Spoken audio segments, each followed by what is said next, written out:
Due to copyright restrictions on YouTube, I have decided to create a collection of fanfiction novels in audiobook format. If you would like to access the collection, you can purchase it through one of the following platforms. Patreon or Ko-Fi. You will find both links in the description.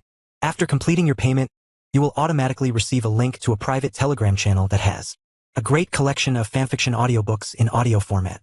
This is a one-time payment that grants lifetime access to the existing collection. Please note that the collection is continuously expanding.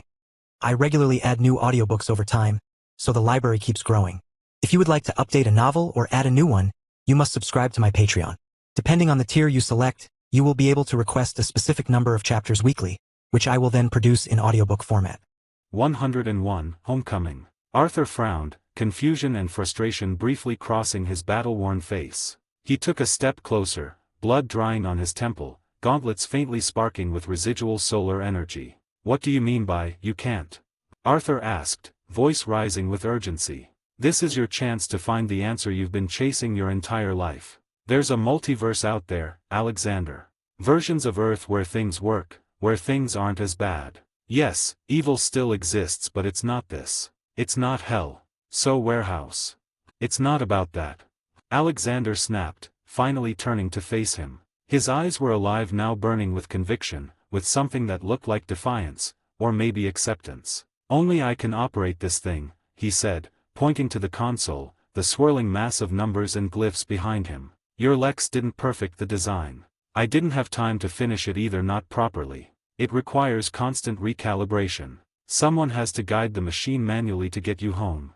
Arthur blinked. "Can't one of my shadows do it? You saw them. They're more than soldiers."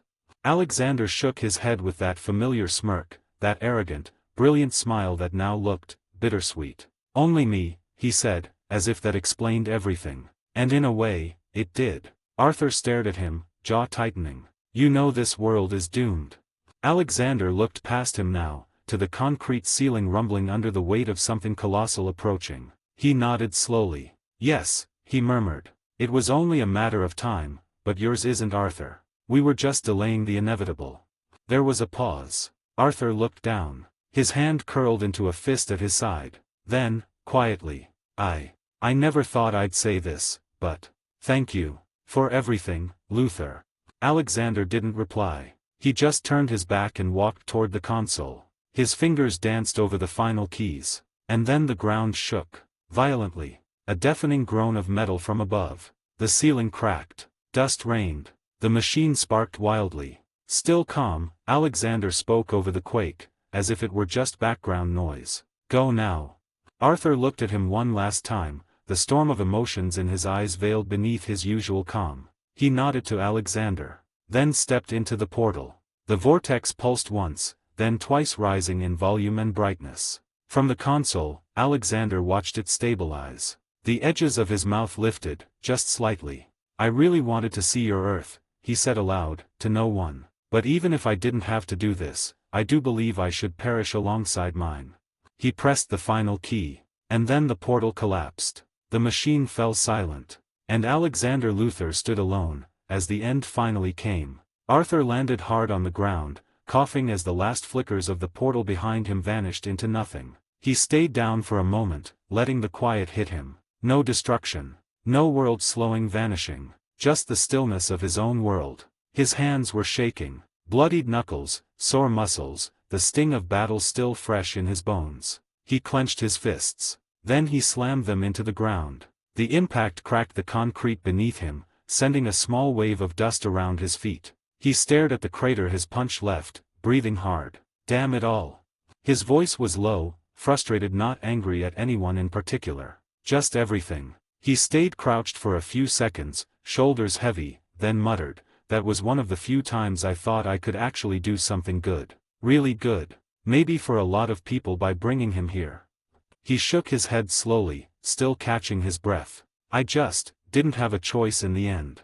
I don't know how to fight that kind of foes yet." He looked up at the sky. It was early morning. Calm. Peaceful. The kind of day you wouldn't expect anything world-ending to happen. That entire world's done for. And he... Arthur trailed off. He didn't need to say his name. He stood, quietly. Sore, worn down, still bleeding from his hands. He looked around like he wasn't sure where to go next. "Thanks, Luther," he said under his breath. "I hope it was worth it." Arthur stood still for a moment, his boots scraping lightly against the cracked pavement. The wind carried the distant sound of sirens and the low hum of city life. Neon lights flickered over damp alleyways, the skyline familiar even in the haze of exhaustion. He turned slowly, scanning the empty street, the towering silhouette of buildings, the familiar Gothic spires perched above the skyline like gargoyles watching from above. "This is Gotham," he said quietly, almost to himself. There was no mistaking it.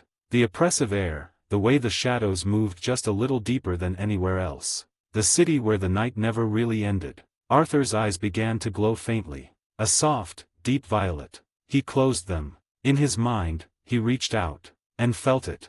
The threads of his shadow soldiers, a lot of them, their presence, cold, loyal, and watchful flooded into him like water through a broken dam. He opened his eyes slowly, a breath escaping his chest. Relief washed over him. "My connection to my shadow soldiers that I left here is restored," he said, voice steady now. "Stronger. This is indeed my world."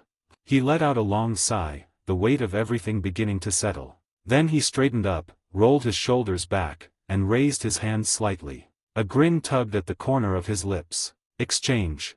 A sudden gust of wind erupted around him as his shadow rippled unnaturally across the street. And in an instant he vanished. The rain tapped gently against the grand windows of the Arthur's estate, casting streaks across the dimly lit interior. George stood with perfect posture near the hearth, his gloved hands folded behind his back. Beside him, Kara paced restlessly, arms crossed, her cape occasionally brushing the floor. "The situation is deteriorating by the hour," Kara said, her voice low and strained. "Batman is out cold, he took himself out for some reason. Some of the others aren't acting like themselves. None of them are. I don't know if it's magic, mind control, or something else entirely. I thought maybe Arthur's shadows could help. I feel like the nature of this is similar, really anything could help." She glanced toward the far corner of the room, where a hulking shadow demon stood motionless like a statue. It hadn't moved in days. Even Superman. She whispered. "And it's getting worse." George offered a sympathetic glance but maintained his composed tone. "Yes. I've seen what happened. I'm afraid I cannot speak to the precise nature of Master Arthur's abilities, or the full extent of his dominion. The shadows stationed here within the estate have remained curiously inert since his departure, so I don't think they'll help with anything." Kara's face faltered with sadness. "If only he were here. He'd know what's happening. At least that's what I feel." And then it happened. The demon in the corner jerked once. Then again. A sudden tremor passed through the air as its eyes flared wide. Shadows burst violently from its form, cascading across the floor like black water. The temperature dropped. George instinctively took a step back, his eyes narrowing. What in heaven's name? Kara's gaze locked on the expanding mass of shadow, her fists clenched in readiness. "George, do they usually do this?" Before either could move, a dense plume of black smoke exploded outward, engulfing the room in darkness for a heartbeat. And from within the smoke, a figure stepped forward. A man. His boots hit the marble with a weight that was unmistakable. His coat hung in tatters, dried blood caked on his knuckles. His armor was scuffed, scorched in places, and his hair was a mess over his tired but sharp eyes. "Arthur." Kara's breath caught in her throat. Her lips parted but no sound came out. George's composure faltered for the first time in years. Is it truly you, Master Arthur?" Arthur looked between the two of them. His shoulders sagged from exhaustion, but a smile tugged at the edge of his lips, soft, tired, but genuine. "Yo," he said, voice hoarse. "Been a while." Kara didn't wait. She walked forward slowly at first, then faster, and then ran the last few steps, throwing her arms around him. "Arthur, it's really you." He caught her with one arm, the other still dangling loosely at his side. Despite the aches and bruises that screamed with every breath, he leaned into the embrace. "Yeah," he murmured. "Ouch." George took a step forward, his voice quieter now, reverent. "I cannot describe what a relief it is to see you returned, sir. The house has felt hollow in your absence. And I'm not talking about the shadow demons that you left here." Arthur chuckled, a low sound from deep in his chest. "Glad someone missed me." 102 Evil Magic.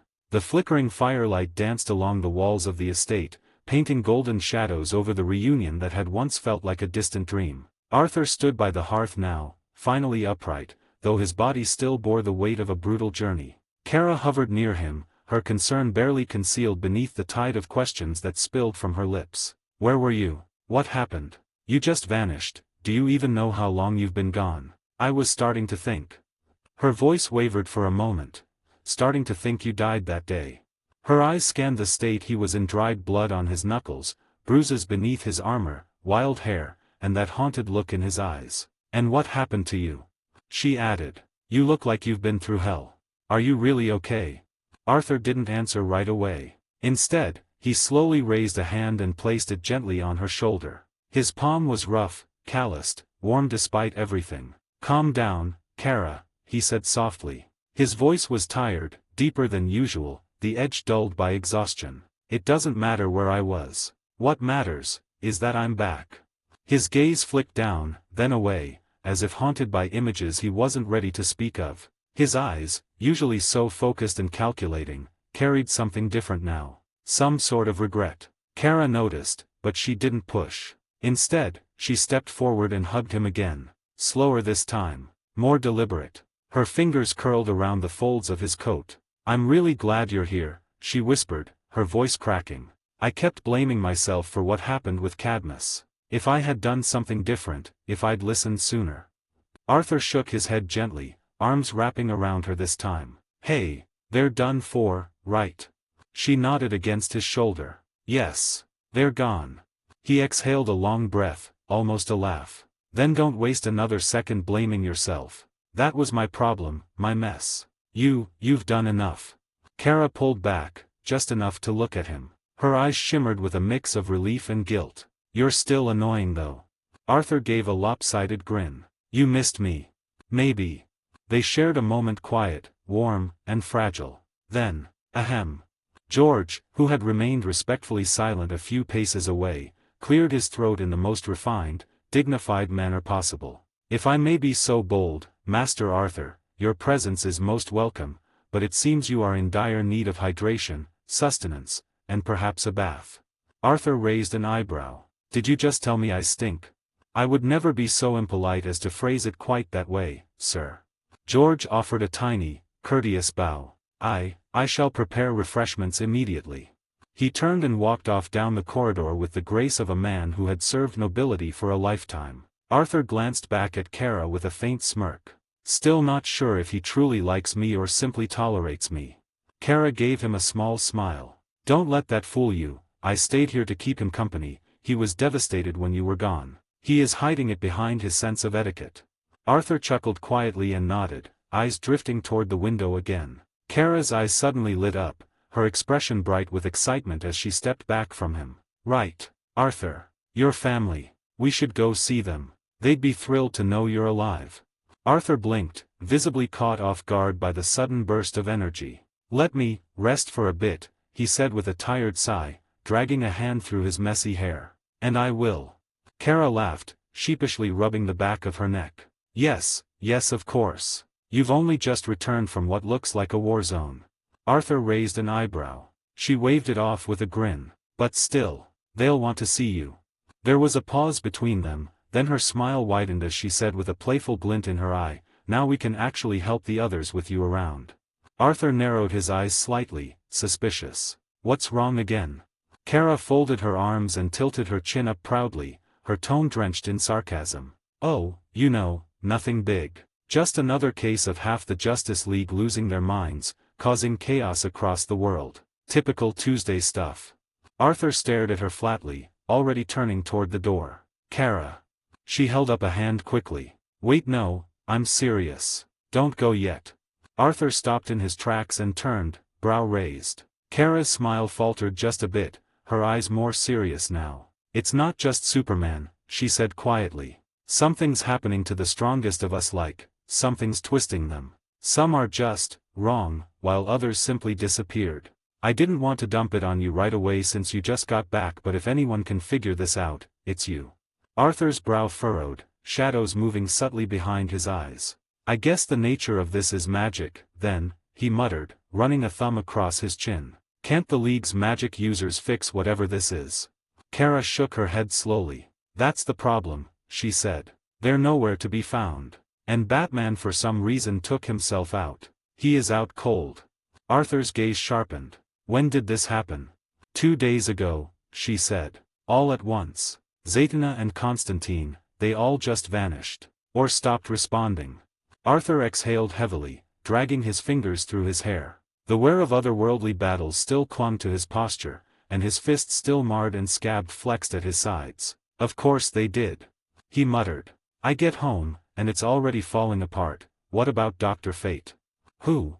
Kara blinked, clearly confused. Arthur narrowed his eyes. Dr. Fate? You know, the sorcerer with immense magic powers, golden helmet, cloak, whole, mystical guardian of order, thing. Kara shook her head. I might have heard of him, but I don't know who that is. And whoever he is, he's definitely not part of the Justice League. Arthur stared at her for a long moment, then smirked faintly. Interesting. Never mind, then. He rubbed his face, then looked at Kara with a weary smile. I'm still going to rest, he said. We'll deal with this tomorrow. Kara hesitated for a second, like she wanted to argue, but seeing the weight behind his eyes, she nodded. Well, all right. Just then, the gentle sound of footsteps echoed through the polished hall, and George returned, impeccably composed. Balanced on a silver tray were 2 glasses of chilled water, and a small dish of finely cut fruit. He stopped a respectful distance away and gave Arthur a subtle bow. Master Arthur, he said with his usual grace, I thought you might require some refreshment after what I can only assume was an exhausting ordeal. Arthur gave him a tired but grateful look. George, you are a lifesaver.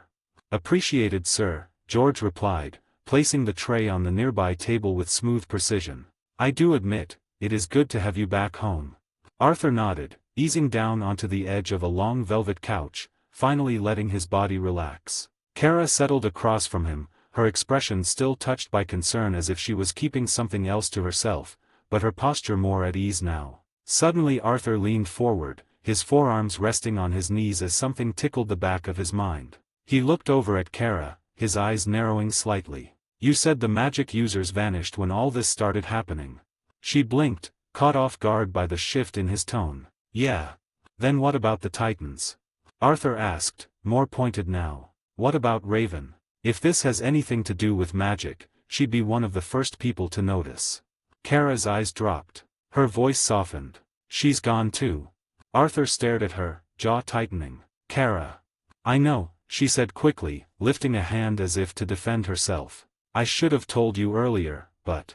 You have an issue of not saying everything from the get-go, Arthur cut in, his voice low but sharp. Not angry, just tired. Kara let out a small, frustrated breath. It's not like that, she said. I went to her first. Before anyone. She's been trying to find you for the last month, Arthur. Obsessed, really. She never gave up. Last month. Arthur's expression shifted at that, some of the edge in his voice easing. But when I finally tried to reach her again, she was gone. Vanished. The Titans are out looking for her, but nothing. Arthur leaned back slightly, staring ahead, lost in thought. Raven disappearing, the magic users gone, something's linking all of this. He shook his head slowly. This isn't random. It's way too coordinated. Kara watched him carefully. Do you think you know what it is? Arthur didn't answer right away. He stared into the distance, shadows curling faintly at his fingertips like smoke. I might, he said, his voice lower now, thoughtful. I really hope I'm wrong, but if I'm not. His gaze darkened. Then we're dealing with something old, evil and angry. Kara sat up straighter. Old and angry how? Arthur didn't answer. Not yet. He just muttered under his breath, hopefully it's not that. 103 Demon's Whisper. Arthur rubbed the back of his neck, feeling the exhaustion sink deeper into his bones now that the adrenaline had long worn off. His body still ached a bit, his mind was weighed down by everything he had just heard, and for the first time in a long while, he allowed himself to simply feel tired. You know what, he muttered, glancing at Kara, tomorrow. Kara tilted her head, giving him a curious look. I'm spent, Arthur said with a short breath. Feels like I could just collapse right here. Kara's face softened immediately. She smiled brightly, that usual spark of hers returning like a small flame. Of course, Arthur. Rest up. Now that you're here, it'll be a cakewalk for us," she said, full of that stubborn optimism that somehow made the room feel lighter. Arthur couldn't help but let a small, tired smile slip across his lips. Without saying anything else, he turned and made his way to his room. He dropped onto the bed heavily, kicking off his boots without ceremony. As soon as his head touched the pillow, he felt that familiar hum of power settling over his body, knitting torn muscles, soothing his battered mind. Passive skill activated, longevity. Arthur chuckled weakly under his breath, closing his eyes. "Thanks, system," he whispered. And for the first time in what felt like forever, Arthur allowed himself to drift into a deep, dreamless sleep. Arthur's eyes snapped open. He sat up immediately, feeling an unusual lightness in his body. No aches, no stiffness. He rolled his shoulders experimentally, everything moved fluidly, perfectly. A grin pulled at his lips. Without thinking, he dropped into a few quick push-ups, then a set of squats, finishing with a short, sharp punch into the air. The air cracked around his knuckles like a whip. He straightened up, feeling the surge of strength through every muscle. "Nice," he muttered with satisfaction. Throwing on a clean shirt, Arthur wandered through the wide halls of his estate, the morning sun filtering through the tall windows. He headed straight for the kitchen, the scent of fresh coffee drawing him in like a magnet. In the kitchen, George was already waiting for him, standing impeccably straight, a steaming cup of coffee prepared on a silver tray. "Good morning, Master Arthur," George said with his usual refined tone, inclining his head respectfully. "I trust you are feeling rejuvenated." Arthur snorted, grabbing the coffee. "George, if I didn't know better, I'd say you were a mind reader." George allowed himself a thin, knowing smile. "I assure you, sir, it is merely a lifetime of well-honed intuition, and perhaps a touch of common sense. You know, coffee in mornings, sir." Arthur took the coffee with a small smirk. "What can I do without you?" Just as he took a sip, he heard light footsteps bounding into the room. Kara, still in her casual clothes, practically crashed into the room, full of boundless energy. She skidded to a halt at the sight of him, grinning from ear to ear. "Arthur. Morning," she said, walking over and giving him a light punch on the arm. "Are you all better now?" Arthur leaned casually against the counter, sipping his coffee with a mock look of deep thought. "I am," he said after a pause. Then he raised an eyebrow at her. "You're basically living here now." Kara gasped, hand flying dramatically to her heart. "What, you getting tired of me already?" Arthur shrugged nonchalantly. "I didn't say that." They both laughed, the sound echoing warmly in the kitchen. Even George allowed himself a soft, polite chuckle behind his hand. Kara grinned wider and bumped her shoulder lightly into Arthur's. "Careful, I might make it official. Move in, steal your stuff, claim your estate in the name of Zor-El." Arthur raised his cup, taking a slow sip before replying with a faint smirk. "Or black-wined." Kara blinked and then her face immediately turned a shade of red that could rival her cape. What are you talking about?" I didn't mean it like that," she stammered, waving her hands quickly as if she could somehow erase the moment from existence. Arthur chuckled lowly, clearly enjoying her flustered state. George, ever the picture of composed dignity, hid a smile behind his hand as he busied himself preparing another cup of coffee. Kara huffed, crossing her arms and stubbornly looking away. "You said it, not me." Arthur leaned back casually against the counter, amused. "Sure, Kara. Whatever you say."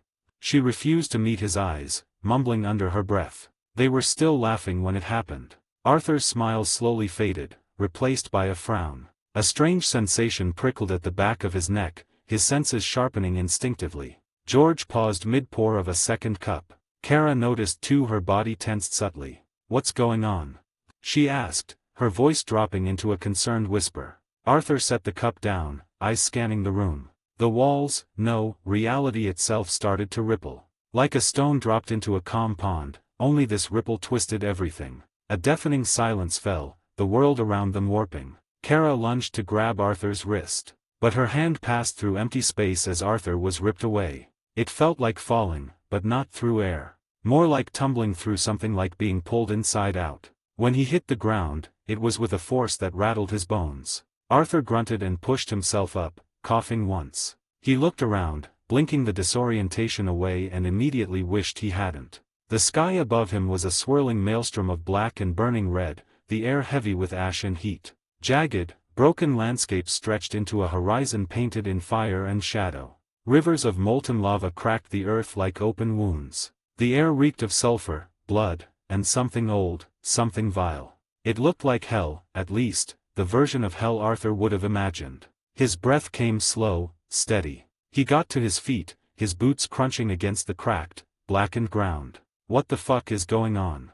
Arthur muttered, the words carried away by the howling, unnatural wind. Arthur walked forward slowly, his boots crunching against the scorched, cracked ground beneath him. Black lightning that spiderwebbed across the heavens. His instincts screamed danger, but Arthur remained calm. With a thought, his Demon King sword materialized in his right hand, the massive blade humming with a dark, cold power. Blue lightning crackled up its edge, running along the black steel like veins of living electricity. Arthur's eyes narrowed as he spotted movement ahead. From the swirling mists, they emerged hunched and monstrous, with leathery, broken wings, skin like cracked obsidian, and 4 gleaming, malevolent eyes each. Their mouths opened in jagged smiles. "It's him. It's him. The king. The shadow." The whispers slithered through the air like knives, scraping against Arthur's mind. He exhaled slowly, his breath misting in the unnatural heat. "Is that?" He started to say, but before he could finish the thought, the demons lunged all at once, shrieking like animals. Arthur moved. In one fluid motion, he vanished from their sight, appearing between them in a blink. The Demon King's sword sang through the air. 2 demons were beheaded in a single, clean arc of his blade, their bodies crumbling to ash before they even hit the ground. The 3rd demon roared, clawing desperately toward Arthur, but he sidestepped with casual ease, his sword stabbing forward like a thunderbolt. The blade impaled the creature through the chest, and with a twist, Arthur sent a jolt of crackling blue energy through its body, reducing it to dust. The last demon hesitated barely a fraction of a second. Arthur gave it no chance. He pivoted, lifted his sword high, and brought it down in a devastating vertical slash that split the demon in half with a sickening crack of lightning. Silence fell. Ash and embers floated around him like black snow. Arthur stood tall, the Demon King's sword resting on his shoulder, blue sparks still flickering along its length. His shadow stretched unnaturally long behind him under the twisted sky. He glanced down at the remains of his attackers, unfazed. "I know what this is," he muttered. "I really can't catch a break." 104. The Shadow the Demon. Arthur's boots sank slightly into the ashen soil as he walked, the cursed wind whistling past his ears with a low, almost sentient sound. The crimson sky above was streaked with smoke and black flame. Volcanic ridges rose in the distance, breathing pillars of fire into the air, while the ground beneath him trembled in quiet agony. He exhaled slowly, rubbing the back of his neck. "I really would have enjoyed one day off," he muttered, scanning the hellscape. But no. He kicked a loose, ember-glowing stone, watching it skitter and tumble into a nearby crack that hissed with molten fire. "I get dragged into this. Whatever this is," he added dryly, already annoyed by his circumstances. Suddenly, the wind shifted, no longer a breeze but a wave of heat so intense it seared the air itself. Arthur's gaze narrowed. Ahead, the heat shimmered and breathed like it had a pulse. A dozen or so figures emerged, floating inches above the cracked ground. Fire demons. They hovered like burning ghosts, humanoid in shape but engulfed in writhing, living flame. Their skin beneath the inferno was a smoldering black, like hardened charcoal pulled straight from a forge. Their eyes burned white-hot, and their mouths opened with no sound, only a rumble, as if the fire itself was speaking. Arthur stared at them, unimpressed. "Yeah," he muttered, cracking his neck. "Definitely Trigon. These are his minions."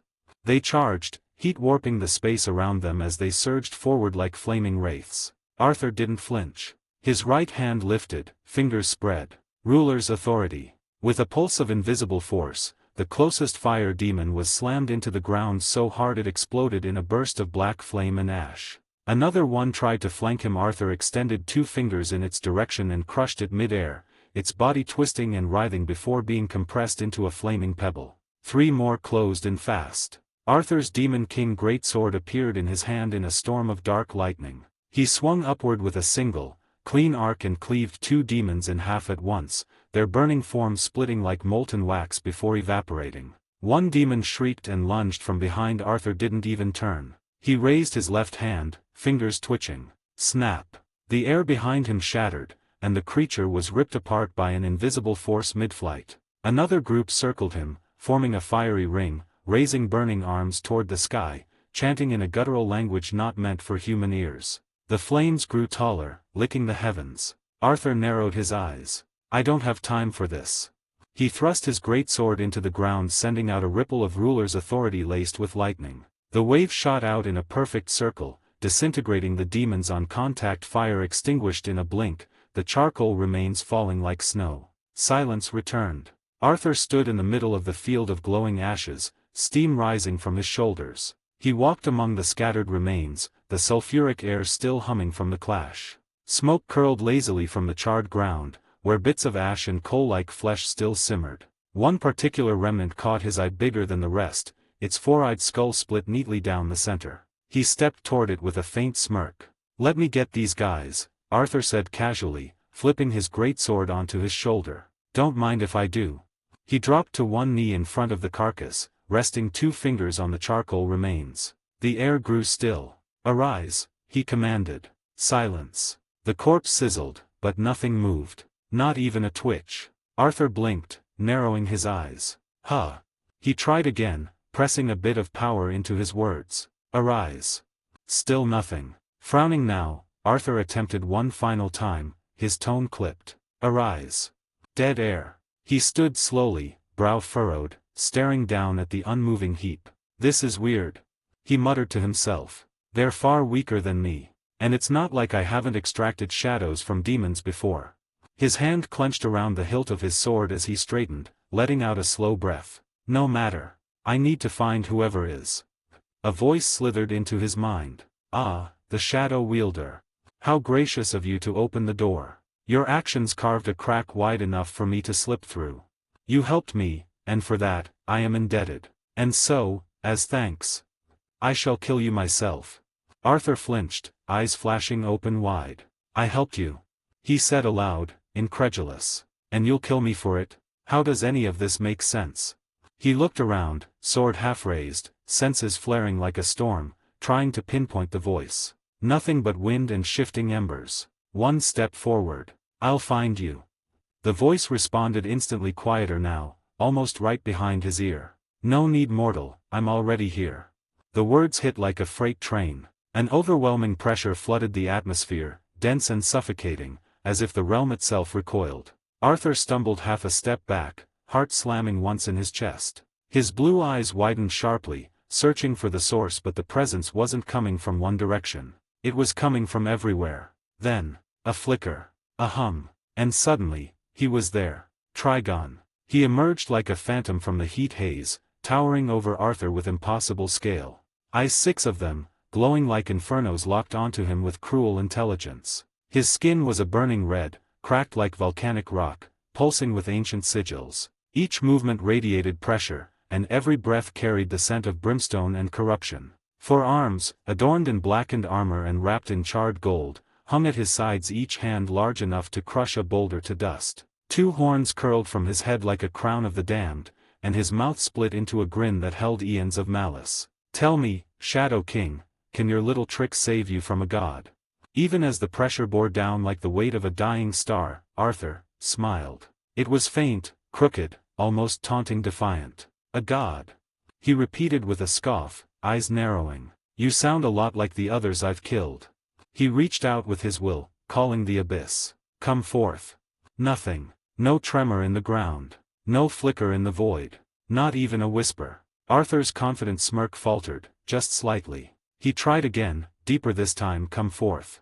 Still, silence. His heart skipped. Something was off. Way off. His legs felt heavy, like stone. His core weakened. His aura, dimmed. Trigon tilted his monstrous head with mock concern, eyes glowing brighter with every second. "What's wrong, mortal?" he asked, voice thick with amusement. "Your shadows, gone. Your strength, fading." Arthur clicked his tongue. "TCH." And then he lunged forward. A flash of blue lightning lit the infernal sky as his Demon King greatsword cleaved through the air. His movements were practiced, sharp, fueled by instinct and years of battle. But they were slow, painfully slow, as if reality itself was dragging him back. Arthur gritted his teeth, tried to activate ruler's authority but nothing surged. Not a pulse of power. Not a flicker of force. What's going on?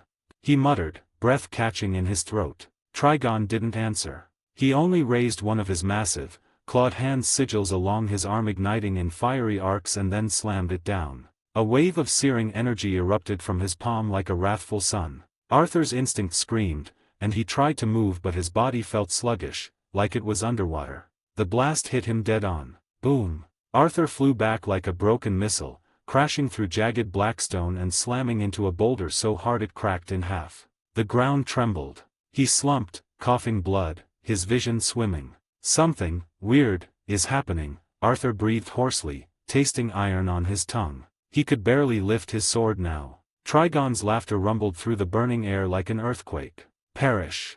Beams of crimson death erupted from Trigon's 6 blazing eyes, an unholy convergence of hellfire and annihilation. Still downed, Arthur weakly lifted a trembling hand, as if to shield himself. I need to move. Basta. The word barely escaped his lips. The blast struck true. A pillar of light and fury consumed the battlefield. The mountain behind Arthur disintegrated under the force. It got quiet now. Not the silence of peace, but that strange, suffocating stillness that settled after something cataclysmic. The kind that buzzed just beneath the surface, like a ringing in the ears that wouldn't go away. And then, a voice. Faint. Distant. Arthur. He didn't respond. He couldn't. Arthur. It came again, warmer this time. Familiar, even. Soft, like the echo of a memory, carried on the wind that didn't blow. There was no direction to it. No source. Just the name, over and over again. Arthur. It was growing clearer. 105, a nightmare. Darkness clouded Arthur's eyes. Did I just die to that? Arthur's voice croaked into the void, dry, low, unsure if it was even real. There was no answer, only the sudden sharp burning in his chest. Not pain. Something worse. A hollow, consuming sensation, like a memory of pain trying to claw its way into the present. His hand instinctively moved toward his ribs. And the world snapped. Arthur jerked upright in bed with a ragged gasp, drenched in sweat. His breathing was wild, chest heaving as though he'd just surfaced from the depths of the ocean. His sheets were tangled, his skin clammy, and the faint morning light pouring through the windows was almost blinding. His hand shot to his chest, fingers frantically searching for burns, wounds, fractures, anything. Nothing. Not a single scar. Arthur. Kara was instantly by his side, her voice thick with worry, eyes wide and searching his face. Are you all right? George was already standing at the foot of the bed, as calm and poised as ever, though even his normally impassive face held a faint crease of concern. A nightmare, sir? He asked, his tone refined but not lacking in genuine care. Arthur didn't answer immediately. He sat there for a moment, staring at his palms, then ran his fingers through his soaked hair. That was a dream. He muttered, still checking his limbs. No wounds. No burns. Not even a scratch. He swung his legs off the bed and stood, wobbling slightly. The world around him felt real, yet somehow less than what he had just experienced. The air wasn't as oppressive. The pressure on his chest was gone. But his mind was still trapped back there. That felt too real. Kara stepped in front of him. What do you mean? He looked at her. His blue eyes, still glowing faintly from the residue of his power, narrowed with intensity. Trigon. The name fell from his lips like poison. Kara blinked. Wait, what? We need to find Raven, Arthur said, stepping away from the bed, pacing. Now. I still don't understand what you're saying. What's wrong? Kara asked, matching his steps, concern tightening her features. Arthur didn't stop. His pacing became more restless.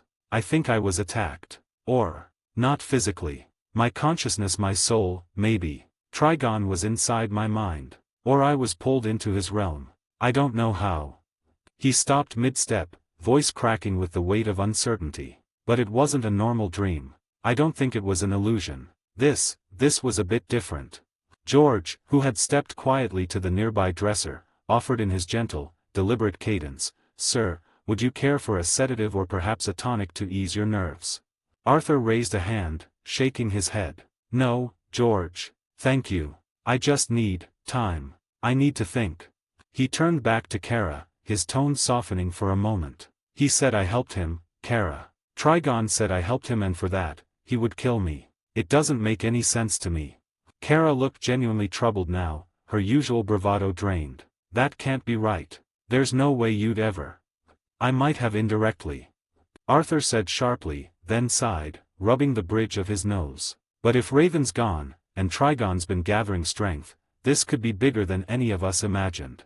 A long, tense silence followed. Kara glanced at George, then back to Arthur. Do you want me to contact the Titans? Arthur nodded. Yes. We should. We need to find anything, even the smallest lead. George clasped his hands behind his back. Shall I prepare a comm system and arrange additional security precautions, Master Arthur? Arthur's lips tugged into a tired, grateful smile. My shadows are enough I think George, but maybe you should just in case. As George inclined his head and stepped out with his usual grace, Arthur stood still for a moment, eyes unfocused. He could still hear Trigon's voice in the back of his head. Tell me, Shadow King, can your little trick save you from a god? Arthur clenched his fist. Invading my mind like that. He muttered under his breath, I'll make sure you never get to set foot on Earth, demon. Arthur stood at his wardrobe, towel draped over one shoulder, fingers running over the row of clothes and tactical were hanging before him. Sunlight filtered through the estate's tall windows, casting long golden lines across the floor. The room still held the quiet tension from his nightmare, but Arthur was already sliding back into his rhythm one layer of focus at a time. Behind him, Kara stood with her arms crossed, leaning against the doorway, clearly waiting. That is, until he dropped the towel and started getting dressed. Her eyes widened. Wah, hey, could have at least waited for me to leave. Arthur smirked as he slid on his pants without hesitation. You can still look through doors and walls, so it doesn't matter. I wasn't going to. She said, whipping her head away, her cheeks flaring a deep pink. I'm not a perv. Sure, Arthur said coolly, pulling on his shirt with a faint grin, eyes glinting mischievously. Totally believe you. Kara muttered something incomprehensible under her breath, still very much pointed at the far wall like it had personally offended her. You're lucky I'm mature enough to. You're doing this on purpose, aren't you? Am I? Arthur asked, slipping into his black coat with practiced ease. With one final tug on his gloves, he turned toward her. I'm dressed now, by the way. You can stop burning holes in the wall. She turned slowly, still flustered. Unbelievable. Arthur walked past her and into the hall, his boots echoing with each confident step. We need to get going, if you want to accompany me. He stopped and turned halfway back toward her, eyes serious again beneath the glow of blue energy. Hold on tightly. Kara blinked and stepped forward, resting a hand on his arm. Her voice, when she replied, was much quieter than usual. I already know. A beat passed. Then Arthur said the word like a command, low, final, powerful. Exchange. At once, a violent rush of black smoke surged from his boots up to his shoulders, swallowing them both in a swirling shroud of shadows. The air cracked with magical tension. Kara instinctively gripped his coat tighter. Then, they were gone. The last trace of them was a shadow demon and a flicker of black mist dancing on the floor before fading into nothing. Jump City. The skyline shimmered in the morning haze, distant sea breeze rolling through the streets as Arthur and Kara materialized from the last remnants of black smoke atop a quiet rooftop. Below them stretched the vibrant city, cars, people, life moving on without pause. Kara took in the view, arms folded. You should probably go see your family now. Arthur adjusted the great sword on his back, his eyes scanning the buildings until they locked onto a familiar tower rising from the heart of the city like a dark, sleek monolith. Yeah, he murmured. Let's do that, before heading to the Titan's Tower. Blackwine Tower. Kara followed Arthur through the sleek lobby, where staff whispered at the sight of him but didn't dare interrupt. They rode the elevator in silence, the only sound the soft hum of old jazz playing through it. The doors slid open at the top floor. Familiar mahogany. Oil paintings. The quiet scent of tea. Arthur stepped through into the office. And the world stopped. Behind a grand desk, Adam Blackwine stood frozen, files in hand, his eyes wide as though seeing a ghost. Standing beside him was their mother, regal as ever in a pearl-gray blazer until her mouth parted in a breathless gasp. Arthur. She whispered, voice trembling. The papers slipped from Adam's hands. Arthur only managed a lopsided smile. Hi, Mom. She crossed the room in seconds. You're alive. Her voice broke as she wrapped her arms around her son, holding him tight, like she'd never let go again. I thought I lost you, I thought. Arthur stiffened at first, the emotion raw and unexpected. But then he returned the embrace, one hand resting gently on her back, his throat tightening with something he couldn't name. Something buried. I'm here, he muttered. I'm here, Mom. Kara lingered quietly at the door, arms behind her back, a soft smile spreading across her face as she watched the reunion unfold. When she finally let go, brushing her eyes, Arthur turned to his brother with a nod. I stopped by our house first, he said dryly. But the damn thing's still being rebuilt, so I figured you'd be here. Adam raised an eyebrow. Why do I get the sense you've gotten yourself into trouble again right after you came back? Arthur gave a half shrug, smirking. You know me. That's the problem, Adam muttered, crossing his arms. I do.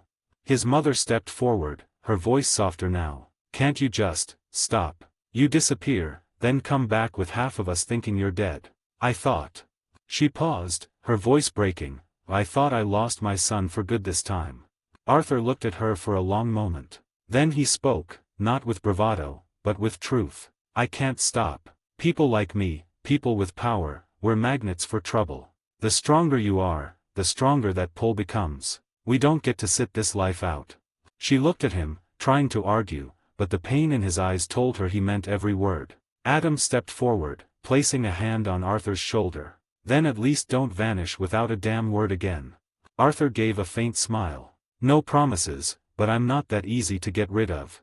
His mother wiped a tear and looked to Kara, as if seeing her for the first time. Keep him company. Kara nodded. Someone has to keep him alive. Arthur rolled his eyes. I do just fine on my own, after all I have my own loyal army. Says the guy who just came back from being presumed dead. A Kryptonian as your ally is more than you can ask for. Adam said dryly. Arthur chuckled. All right. What matters is that I'm back. Don't worry about me, we're heading to the Titan's tower. Adam sighed. Of course you are. Kara looked between the brothers, then to his mom, offering a gentle smile. Don't worry. I'll bring him back in one piece this time. Arthur gave them one final look and said, by the way, have you seen Raven? 106, Search Party. Adam opened his mouth trying to answer his brother's question, but before he could get a word out, their mother stepped forward instead, her voice quiet and laced with something deeper. No, she said softly. We haven't, for some time. Arthur didn't respond right away. His expression didn't change, but his fingers, resting by his side, twitched slightly. Well, he said, clearing his throat. I should get going now. I'll come again. Don't worry.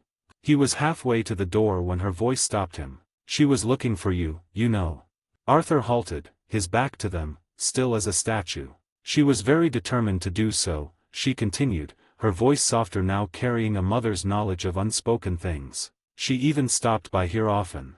The silence that followed stretched long, as if the room itself was holding its breath. Arthur said nothing at first. Then, without turning around fully, he tilted his head slightly, just enough for them to see the edge of his profile, his blue eyes half-lidded beneath the fall of his hair. I see, he murmured. Thanks for telling me. And with that, he walked out. Kara, who had been watching with careful silence, followed after him. But not before offering his mom a faint smile and a polite nod. Then the doors slid shut behind them. In the hallway, the atmosphere was different, quieter. More hollow. She was looking for you. The words echoed faintly in Arthur's mind, but he pushed them down like he always did with practiced ease. Still, as they stepped into the elevator, Kara didn't say anything. She simply walked beside him. She knew better than to say anything now, but she also knew. He hadn't let go of those words. The ocean breeze whipped gently through Kara's golden hair and brushing through the folds of Arthur's coat as he stood shoulder to shoulder with her. Before them, the Titan's tower, the futuristic T etched in steel and glass, watching over the city. The sun was dipping low in the sky, casting long amber streaks across the water's surface, the golden glow reflecting off the building's edges. Kara took a slow breath. Her arms were folded, and she shifted her weight onto one leg. It's been a while since I've been here, you know, she murmured. Her gaze lingered on the tower. Are you sure this is a good idea for you? Arthur didn't look at her. His ice blue eyes stayed fixed on the tower, as if peering beyond the walls, seeing things no one else could. It's necessary. Kara turned to him fully, skeptical. I mean, aren't you still on bad terms with them? She asked, choosing her words carefully. Let me try and talk to. He lifted a hand, silencing her with a calm, unwavering voice. No need. There was a pause. I have a shadow inside. Kara blinked. Her lips parted for a second, then curved into a crooked grin. Of course you do, she said with mock exasperation. You always have something in your back pocket, don't you? It's like you have them scattered around everywhere. Arthur finally glanced at her, the corner of his mouth quirking upward in that rare, dry smile. Well, not exactly everywhere. But soon, he added, the smile fading into a more serious tone, soon I might not need to scatter them at all. I'll be able to move freely. Kara's eyes lit up with curiosity. Oh, she said, stepping closer. You're working on some new ability. Arthur said nothing for a moment. The wind stirred his ashen white hair as he stared at the island. Not exactly how it works, but you'll see soon enough, he said quietly. Kara tilted her head, searching his expression. But whatever thoughts danced behind those eyes, Arthur wasn't sharing them. Then Arthur took a step forward, boots crunching softly against the gravel path. His tone was resolute now, leaving no room for hesitation. Come on, he said, extending a hand backward toward her without looking. Kara reached out instinctively, her fingers brushing his wrist as she moved closer. And then she whispered in a low voice, almost like a memory, I already know. He didn't respond. He didn't need to. Arthur lowered his hand, his voice like a blade being unsheathed. Exchange. In an instant, the world darkened for them and then they were gone. Arthur and Kara emerged from the exchange. The room they stepped into was dim, lit only by the faint violet hue of magical sigils etched into the walls. A faint incense-like aroma hung in the air, mystical, otherworldly, distinctly. Raven. Arthur's boots landed softly on the carpeted floor as he scanned the room with practiced eyes. Every inch of it felt layered in quiet magic, in emotion too private to be broadcasted. A bookshelf stood nearby, filled with tomes bound in strange languages. A crystal orb rested on the nightstand beside a feathered quill and a half-filled journal. Kara took a few curious steps forward, her eyes flicking from the tapestry-covered walls to the crescent-shaped window, the neatly made bed, and the glowing pendant that hovered just above the desk. Her eyes widened as realization struck her like a lightning bolt. Isn't this? She trailed off, mouth slightly agape, then slowly turned to face Arthur. You had a shadow in Raven's room? She asked, voice laced with a mix of disbelief and amusement. Arthur, ever the pillar of stoicism, didn't even blink. Yes. Kara's eyebrow shot up. Seriously? He tilted his head slightly, walking toward the window, distracted. The last time I was here, I kept a shadow soldier here to return whenever I can. But then he paused. A frown crept onto his face as he realized what he just said. Wait, this isn't how it looks like. Kara crossed her arms and leaned against the nearest wall, smirking. You're trying to explain this situation, aren't you? Arthur turned slowly, realizing how this looked. It's not. To return whenever I can, Kara repeated, doing a dramatic impression of his voice. In her bedroom, that's your definition of surveillance now. I'm not spying on her, there was something I had to do here, Arthur muttered, defensively. And Raven knew about this. Kara raised a golden eyebrow, her voice dripping with amused sarcasm. Oh, so there was something you had to do, and she knew about it. Arthur's mouth opened, then closed. He stared at her like a man being interrogated for a crime he hadn't realized he'd committed. You know what? I give up. He finally said, hands rising slightly in surrender. She can explain it to you herself once we find her. Kara couldn't help but laugh, a soft snort escaping her. Uh-huh. Arthur exhaled sharply and turned back to the room, ignoring her amusement. Let's just try and find something here that might tell us where she went. Clues. Magical trail. Anything. Kara smiled to herself as she stepped forward to help. Sure. Just clues. Not weird stuff or anything. Arthur rubbed his face. This was going to be a long search. Arthur stepped toward the desk, his fingers inches from Raven's journal when Kara quickly interjected, raising a hand like a cop at a magical crime scene. No. Don't go rifling through her personal stuff, she said, stepping between him and the desk. He gave her a sidelong look. We're trying to find her, Kara. I know, she said, hands on her hips. But you might find, I don't know, inappropriate things. Girl things. Arthur blinked. "We are not playing around, Kara. This is serious." "I'm serious too," she said, crossing her arms again. "But Raven's still a person and I don't think she would appreciate this. There's a line here." Arthur exhaled, long and patient. "Fine. You do it then." "Oh no, I don't think I can do it too," Kara said. "You just blocked me from doing so. You are a girl so it's fine I guess." "No," Arthur muttered. Kara raised a brow. "What about letting your shadow search instead?" Arthur's gaze drifted toward the glowing sigils on the walls, faint remnants of Raven's magic still pulsing gently. "I can sense magic energy here, but that's about it. What could my shadows do in?" He stopped mid-sentence. Then a glimmer of a grin crept onto his face. "Actually, that's not a bad idea." He turned, the shadows around his boots curling like tendrils of smoke. With a soft exhale, he said, "Come out."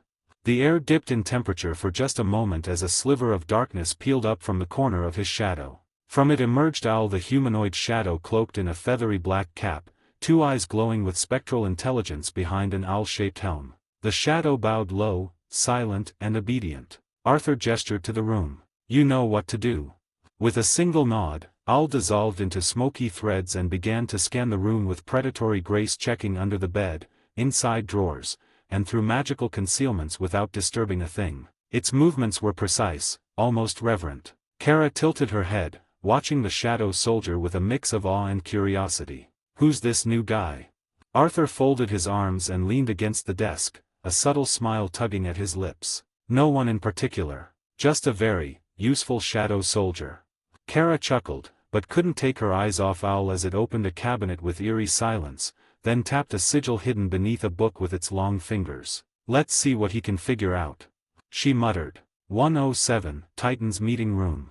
Owl walked across the room in near silence, his dark form cast long, flickering silhouettes against the walls as he swept past Raven's belongings. He moved with surgical precision, pulling out drawers without disturbing their contents, lifting cushions as if they weighed nothing, and pressing fingers against walls, scanning for illusions or concealed glyphs. Every gesture was calculated. Owl didn't rush. He crouched beside Raven's dresser, sniffing the faint magical residues left behind old wards, fading protections. Then, with barely a motion, he turned toward her bookshelf and hovered his hand over a specific row. A single leather-bound tome shivered, its pages fluttering slightly despite the absence of wind. Owl did not pull it, he simply acknowledged it. He tapped the wood gently, then brushing his fingers over another line of books, his palm pausing over one. It was misplaced, angled oddly. Owl pulled it slightly. A puff of dust spiraled into the air, revealing a tiny shimmer, a residue of magic, perhaps. Barely there, barely old. Arthur stood nearby, silently observing his shadow work. He stepped forward and picked up a folded paper lying between a crystal and a small mirror on Raven's desk, seemingly mundane, but the energy signature it pulsed was faint, out of place. Without saying a word, he plucked a pen from the same desk and tossed both toward Owl. The paper fluttered in the air. Owl, without looking, caught them both with a single motion, his form barely shifting. Kara watched, eyes narrowing curiously. "Wait, he can't talk." Arthur shook his head, his voice low but not unkind. "No, too weak for that. Most of my shadows can't speak, they can only serve. Owl's different though. He is one of the smart ones." Owl began writing, the pen scratching faintly over the paper with sharp precision. When he finished, he turned and handed it back to Arthur with both hands. Arthur scanned the writing quickly, his brows slowly knitting together. He read aloud, voice even but edged with intrigue. "The person who was here didn't even leave the room. She just vanished." Kara blinked. "What?" Arthur raised an eyebrow and flipped the paper to read the next line. "There is one more thing, that another person was here. Not long before she vanished. And they didn't walk through the door." He frowned, lips pressed together, and then casually tossed the paper toward Kara. She caught it with ease and read it in silence. Her eyes slowly widened as she processed the implications. She glanced back at Owl. "Are you sure?" Owl gave a slow nod, then pointed a gloved, shadowy hand toward a strange artifact tucked near Raven's desk, half hidden beneath a pile of parchment and crystals. It was a metallic disc, etched with arcane symbols that shimmered dimly in the light. A gem pulsed faintly at its center. Arthur approached, crouched, and picked it up carefully. As soon as it touched his palm, he felt it a pulse, cold and foreign. This is indeed magical, he muttered, narrowing his eyes. But not Raven's. The energies, too strange. It doesn't feel like her. So this doesn't belong to her. Kara stood beside him, arms folded tightly. Then who does it belong to? Arthur let out a quiet sigh, standing upright. He ran a hand through his ashen white hair, thinking aloud. Magic. Demons. Trigon. Whatever this is, it reeks of someone powerful enough to breach a room protected by Raven's magic and still leave no trace. His voice dropped, tone grim. There aren't many who could do something like that. He turned to Kara, eyes sharper now. My best guess.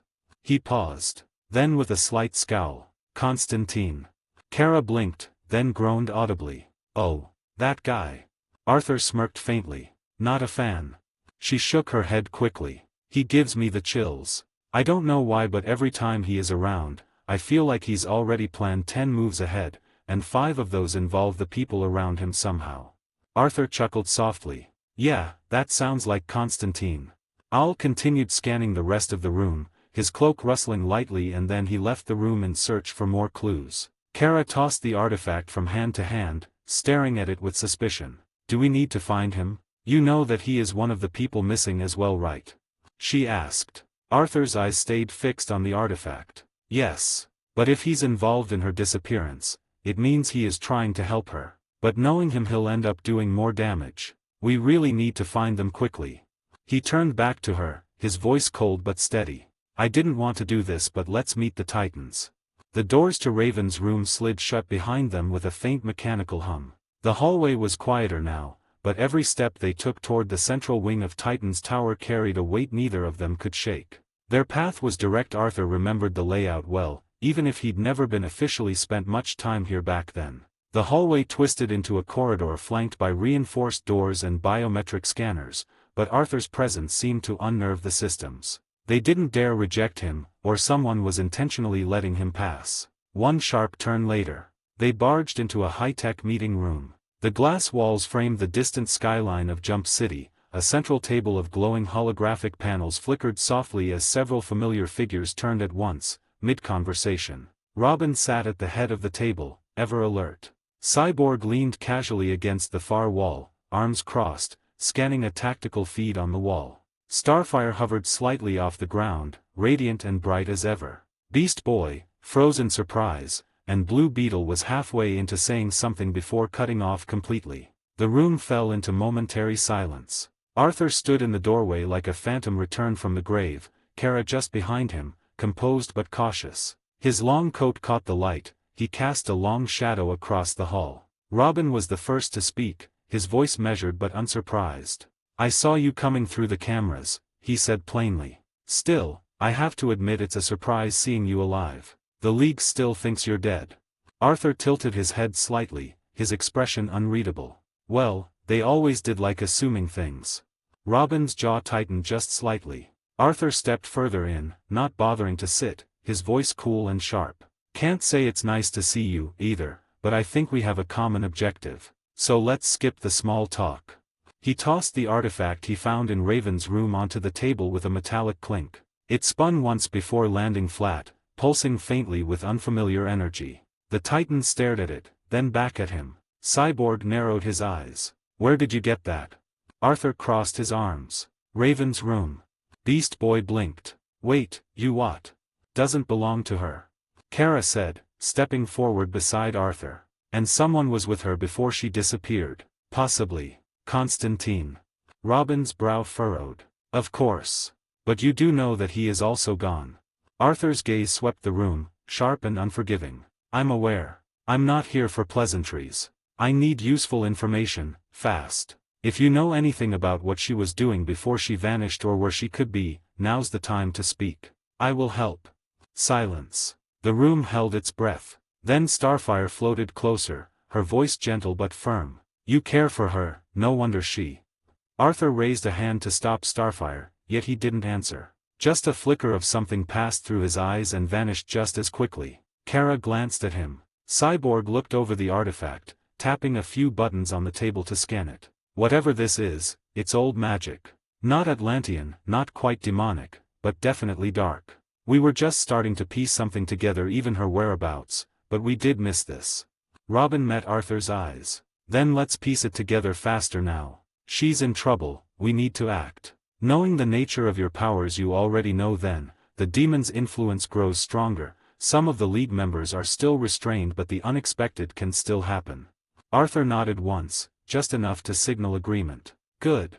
Behind him, the door slid closed, sealing them all inside. 108, Dr. Fate. The meeting room buzzed with a renewed sense of urgency as the Titans finished reviewing the artifact and Arthur's input. Chairs scraped back, voices mingled, and the discussion reached its natural conclusion. Cyborg pushed off the wall, nodding. Then it settled. We should move. Beast Boy, now fully shifted back into his human form, cracked his knuckles. Let's go find her. Jamie tightened the blue plating around his fists. Wherever she is, we'll get her back. Starfire floated toward the door with her fists glowing faintly. Yes. Let us do this. Robin remained still for a beat, watching the others with a contemplative stare before standing. Everyone, prep and move out. We don't waste time. They began filing out one by one, Kara pausing near the doorway, but Arthur hadn't moved yet. He rose slowly from his seat, the weight in his posture unmistakable. Robin, he called out, just loud enough to halt him. The Titan leader turned slightly. The others looked back, sensing the tone shift. Robin raised a hand. I'll catch up. Go. The team obeyed, though not without a few hesitant glances. When the doors finally slid shut and left them in the room alone, the silence pressed in. Arthur inhaled slowly, steadying his voice. I need to tell you something. Robin crossed his arms. And that is. Arthur's jaw tensed. This wasn't easy, not for someone like him, to admit something. But still, he spoke the truth plainly. I'm the reason she's missing, he said. Raven was looking for me, trying to find me. But I was in a place where it was nearly impossible for her to reach me. Trigon took that advantage. Used that moment of weakness.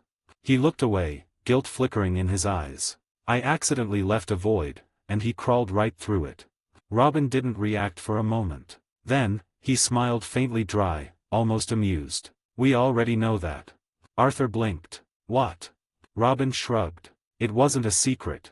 Raven never tried to hide that, even when you were gone. He stepped closer, lowering his voice just slightly. But I have to admit, it's something else to hear you actually admit it. Totally not like you. He turned to leave, stopping only at the door. I know we don't see eye to eye. Probably never will. But just this once, Arthur, let's work together. His gaze narrowed with resolve. For Raven. He walked out without waiting for a reply. Arthur stood there, still, silent. No retort. No sarcasm. Just a brief flicker of unspoken words behind his eyes. Then the door slid open again. Kara stepped inside, her cape swaying gently behind her. He's right, you know, she said softly. Let's go now, and do our part. Arthur nodded, the cold steel of his expression returning, tempered by purpose. Yes. Kara smiled, walking beside him. So, like Cyborg said, Dr. Fate, then. Arthur's lips curved, just barely, into a knowing smile. Yes, he said. Hopefully he's not missing too. The double doors of Titan's tower slid open with a hiss, revealing the broad concrete platform that overlooked the ocean. The wind whipped Kara's golden hair around her shoulders as she and Arthur stepped outside. She took in a breath and turned to him with a casual grin. So, since you don't have a shadow where we are heading, I'll get there ahead of you. Just teleport once I arrive. Arthur didn't answer right away. Instead, he looked up toward the sky with a calm, knowing expression. The wind shifted. No need, he said with a faint smirk. Kryptonian flight. Then, without fanfare, his boots lifted from the ground. His coat rippled as he rose, steadily ascending into the air. A soft hum of energy pulsed beneath him, an eerie fusion of mana and force, like a storm restrained beneath his feet. Kara blinked, eyes widening. Wait, you can fly now. Arthur glanced at her, that same infuriating smirk tugging at the edge of his lips. Does it really surprise you? She sputtered. I mean, yes. I mean, no. But, yes. Arthur gave her a side glance. This is nothing.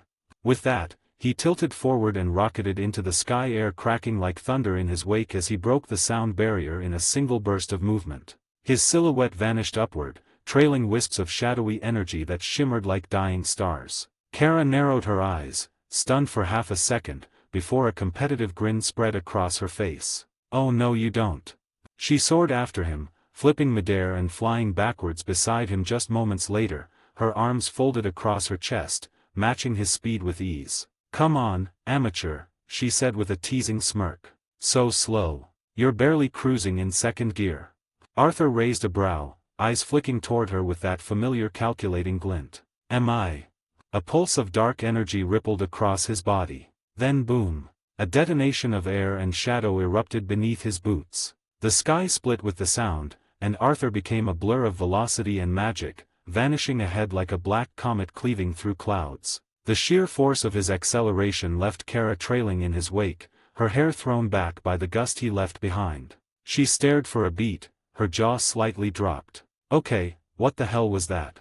Then she grinned again, eyes glowing with exhilaration. "All right then, Arthur, let's see what you've really got." Kara's laughter echoed through the sky as she pushed forward, a blur of gold and blue streaking across the clouds. "Try and keep up, Shadow Boy," she called out, flying backward with her arms folded like it was a casual stroll. "You think you can match a true Kryptonian speed?" Arthur smirked, narrowing his eyes as the wind rushed past him. "You're enjoying this too much." "Damn right I am," she shouted over the roar of the wind. She tilted, looped around, and shot past him, her laughter trailing like sunlight. Arthur was about to respond, maybe try and summon a burst of speed, but something changed. A disturbance in the air. A ripple in the weave of reality. His eyes snapped open, glowing a deep, unsettling blue. His momentum halted instantly, the pressure around him condensing like he'd entered a vacuum. Kara stopped ahead of him, spinning around midair. "Hey, what's wrong?" Arthur's voice was low, distracted. "It's strange, but..." And then, without warning, a presence manifested beside him. Not like a teleportation or a flash of energy, more like reality accepted the figure's existence as if it had always been there. Arthur's instincts reacted first. He lashed out with a sharp, clean kick aimed at the figure's center mass, only for his boot to phase through harmlessly. Kara's eyes widened. "Wait, that's..." Arthur's eyes narrowed as the figure came into full view, a gold helm glinting in the light, robes fluttering as if caught in an unseen current. It was none other than Dr. Fate. "Of course," Arthur muttered, retracting his leg. "Astral projection." Dr. Fate hovered in place, the blank eyes of the helm of Nebula locking onto him with uncanny stillness. "Quick to violence, are you?" Arthur blackwhined. The voice echoed calm, layered, and timeless. It wasn't just a voice, it was multiple voices, all speaking in unison, overlapping across dimensions. Arthur crossed his arms. "You can't blame me. Demons and all kinds of things are crawling out of every hole on this planet. Can't be too careful." Fate's head inclined ever so slightly. "A valid concern, though your paranoia remains a bit over the top." "I assume you know our goal?" Arthur asked, tone sharpening. "I merely wished to speak with you." Fate responded. Arthur exhaled through his nose. "We were literally on our way to meet you." "I know," Fate replied, unfazed. "And I know what you seek." Arthur's brows rose slightly. "Good. That'll save us a whole speech." Kara hovered beside Arthur, her arms still folded tightly across her chest, her cape fluttering gently behind her. Her eyes remained locked on Dr. Fate's spectral form, her brow furrowed with unease. "This kind of magic creeps me out," she muttered under her breath. Arthur glanced sideways at her, genuinely curious. "And mine is fine." She paused, visibly uncertain. Her lips parted to reply, but nothing came out at first. Then she shifted uncomfortably midair and said, "I guess." Arthur tilted his head, a slow smirk rising at the edge of his mouth. "Huh." Dr. Fate, impassive and unreadable as ever, floated closer. "There is an old library, in Las Vegas. Go there and you'll know where to find me." Before either of them could respond, Fate's form shimmered, then dispersed into a swirl of golden dust, dissipating with the wind. Arthur blinked. "A library in Vegas? Wait, that's it." Silence. He exhaled, rubbing the bridge of his nose with his fingers. "So be it." Kara floated closer, peering at where the golden particles had vanished. "That guy really knows how to make an entrance." Arthur muttered, "And an exit." With a shared glance between them, the two turned in the air, already adjusting their trajectory toward their destination. "Old library, Kara echoed with a sigh. I hate the smell of old books. Arthur smiled. Well, I don't, because I might find something interesting there. 109. Illusion. Las Vegas, night, inside the Lotus Casino. The neon lights of Vegas bled through the tall windows, casting the casino floor in hues of violet and crimson. The Obsidian Lotus wasn't the flashiest place on the strip, but it had an old charm of vintage elegance with a whisper of something darker underneath. Laughter echoed, dice clattered, and chips changed hands in a steady, hypnotic rhythm. Arthur walked through the crowd like he belonged there. Black coat brushing against his boots, his presence seemed to part the space between drunken tourists and wealthy gamblers like the tide yielding to a storm. Kara, now dressed in ripped jeans, a leather jacket, and a white tee, followed beside him, arms crossed and clearly unimpressed. So, she said, sidestepping a passing waitress holding a tray of martinis, you brought us here because you wanted to gamble. Arthur didn't stop walking as his lips curled into a faint smile. I enjoy gambling. She raised an eyebrow, half a smirk forming, but before she could comment, he added coolly, obviously, I sense something here. A magical trace, very similar to Dr. Fate. The same energy he left behind when he appeared to us through his astral projection. Kara glanced around skeptically. She gestured toward a nearby roulette table where a man in a cowboy hat screamed joyously over a lucky spin. Right, she said, voice dry. Because this definitely screams, ancient library of forbidden knowledge. Arthur stopped just before a golden-embellished hallway and looked over his shoulder. Not everything is what it seems, he said, voice low, his tone cutting through the noise like a dagger of calm in the chaos. Especially in a place built on illusion. Kara blinked. His words held weight. She fell into step behind him. They moved past the casino floor, deeper into the bowels of the building. The noise faded. The music grew faint, replaced by a subtle hum in the walls. Arthur led her to an unmarked door between two slot machines that seemed older than the casino itself. The door creaked open. Inside was a private high-roller suite, but no one was there. No gamblers. No dealers. Just a plush carpet, vintage leather furniture, and walls lined with golden drapes. A fireplace in the corner, though no one had lit it. Kara looked around, puzzled. I don't sense anything. Well, I did just a moment ago, now I don't, Arthur muttered, eyes narrowing. And that's the strange part. He stepped further in, inspecting the room. There were ancient paintings along the walls, abstract scenes of deserts, stars, and what looked like robed figures gathered around glowing tones. A piano rested in the corner, keys dusty. And then, Arthur stopped. Dead still. Across the room stood a full-length mirror, framed in black silver, veined with emerald-like cracks. But there was no reflection. Nothing. Not of Arthur. Not of Kara. Not even the room behind them. His eyes sharpened, glowing faintly blue. Kara, he called softly. She turned, following his gaze. What the hell? Where is our reflection? Arthur approached the mirror slowly. This isn't just an illusion. It's anchored. Anchored to what? She asked, stepping beside him. He reached out, his gloved hand hovering near the surface. There was no warmth. No chill. Just absence. To somewhere else, he whispered. The mirror pulsed faintly, like a heartbeat. Kara approached the strange mirror, her fingers hovering over the surface before lightly pressing against it. Her expression twisted in confusion. It just feels like a normal mirror, except for the no reflection part. She muttered, palm flat against the cold, smooth glass. Arthur, still a few feet back, tilted his head slightly. His eyes flickered with blue light, glowing brighter by the second. Maybe a burst of magic could activate whatever this is, he said, lifting his hand slowly, fingers curling like a conductor readying a symphony. An invisible force gathered around his palm, ruler's authority humming to life. Swirling around his arm like a storm being held at bay. Kara instinctively stepped back. The mirror shook violently, its frame rattling against the wall. Cracks began to form, spiderwebbing across the surface with each pulse of Arthur's will. And then, crack. The mirror shattered outward in a sudden blast of shards and shadow. Pieces scattered across the floor like frozen rain. Kara turned to him slowly, one eyebrow arched high. Okay, she said, maybe that really was a normal mirror. Arthur kept his hand raised, his breathing even, but his jaw clenched. No, there's no way.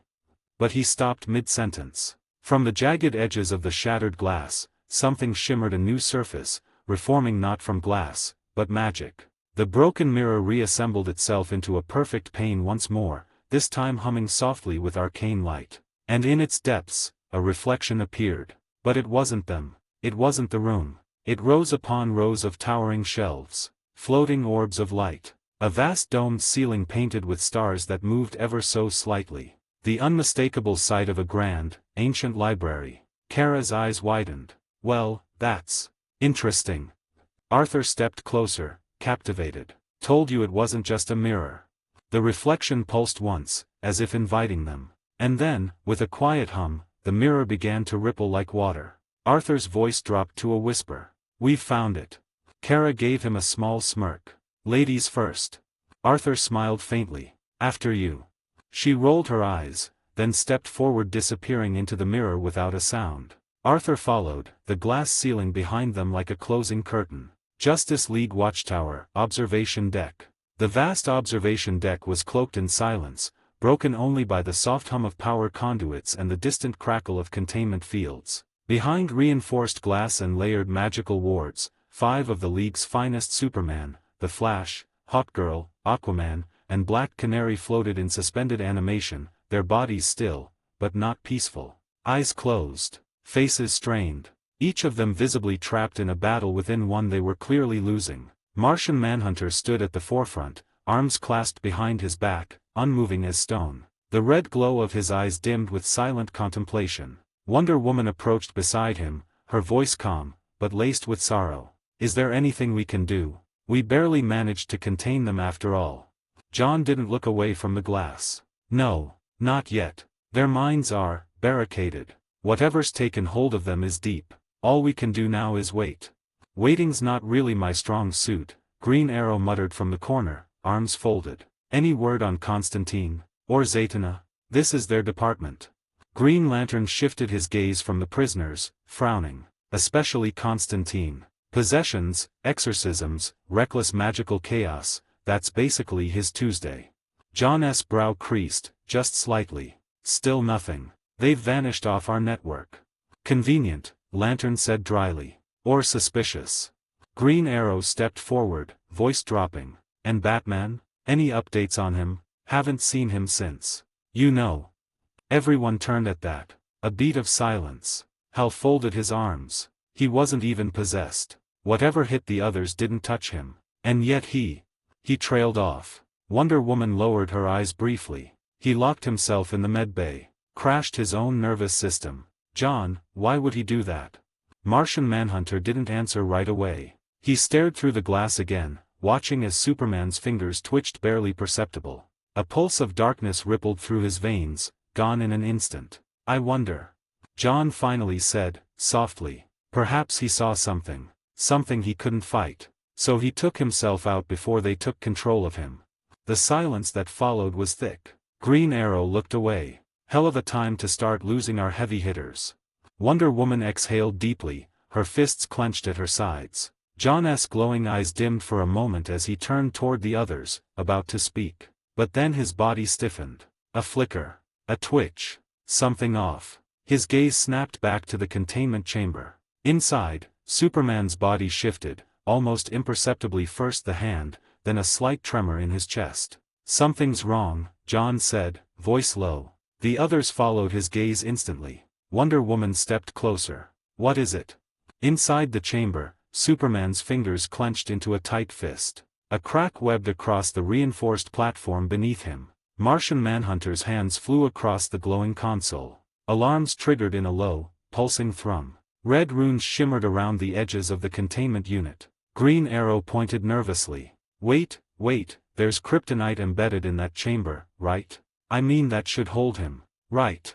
John didn't answer immediately. He froze, eyes narrowing as his fingers paused over the console. Then, slowly, he looked up. He's actually resisting it. Everyone turned sharply. What?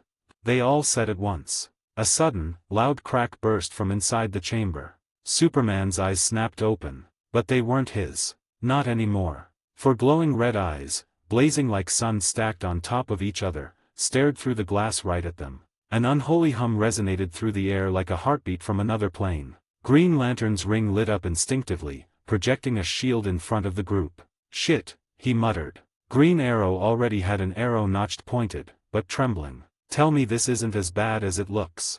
Wonder Woman's lasso glowed faintly at her hip as she took a guarded step forward. "John." But Martian Manhunter didn't respond. 110, Shadow Fate. Inside the library. Arthur's boots echoed softly on the stone floor as he walked slowly between the towering shelves, fingertips grazing the leather-bound spines. He pulled one book out and opened it, the pages brittle and faded. His eyes narrowed. "I can't read any of these," he muttered under his breath, frustration barely contained. The text writhed across the page like it was alive, ancient glyphs reordering themselves only to mock him with unfamiliarity. Across the room, Kara was hovering quite literally above a collapsed pile of scrolls and rotting parchment. She waved a hand in front of her nose. "Well, like I said before." She grimaced. "I hate the smell of old. Not a fan of books." The voice came from right beside her. Kara yelped and whirled midair, instinctively pulling back her fist with heat vision charging in her eyes. Standing mere inches away was an old man. Regal in posture despite age, cloaked in robes that shimmered faintly like starlight. A silver cane rested in one hand. In the other, he held the unmistakable golden helmet of Nebu, its surface gleaming even in the gloom. Arthur's head shot up at the sound of the voice. He snapped the book shut and slid it back onto the shelf before calmly approaching. His gaze swept over the figure, reading the posture, the presence, the calm weight he carried like a man with nothing to prove. Then their eyes met. The old man's voice was soft. "Welcome, Arthur Black whined." Arthur blinked once, slowly. "I am Kent Nelson." The two stood still, one cloaked in ancient magic, the other draped in dark mystery. Kara floated slightly behind Arthur, her heat vision dissipating but her eyes still wary. Arthur gave a subtle nod, hands at his sides but ready for anything. "Pleased to meet you," he said simply. A pause. Kent looked between them, his expression unreadable, yet not cold. The golden helmet in his hand pulsed faintly, like it recognized Arthur's presence. The library seemed to breathe around them, shelves creaking under unseen weight, magical tension coiling in the air like a storm waiting to break. There was a pressure that whispered to their very bones, reminding them this was no place of ordinary knowledge. This was a vault of secrets too dangerous for daylight. Arthur stood still, his breath slow, reading every flicker of movement in Kent Nelson's posture. The sorcerer smiled, faintly, as though sensing both Kara's and Arthur's tension thrumming in the room like a bowstring. "What's with the looks?" Kent asked, the corner of his mouth twitching. "You have nothing to fear from me. I merely wish to help." Arthur took a step forward, boots echoing softly on the stone floor. "I appreciate it," he said carefully. "But there's one thing I don't understand." His eyes didn't waver. "If you already know what's happening with the League, the whole possession thing, Raven, Trigon, then why didn't you do anything about it?" The question lingered in the air like a challenge. Kent's eyes sparkled with something ancient. Not arrogance, but burden. Then he laughed. It was a low, hollow chuckle. Like someone who'd seen this conversation play out 100 different ways, in 1,000 different timelines. He looked directly into Arthur's soul. "If I told you," he said quietly, "would you even understand?" Arthur didn't blink. "Try me." Kent's voice shifted. It echoed not in the library, but in reality itself. As though it passed through a dozen dimensions before reaching them. The air changed. Pages rustled from unseen winds. The walls pulsed. Then Kent spoke, voice layered, like the chorus of all his past selves. "Yes, I see their fall. I see the fire in Superman's eyes. The void in Diana's soul. The shadows that now wear the bat's cowl." A tremor passed through the floor. Kara looked around, unnerved, as if the very stone beneath them recoiled from Kent's words. A swirling shimmer manifested behind the old sorcerer, a portal made of woven light and memory. Within it, images danced like flames, the Justice League, warped and terrible, tearing across continents like wrathful gods. Cities fell. Oceans boiled. Hope burned. Kent gestured toward it. "Trigon's corruption was not unforeseen," he said, his tone calm. "It is balance order's grim reply to a world of unchecked chaos." His gauntlet hand hovered above the portal. Light rippled at his touch, yet he did not pass through. "I could stop them," he said, and even the possibility made the library groan. Dust fell from the rafters, books trembled on the shelves. "I can help them. I could burn the corruption out, chain their souls in light, and banished the Demon King's influence back into the pit from which it crawled. The air felt like it might shatter. Kara's breath hitched. Arthur said nothing, his stare never wavered. Then Kent lowered his hand, and the light dimmed. But in doing so, he said quietly, "I do us all." A hush fell like a thunderclap. He stepped away from the portal. His voice, now quieter, held a weight that bent time. "1,000 futures bleed into my sight," Arthur Black whined. "And each one ends in silence, if I act." Kent turned, the golden helmet in his hands catching what little light remained. Then, his tone shifted personal, raw. "You, however." He took one step closer. "You are the variable. The wild thread the tapestry did not account for. Not bound by fate. Not bound by me or anyone, a strange thing, indeed." The helmet began to hum in resonance, and from Kent's palm rose a sphere of radiant energy. "You must walk where I cannot," Kent said softly. "You must make choices where I am forbidden. You must become what the world needs, not what it expects."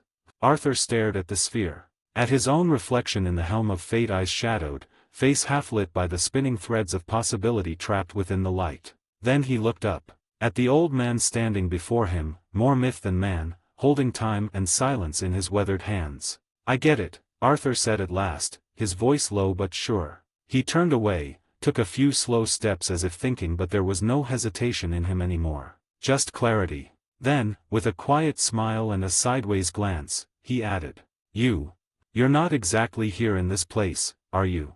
His eyes narrowed, sharp with realization. "And we're not inside the casino anymore, are we?" Kent let out a breath of amusement, the faintest flicker of pride crossing his face. "Very perceptive of you, Arthur." Arthur turned fully to him now, gesturing toward the looming walls of the library, the arcane glow that pulsed beneath the tiles, the whisper of books written in dead languages no one else could read. "This is a small section of your Tower of Fate," he concluded, his voice tinged with certainty. "A pocket illusion tucked into the folds of reality. You pulled us into it the moment we stepped inside the room. The whole mirror nonsense was another illusion." Kent didn't confirm, but he didn't deny it either. Arthur's eyes glinted with something harder to place. "Insight. Or perhaps, respect. And there's another reason why you can't help the League directly. Something worse than consequences. Something you can't share." Dr. Fate was still. The golden helmet in his hand shimmered with the soft echo of hidden truths unspoken, but not unfelt. Arthur let out a small sigh, then nodded once. "No need for me to know the details. Not now. I'll respect that." Behind them, Kara stood with her arms slightly raised in helpless confusion, her brow furrowed so hard it looked like she might sprain something. "Okay, does anyone want to explain what is going on, or are we still talking in magical riddles and cryptic poetry?" she asked, only half joking. Arthur glanced back at her, gave her a half shrug. "Later." Then he stepped toward Fate again, squaring his shoulders. "So, where's the source of the problem? Where's Raven?" Kent's tone dropped like a bell tolling through fog. "Azeroth." Arthur exhaled through his nose. "Of course it is. Any way inside?" Kent nodded slowly. "I cannot enter. But I can open the way for you." He raised his hand toward the wall behind him, and the stones began to part like curtains drawn open not by force, but by will. Beyond, a swirling vortex of energy formed, pulsing with a rhythmic hum, almost like a heartbeat from another world. "Beyond that path," Kent intoned, "lies either salvation, or your unmaking." Arthur looked into the portal. There was no fear in his face, only a readiness. "We're in luck," Kent added, stepping beside him. "The realm of Azeroth is accessible now. This very place is a magical convergence point. A gateway between planes." Arthur grinned. "Cool. Let's do it then." Kent held up a finger. "Except, we need a powerful anchor. Something that can keep your essence tethered to this realm while at the same time it should have some link to the one you seek. Should the forces in Azeroth try to tear you apart, you can return here safely." Arthur's grin faded. He was halfway to rolling his eyes when something clicked in his mind. His hand moved instinctively to his coat, reaching into an inner pocket. He pulled something out, an artifact, small but glowing faintly with dormant power, heatless flame coiled within glass and silver. He looked at it for a second, then stretched out his hand toward Kent. "Will this do?" Kara said in surprise. "That's the artifact we found in Raven's room." Kent's gaze fell on the object. His brow lifted, surprised not just by what it was, but that Arthur had it. A quiet moment passed between them. Then Dr. Fate nodded, slowly. Yes, he said, taking the item with both hands. That will do perfectly. 111 Azeroth. Kent looked down at the artifact for a moment, then, with reverence, he took it. As the artifact passed from Arthur's grip to his, a low chime echoed through the chamber like fate itself had acknowledged the transaction. Kent raised the helmet of Nebu, his expression disappearing as the golden helm locked into place. The transformation was immediate. His posture snapped upright, regal and still as stone. The air grew heavy, electric. The sound of whispering spells clawed at the edge of reality. Then, Dr. Fate ascended, his feet lifting inches off the floor, robes trailing in an invisible breeze. His hands moved with practiced precision, fingers sketching runes in the air that glowed and burned with blinding light. They twisted like constellations, locking together into a sacred symbol. The artifact trembled, then burst forth from Kent's hands as if called by something greater. It sailed into the portal, a blinding streak of light, and embedded itself like a keystone into its heart. Instantly, the swirling vortex stabilized, its chaotic edges folding into a perfect circular gate. Dr. Fate hovered above them, arms extended, his voice layered with ancient thunder. The anchor is ready and the path is open. You may cross now. Kara took a step back, blinking at the sheer scale of power she feels before her. Holy hell. Arthur, however, didn't flinch. He just looked up eye to eye with the helm, with the man behind it. His voice was calm but carried a weight behind it. Thanks for the help, Fate. He turned halfway, glancing at the portal. Then looked back again, gaze sharp. I'll be sure to return the favor. There was no doubt in his tone. No question. Just a quiet promise, like an oath spoken before the gods. Fate's head tilted, reading more than Arthur had said. Perhaps more than even Arthur realized. Slowly, he descended, the helm lifted from his head with an unseen motion, revealing Kent Nelson once more, tired eyes, but clear and resolute. He smiled faintly. You are welcome. No riddles. No veils. Just a man who knew the cost of staying silent, and the value of choosing the right hand to carry the burden. Arthur nodded once, and then turned toward the glowing portal. Kara moved beside him, stealing a look back at Kent with disbelief still written on her face. Just so we're clear, she whispered to Arthur, we're walking into a hell dimension to find the daughter of a demon, based on the advice of a floating wizard who built a pocket reality room in a casino. Arthur grinned sideways. Yeah. Kinda makes you miss the boring thugs and lowlifes, huh?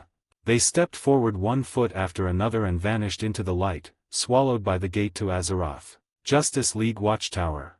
The sound of steel rupturing echoed through the chambers, then another boom, as Superman hurled Martian Manhunter across the reinforced hallway like a missile. John smashed into a wall of titanium alloy plating, cratering it with the force of a meteor. In the blink of an eye, he was on his feet again, cape torn, blood dripping from his mouth but determined. Across the room, Wonder Woman's bracers sparked, the air crackling with divine tension. Her sword sang as it scraped against the floor, and her jaw was set with grim defiance. Hovering above the broken ground, Trigon-possessed Superman looked nothing like the man they once knew. His iconic blue suit was now scorched red, tendrils of crimson energy writhing beneath the surface. His eyes weren't just red, they were four burning suns, flickering with unholy fire, radiating rage and madness. Clark.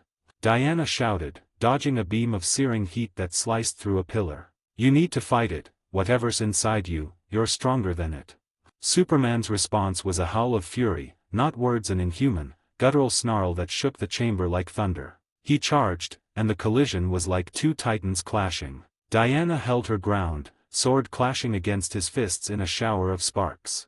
Her strength was God-forged, battle-tested, but even she could feel it. He wasn't holding back. Across the room, John phased through the floor, reappearing behind Superman, arms glowing with psychic energy as he attempted to invade the Kryptonian's mind just for a second, just long enough to reach the Real Clark. Kal-El, listen to me, this is not you. You are not a weapon. You are not a puppet.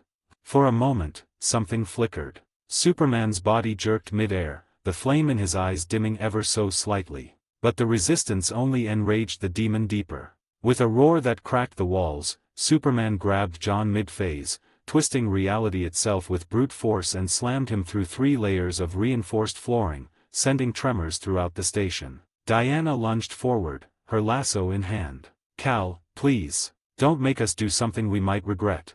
She looped the golden lasso around his chest, truth binding truth. But Trigon's corruption screamed back. The lasso failed. Diana's eyes widened. It can't be. Superman grabbed her by the throat with one hand, lifting her off the ground with the ease of picking up a feather. Her boots kicked against the air, lightning crackling around her tiara as she tried to resist. The age of truth is over, Amazon. Your gods are dead, you shall die as well. The voice wasn't his. It was many. A chorus of ancient evil. Meanwhile, behind a layered containment field, Green Arrow and Lantern stood between the damaged cells, where the other possessed heroes Flash, Aquaman, Hawkgirl, and Black Canary lay unconscious. For now. The walls shook again. More roars. Another power surge nearly shorted the lights. Arrow's grip tightened on his bow, eyes fixed on the fight through the observation glass. You think they can restrain him? Hal didn't answer right away. He stared, mouth set in a line, watching Wonder Woman crash through a bulkhead like a cannonball. Then finally, honestly. His ring hummed at his side, ready to activate at a second's notice. I don't know. Clark's the kind of guy who always holds back. Even when he's pissed. Even when he's hurt. He chooses to be gentle. He turned, eyes grim. But that. He pointed to the creature stomping toward Diana's broken form. That's not Clark. The lights flickered red. Sirens screamed. And the Man of Steel, possessed by a demon god, was wreaking havoc. Azeroth. Azeroth greeted them not with light, but with silence. Above them stretched a sky without stars, just a bruised, pulsing void, like a dying heart trapped behind black glass. Islands of jagged marble floated in defiance of gravity, some tethered by veins of red energy, others drifting aimlessly like shattered bones in space. The once sacred gates of Azeroth, fabled in myth and protected by ancient seals, loomed ahead. But they were broken, the golden arch cracked down the middle. The divine inscriptions once meant to ward off evil now glowed with a corrupted red hue, twisted into new shapes, Trigon's glyphs, if you looked closely enough. Between the cracks in the stone, a thick, crimson mist bled out, curling through the air like fingers searching for something to choke. It didn't move with the wind, because there was no wind. The air was still, suffocating, heavy with the smell of ash and something older, something wrong. The city beyond the gates lay in ruin. Arthur stepped forward, eyes sweeping the horizon with narrowed focus. Charming place, he muttered dryly, the crunch of scorched gravel under his boots the only sound for miles. Kara floated slightly above the ground, arms folded as she hovered beside him. Her cape barely moved in the thick, magical stillness. Her expression was cautious, but the deeper they went, the more uncomfortable she became. Is Raven really from here? She asked, voice low as her eyes traced the ruined skyline. She turned in the air, eyes narrowing. I mean, this place looks dead. And I'm not talking a few years, I mean 1,000 years kind of dead. Arthur didn't respond immediately. His gaze lingered on a crumbling statue of an old monk-like figure, the face long worn away by time, or worse. Yeah, he finally said, voice tinged with something more than just curiosity. I've read the stories about this place. He looked toward the distant skyline, where a dark temple loomed, untouched by the ruin around it. As for the real story about this place, I want to hear it from her. From Raven. Then his pupils suddenly narrowed, a flicker of blue light glowing in his irises as his magic stirred. His entire body tensed like a hound catching a scent.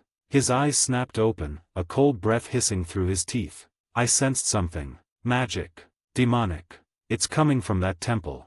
He pointed through the haze. Kara glanced in the same direction. Even from here, the temple radiated something unnatural. A pulse. Like a heartbeat too deep and slow for anything alive. Arthur's jaw tightened. Let's investigate.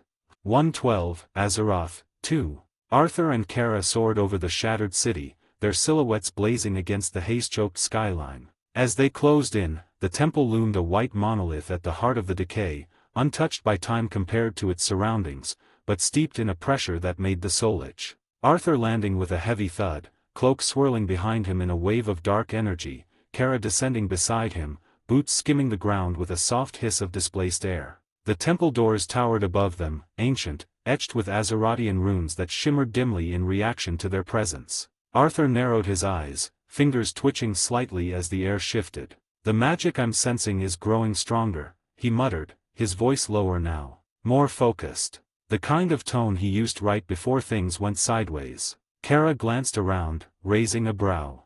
I sense nothing. She squinted at the door, then added with a smirk, unless you count bad feeling as magic. Arthur let out a short breath through his nose, somewhere between a laugh and a sigh, then stepped toward the doors. And suddenly he bumped into an invisible wall. He raised one hand and pressed it flat against it, a raw force that surged into Arthur's arm and nearly pushed him back. But he held firm. It's sealed, he said, studying the magical construct now spiraling beneath the surface of the door. Why do I feel like this is new? Kara floated a few feet off the ground, arms crossed. So can you break it, or do we knock politely? Arthur grinned faintly, the shadows around him coiling tighter, flickers of blue light dancing along his eyes. I think I can break it. Arthur's smile was faint, barely there, but the way the shadows coiled tighter around his arms and shoulders said enough. He raised his hand toward the barrier. The swirling magic before him cracked and pulsed in defiance. And then he unleashed it. Ruler's authority. The air trembled. A crushing weight slammed down on the seal like a divine hammer. The barrier screamed, resisting. The symbols along the door flared brightly, fighting back. Arthur's boots slid an inch across the stone from the pressure. His jaw clenched, muscles tensed. The force he was pouring into the barrier wasn't just raw strength, it was control, precision, willpower. A ripple of power burst out from him, and cracks began to splinter across the seal. But it still didn't break. Arthur growled low, focusing harder. Break, damn you. The shadows roared outward in a wave. The air exploded with pressure, dust howling from the impact as if the very dimension was protesting. With a deafening crack like thunder striking a mountain, the seal shattered in a flash of blinding light. Boom! The blast knocked dust and debris into the air. Arthur staggered back slightly only to find himself shielded by a blue figure. Kara stood in front of him, eyes glowing, cape fluttering from the impact. She looked over her shoulder, concern in her voice. You all right? Arthur stepped past her, shadows still fading from his form. Don't do that again, Kara. She blinked, confused. What? I won't break easily, he said, calm but firm, voice echoing inside the now open temple entrance. No, I didn't mean.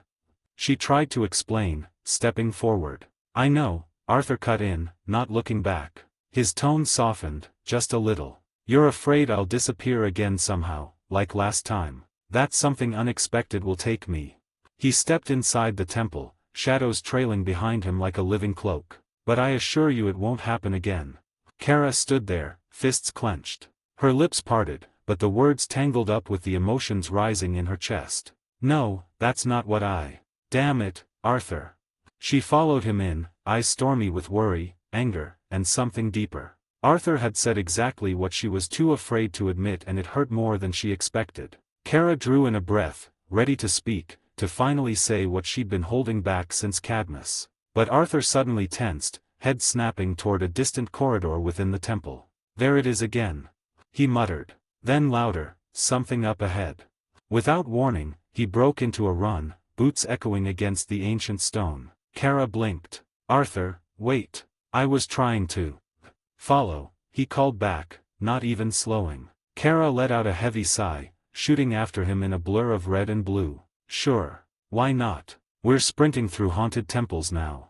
The halls of the temple were a maze, vaulted ceilings covered in old runes. Some halls were collapsed, others filled with strange statues whose eyes seemed to follow them. Magic clung to every wall like smoke. But Arthur didn't stop. He was drawn to something ahead. A presence, multiple. Finally, they reached a massive set of stone doors etched with the same language as the barrier he'd just broken. They were slightly ajar. Violet light flickered from the chamber beyond. Arthur slowed as voices drifted out, muffled, but clearly, familiar. I'm telling you, Z, someone just cracked that bloody seal. Felt it like a punch to the gut. They're either stupid powerful or stupid stupid.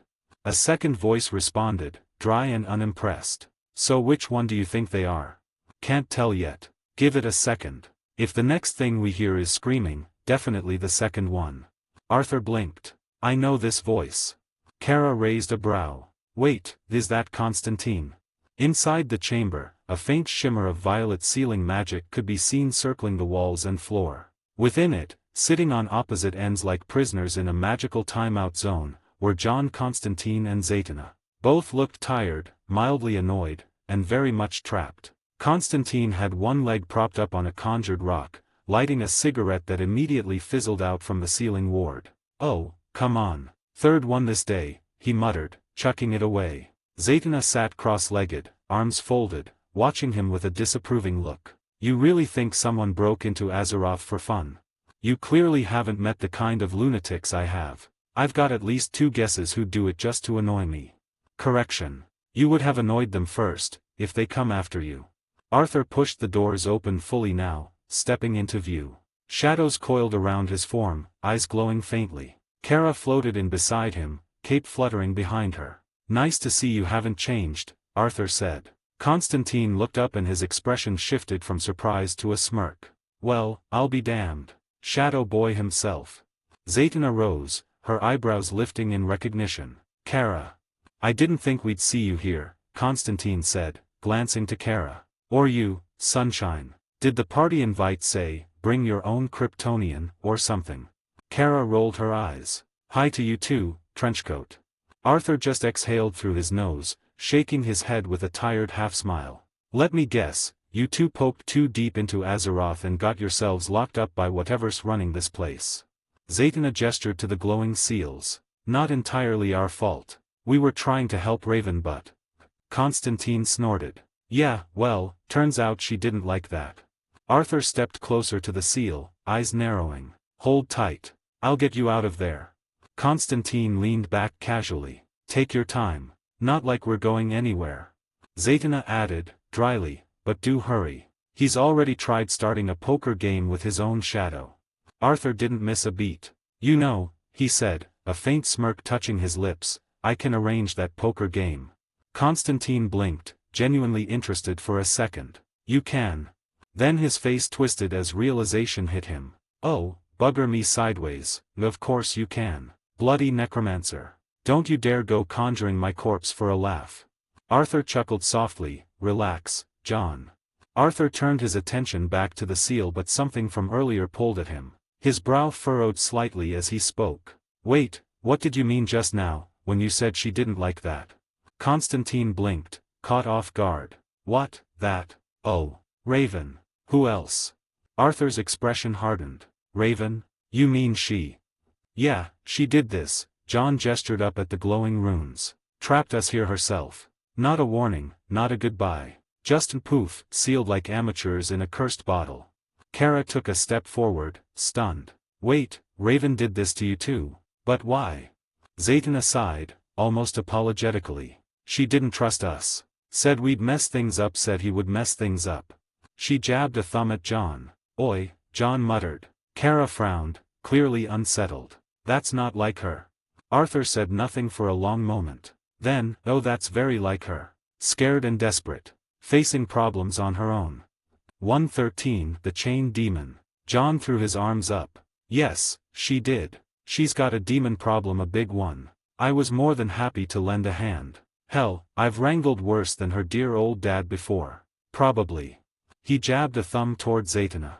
"We came here to help. To keep her from losing control. And what does she do?" Zatanna cut in, voice low but tense. "You already know why she did it." John rolled his eyes. Yes, I know." He cleared his throat dramatically, then dropped his voice into a near-perfect impression of Raven's calm, emotionless tone. "John, on second thoughts you might screw this up more than help, so please stay here while I try to fix this mess myself." He crossed his arms, glaring at no one in particular. "I mean really, that's gratitude for you. I've saved more souls than I've damned. Recently." Zatanna gave him a side-eye. "Debatable." Arthur, still processing, looked between the two. "So Raven locked you in here because she didn't think you'd be useful." "She didn't trust him," Zatanna corrected flatly. "Alright, stop Z," John muttered. "She trusted me until you opened your mouth. I was being realistic." John snapped. "You don't go walking into Azeroth or her dad's realm half-blind and expect everything to go smoothly." "John," Arthur said, stepping toward the sealed containment. "This realm of her father. You said. I want to know what you know about this place." Constantine sighed, rubbing the back of his neck. "Right. So, Daddy dearest Trigon, the bloody overgrown Hell-Lord, true body is still sealed somewhere in this dimension. But the true part of his soul, the one that was sealed in Raven's gem? Well, that's hiding away in his own realm. That's just my guess, because Raven wouldn't tell us shite. There's a gateway to it, right here, somewhere in this lovely cursed temple. Kara looked around with disgust. So Raven could be either here in Azeroth, or inside his realm. John nodded grimly. Yes, she can't leave and go back to Earth. Not while Trigon isn't fully contained. Which means he can't use her as a full bridge to get to Earth. So she trapped herself in here trying to stop him from doing just that. I get the reasoning, I really do. But she could have just asked me to leave instead of slapping a damn seal on my face. He gestured to the glowing magic still pulsing over his prison. I mean, bloody hell. Consent, ever heard of it? Then he muttered, at least back on Earth, the bat should be able to handle Trigon's little hellspawn infestation. Kara crossed her arms, frowning. Well, about that. Batman is out cold and most of the Justice League's been possessed. John blinked. Wait, what? Arthur answered for her. It's true. Some League members including Superman and Flash. John let out a groan. Oh, brilliant. Possessed heavy hitters. Just what we need. Arthur's eyes narrowed, his voice cold and understanding all at once. I see it now, the full picture. He looked toward the deeper halls. Raven isolated herself. Cut ties with the world. She's trying to fix this alone, truly seal Trigon again, from inside his own pit. Save the day by herself. But Zatanna spoke softly, we're still here, Arthur. So she hasn't succeeded yet. Arthur nodded once. Then we're not standing around anymore. We help her. Together. John perked up. Right, then. Touching speech. Now can you please break this stupid seal, or do I have to age here like a cursed wine bottle? I mean, I could do it myself, but she made sure I wouldn't be able to use my... Before he could finish, Arthur flicked two fingers and Ruler's authority slammed John's mouth shut with invisible force. MMH. Zatanna raised an amused brow. That's a very useful spell. Arthur's lips curled into a faint smirk. I know. He raised his right hand. Power crackled along his palm like static lightning, shadows coiling around his body. With focused effort, he pushed the force outward, Ruler's authority latching onto the layered seal like invisible jaws. The magic seal groaned and flared, resisting at first before shattering with a concussive crack, releasing a wave of heat and violet light. Zatanna stumbled forward, free at last, brushing her hair back. Ugh, finally. Arthur didn't stop. He turned towards John, pushing the magic toward the second sigil. Another wave of force, another crack, and Constantine was thrown slightly forward, coughing and wiping his mouth. Arthur let go of the spell over his face. John took a deep breath, grumbling. Thanks for that. Real gentle. Arthur, unfazed, folded his arms across his chest. You're welcome.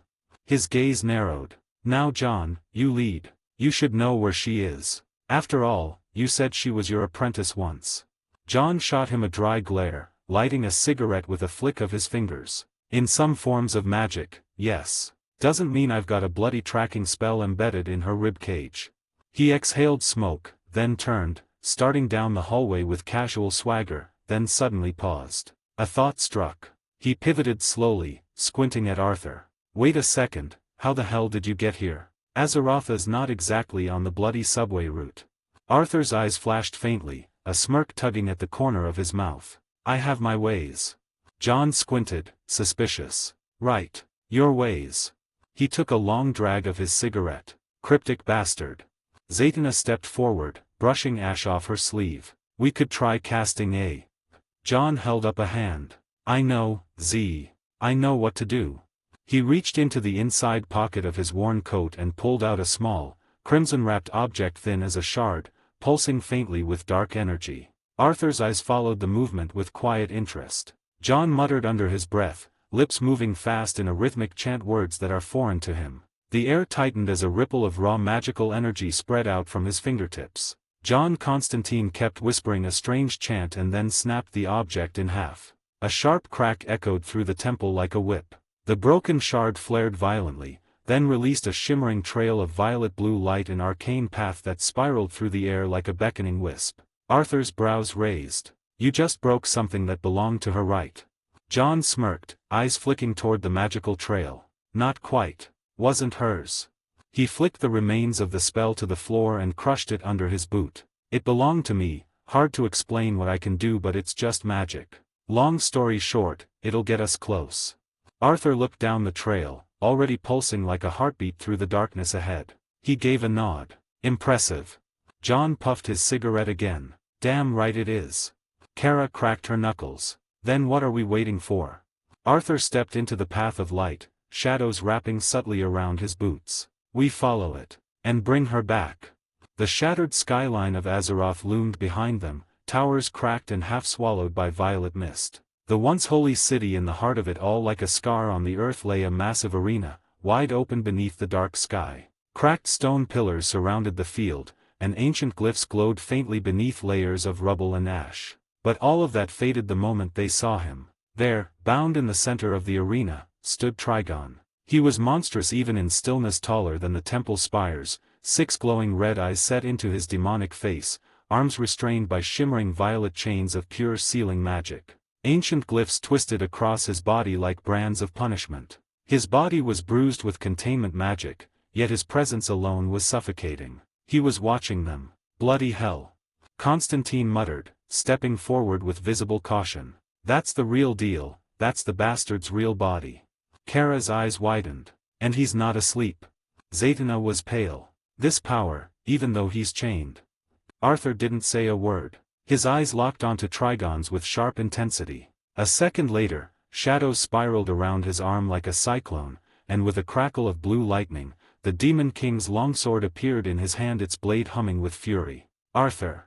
John took a step forward, hand raised. Oi, stop, don't be stupid.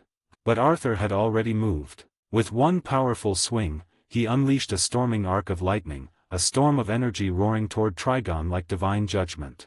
The ground shook as the strike carved the air in two, almost splitting reality itself as it hurled toward the Demon Lord. It hit. The flash lit up the sky. The impact cracked the arena floor. And when the smoke cleared, Trigon stood untouched. The chains around him vibrated faintly, but his body, unscathed. He grinned. A low, guttural chuckle rumbled from his chest. The Shadow King. 114, the hammer that broke the seal. A low chuckle rumbled from the chained demon's chest, deep enough to make the cracked stones beneath their feet vibrate. Arthur didn't flinch. His blade remained drawn, its edge humming with blue lightning. His eyes, sharp and cold, locked on the demon with surgical precision. So you can talk, Arthur said, voice dry. Good. Saves me the trouble of carving answers out of you. Seriously. John groaned, throwing up his arms like he'd just witnessed someone kick a hornet's nest. What part of apocalyptic demon sealed in a goddamn arena made you think antagonizing him was a bright idea? Bloody hell. Kara stepped cautiously beside Arthur, her cape fluttering in the violet wind. That attack didn't even scratch him. Zatanna's brows furrowed as her eyes scanned the magical chains. Why the hell did that trail lead us here, John? John bit down on his cigarette and exhaled smoke through clenched teeth. I don't know, alright. I followed the spell to Raven's magic. Maybe she was, maybe she wasn't. Trigon laughed again, louder this time, mockery and madness woven into the echo. Look at you. His eyes danced across them. Children playing war. Lost, confused, swinging blades like you understand it all. You are nothing but insignificant insects. Arthur didn't respond to that. Instead he rose. Levitating off the ground, his cloak fluttering behind him, Arthur ascended slowly until he hovered face to face with the demonic titan. The wind stilled around him, and his glowing blue eyes burned like twin stars of judgment. Where is Raven? Arthur's voice cracked like thunder. Trigon grinned, a horrible display of jagged teeth. My daughter. He tilted his head mockingly. Why, I wonder that myself these days. Arthur. Constantine hissed from below. God damn it, what are you doing? You don't poke sleeping giants, and you sure as hell don't fly up to their faces and demand answers. Ugh, never mind, we're so bloody screwed anyways. Arthur's expression didn't change. He raised his fist slowly, fingers tightening until the shadows around him crackled with pressure. His voice was low and cold. Stop lying, demon. All of your cursed eyes scream deceit. You know where she is. Trigon's grin didn't falter, but his eyes gleamed. Then his tone shifted just slightly. And you? He said, leaning ever so slightly forward in his chains, should stop pretending that you don't. Arthur's gaze sharpened. The arena went still. Zaydna blinked. Wait, what? Arthur's voice came slowly, bitterly. You invaded my consciousness, he said. Not long ago. That wasn't a dream. You pulled me into your realm while I slept. You're saying she is there. Trigon's laugh came again, but this time it was quieter, darker, as if he found satisfaction in Arthur piecing it together. Arthur's jaw tensed, then without another word, he descended back to the ruined floor. The others watched him silently. Then Trigon's voice boomed again. You have my gratitude, Shadow King. Every step you've taken since you came to my daughter's existence has weakened the chains that bind me. Soon, his chained arms shifted slightly. I'll be whole. And then. His voice lowered, ominous and cruel. Your world will burn. Arthur didn't turn around. He simply muttered as he walked past his companions. Good luck with that. John spat out the butt of his cigarette and stomped it underfoot. Bloody hell, he muttered, lighting another. Now I'm gonna need a drink. They walked in silence through the ruins of Azeroth. The broken city stretched endlessly around them. And behind them, only the laughter of Trigon echoed. Low, mocking, relentless. Each note a shadow claw scraping at the back of their minds. Arthur walked ahead of them, silent. His shoulders taut beneath his dark cloak, fists clenched at his sides. He hadn't spoken a word since they left the arena. Then John broke the silence, his boots crunching over broken stone. Whoa, hold up. He said, gesturing like someone trying to pause a disaster. You don't just walk away after that, mate. You've got something to explain. Arthur kept walking. Don't, Kara said sharply, stepping between John and Arthur's back. Her eyes narrowed. Protective. John blinked at her, caught off guard. Why? What do you mean don't? Then he paused. The gears in his mind spun fast, connecting dots he didn't like. His hand slowly dropped to his side, and a grim realization fell over his face. Oh.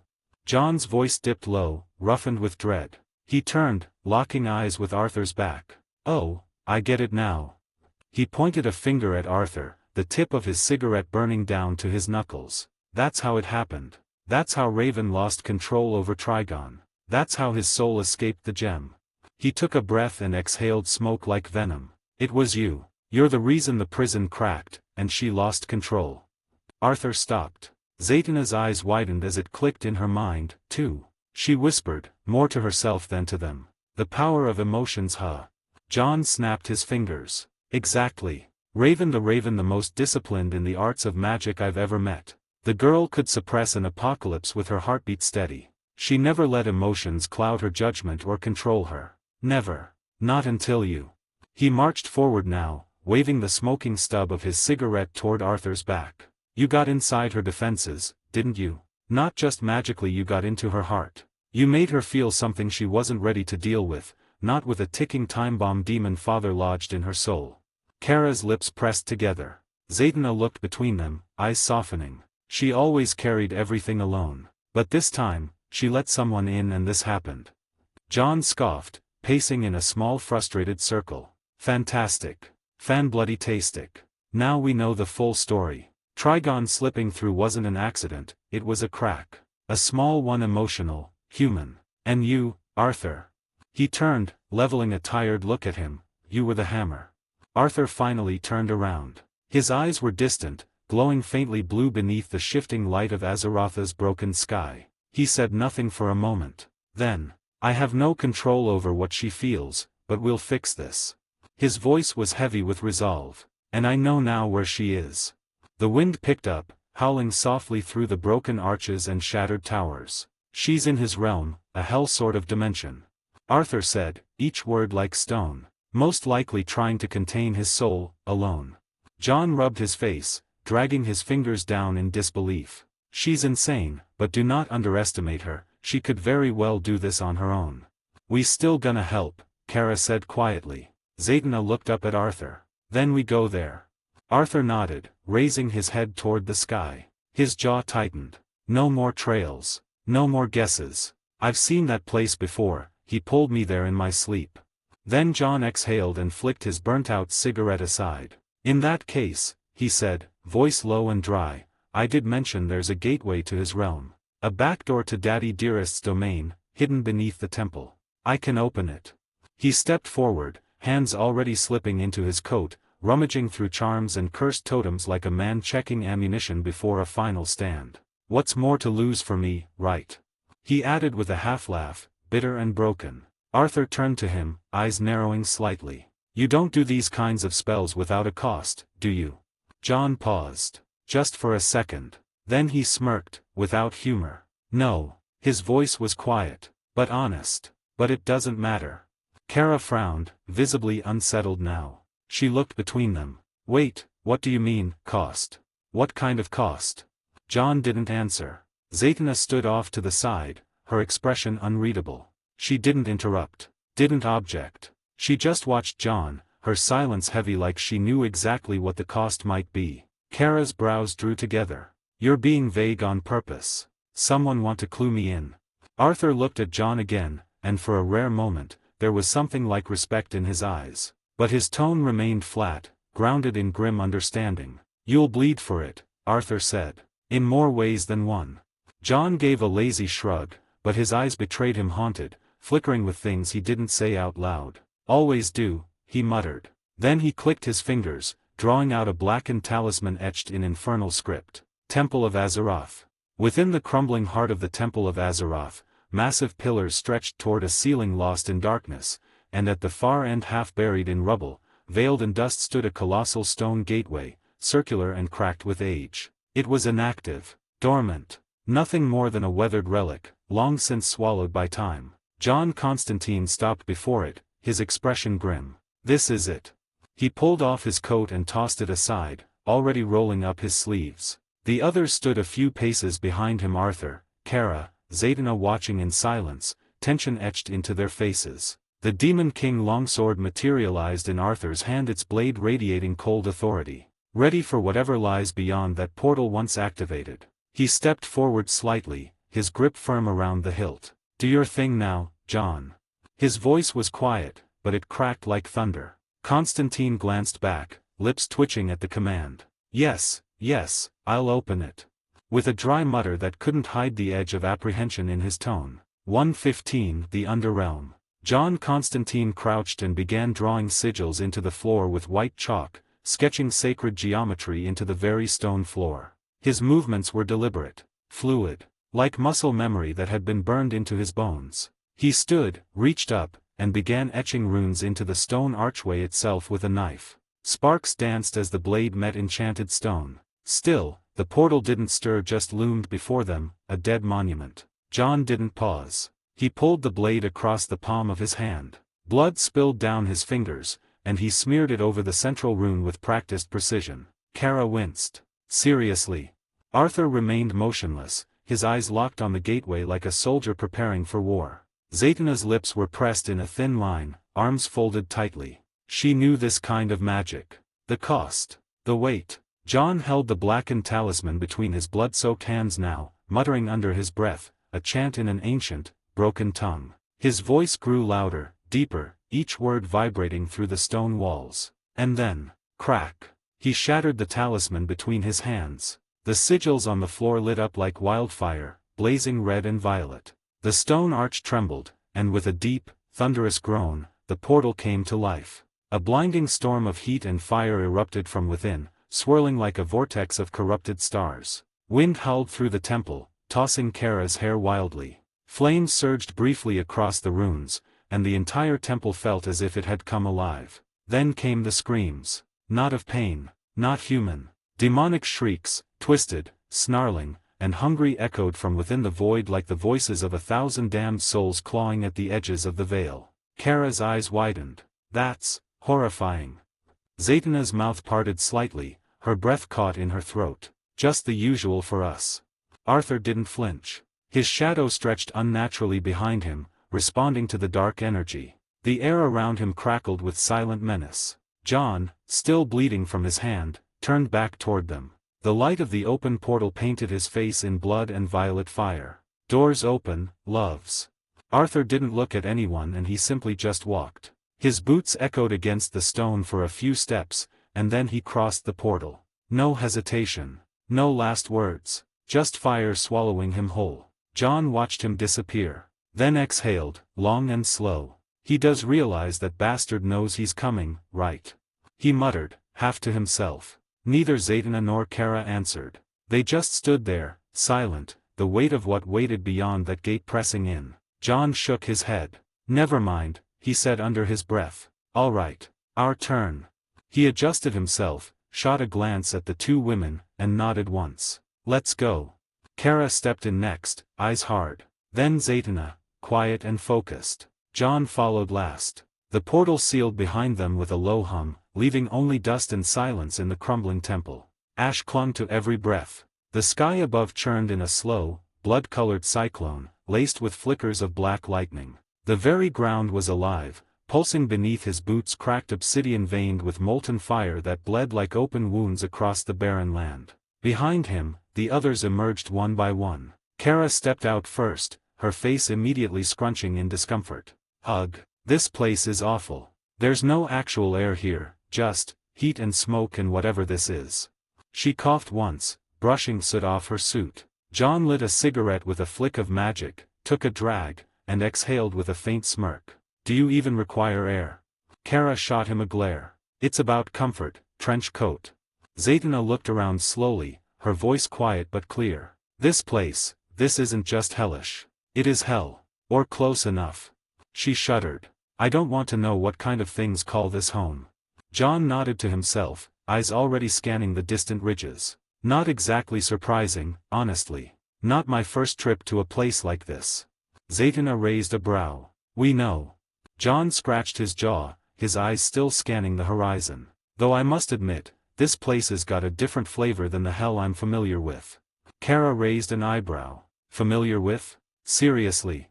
John gave her a sidelong glance, puffing smoke from the corner of his mouth. Are you really asking me that question, dear? Kara scoffed and crossed her arms. Right. Constantine, the part-time warlock, full-time disaster. John grinned. Exactly. And yet you lot keep inviting me to these parties. Makes you wonder. Zatanna rolled her eyes but didn't smile. Her gaze lingered on Arthur. Arthur didn't turn. His eyes were locked on the scorched landscape ahead, his expression unreadable. But his voice was low and calm, almost distant. This is exactly the same as before, he said. Back then, when he pulled me here. He gripped the Demon King's longsword tightly, the metal pulsing with lightning, whispering with power. With a sharp movement, he stabbed it deep into the molten cracked ground. The blade hissed violently, drinking in the fire, shadow rippling outward in a slow, circular wave that disturbed the very earth. The flames recoiled from the sword as if in fear. Back up, Arthur said simply, his eyes not leaving the sword. Just in case. John stepped to the side but didn't take his eyes off Arthur. And what exactly are you about to do? Arthur's hand tightened on the hilt. Testing something, he said, the shadows gathering around his boots. Something that didn't work the last time I was here. Then it happened. The shadows under his boots stretched longer than any natural form should allow, snaking outward like tendrils possessed, crawling across the burning stone and seething flame. They twisted and pulsed with dark purpose, unnerving even the hellish terrain beneath them. Kara took a step back, instinctively raising her fists, eyes darting across the horizon. Wait. Zatanna said under her breath, watching the ground as the shadows spiraled into formation, forming symbols older than any spoken tongue. John blinked. Bloody hell. Arthur's eyes began to glow, the cold, crackling blue of otherworldly power, unrelenting. His voice echoed like thunder carved from void. Come forth. A low rumble rolled across the scorched plain, followed by an eruption of black mist and twisting darkness. Then they rose. Dozens. Shadow soldiers emerged from the molten soil, armored and silent, their eyes gleaming row after row, perfectly synchronized, each one kneeling before Arthur in solemn, practiced reverence. And then came them, his generals. Doom towered behind him, silent and monstrous, the fire reflecting off the jagged figure of the shadow-forged titan. Then Ultra appeared, sharp and calculating, his eyes scanning the terrain like a predator. Last came her platinum-haired, statuesque, her expression unreadable beneath glowing red eyes. Galatea stepped forward, her cape brushing the fire with no fear. She knelt with Ultra beside her. Both bowed their heads low. My king. Their voices echoed. Kara's mouth fell slightly open. She took a step forward, almost not trusting what she was seeing. Is that Galatea? Her voice was quiet, confused, a hint of disbelief. John whistled low, lighting a fresh cigarette with a flick of his finger. Well, that's one hell of a trick, the same thing he did in Limbo. Strange form of necromancy though. Zatanna's lips parted in awe, but no words came. Her eyes shifted from Arthur to his army, then back again. This wasn't just summoning. This was a display of power. Arthur stood tall, his eyes still glowing with that ghostly, electric blue shifted toward his three generals, standing like monoliths amid the kneeling army. "You three are my strongest," Arthur said, voice low but carrying the weight of command. "Take these soldiers. Purge any filth that dares stand in your way. Once you're done, regroup with me." There was no hesitation. Ultra snapped a sharp salute, his voice crisp and cold. "It shall be done."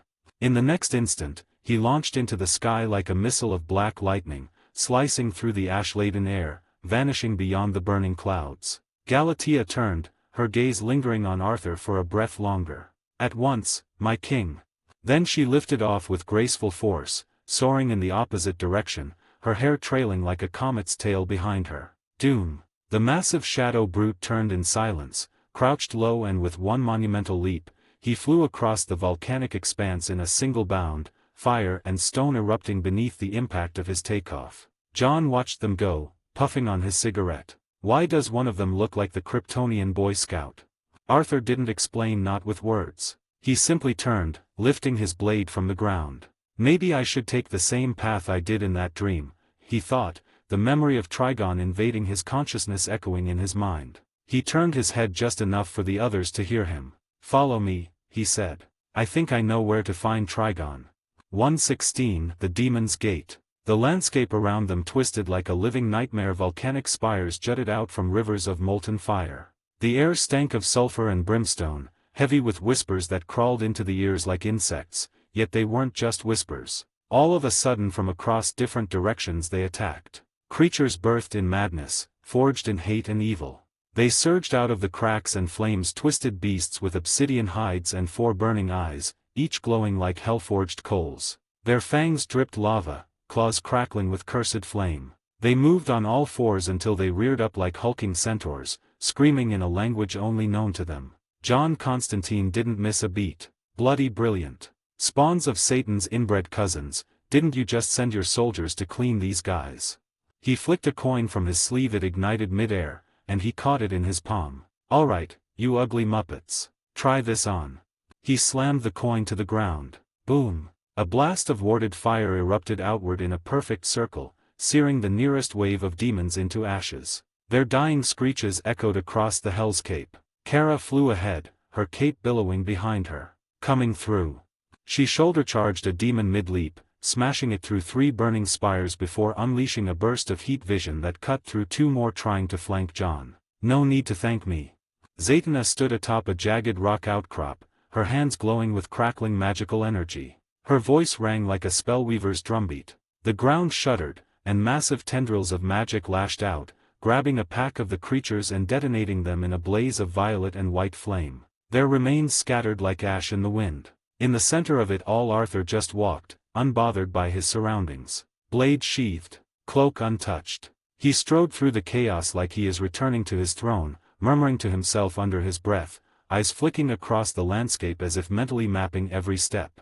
John ducked under a flaming swipe and sent a warded punch to a demon's chin with a brass knuckle inscribed in Latin. It exploded into smoke. He turned, scowling toward Arthur. "Is it just me, or is our dear Shadow King strolling through hell like he's lost in bloody thought?"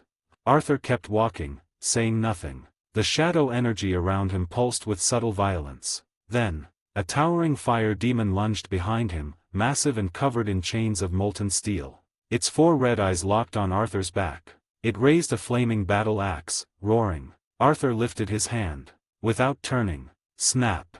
The demon's neck twisted violently with a wet, sickening crack. It collapsed, twitching, into a heap of embers and bones behind him. Arthur never looked back. Kara's eyes widened. "Wow." "Yep," John muttered, lighting a cigarette with the still glowing ember of a demon's skull. "Snap the hellbeast's neck like it owed him money. Still, you need to fight with us, damn it." Zatanna blinked. "So he is that strong. I see why Bruce put him on that list." Arthur's voice finally came, low, echoing across the inferno. They're distractions. Trigon's real defenses are ahead. These things, they're just fodder, Trigon knows that. He glanced up toward a towering obsidian gate in the distance, flanked by pillars of flame and screaming stone faces, horns, 4 eyes, all having similar faces to that of Trigon. His eyes glowed brighter. We're getting close. Arthur Blackwind walked ahead of them with steady steps, shadow curling beneath his boots like tendrils eager to devour the ground itself. His eyes narrowed, and a flicker of deep, arcane blue shimmered across his irises. A silent hum echoed inside his mind. Status bar. Name, Arthur Blackwind. Job, Shadow Monarch. Title, Architect of Fear, +40 INT /+30 cents /+30 AGI /+30 STR. Level, 104-120. Fatigue, 10. HP, 9550. MP, 10,500. Strength, 205-221, +30. Health, 171-200. Agility, 175-210, +30. Intelligence, 200-216, +40. Sense, 150-182, +30. Available ability points, 0. Passive skill. Tenacity, level 1. Insanity's Gambit, immunity to mind control, fear, and sanity-based debuffs. Job-specific skills. Shadow Extraction. Shadow Exchange. Monarch's Domain. Skills. Bloodlust, level 2. Ruler's Authority. Mutilation. Sword Rush. Speed Step. Kryptonian Flight. Equipment. Omega Hardened Hide. Abyss Forged Necklace. Cape of Silent Descent. Demon King Longsword. Inventory. Doomsday's Bone Gauntlets. Abyss Forged Necklace. Azeroth Knight Armor Set. Greatsword of the Lowborn. Prometheum Sword. Anti-Kryptonian Blood Vial, Epic. Shattered Bolt. Kryptonite Sword. Solar Gauntlets. Lasso of Submission. Volthum's Cracked Ring. Venom Sac Flask X10. Baraka's Dagger. Tower of Fate Key. Legacy Shadow Legion Dungeon Key. Arthur's fingers flexed slightly, his ever-climbing stats, the tools of the system shaping him into something far beyond mortal comprehension. He whispered to himself, voice low, edged with wonder and cold ambition. I know how strong beings like Trigon are, and yet. His eyes narrowed as he scanned the jagged skyline. I feel like I can do much more. Become much more. Whether through him, or others. His fist clenched tighter around the hilt of his sword. I see no clear ceiling. Behind him, John Constantine raised an eyebrow as he slowed his pace. He leaned slightly toward Kara and muttered out the corner of his mouth. What the bloody hell is he mumbling about now? He wasn't this awkward when I met him some time ago.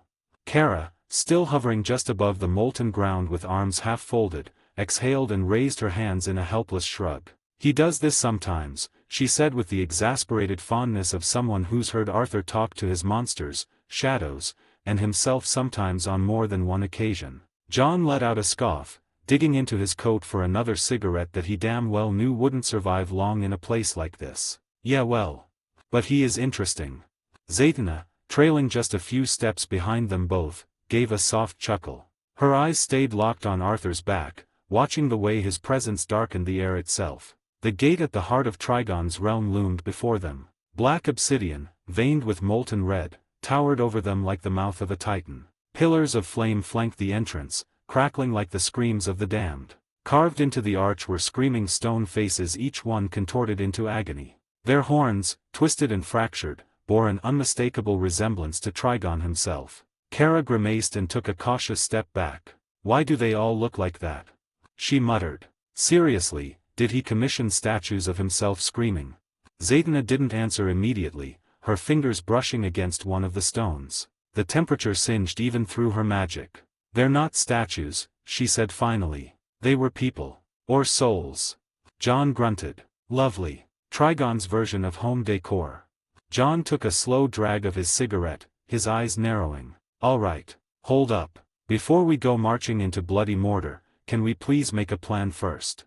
Arthur didn't even bother to turn around. I'm serious, John said, waving his hand toward the entrance. Considering what I'm sensing, he's definitely in there. Trigon. Big red bastard himself, and this isn't his chained body, it's his damned soul, he can attack and do things. But there's someone else too. It's faint, could be Raven, could be one of his vermin. I'm not sure. So let's just. Arthur didn't even pause. And just walked forward. Into the heat. Into the waiting fight. John blinked once. Oh, for the love of, bloody hell's balls, mate. He threw up his hands in exasperation. This is Trigon. Not your run-of-the-mill demon. You don't just. Kara was already walking after him. Of course you'll follow him, John muttered. Zatanna gave him a sideways look, a half-smile, and a shrug that said everything without saying a word. She raised both hands in surrender and started following too. John stared after them, jaw clenched. You as well, really? He called out. John sighed, slapped his hand against his coat, and lit another cigarette with a flick of his fingers. This is gonna go so well. Arthur stood before the gate, his expression cold, unreadable. Shadows danced at his feet. Then, his eyes began to glow a brilliant, searing blue. His doomsday bone gauntlet materialized with a harsh crack over his right arm, spikes locking into place, pulsing with shadow power. John's cigarette fell from his lips. Arthur stepped forward and reared his gauntlet arm back. Arthur.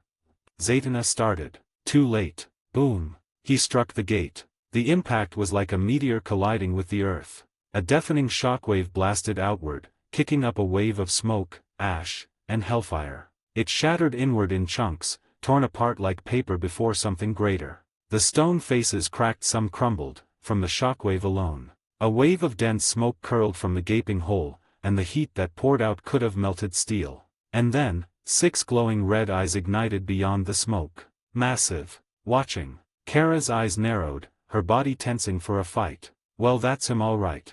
John muttered under his breath and lit a new cigarette with shaking fingers. Yeah, well. We've definitely got the bastard's attention now. 117, Arthur vs. Trigon. The swirling dust parted like a curtain. And then they all saw him. Trigon. Or what looks like him. A black ghost form, massive and ethereal, cloaked in writhing shadows and fire. His 6 eyes burned red through the void, each one trained on them. Beneath him, his clawed hands hovered just above the broken, volcanic ground. Around him, dozens of fire demons crouched, 4-eyed beasts made of flame and hate, hissing and chittering in distorted tongues. And at the center of it all, Raven. She was on her knees, chained by obsidian energy rooted to Trigon's ghostly body. Her skin was very pale, her cloak torn. Arthur's eyes snapped to her. And slowly, as if feeling that familiar weight, her head turned. Their eyes locked. Arthur. Her voice cracked, barely more than a whisper. Her body trembled. Is that really, you? From behind, Trigon's terrible laughter echoed across the dimension, deep and resonating like thunder crashing through bones. Do not be fooled, daughter, the ghost form rumbled. This is yet another illusion. Another test. Another lie. She clutched her head, eyes wide in pain and confusion. No, no, wait, this is one of your games again, father. A whisper of displaced wind and Arthur was gone from where he stood. With speed step, across the field in a blink, the ground cracking behind him as he knelt beside her. She recoiled slightly at first, but then his hand gently tilted her chin upward, and she looked into his face. This is no game, Raven, Arthur said, voice calm but powerful. We're actually here. She reached forward slowly, uncertainly, and touched his face, her fingers tracing over the line of his jaw. It's actually, you. She whispered. He nodded, seeing the dark veins beneath her skin, the strain in her breath, the weight of Trigon's influence gnawing at her from within. She collapsed into him, wrapping her arms around him in a trembling embrace. But then, voice tight with desperation, she pulled back. No. Wait, you shouldn't be here, she pleaded, glancing over his shoulder. None of you should be here. Behind them, Trigon stirred. His 6 eyes began to glow more violently. Go, daughter of mine, the demon god said, his voice like a grinding mountain. Return to earth. Return to your prison. No. She shouted, louder now, her energy flaring briefly. That's what you want. You want me to open a passage. You want to flow through me, to become whole, to break your true seal. She coughed, wincing, clutching her side. Her voice came weaker now, each syllable like fire on her tongue. John's eyes narrowed. Of course, he muttered. This wanker's demons? Easy enough to scatter across Earth, no problem. But he, the real him, can't walk freely there unless summoned. Or. he gestured toward Raven. Or channeled through someone like her, his own blood, half human, half demon. A walking key. Get his real body free from Azeroth and then let hell loose. Slimy bastard. Raven gritted her teeth and looked back at Arthur. He isn't whole, but he's still strong. You have to. Arthur gently took her hand from his cheek and stood. And then he turned to face the monster. His Demon King longsword unfurled into his grip with a sound like metal screaming through the air. The blade crackled, blue lightning sparking across its edge as his shadow pulsed outward in jagged tendrils. His eyes glowed with fierce, brilliant blue fire. I wonder, he said coldly, the air trembling around him, what kind of shadow soldier you might become. He raised the sword, blue lightning howling across the obsidian around his feet. But we shall find out now. Trigon's 6 eyes flared in a violent red blaze. Insolent mortal. Kara stepped up beside Arthur, her eyes wide at Raven, but her fists clenched. She really is here, then we're not leaving without her.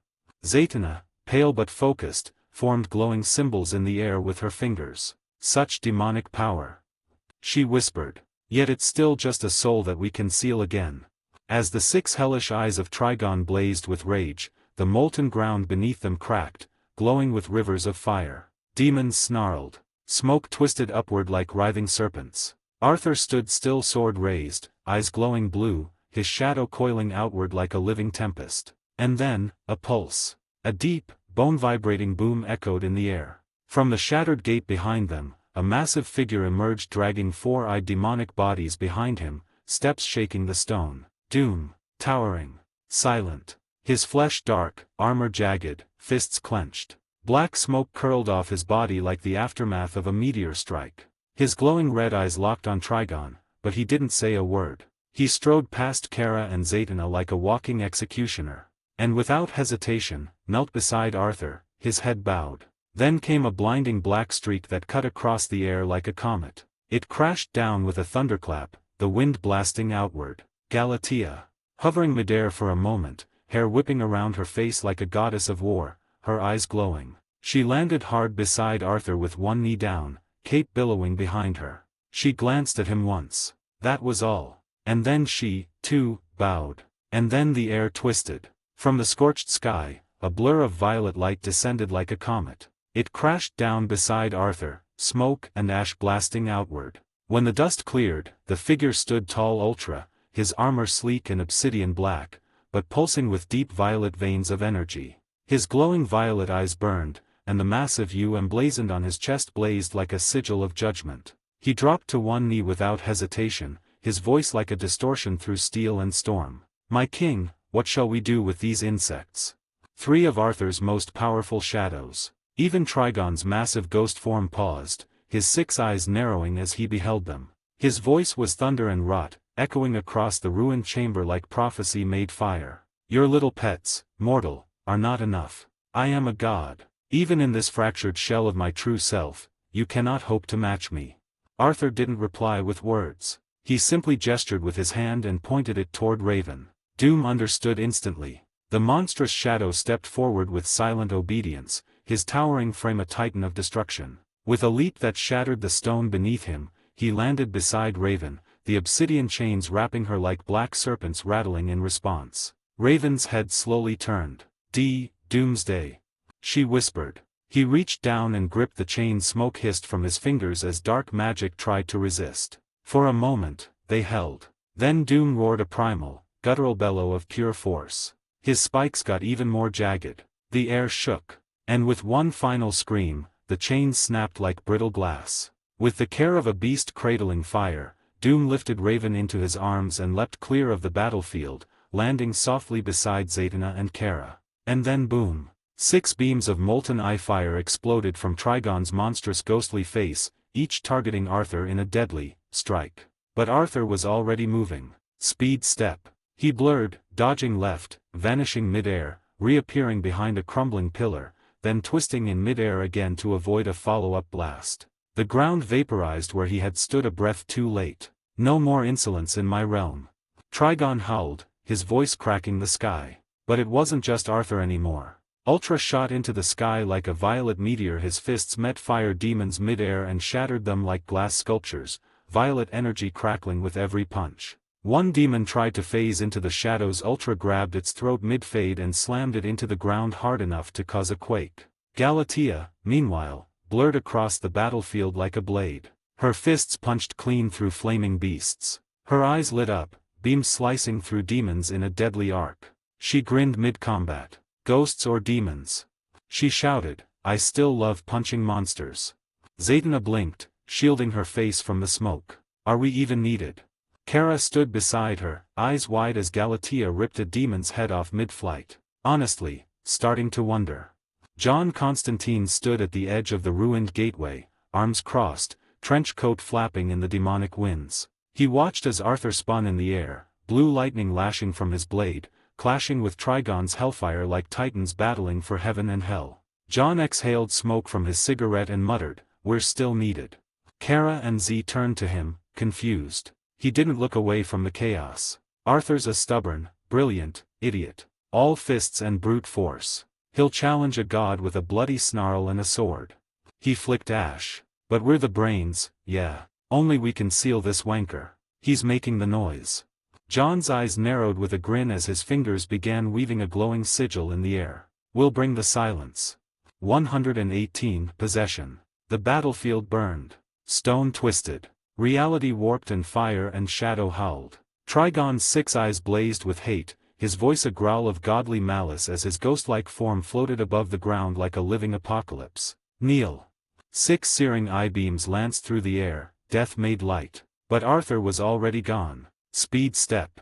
He vanished in a blink, appearing behind Trigon with a sudden sonic boom, Demon King longsword gripped in both hands. With a grunt of force, he slashed downward. Trigon twisted, catching the blade mid-swing with a clawed, burning hand. They held there, eyes locked. Then a clash. Fist met fist. Blade met fire. Arthur was airborne, wings of crackling energy from his boots flaring behind him as he ducked under a second beam and drove a punch upward. Trigon snarled, head snapping back as Arthur's doomsday gauntlet fist connected with his jaw, sending a ripple through his smoke-like form. But the demon god responded in kind, spinning and belching a torrent of hellfire from his massive maw. Arthur crossed his arms, activating ruler's authority. A force erupted in front of him. The fire slammed into it, pushed, screamed but didn't pierce. Then Arthur burst through the flames. Is that it, God?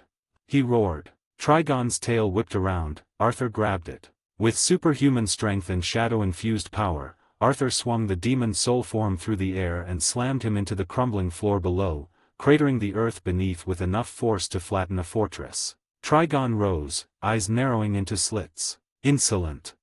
All 6 eyes fired again, spiraling, weaving, unpredictable. Arthur used speed step, zigzagging midair at impossible angles, twisting past the beams, flying upside down, then appearing in front of Trigon's face in the span of heartbeats. He used ruler's authority again, dragging jagged obsidian chunks of the broken gateway behind him and flinging them at Trigon like missiles. They exploded against the demon's spectral chest as Arthur closed the distance again. Hra! He slashed low. Trigon dodged, the blade grazing his ribs with a hiss of black mist. Trigon responded with a massive, clawed swipe, but Arthur ducked and drove his fist into Trigon's gut, sending the demon flying backward into a wall of molten stone. Arthur hovered there, cloak fluttering, electricity crackling across his arms. You're strong, he said, voice low. But even though you are in this form you still bleed. Trigon stood, chest smoking. I will unmake you. They shot at each other again, 2 blurs of fire and lightning colliding midair, shaking the realm itself. Fist met claw. Blade met horn. The sky above cracked with the power of their clash. They struggled midair, locked in a test of raw force. Arthur's eyes flared, his gauntlet igniting with shadow energy. Trigon bellowed as Arthur began to push him back. For the first time in probably forever, the demon was losing in a battle of strength. And far below, Constantine's eyes widened. He's actually holding him. Kara smirked. Told you. Fists can solve some things. The sky split with fire. Smoke spiraled like a living serpent as Arthur clashed with Trigon's soul form above the battlefield. Shockwaves rolled outward with each blow, collapsing walls and sending flaming debris into the void-like sky of this hellish realm. From below, 2 meteors of violet and black light tore upward. Ultra and Galatea, flying at blistering speed. Galatea slammed into Trigon's side like a warhead, sending the massive demon spiraling through the air. Ultra blurred beside her in a streak of violet, his black cape flaring behind him as he raised both fists and hammered down on Trigon's back with enough force to rupture the air. The demon roared in fury, his glowing form flickering for a moment. "You dare, mere constructs of shadow!" Trigon bellowed, voice echoing like 100 screaming voices layered into one. His 6 eyes flared, converging on Galatea with a blast of molten red hellfire vision. Galatea gritted her teeth, floating mid-air with her arms crossed in front of her. Not backing down from a ghost with anger issues. Her crimson heat vision ignited, meeting Trigon's beams mid-air. The sky between them turned white-hot with colliding energy. "You are nothing," Trigon hissed. Before the beams could overwhelm her, Ultra appeared beside Galatea, raising his hands and unleashing his own heat vision, locking it in perfect sync with hers. "Then let me show you what we are capable of." Ultra's voice was distorted, and deep like thunder in a void. The combined heat beam from Galatea and Ultra pressed forward, pushing Trigon's attack back inch by inch. The demon snarled, his 6 eyes blinking erratically. "Vermin!" Arthur watched them hold their own, the corners of his mouth twitching ever so slightly. Then he blurred. Speed step. He appeared above Trigon, whose eyes were still locked in combat with the dual beams. "Heads up," Arthur said coldly. He brought his gauntlet fist down with the force of a meteor boom. The impact sent Trigon spiraling, smoke bursting from his skull as one of his massive horns cracked, shattering in a rain of obsidian shards. The demon let out a bellowing screech that shook the molten stone below. And then, Galatea and Ultra descended beside Arthur midair, hovering behind him like twin titans of wrath. Galatea's red eyes still smoldering, Ultra's violet glow pulsing like a heartbeat of destruction. The 3 of them, Arthur, Galatea, Ultra, formed a line in the air, shadows curling beneath them, their capes billowing like banners of war. Trigon reeled, clutching his cracked face, growling in disbelief. "It seems I must do that in the end," he spat, fury twisting his monstrous features. Arthur's eyes narrowed, glowing bright blue as lightning crackled around his shoulders. Far below the chaos, where the sky didn't burn quite as violently and the roars of battle echoed like distant storms, Raven lay cradled in Doom's massive arms. The colossal shadow's body knelt motionless, like a monolith carved from darkness itself, shielding her from the ruin overhead. Her breathing was shallow. Sweat beaded on her pale skin. Her cloak was torn, her body battered, and even now, wisps of red magic still clung to her fingers like unwanted chains. She stirred. One trembling hand slowly reached out and touched Doom's enormous, clawed finger, as if anchoring herself to something real, something stable in this infernal plane. "Doom, he calls you right," she whispered, her voice rasping with effort. "You don't understand. He's not just strong." The shadow didn't reply. His glowing eyes stared straight ahead, always alert, always still. "He's smiling like this for a reason," she said, pain flickering in her violet eyes as they glanced at the silhouette of Trigon. She coughed once, twice, then grit her teeth and continued. "My father's true threat isn't his strength. Not while he is like this." Her voice cracked. "It's what he can do, in this half-formed state. How he manipulates the battlefield, the soul, the mind." Doom slowly turned his head to look down at her, confused. She pressed her forehead into his massive palm, fingers weakly clutching at the shadowy flesh. "You all need to leave, please, while you still can." The great shadow general growled low in his throat, a sound like the earth groaning beneath its own weight. He didn't understand her words fully, but he understood one thing. She was afraid. And for that alone, Doom shifted, slightly adjusting his grip to protect her more fully, his body tensing ready to stand should anything dare come close. John Constantine stood just a few feet away from Trigon, trench coat fluttering in the infernal wind, a burning sigil glowing in his palm, the glyphs rotating mid-air like celestial gears clicking into place. A cigarette burned low in the corner of his mouth, barely hanging on. He smirked. "Time's up, demon." Trigon's 6 eyes flared red, then twisted into something colder. "Smug. Time's up for you." The air changed. Arthur landed with thunder beside John, his generals, Galatea, and Ultra falling in behind him. Arthur's glowing blue eyes narrowed as he gripped the Demon King longsword, sparks of lightning snapping along the blade's edge. He felt it. The shift. Something off. "John, now." He barked, urgency in every syllable. "I know. John's spell ignited with hellfire and starlight, but it was a second too late. With a scream like a tear in reality, Trigon's soul shot upward, twisting into a stream of flame and black mist. Arthur slashed up with his blade in a blur, the ground fracturing from the force, but the spectre slipped past him, spiraling through the battlefield like a banshee's curse. Kara had just incinerated a horde of fire demons beside Zatanna, her eyes glowing with heat vision, cape singed at the edges. She didn't see it coming. The black mist slammed into her, wrapping her in a cocoon of red lightning and hellfire. Her body froze mid-flight, limbs twitching as the scream that followed wasn't her own but something ancient and furious. Her blue eyes snapped open, not blue anymore, now there were 6 of them and burning red. Kara! Zatanna gasped, stumbling backward, hands lighting up with defensive spells. Bollocks, how did? John hissed, the spell in his hand short-circuiting from magical interference. Arthur's eyes widened, his face contorting with fury and disbelief. Damn it, John! He cursed, stepping forward, but Kara, now possessed, turned toward them with the twisted smile of Trigon carved onto her face. A voice echoed from her throat, distorted and monstrous. A Kryptonian makes such a fine vessel.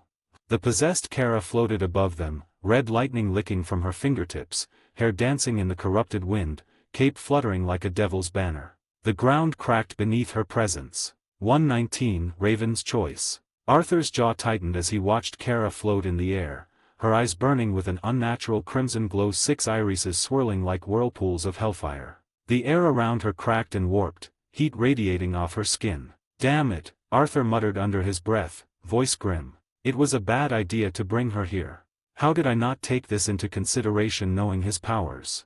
Her voice echoed, layered in distortion, Trigon's presence thick in every word. Your efforts are meaningless. Earth shall burn next after I'm done with you, with my fire and vessels. John Constantine stood nearby, thumbing the edges of a glowing sigil between his fingers. Don't worry, mate. I can still exer.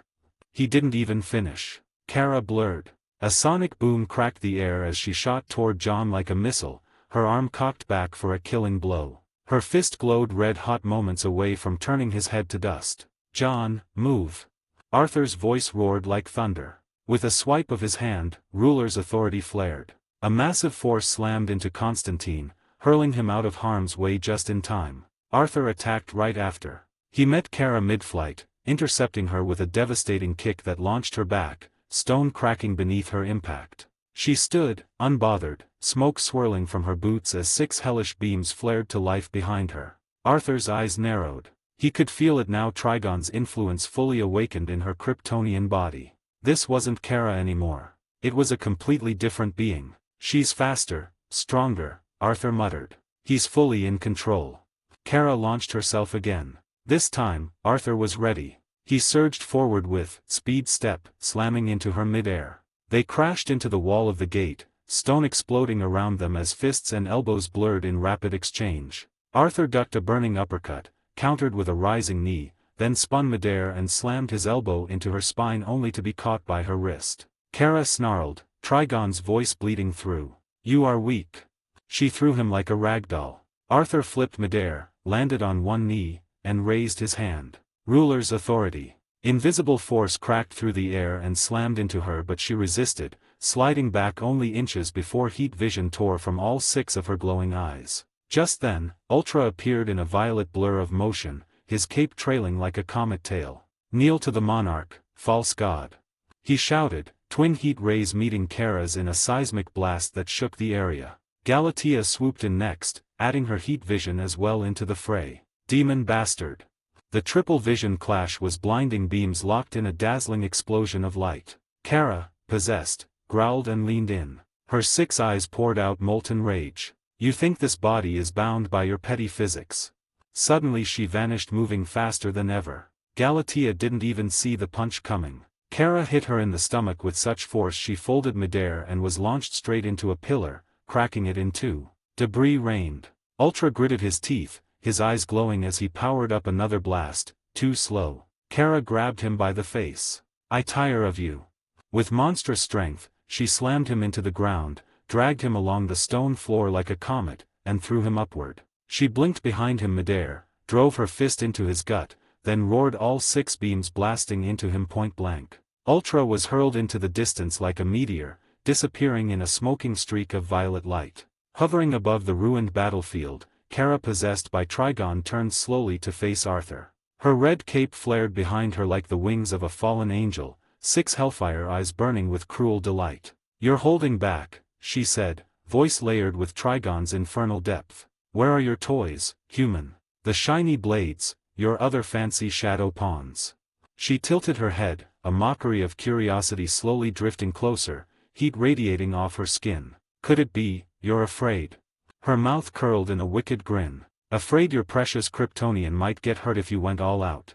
Arthur hovered midair, silent, his armor cracked from the battle. His fists clenched, and with a low hum, the doomsday gauntlets materialized over his arms. Spikes, bone, and shadow coiled around his fists like the hands of an ancient titan. Kara/Trigon chuckled. "So weak. You disappoint me. I overestimated you.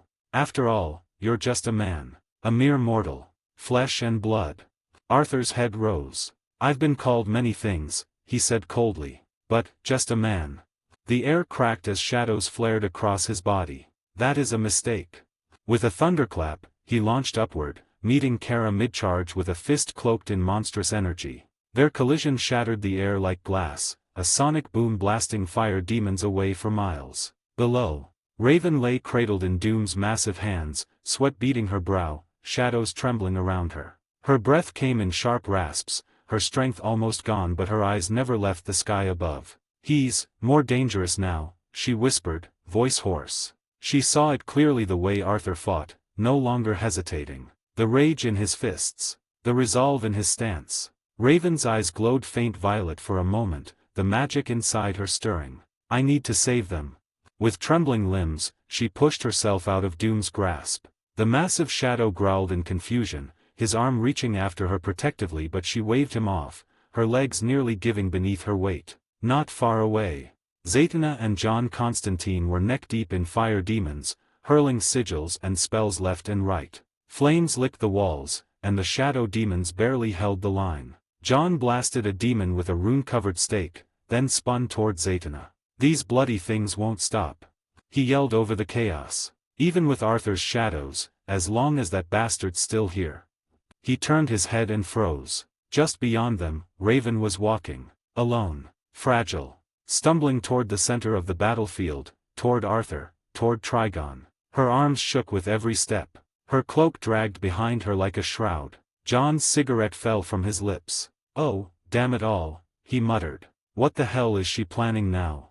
In the sky above, Arthur and Kara clashed again, high above the scorched battlefield, fists cracked against flesh with enough force to rupture the very air. Shockwaves blasted through the flaming ruins, sending molten stone and broken demons flying in all directions. Arthur and Kara, possessed by Trigon, were locked in a brutal aerial brawl, fists colliding like meteors. Her movements were relentless, savage. Each strike from her came with the strength of a god. Arthur grit his teeth as he parried a devastating blow, his gauntlet scraping against her burning knuckles with a roar of impact. "Damn it," he thought, sweat dripping into his eyes. "My mana's draining fast.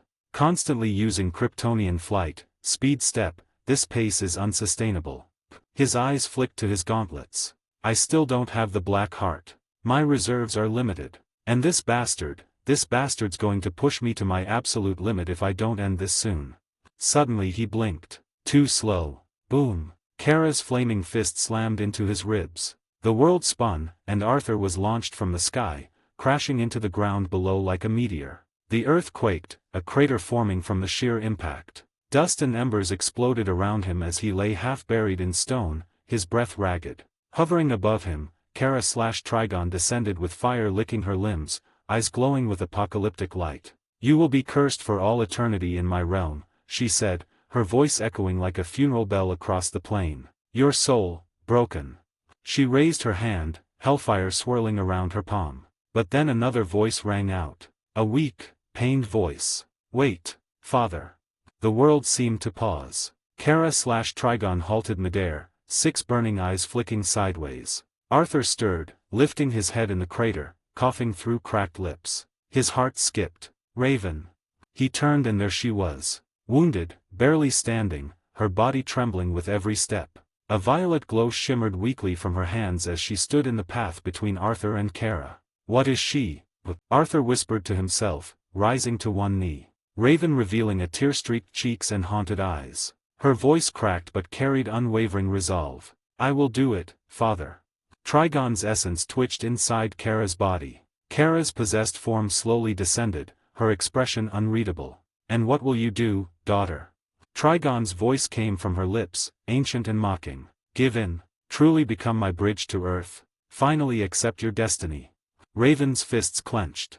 Her aura flared. But her words came quiet and calm. "Yes," she said. 120, extinguished. Arthur's head shot up, his eyes widening. "Hey!"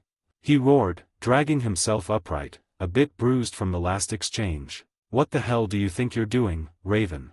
But she didn't turn to him. Her gaze remained locked on Trigon, unwavering. "I will go to Earth and break the seal there," she said softly. "If you spare them, let them leave this place unharmed."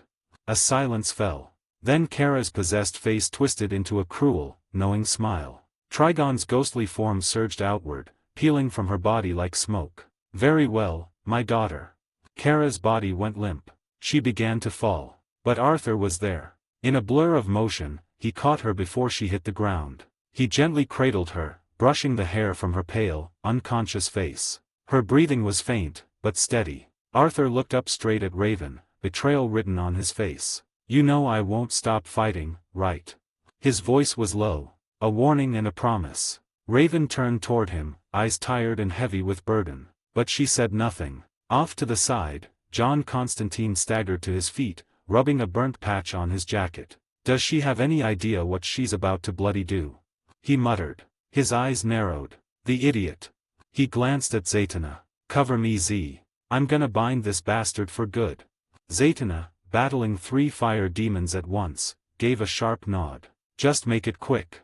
As fire raged around them, John began his chant, circles of arcane runes spinning from his fingertips, drawing in the energy of the realm itself. The ground beneath him cracked with power. Zatanna held the line, her voice singing spells through gritted teeth. Flames turned back on the demons, exploding them in bursts of red ash. John's hands rose, voice climbing. "By blood, by shadow, by the law of realms forbidden." Then suddenly a swirling violet portal snapped open next to him and Zatanna. John blinked. "What the?" He barely had time to speak before they were sucked in. "Bollocks. Can I stop being interrupted for 5 seconds, Rave?"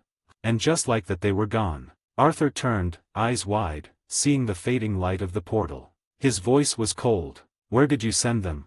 Raven's eyes met his at last. She looked so fragile, barely able to stand. "Back to Earth," she whispered. She looked to Trigon, then back at Arthur, still holding the unconscious Kara in his arms. Her voice was quiet in her own head, heavy with grief and steel.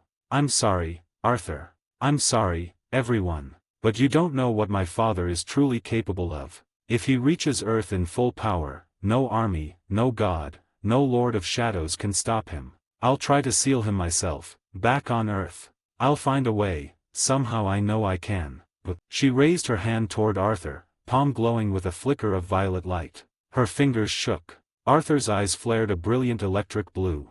The ground beneath him cracked as mana surged through his body, still holding Kara protectively. "Don't you dare." His voice was low and thunderous, the calm before a storm. "If you do this." Raven swallowed hard, pain tearing at her heart. Her voice wavered.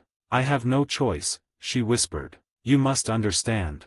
Trigon's massive, burning ghost form hovered nearby, silently watching, his 6 crimson eyes gleaming with cruel amusement. He smiled. Raven's magic surged. With a gasp, she opened a glowing portal in the air right next to Arthur's face. The wind howled as space folded in on itself, the vortex pulling at him with violent force. Arthur staggered, his boots scraping across scorched stone. He fought against it, summoning ruler's authority with a roar to anchor himself. But then he saw her. Raven was coughing violently, barely standing, blood at the corner of her lips as she poured the last of her energy into forcing the portal open. Arthur's teeth clenched. He looked down at Kara still unconscious, helpless, and then back up at Raven. And he let go. The winds ripped him from the ground, but not before he hurled one of his swords, the great sword of the lowborn, straight at Trigon's smirking face. The demon god snarled and fired a beam from all 6 of his eyes, a scorching laser of death that shattered the sword mid-air.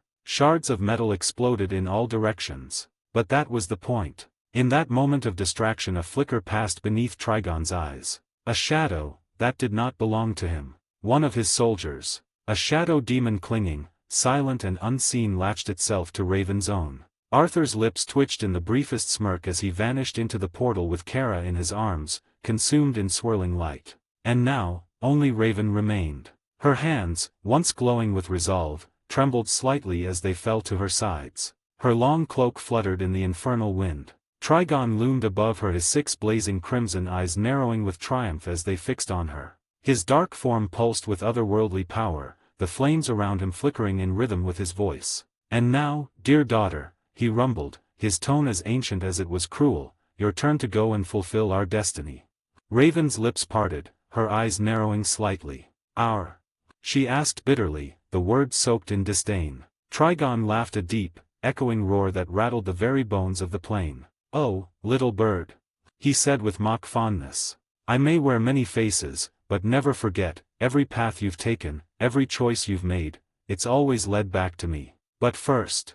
His voice dropped like a hammer. With a sudden, violent motion, Trigon's massive clawed hand lashed forward straight into Raven's own shadow. "What are you doing?" Raven gasped as her eyes snapped down. Her shadow, which had been subtly darker since Arthur vanished, twitched unnaturally. Then, Trigon's hand erupted from the ground, holding something by the throat. A writhing form, wreathed in dark energy, its violet eyes burning with rage. The shadow demon. Arthur's hidden soldier. His final contingency. Raven staggered back, shocked. "That's Arthur's." "No, how did you?" Trigon's flaming grin widened. He lifted the struggling demon higher, its claws slashing in futility, its body twisting violently in his grip. "Did he truly think I wouldn't notice a parasite hitching a ride beneath my daughter's feet?" Trigon growled, squeezing. "Your little Shadow King underestimates what it means to be eternal." The demon hissed one last time, then screamed as its form started dissolving into nothingness, vanishing in a flicker of blue and black flame. Raven stood frozen. She hadn't sensed it. Not fully. Not clearly. Arthur had left her a guardian, and now it was gone. Trigon exhaled deeply, like a beast finally clearing its den. "Now," he said, his 6 eyes narrowing, his voice a low snarl of possession and hunger. "We may proceed." Titan's Tower. The portal spiraled shut behind Arthur and Kara with a crackle of violet light, leaving silence in its wake. Arthur stood still for a moment, his eyes scanning the room, clean steel walls, glowing monitors, broken equipment. Slowly, he lowered Kara onto a nearby couch, her body still limp, her breathing shallow. She was safe and sound. For now. Surprisingly, the same room held 2 very familiar faces. John Constantine, leaning against a metal pillar with a cigarette halfway to his lips, muttered immediately.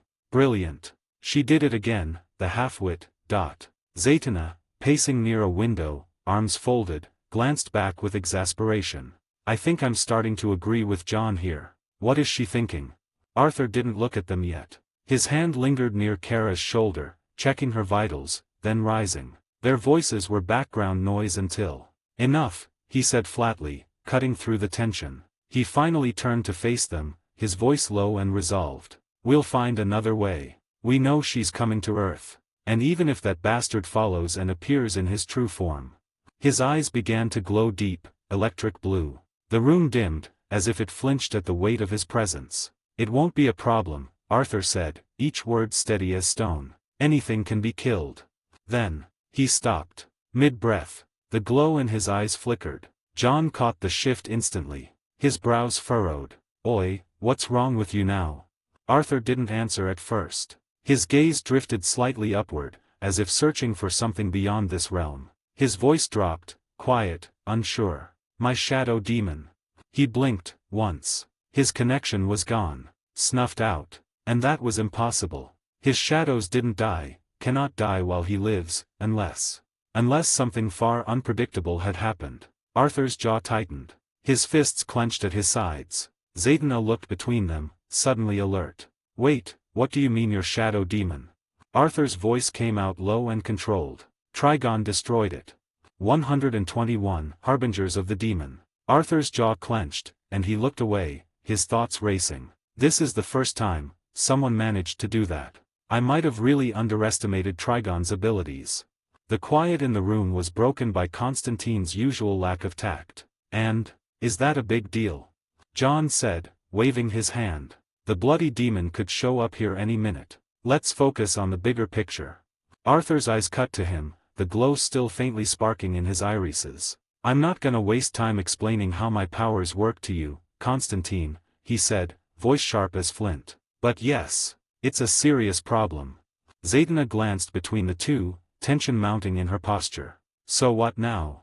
John sighed dramatically, rubbing his eyes with one hand. All the more reason to get this over with. I need a break, and about 12 pints.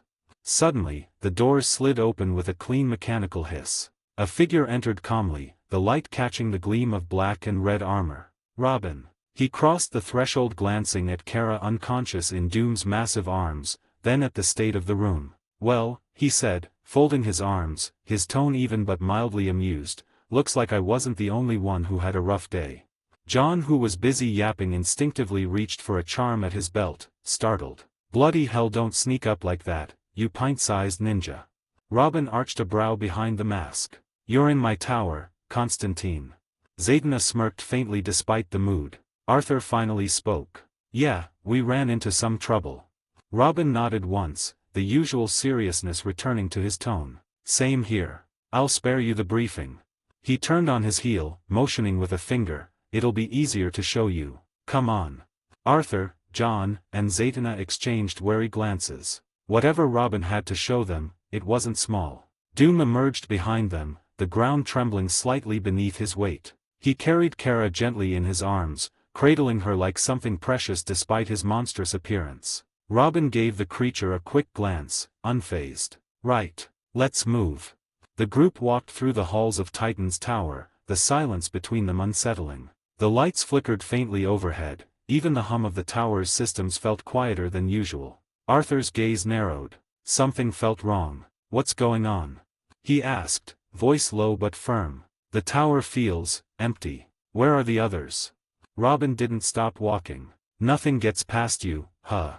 Arthur's brow lifted. I take note when things feel off. Robin only said, you'll see. They stepped into the command room. Inside, Cyborg stood waiting in front of a large holoscreen, his human eye tired but alert, the red glow of his cybernetic one scanning the group. He nodded as they entered. Arthur, Constantine, Zatanna. Then he paused, eyes widening slightly as he caught sight of Doom hulking in behind them. And whatever that is. Doom let out a faint guttural growl, protective arms still cradling Kara's unconscious form like a silent sentinel. It's Doom, Arthur said simply, stepping beside him. Robin nodded. Cyborg. Cyborg tapped the screen. Right. I'll show them. The holoscreen flared to life, and what they saw silenced even Constantine. Footage from around the world. Superman stood in the middle of a city block. He wasn't attacking. He wasn't speaking. He was just standing still, glowing with an eerie red aura. His eyes, for glowing red orbs, burned like fire. He looked up at the sky, like he was waiting for something. In Central City, the Flash dashed through the streets not wildly, but in careful patterns. Every step seemed calculated. He was drawing something with his speed, something too fast to see. He would stop occasionally, staring ahead with those same 4 red eyes. Then move again. Here in Jump City, Beast Boy, changing forms one after another, slowly. Almost like he was practicing something. Starfire hovered in place, her mouth moving rapidly, whispering a language no one understood. Blue Beetle sat nearby, carving strange symbols into the ground with his fingers. All of them had the same 4 glowing red eyes. Zatanna stepped forward, staring at the screens. They're not causing destruction, she said softly. They're preparing. Arthur exhaled sharply, the weight of it settling in his chest. Brilliant. John groaned. There's more now. You've got to be joking. Zatanna, her voice a shade more tense, said, this is way worse than when we left for Azeroth. Arthur's eyes stayed locked on the screen, the glow in them intensifying. Trigon. He's already laying the groundwork. Preparing for his arrival. Robin turned to them. I assume you found Raven. John scoffed. Yeah, we found her. But the halfwit's about to do something incredibly stupid. And now possessed gods and demigods standing around like statues. Yeah, I don't like where this is going. Robin didn't even flinch. Figures. She's never been one to take the easy path, trying to do this on her own yet again. Arthur crossed his arms, gaze hard. Doesn't matter.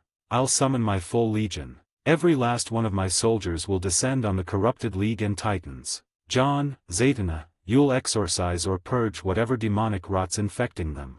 He paused. We can't let Trigon manifest fully on Earth. If he does. He looked at them, eyes glowing brighter. I'm not so sure anyone can stop him. Robin raised a hand. No, I have another idea. Arthur turned sharply. Don't be Stu. Batman. Robin interrupted, voice calm and unshakable. That caught everyone's attention. John blinked. Didn't he bite the dust or something? Robin shook his head. No. Before things went to hell, he injected himself with something. Something experimental. It prevented him from being possessed, but whatever it was, it knocked him out cold. He's been unconscious ever since. Still in the Batcave. Hooked to life support. Arthur frowned. And you know what he used? No. That's the problem, Robin replied. No one does. Not even me or Cyborg. Batman didn't trust anyone with it, not even us. Arthur snorted, shaking his head. Typical Bat. Trust issues, and he'll stay like that even beyond the grave. Robin didn't flinch. He may have kept it a secret, but I intend to find out what he used. And if it works, it might be our only shot to save the others from possession, even if it comes at a cost. Zatanna looked at the screen again, brows furrowed. Better comatose than possessed by a demon god. John muttered, I don't know. Sounds like a bad weekend either way.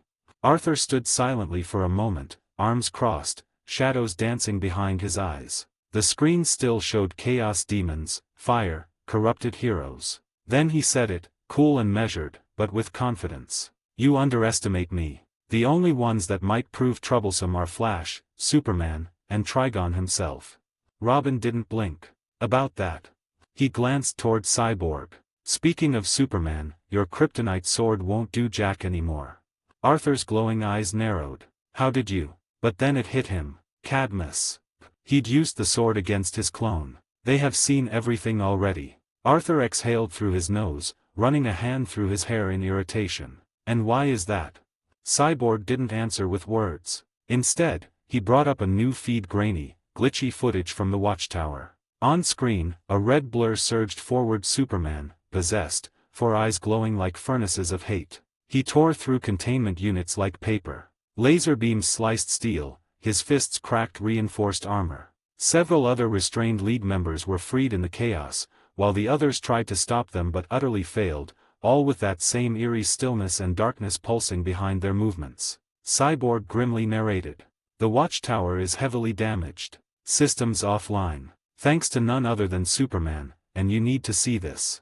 He rewound a segment. There Superman stood inside a kryptonite-lined containment field. His body convulsed for a second. Then, he stopped shaking, and broke the binds. Effortlessly. Cyborg looked back at Arthur. The kryptonite had no effect. He just walked through it.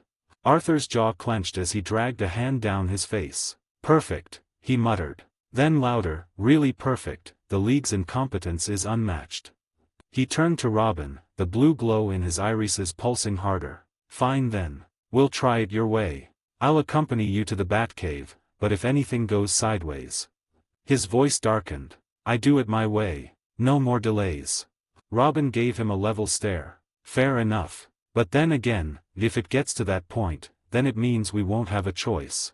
John Constantine lit a fresh cigarette, the flame from his lighter casting a brief flicker across his tired face. He took a long drag and exhaled slowly, eyes flicking toward the screen where Superman still stood like a god. Right, he muttered, stepping back. I'll steer clear of the big bad Kryptonian and the rest of the heavy hitters. Not exactly in the mood to get my spine turned into soup. He glanced at Zatanna, a familiar edge of sarcasm in his voice. Maybe Z and I will start with the Titans here in Jump City. Do it our way. The direct, painful one. Robin, standing with arms crossed, replied evenly. I appreciate it, Constantine. But don't underestimate my team. John turned, arching a brow, then looked sideways at Zatanna with a smirk. Who does he think he's talking to? Another drag from his cigarette. I practically wrote the book on screwing with demons. I've been exorcising nightmares since before he got out of training pants. Zatanna sighed but smiled faintly. He is just trying to say not to get yourself killed before we actually fix this. Then Arthur's voice cut through. And for the love of God, Constantine, don't throw a bigger demon at this problem. 122 The Batcave, Gotham. Arthur and Robin walked through the tunnel leading into the Batcave, lit only by the passing glimmer of overhead lights flickering on one by one. Robin walked ahead, silent for a while before glancing back with a faint smirk. That was a neat trick you pulled earlier. Arthur stepped into the deeper shadows behind him. The exchange, really? He shrugged lightly. I thought you people already had a file on everything I can do. Robin gave a soft, dry chuckle. Of course, we've seen it, but to experience it is different. Not every little detail of your abilities is documented about you. You're full of surprises after all. Arthur cocked an eyebrow. Maybe Bruce already knows. Wouldn't be shocked. Robin suddenly stopped and turned, his tone sharpening just slightly. Is that why you insisted on coming here? To find out how much he knows about you? Arthur let out a quiet, amused breath, a half-laugh more than anything. No, I'm still here for Raven. He said, brushing past Robin. If it mattered that much, I would have taken care of it long ago. He can't do anything to me. I'm just curious. His glowing blue eyes narrowed slightly. I want to see what the world's greatest detective figured out, and what he didn't. Robin didn't respond. Instead, he turned, pressed his hand against the biometric scanner, and unlocked the heavy reinforced blast doors. A series of mechanized clicks echoed through the chamber before the entrance yawned open. Arthur stepped inside slowly. And then he saw it. The Batcave. It stretched endlessly, titanic rock walls hollowed by genius and obsession. There were sleek black platforms lined with high-tech terminals, robotic arms, and forensic stations. Dozens of display cases glinted in the dark, each spotlighted, containing gadgets, relics, or most prominently suits. The air was cool, but carried an edge of steel and age. Arthur paused on the threshold, eyes sweeping over the massive Batcomputer screen, the grappling gun racks, the armored vehicles in their bays, and the ledge where a colony of bats hung silently. Impressive, he said quietly, stepping down. Always wondered what it would look like, standing here in front of it like this. Robin tilted his head as he walked over to the Batcomputer and booted it up with a few quick keystrokes. Oh, so you're a fan. Arthur's lips quirked into a faint smirk as he turned to observe a row of suits encased in armor glass, each one a different iteration of the Bat's legacy. No. He stopped before a more battle-worn version, its armor scorched and cracked. I respect Clark more. I don't know if you will understand, but it feels like he is more human than Bruce, and at least he lets people see his face. Robin tapped into the system but said nothing, hiding a smirk of his own. The sound of cooling fans and terminal data humming filled the space. Arthur's voice broke the quiet again, this time more focused, a shift in tone. Do try to hurry. We don't know how much time we have before something worse finds us. And then, without raising his voice, Arthur lifted his hand. Come forth. From the deepest corner of Arthur's own shadow, 3 figures emerged from swirling shadows. Ultra descended with a sonic boom of violet mist, cape fluttering behind him. Empress rose in silence, her dark silhouette sleek and imposing. Galatea, her hair glowing faintly under the Batcave's artificial lighting. The 3 knelt before Arthur in one unified motion, heads bowed. My king, they said in unison. Arthur stood tall, his eyes glowing faintly as he gave his orders. Just in case. Scout the globe. If anything strange happens, you notify me immediately. Do not engage the possessed League members, especially Flash and Superman. Understood. Their heads remained bowed as their voices echoed once more, sharp, loyal, and resonant. As you command.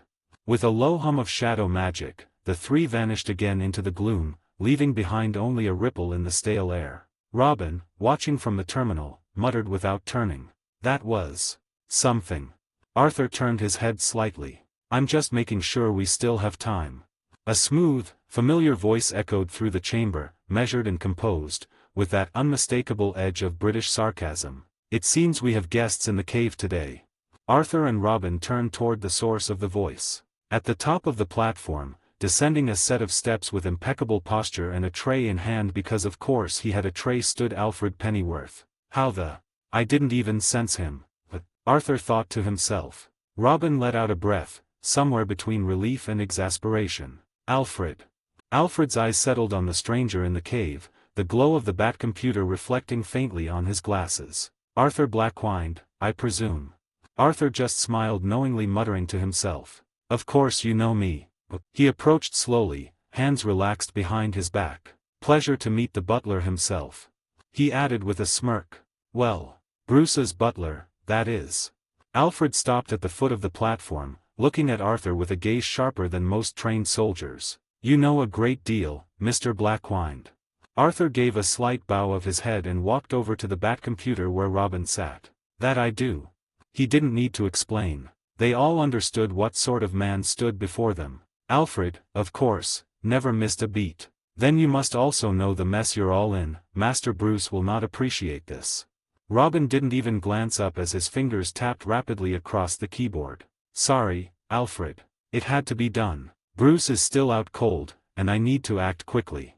Arthur stood beside him, arms crossed, eyes fixed on the screen. Robin brought up the bat computer's deep archives. A hidden folder labeled Pantheon Protocols unlocked and thousands of encrypted files burst onto the monitor. Arthur's brow twitched. Good lord.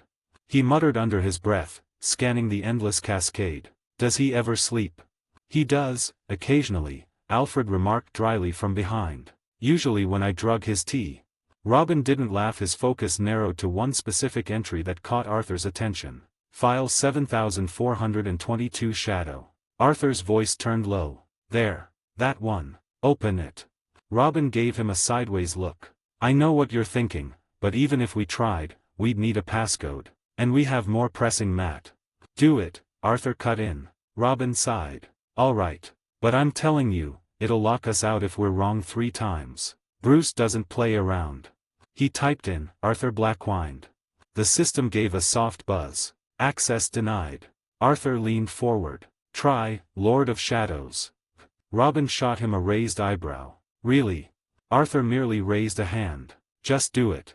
Another buzz. Access denied. 1 attempt remaining. Robin shook his head. You know we only get one more try, right? If we're wrong again, the whole Batcave shuts down into safe mode. We'll lose everything and trip every defense protocol in the cave. I think we should stop and focus on the bigger issue. Right, Arthur? Trigon and Raven. Arthur paused, lips parting as if to agree. But then, from behind them, Alfred stepped forward. His voice was calm, measured, yet firm. You know, Master Bruce isn't as needlessly cryptic as he enjoys pretending to be. He may shroud his plans in darkness, but his safeguards are often, surprisingly simple. Arthur and Robin both turned to him. Alfred stepped beside them, eyes on the monitor. And, if you'll forgive my candor, I am familiar with the contents of that particular file. Robin blinked. You are. Of course, there are very few secrets Bruce has kept from me. Arthur narrowed his glowing blue eyes. Then I assume you know the passcode. Alfred's lips curled ever so slightly. I do. Robin leaned back, muttering. He didn't share these with me. Alfred stepped forward, hands behind his back, and looked toward Arthur. Shall I? Arthur nodded once. Be my guest. Alfred typed just 4 simple characters. Raise. The screen paused. Then with a sharp click, the file unlocked. Access granted. A new interface opened revealing a high-level dossier, not on a Justice League member, but on Arthur Blackwined himself. What the fuck is a raise? Arthur muttered aloud. What is that even supposed to mean? Is that an acronym? A title? A threat? Robin suppressed a smirk from behind the monitor. Knowing Bruce? I have no idea. Arthur pointed at the screen, gesturing like he'd just discovered a mystery more confusing than the multiverse. I mean, come on, raise. For my file. Alfred, hands clasped patiently behind his back, offered calmly. It is a codename, Master Blackwined. Short. Intimidating. Vaguely poetic. Rather like yourself, I imagine. Arthur turned slowly. Mr. Alfred, I command legions of immortal shadows, and even I wouldn't name myself or any of my shadows something like that. Robin tilted his head with a smirk. Do you not? What about Doom? Arthur ignored that and he looked back at the file, muttering under his breath. He couldn't just write, Arthur Black whined. Alfred gave a small nod, the corners of his lips twitching upward in amusement. If it's any consolation, Master Bruce only gives names like these to individuals he deems uniquely problematic. Arthur opened his mouth to fire back some clever remark. But his eyes were fixed on the screen, line after line. About him. He stared, unblinking, then leaned in slowly. Oh shit, the contents are 123, contingency file, shadow.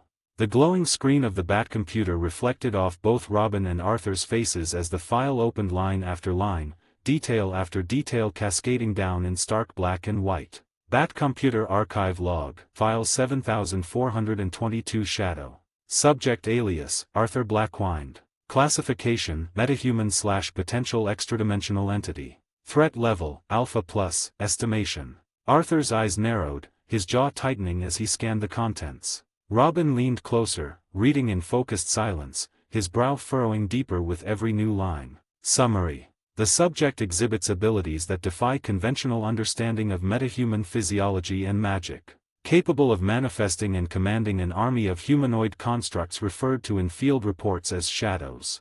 Constructs appear sentient, impervious to pain, immune to fatigue, and maintain full combat efficacy regardless of damage sustained. Observed abilities. Necrokinetic manifestation, reanimation or recreation of fallen beings into loyal entities. Not standard necromancy. These entities retain combat techniques and tactical awareness of their former selves. Shadow stealth subject can disappear and reappear using shadows as transit points. Potential teleportation or dimensional phasing. Superhuman strength/durability during conflict with enhanced combatants. See attached footage. Green Lantern, Galatea, Kara Zor-El, Doomsday. Subject exhibited physicality on par with Kryptonian-class beings. Shinik Dominion, not confirmed. Entities under subject's control respond without verbal command. Possible hive mind. Temporal persistence. Shadows do not degrade with time. Observation during certain conflicts indicates fallen constructs regenerate after destruction.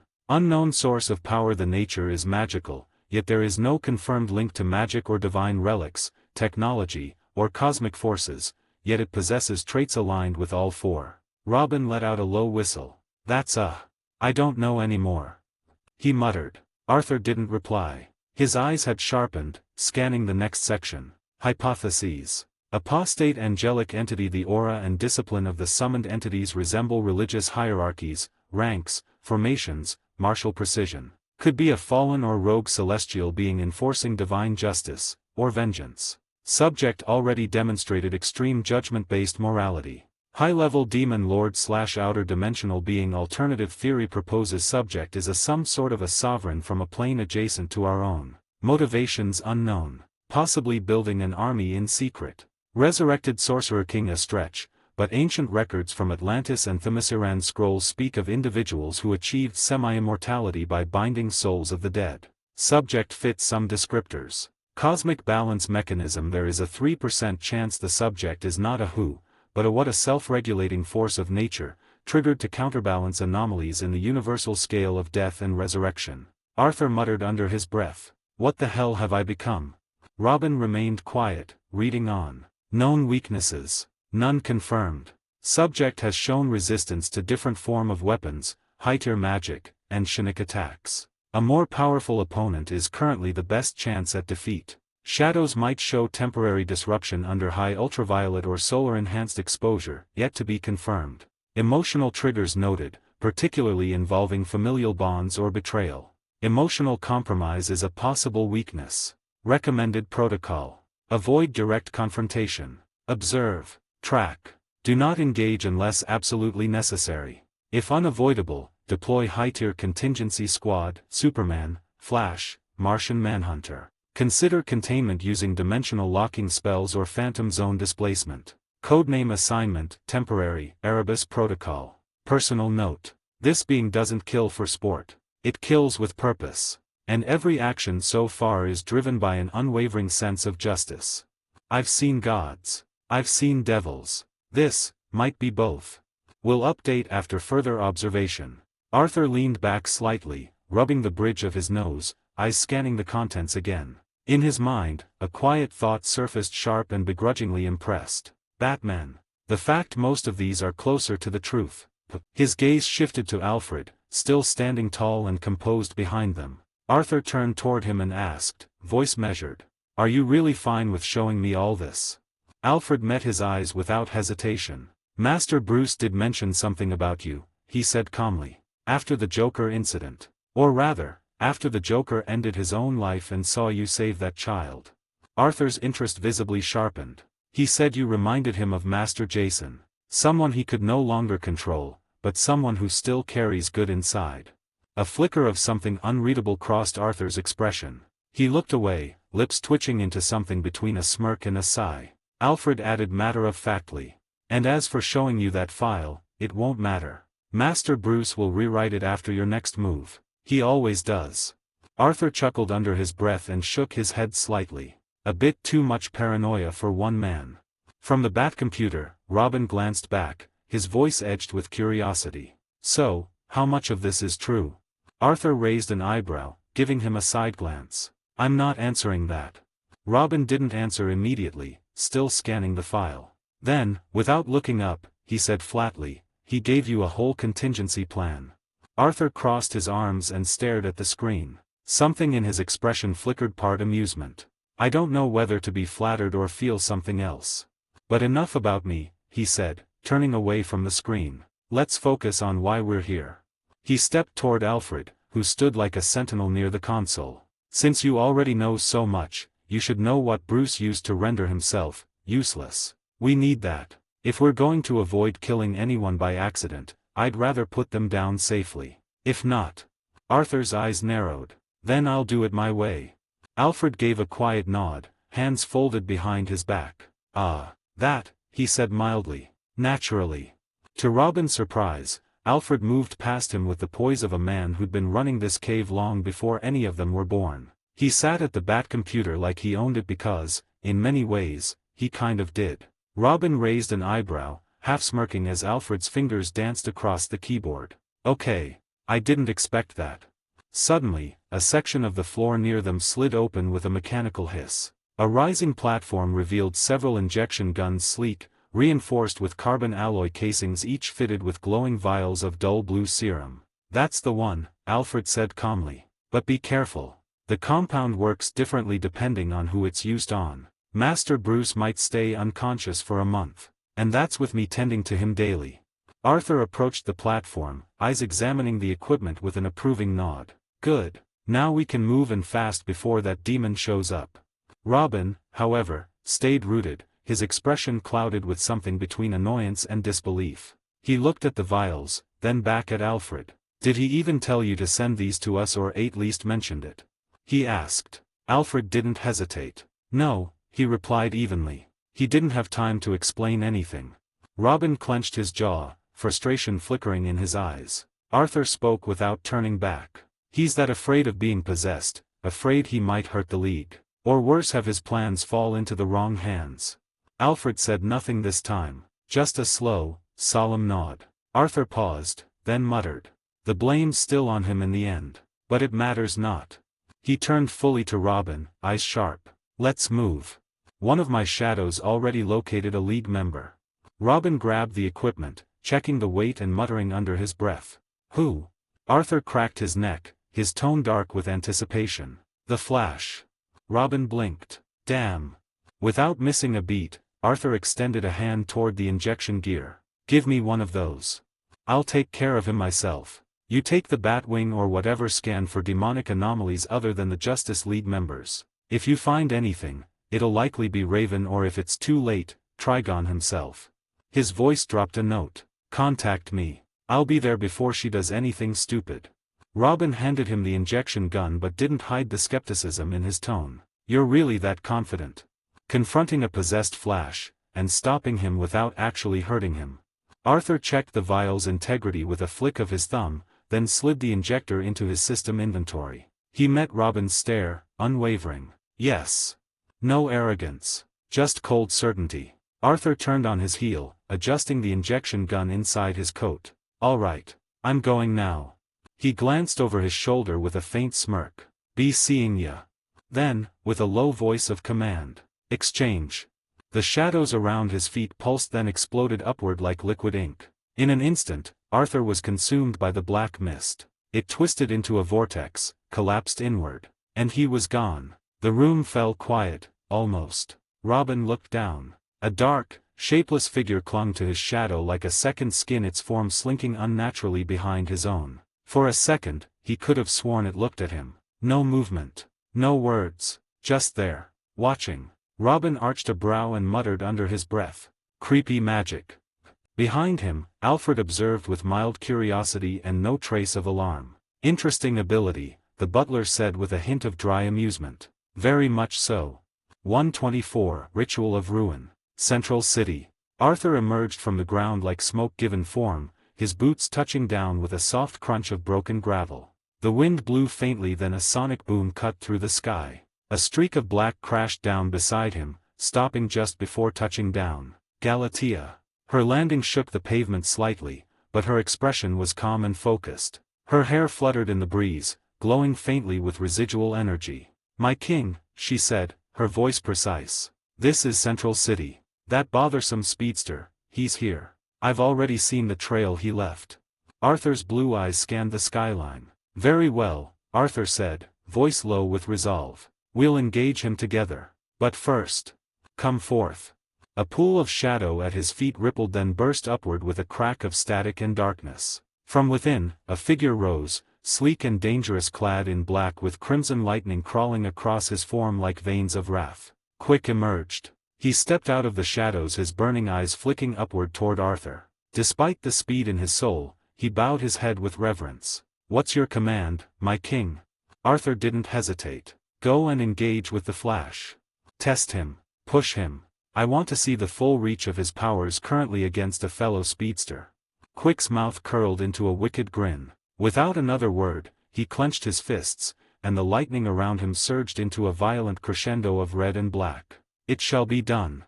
In an instant, he vanished. A sonic boom cracked the air behind him as a jagged trail of black-red lightning scorched across the street, already darting across Central City, hunting his prey. Arthur's coat billowed as the wind swirled in the wake of the shadow sprinter. He exhaled calmly. Galatea stood beside him, her eyes watching the lightning trail fade in the distance. "Shall I go as well?" she said softly. Arthur's gaze never left the horizon. "Not yet."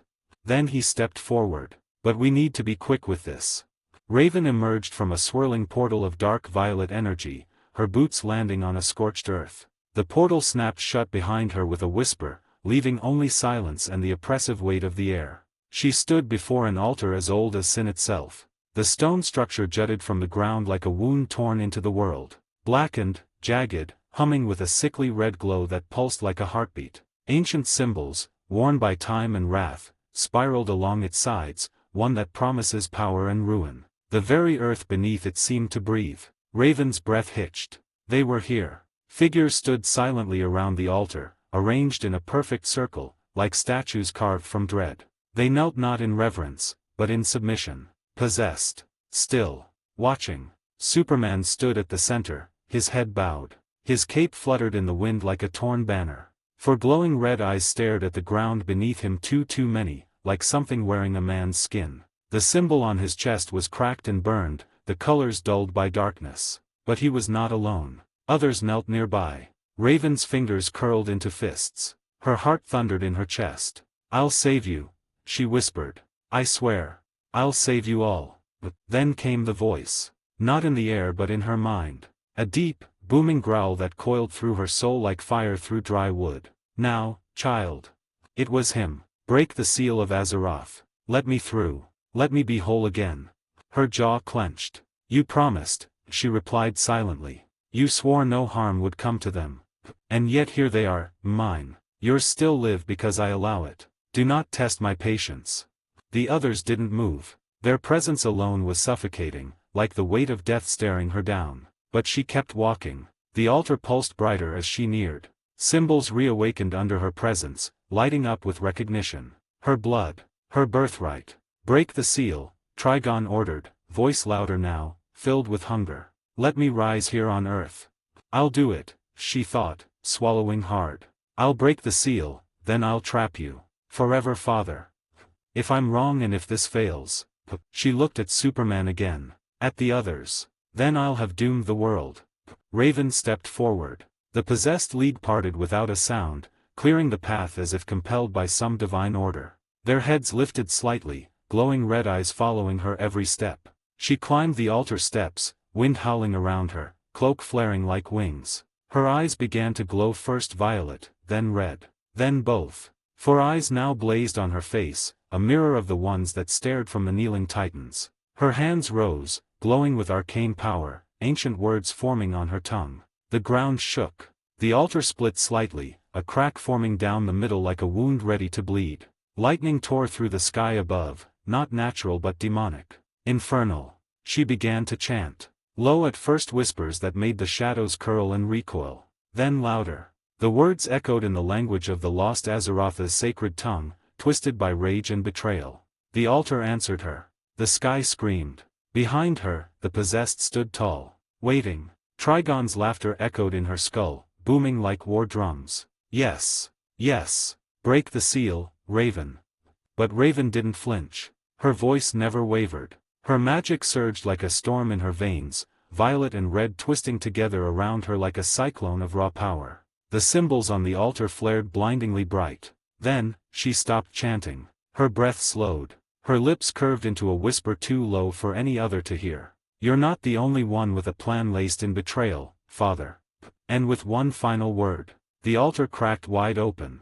A pillar of fire and shadow shot into the sky, a scream of pure agony and triumph shaking the very bones of the world. And Trigon was coming. The air snapped with electricity. Red and black streaks cut across Central City's shattered skyline as two blurs collided again and again, one wild, untamed, the other measured, loyal. But it was clear who held dominance. Quick, Arthur's shadow general was struggling. The possessed Flash was a blur of fury and precision, his body wreathed in crimson lightning twisted with demonic corruption. His eyes burned bright yellow, lips curled in a grin that didn't feel human anymore. Crack. Quick was launched into a concrete pillar, shattering it on impact. He recovered instantly, dashing forward again with twin shadow strikes, but the Flash vanished, reappearing behind him with a lightning-boosted elbow that sent Quick skipping across the pavement like a stone across a lake. Arthur stood at a distance atop a tower, his cloak fluttering in the wind. The battle unfolded beneath him like a brutal dance. His eyes narrowed as he watched Quick being knocked aside once more, the speedster cackling like a madman. I figured as much. His voice was calm but laced with edge. Quick might have been faster than most, but Barry Allen wasn't most. Even corrupted, even lost, this was what it meant to challenge the fastest man alive. Arthur's eyes began to glow, a cold, dangerous blue power humming beneath his skin. A faint grin pulled at the corner of his lips as his boots lifted from the ledge, shadows spiraling around his limbs like smoke. Time for me to join him.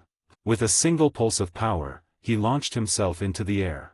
The wind howled as he soared, cloak billowing behind him like a storm-born banner. At his side, the Prometheum sword shimmered into existence, black-edged, glowing faintly under the light. Arthur muttered under his breath, eyes locked onto the streak of red chaos tearing through the streets below. I'll have to hurt this one in order to save him. His voice was steel cold, but amused. Then he smiled, the wind rushing past his face as the descent began. He can heal later, after all. The street shattered under the weight of Arthur's landing, a shockwave rippling out in a burst of raw force. Cracks spiderwebbed through the pavement as debris lifted from the sheer pressure. The Flash, one hand wrapped tight around Quick's neck, red lightning flickering violently across his corrupted frame. But the impact threw him off balance, his grip loosened just long enough for Quick to slip free in a blur. Arthur rose slowly, cloak settling behind him. His glowing blue eyes locked onto the speedster as dust spiraled around them. The blade of his Prometheum sword scraped the ground once before lifting. The Flash stumbled slightly, then stood tall, his body twitching, as if fighting itself. But his face was wrong. A crooked grin sat beneath four glowing red eyes filled not with wit or humanity, but madness and darkness. He tilted his head at Arthur, voice warping like a chorus of whispers beneath a scream. You all will die, Shadow King. Arthur's eyes narrowed. He is coming to burn you all. 125. The altar beckons. Arthur lunged, his cloak whipping back as the air behind him imploded. The Prometheum blade in his hand cut through the air in a blur, striking downward with crushing force. The flash twisted, his body bending at an unnatural angle as he zipped to the side, lightning trailing behind him. But Arthur didn't stop. He moved in a blur, speed step activated. 1 step. He was behind the flash. 2 steps. A slash from the left. 3. A rising cut aimed at the spine. 4. A horizontal sweep meant to cleave through the chest. But each time, the flash dodged effortlessly, mockingly fast. His corrupted form shimmered in bursts of red and yellow electricity. Sparks flew as the tip of Arthur's blade carved into air, inches from flesh, then nothing. Then a fist slammed into Arthur's ribs. Another clipped his jaw. A final blow to the shoulder sent him skidding back, boots grinding into the pavement. He snarled, spitting blood, wiping his chin. TCH. The flash tilted his head, still jittering with energy. His voice came out cracked and layered. "You're nothing, Shadow King. Not fast enough."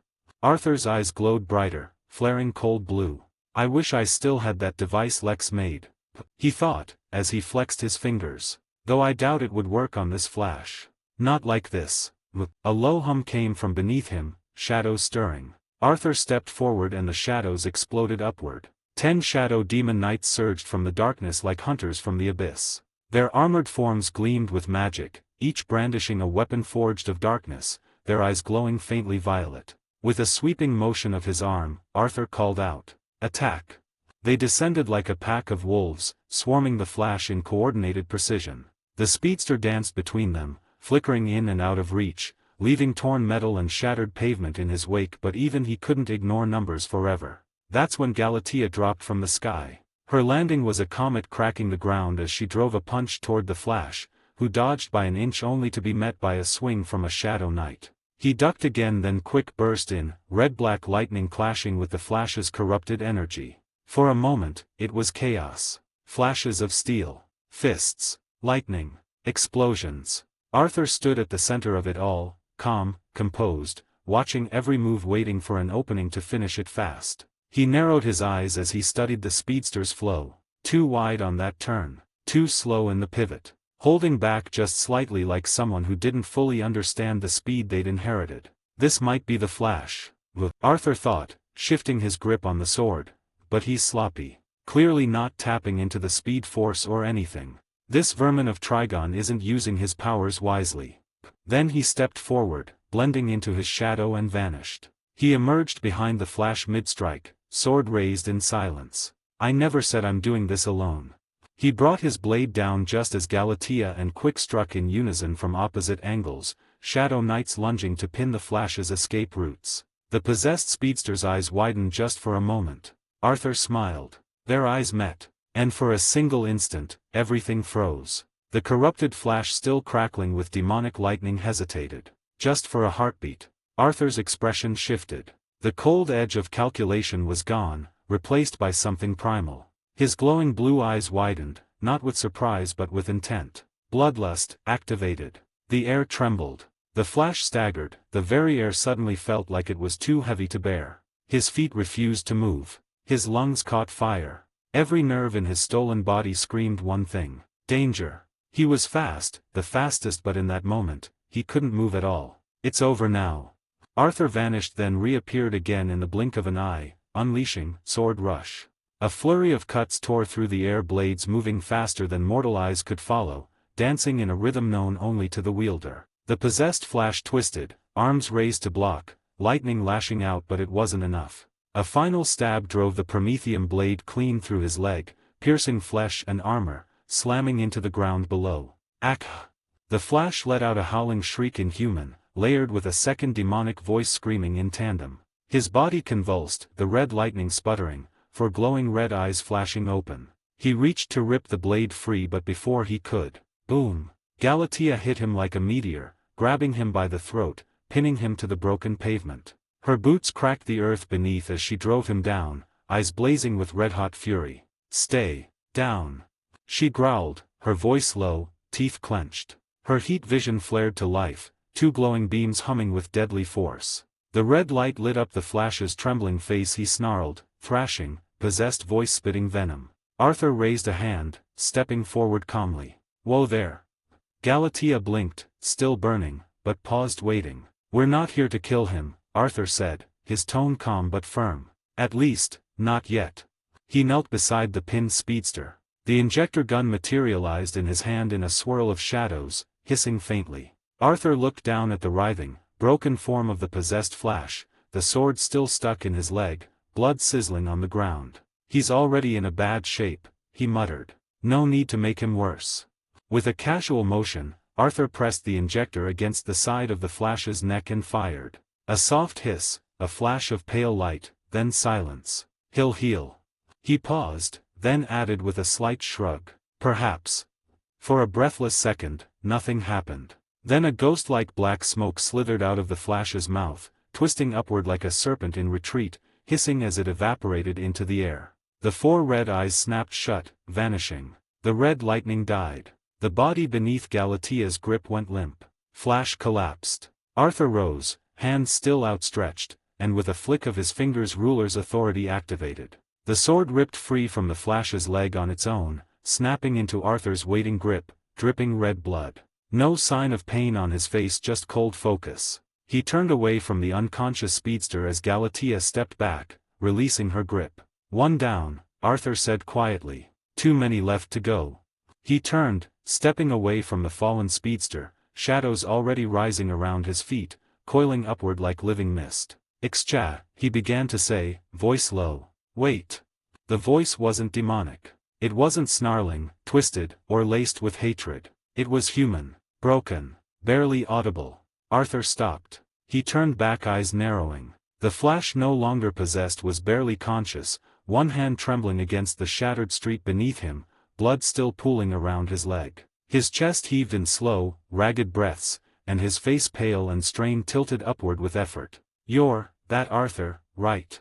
the speedster rasped. Arthur blinked. "He's still conscious." He turned, slowly approaching, his expression unreadable, sword still at his side. The Flash coughed, trying to prop himself up, but failed. Arthur stood over him silently, offering no words, just waiting. "While they were in my head," Barry wheezed, voice hoarse but desperate, "I was heading somewhere, before that shadow speedster of yours got in the way." He groaned, clutching his side, pain clearly rippling through every word. "Metropolis," he finally said. "I could see it through my own eyes. There was an altar, glowing with demonic symbols. Trigon should be." His voice cracked. The effort was too much. Then his eyes rolled back. He collapsed. Arthur caught him before he hit the ground fully, gently easing him down. He glanced at the wound in the Flash's leg, still mending itself slowly. His expression softened just barely. "All right," Arthur murmured. "I understand. No need to push yourself." He stood up, turned to Galatea, who had watched quietly the whole time, hovering nearby like a silent guardian. "Take him somewhere safe," Arthur commanded. "He'll heal on his own." Galatea nodded once. No words were needed. She stepped forward, lifted the Flash with precise care, cradling him like fragile glass. Her eyes briefly met Arthur's calm, questioning if anything more needed to be said. "Go," Arthur added. With a gust of wind and crackle of air, Galatea soared into the sky, vanishing toward the horizon with a sonic boom. Arthur remained still, the broken battlefield around him quiet once again. The faint breeze tousled his hair. He turned his gaze toward the west, toward Metropolis. "Metropolis, hub. Just so it happens I have a shadow there." A faint smile tugged at the corner of his lips, not of joy but grim anticipation. He flexed his fingers. The shadows at his feet stirred in response. Exchange. The darkness surged upward like a tidal wave, swallowing him whole. In the blink of an eye, Arthur was gone. 126. The Awakening of Trigon. Metropolis. The city of Metropolis was busy as usual. Cars honked in crowded intersections, families pushed strollers through sidewalks, food trucks lined up beside parks, and the air was filled with laughter, conversation, and the hum of a world unaware. But then, shadows flickered. And from an alleyway that had been empty only seconds before, the darkness twisted into a vortex and Arthur stepped through. His boots clicked softly against the pavement. The shadows retreated back into his own form, and he stood tall among the living city, cloaked in black, his blue eyes scanning everything. No one even noticed him. To them, he was just another man in a coat. Maybe a little better dressed. Maybe a bit intense. But the veil of normalcy was thick in this city. More than it should be. Arthur walked forward slowly, weaving through the sea of people. Something wasn't right. He could feel it in his bones, a tension underneath the calm. The kind that whispers right before a storm. His eyes narrowed as he tried to focus. There's magic here, faint, but deep. His senses stretched through the concrete and steel, brushing against threads of energy subtle, buried far beneath the surface. Old and corrupted. He clenched his jaw. If that bastard hadn't destroyed my shadow soldier, it would have taken seconds to find it. A faint growl rumbled in his throat. Damn it. Just then, a soft buzz vibrated from his coat. Arthur reached inside and tapped his comm device. Robin's voice crackled through. Arthur, I've picked up something. There's a magical signal coming from Metropolis. Arthur raised an eyebrow. That might just be me, he said dryly, glancing around. I'm already here. There was a short pause. No, Robin replied, his tone shifting, more serious. This one's different. It's surrounded by multiple magical signatures, each one different, chaotic, and not passive. Something's beneath the surface. Arthur stopped walking. His eyes widened slightly. Multiple? I assume it might be the other Justice League members. Flash did mention that he was heading somewhere here. He muttered. Robin continued. Constantine and Zatanna managed to help the corrupted Titans. They'll be joining us soon. I'm sending you the exact coordinates now. A ping came through his device, flashing a red marker on his phone screen. Try not to mess anything up, Arthur, Robin added, only half joking. We can handle this if we move carefully. Arthur gave a low chuckle, shaking his head. Fear not. I've already saved the Flash. I'm not looking to kill any Justice League members who aren't in their right minds. That's good to hear, Robin replied, his tone more relaxed now. See you there. Good luck. The call ended. Arthur looked down at the screen, the location now clear marked beneath the streets of Metropolis, in an older sector of the city. Forgotten tunnels. Perhaps even catacombs from the original foundations. He tucked the device away and looked forward, his face now hardened with purpose. Seems about right. That's exactly where I sensed the faint magic. And it's definitely underground. The shadows around his feet twitched. His next move wouldn't be subtle. But subtlety had never been his way. Time to dig, he said under his breath. Arthur stepped into the older quarter of Metropolis, an abandoned industrial district tucked away beneath the city's glittering skyline. The buildings were derelict, windows shattered, bricks cracked, vines and rust claiming what time had long forgotten. Even the air felt weird here, like the city itself was holding its breath. Arthur came to a halt in the middle of a cracked lot, overgrown and silent. His eyes scanned the space, sharp and focused. Then he knelt, palm brushing the cold ground. There it was, that same trace of magic. Stronger now. Almost pulsing. He smirked. Yep, down here. Arthur rose to his feet, exhaling through his nose. I don't really have time to do it the nice way. The shadows beneath him rippled like disturbed water. They stretched, twisting and swirling outward as if responding to a silent command. And from that abyssal darkness, doom emerged. The shadow of doomsday towering, broad, a nightmare-given form. Cragged bone spurs jutted from his limbs, and his massive shoulders cracked as he stood fully upright, glowing red eyes locked on his king. Arthur looked up at him, expression cool, but with the faintest twitch of a grin at the corner of his lips. You know what to do. Doom growled a low, rumbling snarl that sent shivers through the concrete itself. Without another word, Doom slammed both fists into the ground. The earth shattered. Like a living drill, Doom began digging, ripping through layers of rock and metal with terrifying strength and speed. Concrete exploded outward in chunks as the monster carved a path downward, his massive claws shredding through old pipes and forgotten ruins like paper. Arthur casually stepped forward, leapt up, and landed on Doom's back with practiced ease. He balanced himself as the descent began to accelerate. Whoa, easy there, Arthur said, smiling. We're going underground, not to the Earth's core. Doom let out another guttural snarl that felt more or less like a complaint, and he kept digging. The wind tore past Arthur's cloak as the descent deepened. Dust and debris spiraled around them in a vortex of darkness and raw power. Every thundering blow from Doom carved them closer to their destination. Arthur narrowed his eyes, focusing on the magical energy signature growing stronger by the second. Keep going, I'm calling back the other soldiers that I've sent. He muttered under his breath. Whatever I'm sensing right now, it's getting stronger and closer. The altar. Dark stone pillars encircled the ancient dais, each etched with unholy markings, glowing faintly with crimson runes. The hidden underground chamber was long forgotten. This place was untouched by light, steeped in shadows and dread. Raven stood at the center, arms outstretched, the ends of her cloak flickering like smoke. Her hands pulsed with raw violet energy, the power of Azeroth bending reality itself as she chanted the last verses of the incantation. Around her, the possessed Justice League knelt in eerie silence, guardians under Trigon's influence, their eyes glowing red, still, waiting. "Make haste, daughter." Trigon's voice rumbled from the void, echoing in her mind like 1,000 drums pounding at once. "I can feel the chains breaking. The seal weakens. You are so close. Soon, soon, my body shall return to me." Raven clenched her fists mid-air, her jaw tight. "You've waited for an eternity," she said coldly, her voice steady. "You can wait a few more seconds." A guttural snarl echoed through her skull. Trigon didn't answer, but she could feel his fury. "Good," she thought. "Stay mad. I need you to think only about yourself like you always do, so you won't see anything coming." She inhaled slowly, steadying herself as the magic swirled violently. Her voice echoed louder, laced with power and purpose. "Azeroth. Metrian."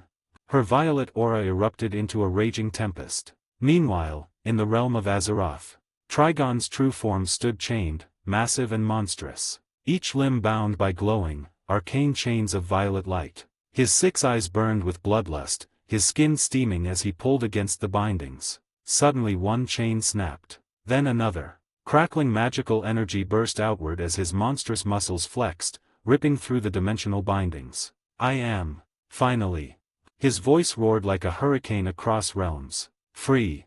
He laughed, a deep, booming cackle that shook the void around him, and the final chains shattered into nothing. Back at the altar, the seal exploded in a burst of raw magical force. The ancient structure cracked, and a massive crimson vortex tore open in the air behind Raven, spiraling outward like a storm birthed from hell itself. A demonic wind screamed, ripping through the chamber. The possessed heroes stirred for the first time, trembling in place. Their master was coming. Raven stepped back from the altar, her boots grinding against the stone floor. Her hood blew back from the force, revealing her face, fierce and resolved. Her eyes glowed, a blend of violet and red. "Come on, father," she thought to herself, the voice inside her head filled with defiance. "Let's finish this once and for all."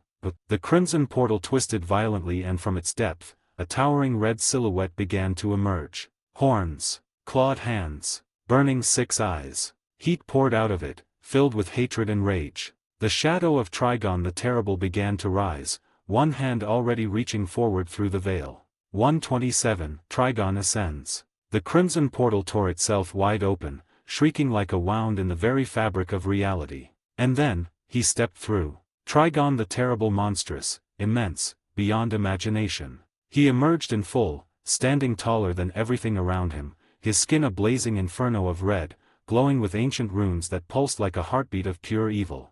His 6 blazing eyes scanned the underground chamber, taking in the cracked altar, the kneeling guardians, and his daughter standing defiant before him. With a slow, deliberate motion, Trigon raised his arms and flexed. The sound of bones cracking echoed like thunder, and an unnatural heat radiated from his flesh, warping the air around him. He inhaled, deeply, as if savoring the world he wants to lay ruin in. "Ah, the stench of earth," he rumbled. "Soaked in fear, poisoned by hope, and utterly unprepared. This wretched place needs to change now."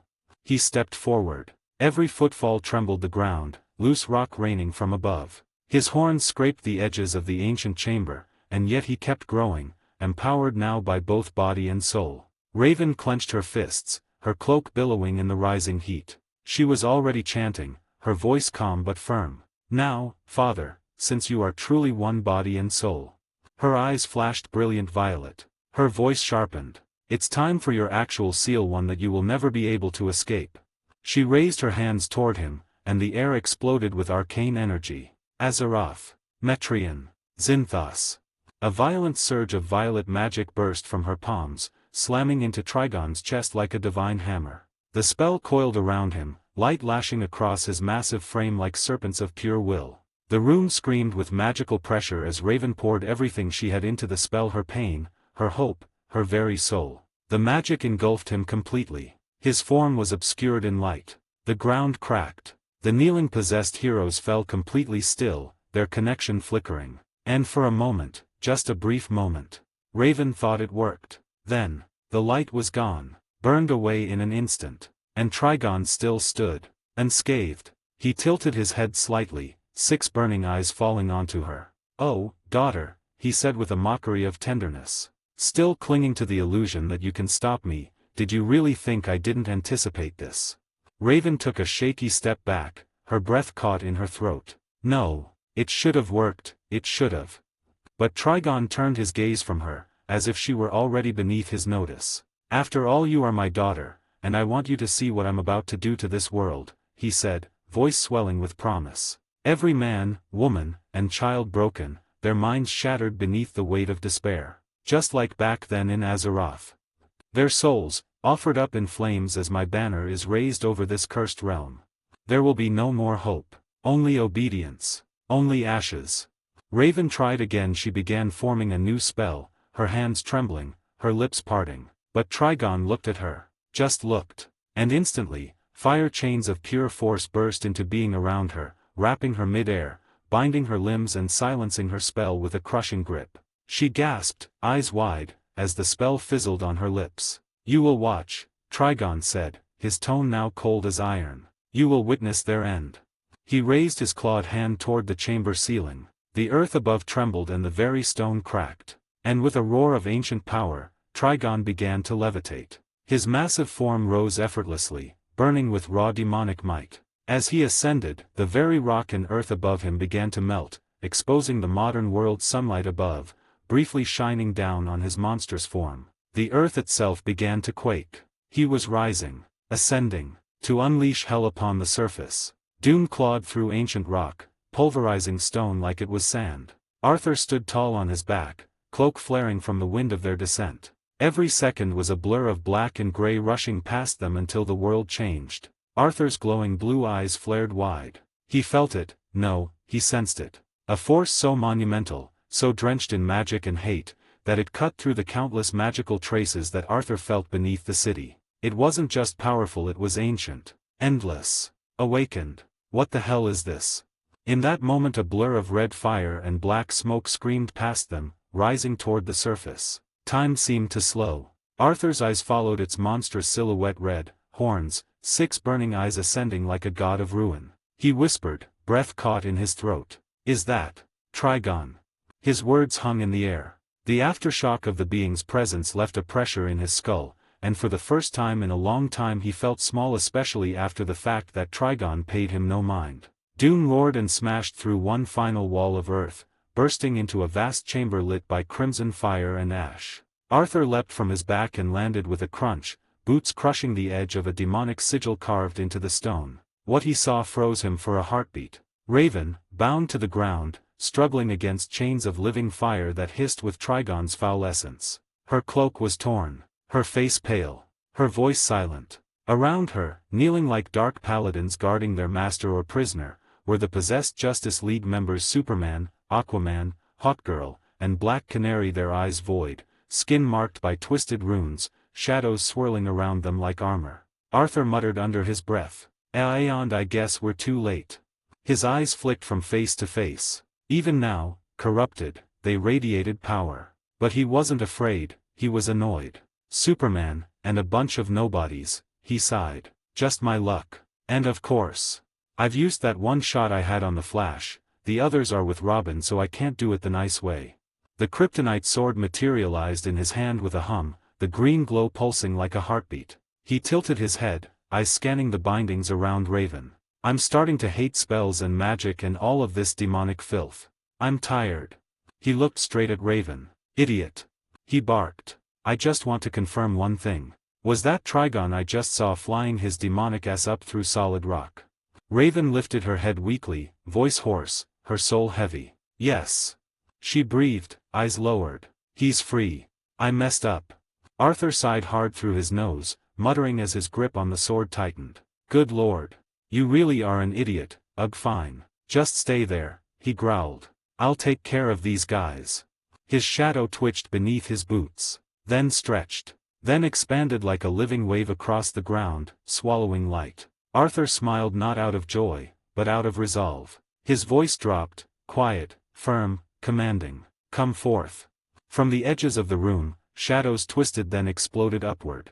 Doom, who was already standing by his side, his monstrous fists flexed, red eyes locked onto Superman. Quick, red-black electricity crackling across his frame, zipped to Arthur's flank like a loyal knight. Galatea, floating just a little above ground with folded arms, her eyes already glowing as she set her sights on Hawkgirl. Ultra, his cape fluttering behind his massive violet frame. And Empress, stepping forward like a phantom, silent, waiting for the moment to strike.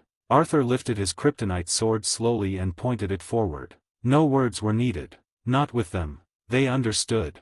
Monarch's domain activated, further enhancing his shadow's strength. And in one terrifying instant the Shadow Generals surged forward like a tidal wave of death. The chamber erupted into chaos. Galatea blitzed through Hawkgirl, the clash ringing like thunder. Ultra met Aquaman with a boom that cracked the floor. Quick and Empress danced through Black Canary as if they were toying with her. Arthur stood still. Sword in hand, his smile was fading. "Let's see how much of your soul is left, Man of Steel." Doom beside him, hulking and silent. Across the chamber, the possessed Superman hovered, his four eyes burning red. They locked eyes. A single breath passed. Arthur's grip tightened. Doom growled low. Superman tilted his head, then lunged. So did Doom. So did Arthur. 128. Even gods bleed. Fists cracked the air like thunderclaps. Arthur twisted mid-air, sword flashing in a silver arc, but Superman deflected it with a forearm hardened like steel. The shockwave from the impact blew chunks of debris across the chamber. Doom came in from the side, massive, relentless. His fist slammed into Superman's ribs, the floor beneath fracturing like glass. But the Man of Steel didn't flinch. He drove his elbow into Doom's face, then spun mid-air and delivered a hammering blow to Arthur that sent him skidding across the stone. Arthur grunted, catching himself with one knee down, kryptonite blade dragging a thin green line into the ground. "He hits harder than Ultraman," he muttered, blood on his lip. "Recklessly attacking won't work." He lunged again, sword raised. Superman met him with fury, heat vision flashing, but Arthur dipped under the beam and countered. Sparks flew with every clash. His blade met fists, elbows, shoulders, but the kryptonite didn't seem to slow Superman down much. Arthur ducked another punch and gritted his teeth. He's moving too well, too clean for someone who should be on his knees by this much kryptonite. Doom lunged again, swinging wide. Superman met him mid-air, their blows colliding with the force of tectonic plates. Arthur blurred behind them with speed step, vanishing from sight, reappearing above, slashing downward with his kryptonite blade. Superman twisted, barely catching Arthur's wrist mid-strike and hurling him through a wall. Stone shattered. Arthur rolled back to his feet, coughing dust, his ribs aching. "Okay, that's bad," he muttered, cracking his neck. Doom didn't wait, he tackled Superman through a pillar, the two of them exchanging a flurry of thunderous punches. Superman drove a knee into Doom's gut, then lifted the shadow monster by the neck and slammed him down with enough force to quake the entire place. Arthur reappeared behind him in a whirl of black mist, sword sweeping horizontally. Superman ducked, fired heat vision backward, forcing Arthur to slide under the beam, sparks flying everywhere. "He's too fast," Arthur thought, dodging a backhand that would have crushed his skull.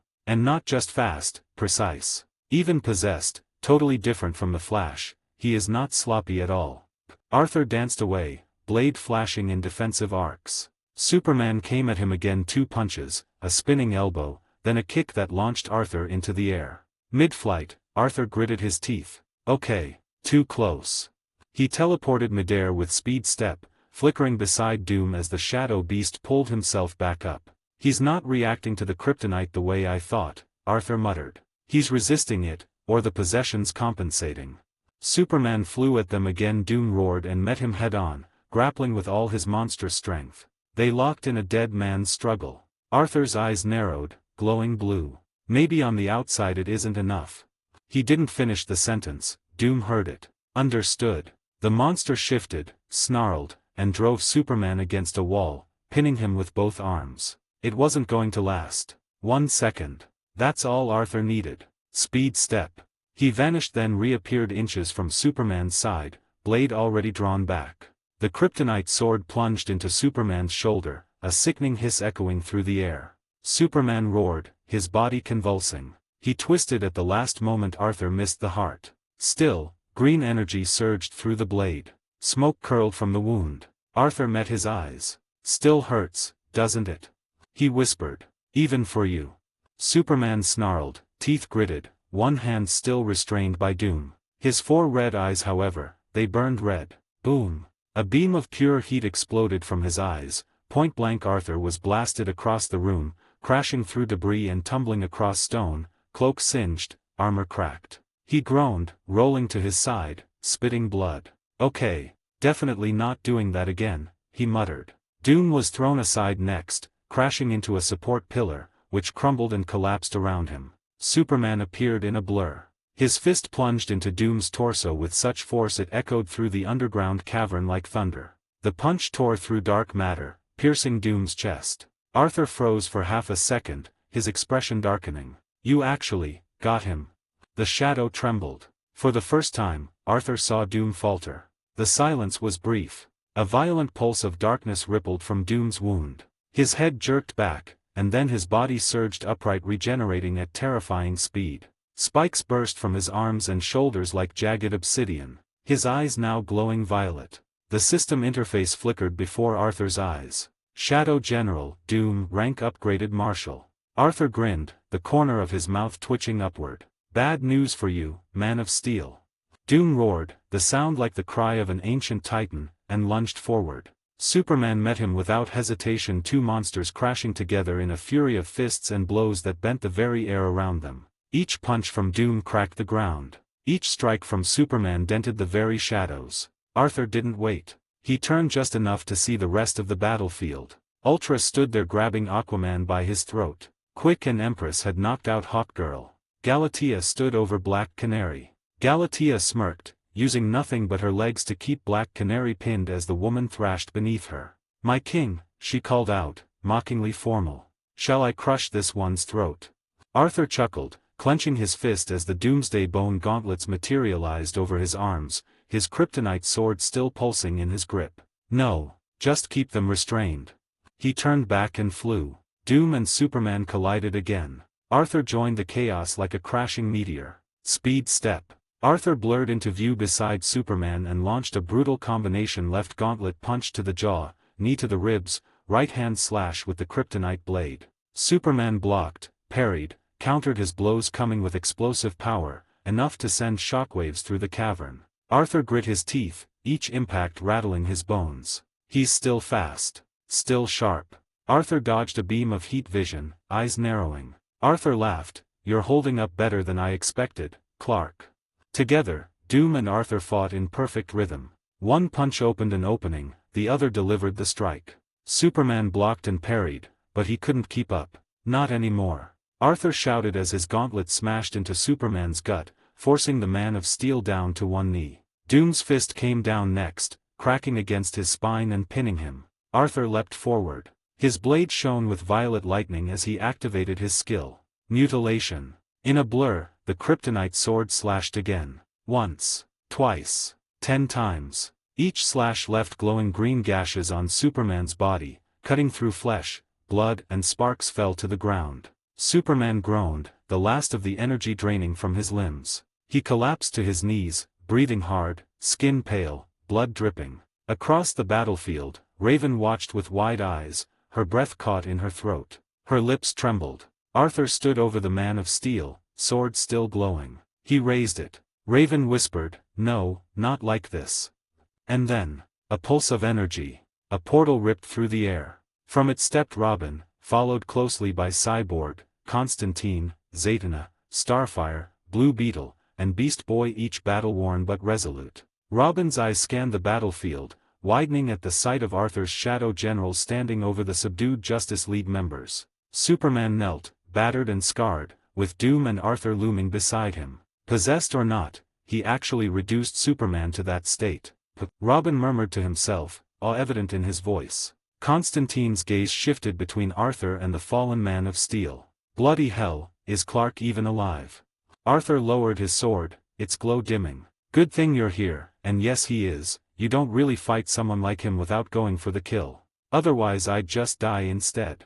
He said, addressing Robin and Constantine. Now, just give them that injection or perform an exorcism, whatever. Also, Trigon is free, he added grimly. Cyborg stepped forward, urgency in his voice. We know. He ascended into the sky, and it looks like he's preparing to unleash something catastrophic. We need to move fast. Robin nodded, swiftly injecting Superman, then moving on to the others. Constantine approached Raven, who remained bound by fiery chains. Hello, halfwit, he greeted, his tone a mix of sarcasm and concern. Raven couldn't meet his eyes. Did your plan fail, Daddy Trigon proved too strong once he became whole. He asked mockingly, casting a spell to break her bindings. Arthur interjected, his tone sharp. Enough, John. You've had your fair share of fuck-ups too. Caught off guard, Constantine had no retort. Arthur knelt beside Raven, gently lifting her chin to meet his gaze. I trust you won't make the same mistake twice.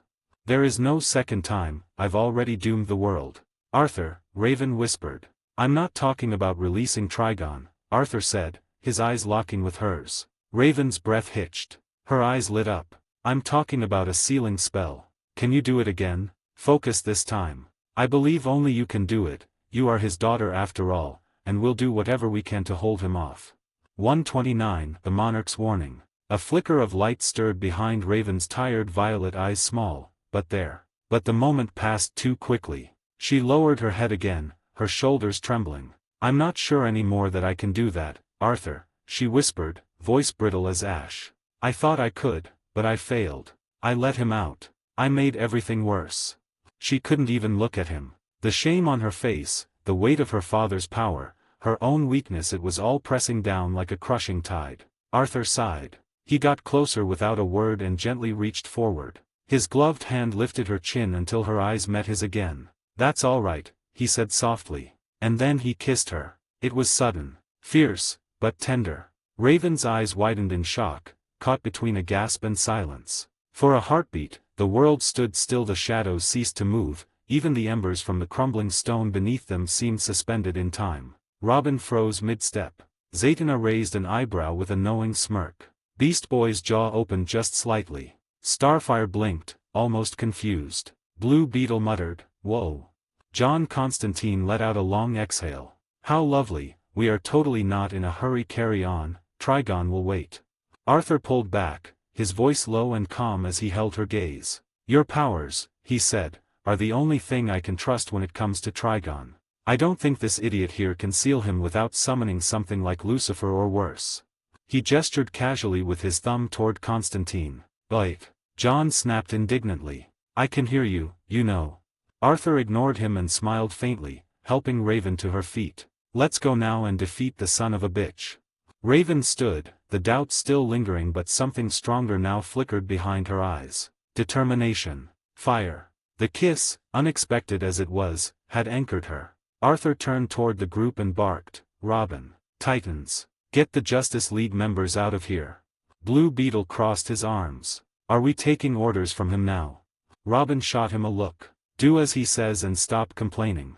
Cyborg moved first, hoisting Aquaman onto his shoulder. Starfire flew to grab Hawkgirl.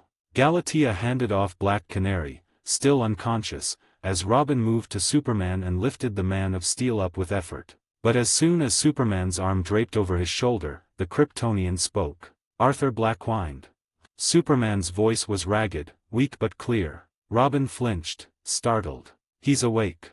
Arthur turned, unsurprised. Of course he's awake, he thought. Obviously the drug hits different with him. Unlike Bruce and the others, he's Superman, after all. He said nothing, simply watching as Clark lifted his head slightly. We're sorry, for all of this, being useless like this. Clark rasped. The guilt was written across his face. And thank you. Arthur gave a slow, honest smile. That's why I like you more than the Bat. Then he added, tone light but firm, it's not exactly your fault. But we'll handle this. Don't worry. Clark smiled faintly, then let himself fall back into Robin's support. Arthur turned back to his team. He looked to John, then Zatanna, then Raven. Come on now, he said, eyes beginning to glow again. Let's finish this. Zatanna stepped forward, lifting one hand. Her voice was smooth and precise as she chanted a teleportation spell, Ekno ta nojerd ot su tropolit. The air crackling with mystic energy. Light whirled upward in a vortex around them, lifting dust and darkness into the air. Raven closed her eyes, centering herself, now more determined than ever. Raven's hand found Arthur's, and in a flash of light and magic, they vanished. With a flash of ethereal light, the group reappeared in the sky high above the skyline of Metropolis. Wind howled around them. The scent of fire choked the air. And before them, blotting out the sun, was a nightmare made real. Trigon. The demon hovered above the city like a god, his 6 burning eyes scanning the mortal realm with a contemptuous hunger. His muscular arms were raised, gathering crimson energy in swirling vortexes that seemed to suck the very life from the sky itself. Symbols of ruin and destruction burned around him like solar flares. Beneath, Metropolis trembled. Buildings started to crack. Windows shattered from the sheer pressure of his presence. Civilians had long since started to flee the city the moment they saw him up there. The city now felt like a place waiting to be cursed and shattered. Arthur floated midair, his dark cloak rippling behind him, eyes narrowed. Beside him, his shadow generals hovered ultra, radiating violet power, his eyes glowing Galatea, arms crossed, calm but she was eager for a fight. An empress, her form cloaked in dark mist, her sword out, ready to strike. Zatanna, hovering behind him, clutched John Constantine's collar. "Hold on," she muttered, snapping her fingers with a sharp incantation. A glowing sigil formed beneath John's boots, allowing him to levitate. John scowled. "Could have just given me a bloody broomstick," he muttered. Raven's eyes locked on the demon in the sky, her father and her curse. "If we don't stop that," she whispered, "he'll lay ruin to this world. There won't be anything left." Arthur didn't answer immediately. His gaze was fixed on Trigon, unflinching, unafraid. But behind that stare was calculation, fury. Then finally, he spoke. "I'll throw everything at him, I don't see another way to keep him busy." His voice cut through the wind. He looked at Raven. "Every sword, every punch, every strong shadow under my command, he'll feel all of it." His gaze shifted back to the infernal titan above. "He really looks down on us, as if we're nothing but insects." John hovered beside them, one cigarette already half lit in his mouth, the wind barely allowing it to stay alight. "Well," he muttered, "he is just floating there midair, menacingly."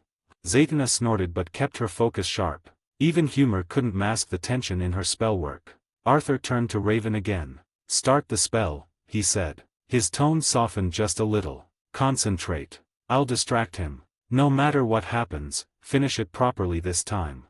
Raven hesitated, her hands twitching, the pressure evident in her expression. But then she met Arthur's eyes and nodded. He gave her a small smile, then shot toward the sky like a missile, trailing shadows behind him like wings. "Now, with me," he commanded. Ultra shot forward in a flash of violet light. Galatea and Empress followed, blurring into black streaks of motion behind Arthur. The sky screamed as the shadows tore through it. Raven took a breath. One hand pressed over her heart, the other extended before her, dark energy forming at her fingertips. Her voice was a whisper, ancient, firm, and shaking all at once. "Azeroth. Metrion. Zinthos."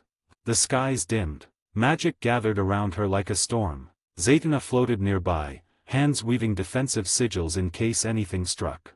John hung back, muttering layered counterspells just in case Trigon decided to attack or interrupt. Raven's eyes began to glow white, her cloak fluttering like torn silk around her as she ascended slightly with the building power. "I can feel him," she said, voice deeper now. "His rage, his hatred. It burns through every dimension." John nodded grimly. "Yeah, that's dear old Dad for you."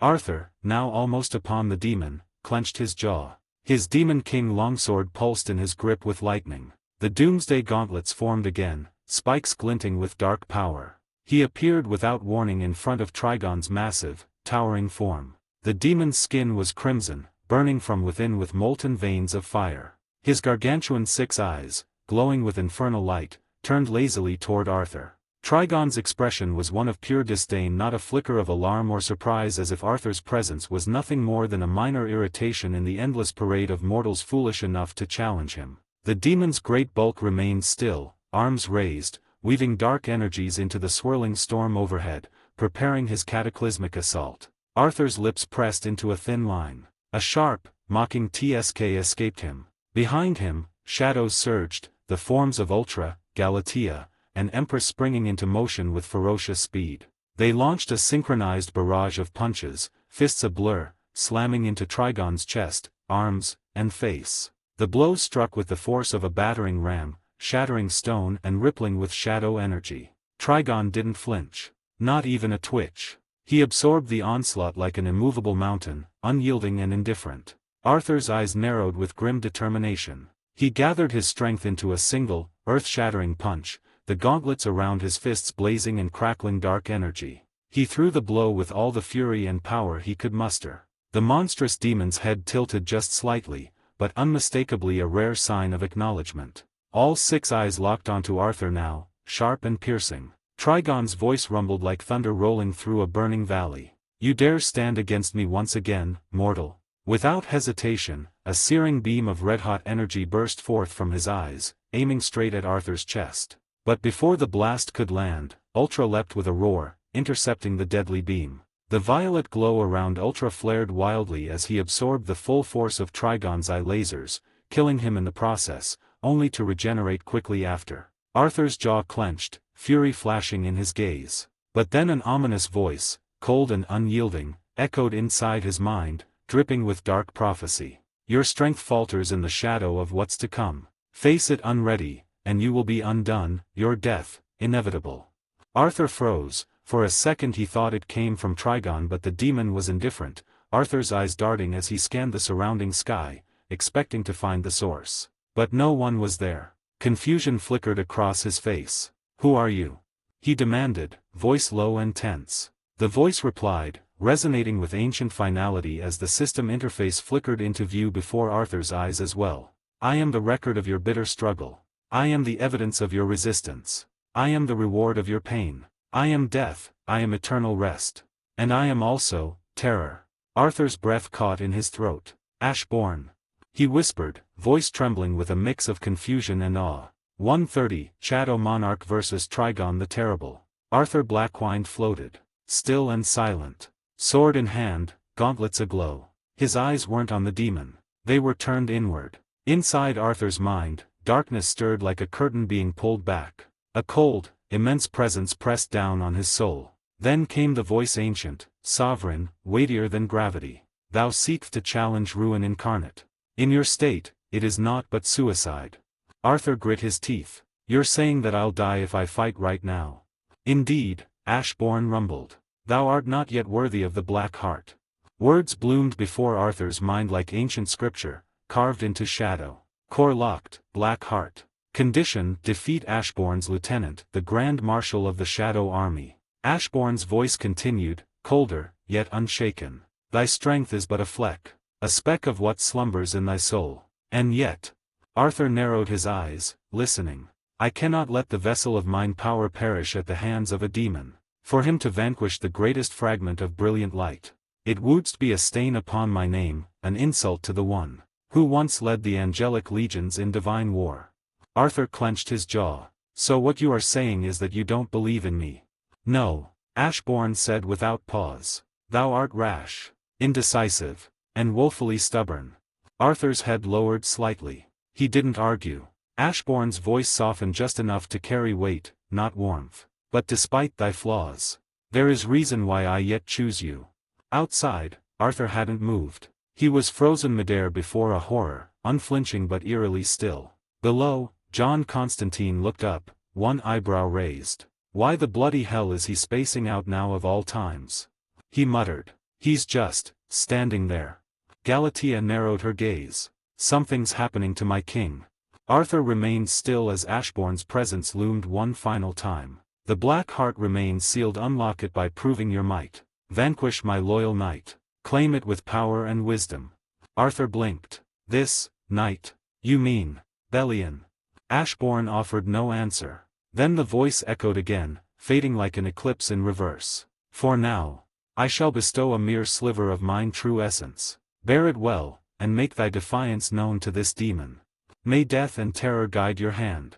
Arthur opened his mouth. "Wait, Ashborn, I still need to ask."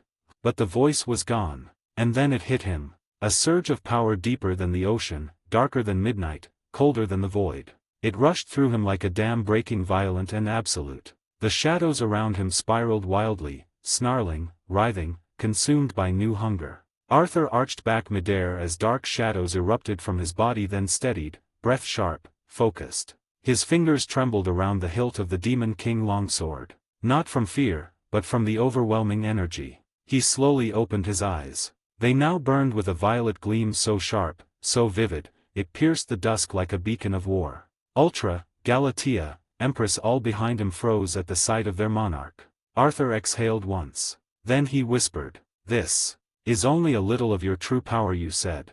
A beat of silence. Then Arthur charged. The air split behind him in a violent rush as he surged forward, a comet of shadow and fury. His gauntlets pulsed with fresh power, each fist wrapped in swirling violet tendrils of deathly aura. Behind him, his shadow followed like a vengeful legion, but this time, Arthur was at the tip of the spear. Trigon, the massive demon god, still preparing his attack, his voice like 1,000 souls weeping in reverse. His 6 burning eyes flicked toward Arthur. He didn't shift. He didn't raise a hand. He didn't stop casting. But then, he paused. His massive brow furrowed. What is this that I'm sensing?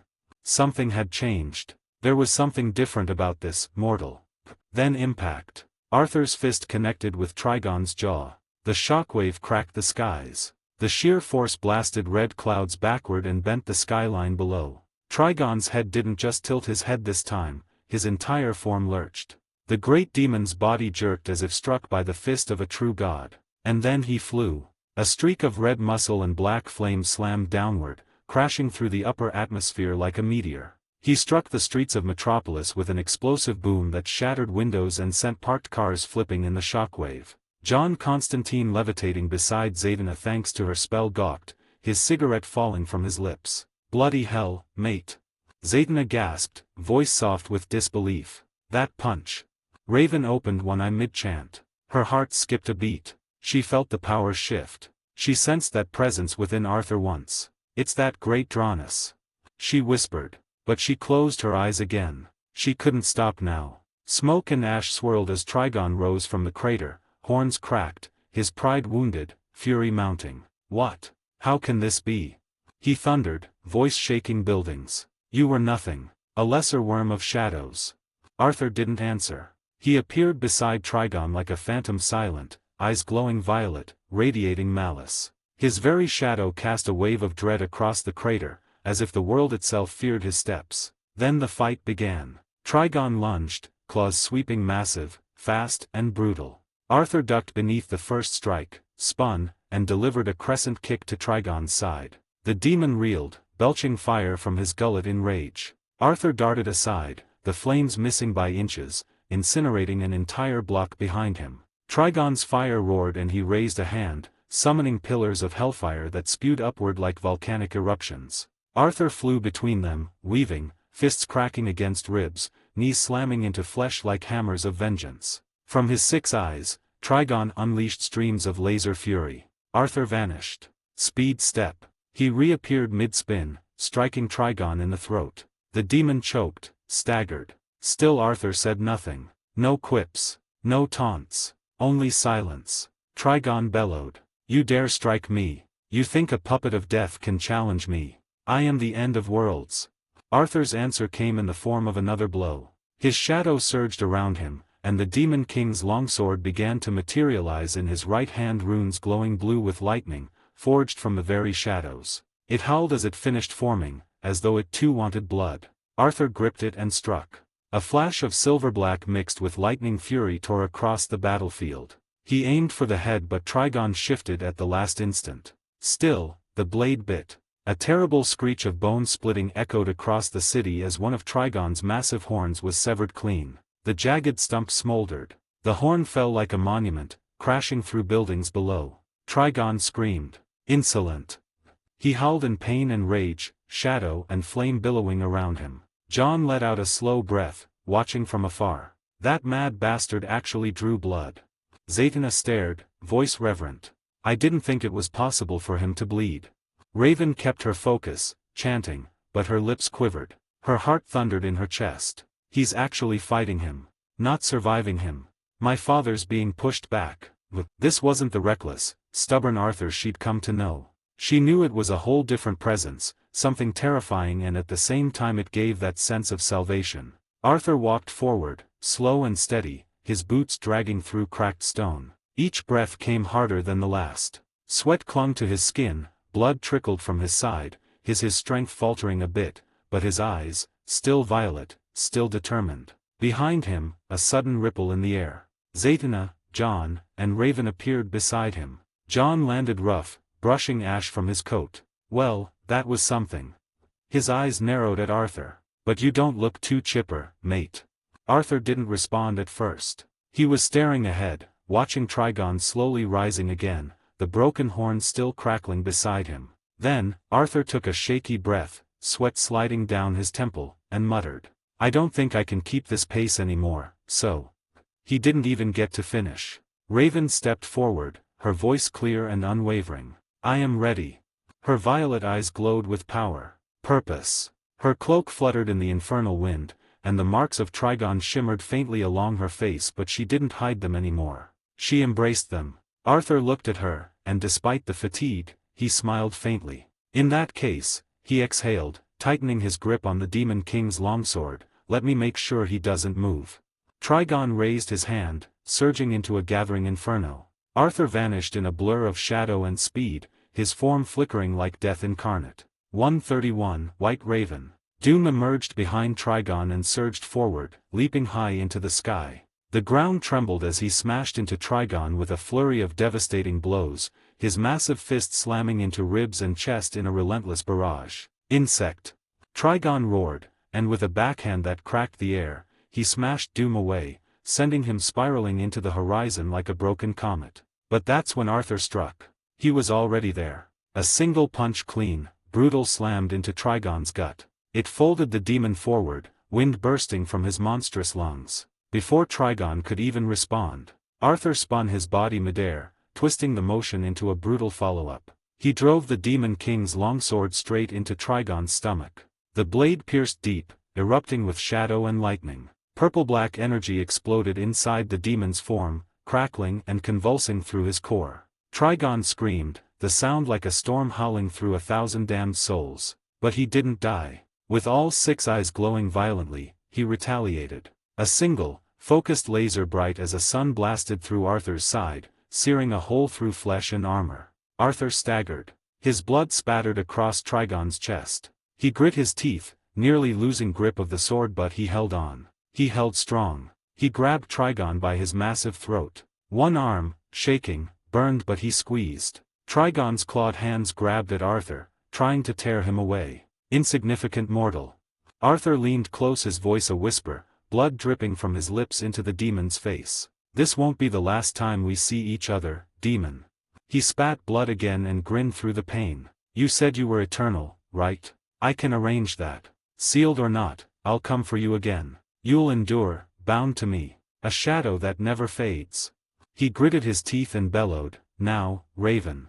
Raven's cloak rippled, no longer black, but a blinding white. A pillar of light erupted around her. Her feet rose off the ground as a sacred wind coiled around her frame. Her face was calm. Her eyes, glowing pure white, stared into Trigon with a look of love and sorrow, rejection and destiny. Zatanna had to shield her eyes. Even John took a step back. Raven's voice echoed ethereal and absolute. "Azeroth. Metrion. Zinthos." The spell struck like judgment. Light divine and violent tore from her body like a sun exploding. Her soul screamed into the magic, chains of ancient magic spiraling from her hands. Her chant still lingered in the air like an aftershock as the spell took hold, ripping at the very reality around Trigon. Arthur stepped back, bloodied and panting. He staggered a few steps away from Trigon, just enough to watch, just enough to breathe. His body ached, ribs screamed, and blood dripped freely from his side, but he stood and watched. Trigon's 6 crimson eyes widened. "What is this?" The magic struck him, wrapping like coils of ancient serpents made of white flame and umbral smoke. They lashed around his limbs, pulled at his chest, and bound his massive form. His skin blistered under the weight of it, runes crawling across him like glowing shackles. "No, no, this is not possible. You are nothing, nothing." But it was happening. The demon who once stood over the ruins of worlds like a god now flailed, his massive claws tearing at the glowing chains, but each one snapped back tighter. The ground beneath him cracked and opened, revealing a dark abyss, white and violet light swirling together in a terrifying vortex. Arthur's breath hitched. He stepped back and finally let go, collapsing to one knee, sword slipping from his hand with a dull clang. He winced but looked up. He needed to see this. Trigon roared again. How? A chain of pure white light shot up from the ground and wrapped around his throat, dragging his head down. You dare defy me, Raven? I gave you life. I created you. And then, Raven stepped forward. Hovering slightly above the cracked asphalt, her white cloak billowing in the infernal wind, her glowing eyes fixed on the face of her father. The sigils from her spell still flickered in the air like burning stars. Her voice was calm, heavy and final. I never asked to be your daughter. Another chain erupted from the ground, binding Trigon's other arm, dragging it lower. You won't see the light of day again, father. Not through my eyes. Not through anyone's. The seal deepened. Trigon's feet were already being swallowed by the glowing chasm, the abyss pulling him back. This world isn't yours. It never was, it never will. Trigon's body thrashed violently as he was dragged down, lower and lower, inch by inch. The skyline flashed, magic sparking in sheets of white fire across the clouds. Re'eavin. His voice was no longer thunder, it was desperation. A god's final cry as he was stripped of dominion. Re'eavin. And then silence. Trigon's form vanished below the earth, swallowed whole by the spell. The abyss sealed shut, glowing runes sealing the cracks as if they never existed. The skies cleared and the weight was lifted. It was over. Raven collapsed to one knee, her hands trembling. Her chest heaved, sweat pouring down her pale face. Her white eyes faded slowly back to violet. Zatanna gasped, stepping forward. Raven. But Arthur raised a hand weakly, shaking his head. She actually did it. His voice was hoarse, a whisper. Raven whispered, exhausted but defiant. So long, father. Zatanna caught Raven just before she could fall again, holding her steady as her breath trembled. Easy now, Z murmured, brushing the sweat-matted hair from Raven's brow. John stepped beside them, eyes still flickering with residual magic. Where'd you send him? His tone wasn't accusatory, just tired. Curious. Raven, breathing steadily now, replied, Azeroth again. Except this time, body and soul. Together. He can't slip away, can't use his magic, and the seal is stronger than ever. John raised a brow and gave a low, impressed whistle. Yeah, I can tell. Especially now that you're all. He gestured up and down at her new, glowing form. White robes and sunshine. Very holy indeed. Despite herself, Raven smiled faintly. It was small, fleeting, but it was real. John reached into his coat and pulled something from a hidden pocket. A red gem, jagged and pulsing faintly with dormant power. And here I was, prepping this little beauty. He held it up between two fingers. Demonic soul trap, just like old times. Nasty stuff. Guess you won't be needing it after all. Raven looked at the gem, then at him, her smile widening just a little. I'll keep it. Might still come in handy. She turned, eyes scanning the ruined street. Arthur. He lay amidst the rubble, his body sprawled across fractured concrete, chest rising and falling hard, covered in soot, sweat, and blood. His gauntlets cracked. His cloak torn. But he was alive. She walked toward him, steps slow but steady. He turned his head just as she reached him, trying to shift but groaning from the effort. Are you all right? She asked softly, her voice stripped of anything but quiet concern. Arthur looked up at her, then let his head fall back onto the ground with a breathless chuckle. Just enjoying the concrete bed, he rasped. Don't worry about me. Without a word, Raven lowered herself beside him and lay down too, shoulder brushing against his. The sky above them was strangely peaceful now, flecks of light piercing through dissipating smoke. It's over now, she said quietly. Arthur turned his head slightly toward her, his voice low and warm. That was some spell. Thought I might get caught up in it for a second. But she didn't let him finish. She got close and kissed him, not with urgency but with simple relief. When she pulled back, her voice trembled, soft. Thank you. For coming back for me. For believing in me. Arthur stared at her for a moment, his blue eyes searching hers. Then he smiled, small, tired, but honest. I did what I had to do. A short distance away, John tilted his head, watching them with a bemused expression. "I think we should leave them," he muttered to Zatanna. She nodded, brushing her hands together. "Yeah." John turned, preparing to walk away when Arthur's voice loud and unmistakable roared from the rubble. "Where do you think you're going, you useless bastard?" John stopped, blinked, then slowly turned back, lifting his brow. "What did you just say to me, wanker?" Arthur, still lying flat on his back, raised one shaky hand and pointed at him. "Useless bastard. You did nothing. Nothing but stand there talking the entire time." John scoffed, stepping forward indignantly. "I'll have you know that I—" Arthur cut him off with a wheeze of a laugh. "Shut up. Just teleport us to Gotham. To my house. We can't exactly walk. Or move. I'm out of magic." Zatanna stepped between them, amused. "I'll handle that before you two start throwing rocks at each other." She raised her hands, her voice smooth as silk, laced with arcane rhythm. "Matago teat cab mertropolit." Light flared once again, gentle this time just enough to lift them from the broken city and carry them away back home, and then they disappeared. 1:32, after the fire. Arthur Blackwine's estate, Gotham. Just past midnight. Quiet. Clean. Cold wind rustling the dark trees outside. A soft flash of light illuminated the grand marble foyer of Arthur's estate. The teleportation magic unraveled like silk, setting Arthur and Raven gently onto the polished floor. Arthur immediately staggered forward, knees nearly buckling. Raven caught him, her arm wrapping tightly around his waist. His body was heavy, not just with exhaustion, his mana was dried. The toll of holding back a god and bleeding beside a devil. He groaned, chuckling as Raven helped him stand. "I think I left my spine in Metropolis." Raven didn't laugh. She just kept holding him, quiet and steady. From the grand hallway beyond, brisk footsteps echoed. A tall man in an immaculately tailored black suit approached with a speed and concern unbecoming of his usual decorum. Silver hair slicked neatly back, gloves pristine despite the hour. "Master Arthur." George called, his voice rich with refinement yet it laced with unmistakable alarm. "By the stars, what happened to you?" Arthur smiled, barely. "Trigon happened. No big deal."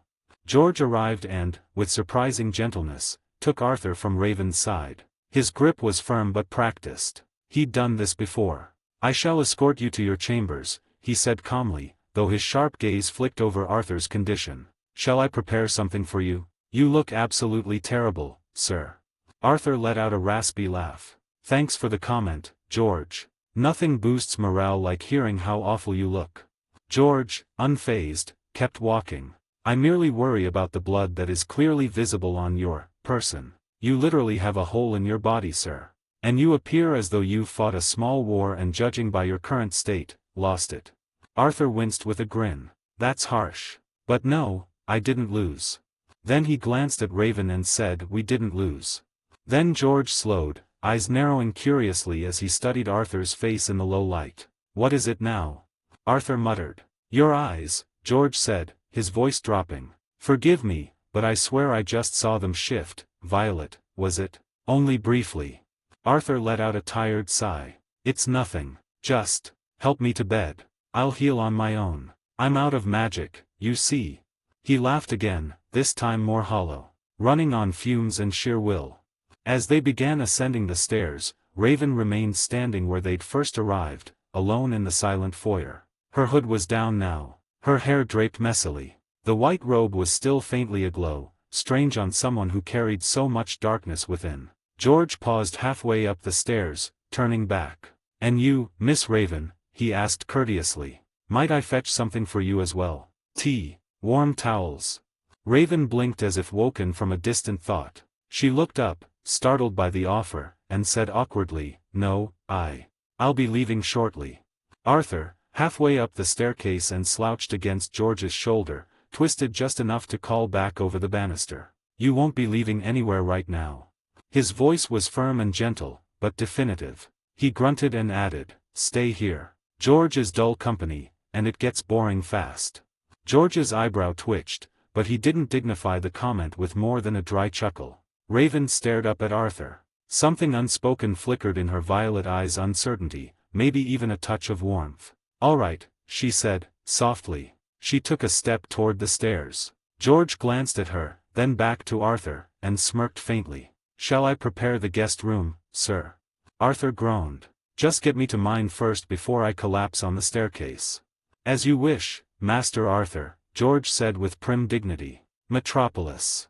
The sky was no longer crimson. The fire had faded. The storm clouds broke apart into dying wisps, retreating with the night. But the scars remained. Some buildings reduced to rubble. Streets cracked wide open. Burned cars. The faint smell of sulfur still lingered in the air. It looked like the aftermath of a war between gods, and that wasn't far from the truth. A glowing boom tube flared open atop the scorched ruins of a plaza. Out stepped the Titans. Robin landed first, crouched, his cape catching the wind. Behind him came Cyborg, his sensors already scanning the area. Starfire hovered just above the ground, her eyes darting between fractured buildings and the lingering magic that shimmered faintly in the air. "I'm not getting anything hostile on the grid," Cyborg said, eyes flashing. "No Trigon. No demonic signatures. It's like the entire Hellrift just vanished."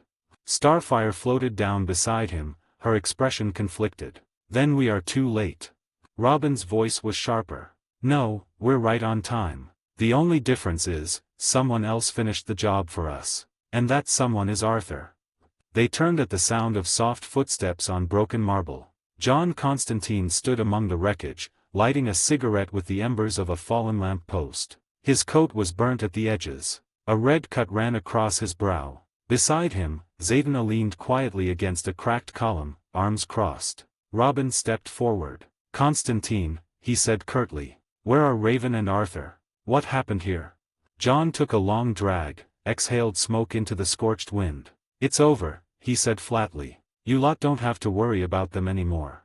Robin narrowed his eyes, looking around. "So Trigon is no longer a threat." John smirked, bitterly. "Well, Raven's seal is stronger, for now." He flicked ash toward the charred pavement. "At least until she decides to release him again for some unknown bloody reason." Zaydna's head turned sharply. "John." He raised a hand. "Don't start. I know why she had to do it. Doesn't mean I have to like it." Robin's voice hardened. "You are saying she did it for the fun of it?" John didn't look at him. He stared out at the crater where Trigon had once stood, smoke curling off his shoulders. "No, but I wouldn't sell the world for a few people." Zaydna raised an eyebrow. "You wouldn't?" John paused. His jaw twitched. "I didn't mean it that way. Bloody hell." He ran a hand through his hair and turned away. "You know what I meant." Cyborg stepped in, breaking the tension. "All's well for now then. I just re-established contact with the watchtower. Martian manhunters confirmed it. Everyone who was still up there is bruised, but alive. Superman really messed them up. They're recovering. The ones that were possessed are also recovering in the tower." Robin's gaze scanned the scene again. "And the civilians here?" Cyborg nodded. "There aren't any known casualties, but there will be. Arthur did a fine job then. Compared to previous fights that Superman had here, this level of destruction isn't half bad." Starfire's glow dimmed softly. "I wonder what Batman will say once he regains consciousness." Robin smirked faintly. "That'll be interesting." John scoffed, already turning to leave. "Don't count me in when he does. And don't call me again either." He jabbed a finger toward Robin. "I'm on vacation for the next decade. This was a total mess. And for the last bloody time I'm a freelancer. Batman keeps forgetting that." Zaydna chuckled, brushing a strand of hair from her face. "Where are you even going, John?" "Somewhere with rum and no demons for the time being," he muttered, flicking the cigarette away. "And where people don't summon their fathers from hell." Robin folded his arms. "Well, thanks for the help." John shook his head, walking off toward a distant alley glowing faintly with teleportation magic. Amidst the chaos in the city, late night, talk had begun to spread. In hushed voices. In hurried whispers. In stunned disbelief. "I saw him. I saw him, I swear to God," said one man to a police officer, his face smeared with soot and blood. "He punched that thing. That demon thing in the sky. Punched it so hard it flew across the skyline." The officer blinked. "You mean Superman?" The man hesitated. I thought so. But, no, it wasn't him. Too much, dark smoke thing. Not our usual red and blue hero. Violet. And the thing he was surrounded by these flying monsters. Like demons. But they were fighting for him. That wasn't Superman, a woman said firmly to a channel reporter, brushing rubble from her jacket. I've seen Superman. This guy didn't seem like him. He had this shadow-like creatures that were alive. Her daughter clung to her sleeve, nodding. One of them saved me, she whispered. You're saying they saved you? The reporter asked. The girl nodded slowly. He pointed at me and one of them came out. Tall, glowing eyes. It pulled me out of the building before it fell.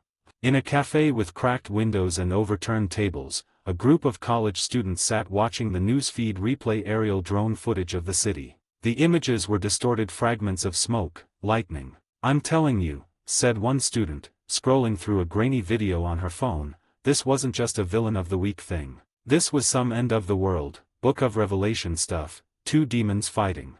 Yeah. Another muttered. And no one knows who that guy was.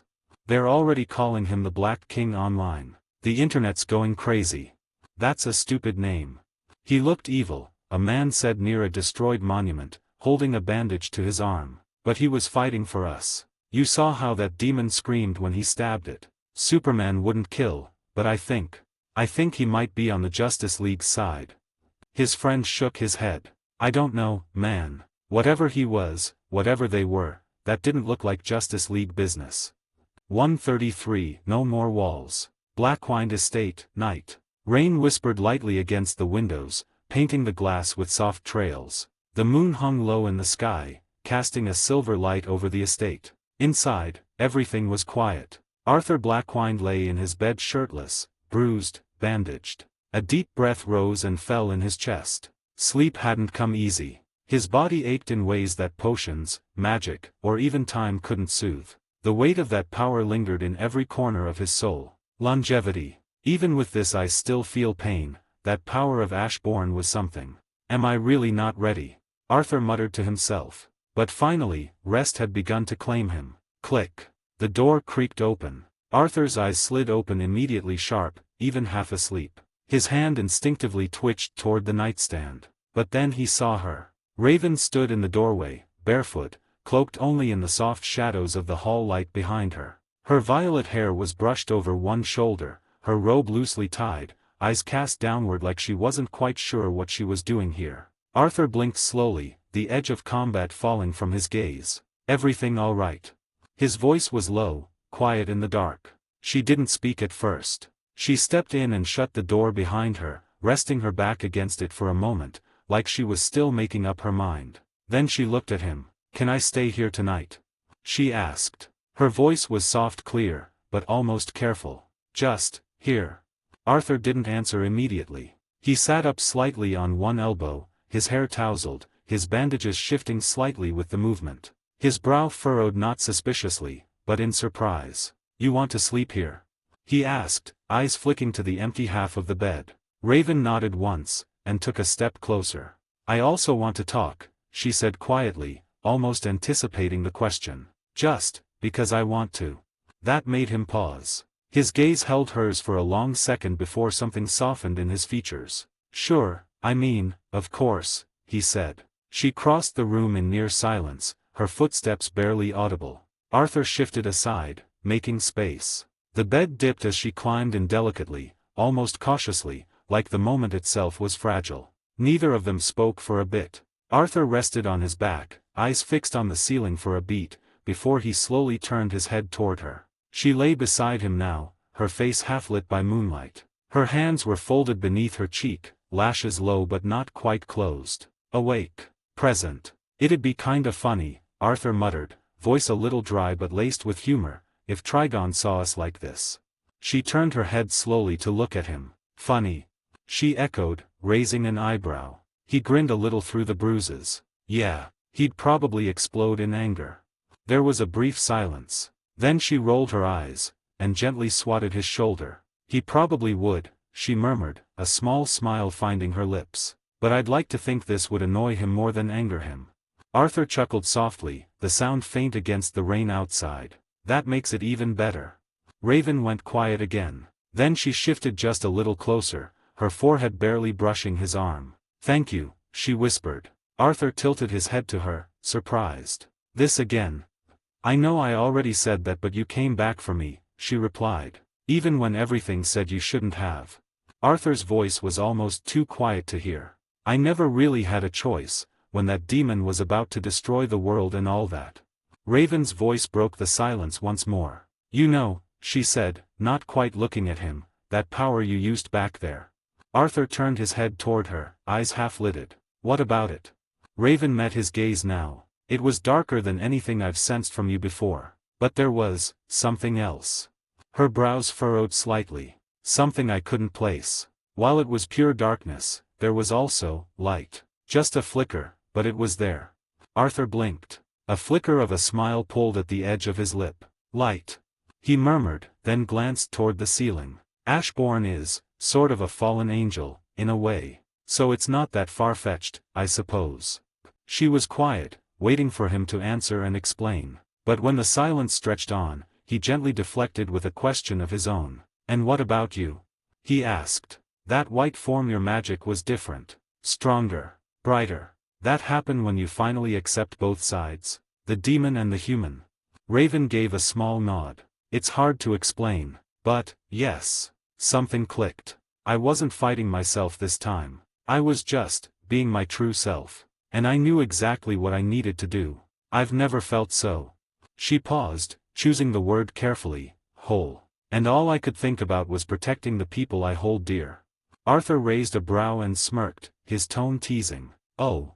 Raven narrowed her eyes and, without a word, punched him gently on the shoulder. Arthur winced dramatically. Careful, he groaned. Some of us are still bleeding internally. She smirked. You'll live. But you do care, don't you? Arthur teased, reaching over and poking her side. She swatted his hand away. Don't start. He poked again. This time closer to her ribs. She lunged, aiming a soft push at his chest. He caught her wrist midair. You are in this state yet you can still be this childish, she said, narrowing her eyes. Call it a monarch's pride. I must end everything on a win. He replied, half grinning. She pushed again, trying to get him back for the poke, but her balance slipped. One of her knees caught the edge of the bed, her other hand slipped on the blanket. And then suddenly, Raven was on top of him. Both froze. Arthur blinked up at her, their faces inches apart. Her hair curtained around them. The rise and fall of his chest brushed against hers. The air grew still. Raven didn't move, didn't scramble away, didn't apologize. She looked down at him for a long, quiet moment. Then, without a word, she leaned in. Her lips touched his slow, hesitant at first, but warm. The tension between them didn't break. It shifted towards something real and intimate. Raven closed her eyes, letting the moment wash over her. Arthur's presence to her was electric and calm all at once. When she finally pulled back, Arthur's let out a breath and smiled up at her, voice dry and low. I guess we're not sleeping now, are we? Raven narrowed her eyes playfully. That depends. Are you going to keep making bad jokes? Probably. She let out a quiet, almost amused breath. Then, slowly, she leaned down, her hand resting on his chest, fingers splayed over the steady rhythm of his heartbeat. Her lips brushed his, featherlight, as she whispered, then definitely not. But the kiss that followed said otherwise. It was longer this time, slower, deeper. Her hand moved from his chest to the side of his face, thumb tracing the line of his jaw as she pressed her body closer. Arthur responded instinctively, his arms winding around her waist, drawing her in as if she belonged there. Her breath hitched slightly as his fingers trailed up her spine, and she didn't pull away. Neither of them did. And when she finally broke the kiss, her forehead resting gently against his, eyes searching his face, there was no hesitation in her voice, only a whisper, soft and sure. Don't stop. Arthur's lips curled into a crooked, tired smile. This was your original plan all along, wasn't it? Raven's eyes sparkled something mischievous just beneath the calm. Maybe, she said, her voice teasing, her smile growing as her fingers gently brushed through his hair. I do like to be one step ahead. With a swift but careful motion, he grabbed her by the waist and rolled, rotating their positions until she landed softly on her back, one arm propped beside her head for balance. His blue eyes gleamed with something wicked and amused as he looked down at her. You are dangerous, he said, voice low, full of both admiration and challenge. Raven blinked, surprised at first, but then her lips curved slowly, her hands sliding up his chest as she replied, soft and amused. Takes one to know one. And then she pulled him down into another kiss. No more words were needed. 134. Warmth in the aftermath. The first light of morning spilled gently through the tall windows of Arthur's bedroom, casting the space in a golden glow. The rain had stopped sometime during the night, leaving the world outside soft and still, draped in silence. The only sound now was the rhythmic whisper of wind brushing past the stone. Arthur woke up first. His eyes opened slowly, painlessly, recovered. His wounds were no more thanks to his passive ability. The ache in his muscles had faded. The shadows within his body were calm, no longer restless. Now he felt truly whole. And then he noticed her. Raven lay beside him, the curve of her back barely covered by the linen sheet, her breathing even and slow. Her violet hair fanned across the pillow between them, a strand resting lightly against his chest. He didn't move for a moment, he just looked. There was something surreal about this. Not the magic, not the battle he had, not the near apocalypse. Just her. Here. Beside him, a companion. His hand lifted slowly, brushing a strand of hair from her cheek, careful not to wake her too harshly. But she did at his touch. Her eyes opened halfway, still hazy from sleep, and landed on him. For a moment, neither said a word. Then Arthur's lips curled into a small smile. "Good morning," he said quietly. "Beautiful." Raven blinked a few times, like her brain needed a second to catch up. Then her lips quirked back, equally soft. "Good morning, idiot." He chuckled, but before he could reply, the memories clearly rushed back to her all at once. Raven's eyes widened slightly, her face turned a red, way too red, and with a sudden gasp she pulled the covers up to her chin. "Oh my God!" she muttered, voice muffled as she buried her face half into the pillow, half into the sheet. I can't believe we actually." Arthur propped himself up on one elbow, still smiling, entirely too amused. "You did kiss me first, you know." "Arthur." She groaned, eyes wide and mortified. "Just saying." She glared at him from under the blanket, cheeks flushed. "That's not helping." Arthur just grinned mischievously. Before she could throw something at him, the door creaked open. Click. A sharp, refined voice broke the quiet of their moment. "Good morning, Master Arthur." "Miss Raven." Arthur turned his head sharply, caught between surprise and confusion. George stood impeccably composed in the doorway, silver tray in hand, a steaming teapot and 2 cups resting atop it alongside coffee. Not a wrinkle in his suit, not a single twitch of surprise on his face. As if walking in on his master and a half-demon sorceress tangled in post-battle bliss was the most routine part of his morning duties. "I took the liberty of preparing something for your inevitable awkward morning. I didn't know what the miss would like to have in the morning, so I prepared both tea and coffee," he said, setting the tray gently onto the small table by the window. "Chamomile. To soothe the nerves."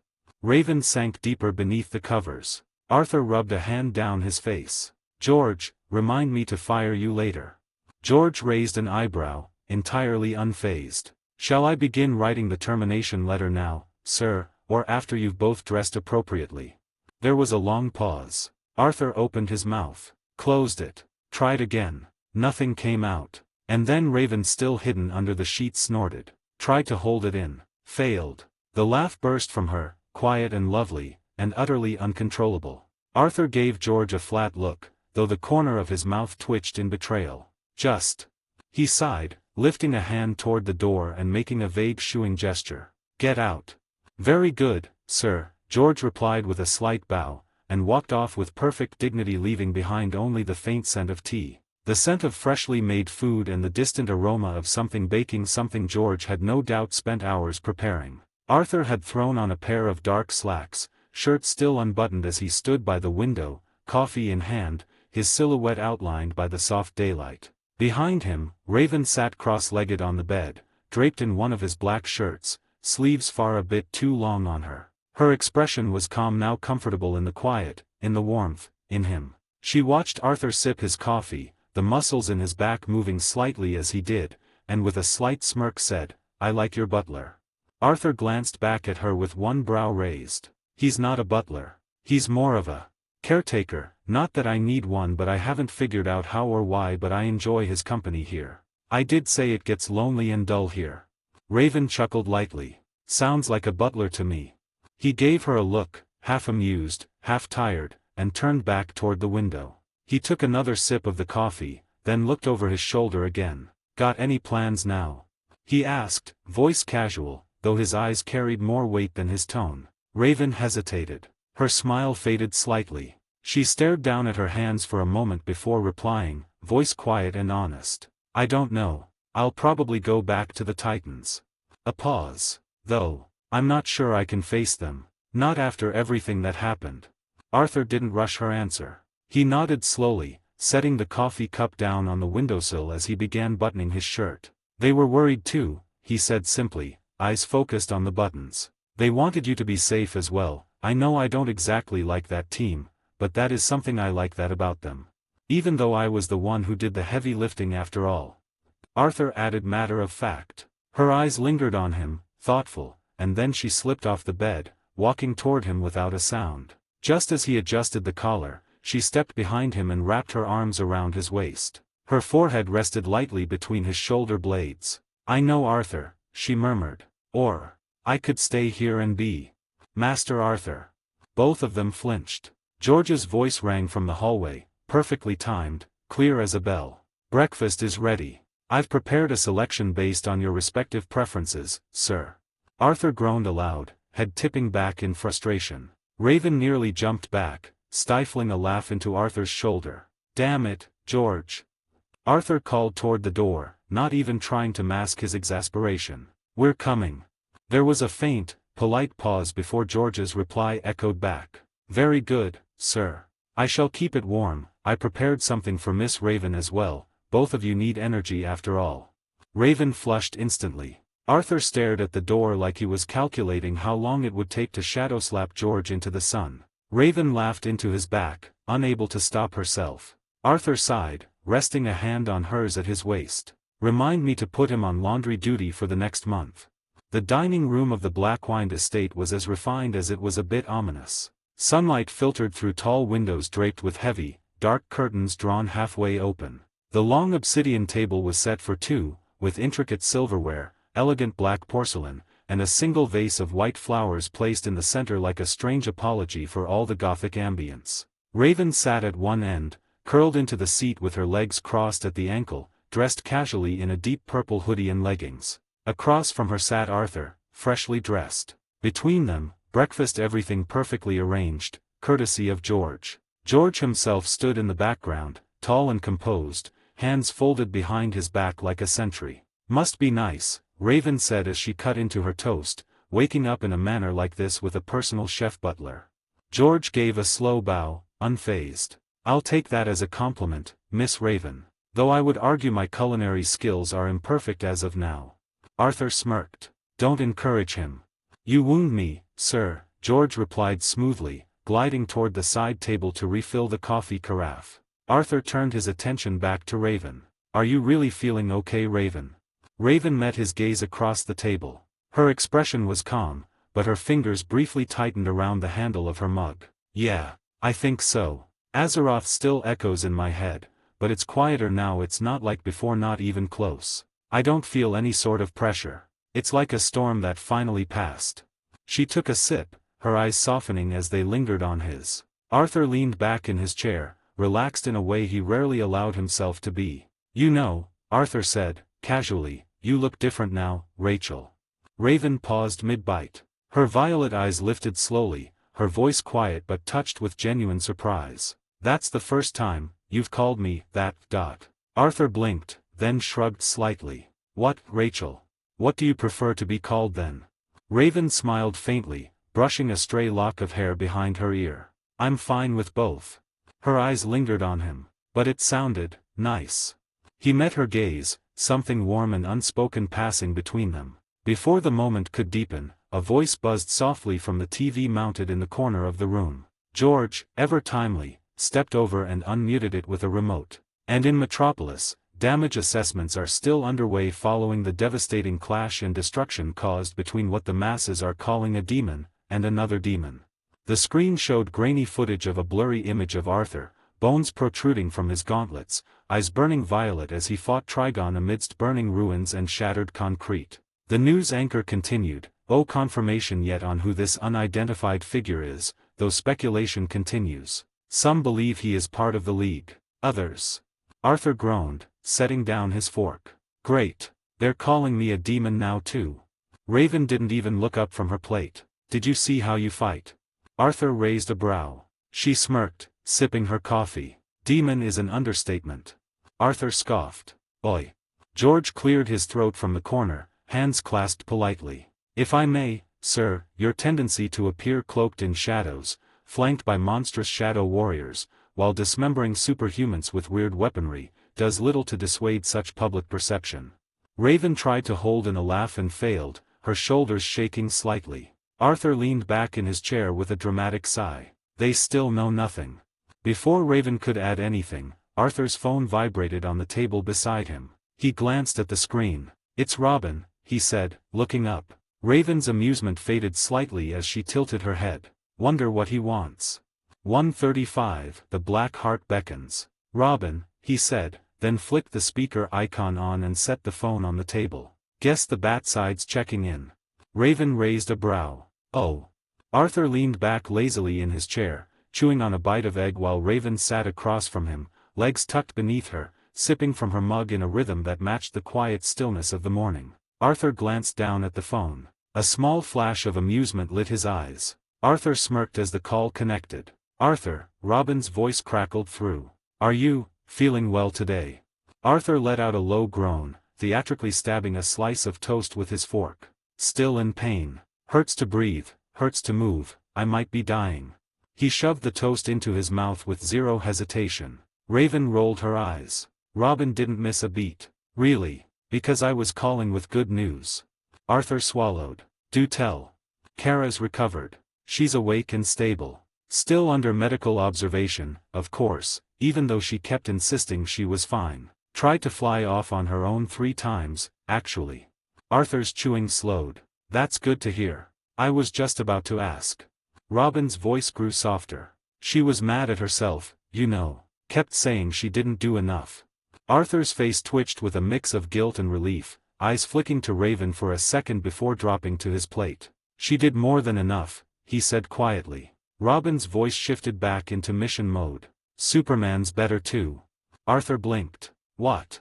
Sunlight, Robin replied simply. The radiation kicked in. The wounds wore off on their own. His body just recalibrated. Arthur leaned back in his chair, processing that. Fair enough. But I messed him up pretty bad. I hope he's not. He's not mad, Robin cut in quickly. That's actually why I'm calling. Arthur's brow rose. Superman wants to see you, Robin continued. He asked me to extend a personal invitation to the Watchtower. In a week's time. The Justice League wants to thank you in person, for what you did. Arthur stilled, mid-reach for his coffee. Robin kept talking. Things are still a bit messy up there. Some of the systems fried during the fight. And, well, a lot of the damage was done by Superman himself. Most of the League's still recovering. A voice from the background chimed in. George, standing by the entryway with a silver tray in hand. How poetic. One person leaves carnage. Another cleans it. Not to mention they didn't like you some time ago, sir. Arthur chuckled under his breath. Thank you, George, for the timely philosophy. My pleasure, sir. Raven leaned forward slightly, curiosity prickling beneath her calm face. They want to thank you. I don't think Batman will do that. She murmured, a touch of surprise in her tone. Before Arthur could respond, Robin's voice came again, this time a bit louder. Wait, is that Raven? Raven stiffened. Shit, she whispered, setting down her cup too hard. Arthur pressed his lips together, eyes turning toward her with an amused expression. But Robin's tone was warm now, lighter. I know you are there. And we're glad you're all right, Raven. Really, things got intense there for a while. But everything turned out okay in the end. The team's waiting for you. There was a pause. Raven's lips parted. Her gaze dropped to her lap. Thanks.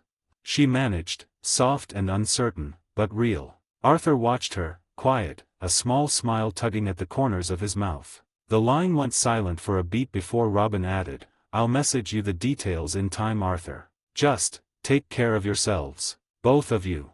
The call ended with a faint beep. Raven sat still for a moment, her fingers curled around the edge of her chair. She glanced at Arthur, catching his eyes. He just smiled, easy and gentle. I wasn't expecting that, she muttered.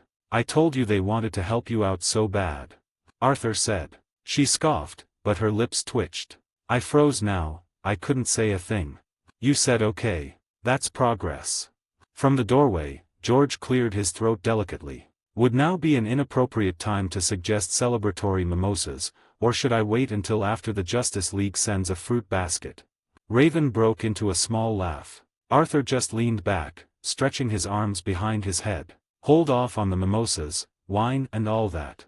He said. I'm a busy person, I can't rest. So, by busy, you meant entering that weird portal in my room back at the Titan's Tower? Raven asked, tone casual but eyes sharp with curiosity. Arthur's eyes flickered for a brief moment almost imperceptibly before his mind drifted. That black heart. I must obtain it. Ashbourne said that I need to defeat his lieutenant in order to have it. That has to be Bellion. If that's the case, he's waiting at the 10th level. Clearing that floor should be my next goal. But then there's still the Tower of Fate. I've only gone halfway. Dr. Fate helped me and he said he couldn't help any further, but I haven't seen him since. Trapped, maybe, sealed. Is this all connected? Or am I just blind to something greater? Too many damn questions, too few answers. Hello. Raven called out, waving a hand gently toward him. Arthur blinked and refocused. Yeah, I heard you, he replied, composed. And yes, I'll need to enter your room occasionally. Raven blinked once, then a faint blush colored her cheeks. She looked away, fingers tightening subtly around her cup. I don't think I'd mind you being there from now on, she murmured, just barely audible. Arthur raised an eyebrow, lips curving. What was that? She cleared her throat, sitting straighter. I said, I don't think the Titans would mind you being there anymore. You did just help save the world, after all. Arthur chuckled under his breath and then he stood. Right. He said, stepping toward the doorway. Then let's go now. But before he could reach the hall, George appeared as if conjured by the thought, holding a dark leather-bound planner. Sir, he began with dignified restraint, forgive the interruption, but if I may offer a sincere suggestion from one who has watched blood on you far too often recently, take a vacation. Miss Raven, Miss Kara, or whomever you see fit. Sunlight, sea air, and perhaps a place where your bones aren't broken every third sunrise. Raven blinked, visibly surprised by the sudden and unusually heartfelt proposal. She looked at Arthur, hopeful for a moment. Arthur paused mid-step. He turned back, eyeing George with a neutral expression before something in his gaze hardened not out of anger, but clarity. No, Arthur said. What I need right now, is to get stronger. His voice was quiet, but heavy with meaning. Trigon made me realize something. There are things out there, things that he made me remember. George, there are cosmic threats, beings that don't just walk through the door, they break reality when they knock. If I don't keep pushing myself, if I get complacent, I won't stand a chance when they decide to make this world their next meal.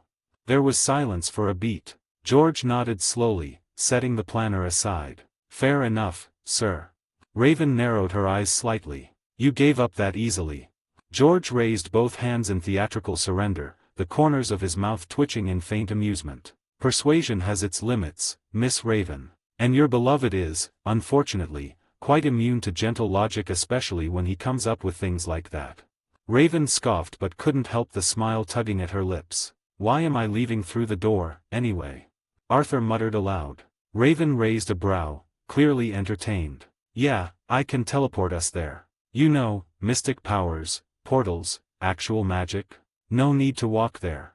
Arthur turned toward her slowly, eyes narrowed playfully. He stepped closer. She expected a quip, maybe a smug remark. But instead, his voice came low. No. Raven blinked, surprised. No. Arthur's eyes met hers intense, focused. I want to do it my way.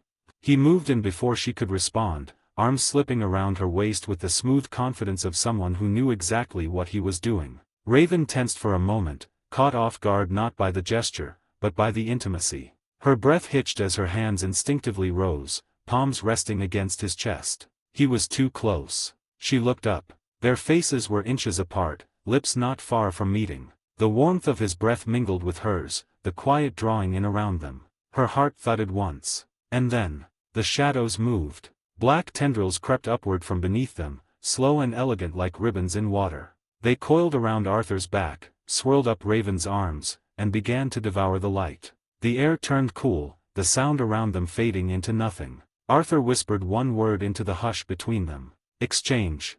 And in a blink, they were gone. In their place, a hulking shadow demon emerged with a heavy thud. It blinked twice, confused, then sniffed the air before wandering off around the estate. George, who had been standing watching all of that the entire time, exhaled through his nose. He adjusted his collar and looked to the spot they had vanished from. Youngsters.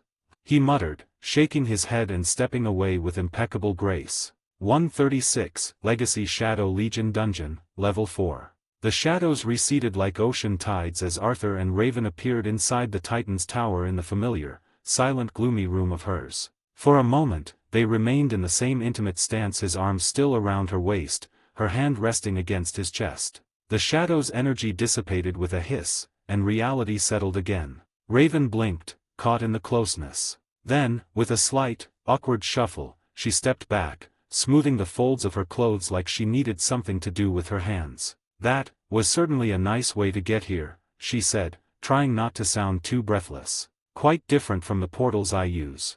Arthur smirked. Told you. My way's better. She rolled her eyes, though there was a reluctant curl at the edge of her lips. Her eyes scanned the room, a sanctuary of the arcane and magic. Now it felt a bit too weird for her. It feels like ages since I've been here, she said softly, almost to herself. Everything's exactly the same, but it doesn't feel the same at the same time. I did some snooping while you were gone, Arthur said, strolling casually toward one of her shelves. Found traces that John did too. Left behind some magical item that got me into Azeroth with the help of someone, and of course the lingering smell of cigarettes, that was another clue.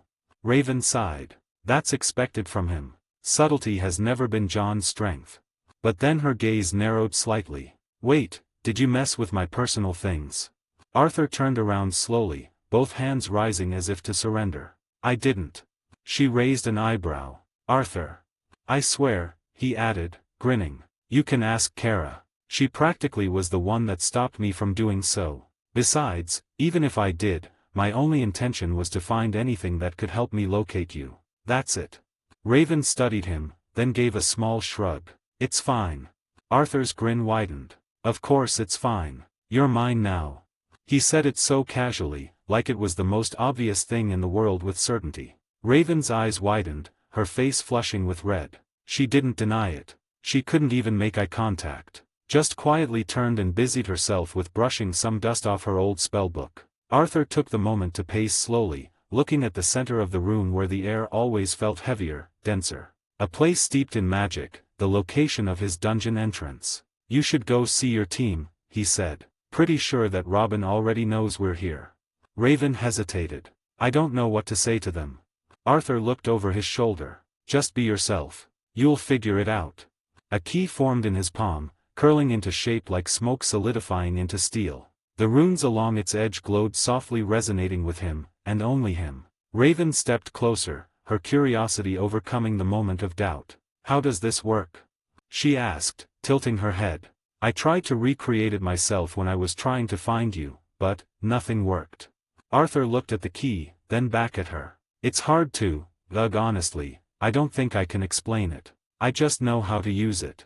It responds to me, and only me. That's why no one else can open it. She nodded slowly, thoughtful. Figures. Nothing about you is easy to figure out. Arthur smirked and turned back toward the center of the room. He twisted the key in the air, and with a crack of dark energy and a pulse of violet light, a gate bloomed open, coiling shadows forming a swirling portal. He turned to her one last time. I'll be going now. See ya. The smile he gave her wasn't just a farewell. It was a promise. Then he stepped in and the portal sealed shut behind him with a low whisper of wind. Raven stood in the silence of her room, surrounded by old comforts and new doubts. Her cloak shifted slightly as she took a breath. Then, after a heartbeat, she whispered so softly it barely reached the walls. I still want you around. But do come back safe, dummy. Her voice was so soft yet full of everything she couldn't bring herself to say when he was standing right in front of her. Then, realizing what she just said, she groaned under her breath and turned toward the door. I'm turning into Starfire. As Arthur stepped through the portal, his body was immediately consumed by shadow, swallowed by the unseen force of the dungeon's new reality. The air changed. The world shifted. Welcome to Legacy, Shadow Legion Dungeon. Levels 1 to 3, cleared. Proceed to level 4. Arthur narrowed his eyes. His hand tightened into a fist as the system interface projected in front of his eyes, and echoed through his mind like an ethereal whisper. Yeah. He muttered. Confirmed. Transporting to level 4. The ground beneath him vanished, reality spiraling like a dark whirlpool, and within an instant, Arthur's boots slammed against soft soil. He staggered slightly, catching his balance. The first thing he noticed was the scent, rich, earthy, and wild. The second was the sky filtered with a golden hue, partially hidden by tree branches so enormous they blotted out the horizon. What the hell? He breathed, standing upright. Everything around him towered impossibly high. Flowers the size of houses bloomed lazily in the breeze. The grass stood tall as fences. The trees, literal god trees, they rose like natural skyscrapers, stretching hundreds of meters into the air. Arthur looked down at himself, then at a mushroom casting a shadow over his head like a dome. Okay, this is definitely messing with my sense of scale, he muttered, rubbing the bridge of his nose. His boots began to lift from the mossy earth, his body rising into the air as he slowly levitated. The further up he went, the more surreal the world around him became. Insects like beasts crawled across bark the size of cliff faces. Wind rustled leaves as large as ships. And in the far-off distance, rising like a mountain carved from myth, he saw it. A castle. Ancient. Ornate. Shrouded in cloud and shadow. Massive. He crossed his arms mid-air, eyes narrowing. Figures. Giant realm, giant enemies. At least I understand what I'll face now. A breeze passed through his dark coat, ruffling it like a wing. Arthur sighed, out of anticipation rather than weariness. Bellion is a long way to go, he said softly to himself, voice carrying with the wind. But then his eyes burned blue. But I'll get there. He flared with shadow. One moment he was hovering in midair. The next boom. He tore through the skies, breaking the sound barrier with a blast of force. Leaves scattered. Trees bent. The sky roared. Black tendrils spiraled from his back as he streaked through the sky like a shadow comet, the castle growing closer with every second. I will claim that black heart, Arthur growled, eyes locked on the horizon. No matter what stands in my way. The sonic boom of his arrival still echoed through the heavens as Arthur descended from the clouds like a harbinger of shadow and storm. Wind howled in his wake. Then impact. Arthur landed in a controlled crouch, shadows coiling beneath his boots and the earth trembled lightly under him. Before him stood the gate. Massive didn't begin to describe it. The castle's outer wall soared hundreds of meters high, forged from stone veined with ancient glowing runes. The gate itself was carved from titanic slabs of dark metal, each panel adorned with weird glyphs, pulsing slowly with violet and crimson light. Arthur rose to his full height, eyes scanning every detail in his surroundings. No guards. No sentries. No fanfare. But his instincts buzzed, warning him with a whisper of the sheer magnitude of power that lay beyond those gates. Magic so dense. It wasn't just a castle, it was a domain, and something had built it to match their size and will. Arthur tilted his head slightly. Huh, he mused aloud. Should I knock or just blow the damn thing off its hinges? He stood there in silence for a beat, then shrugged. Guess we'll start with the polite approach for once.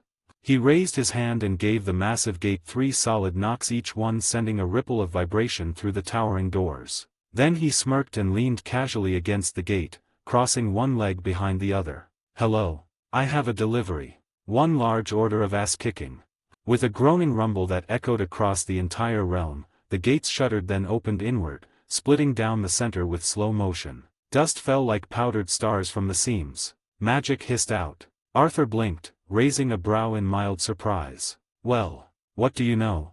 He said, stepping forward as shadows curled around his feet. Not everything has to be solved with violence.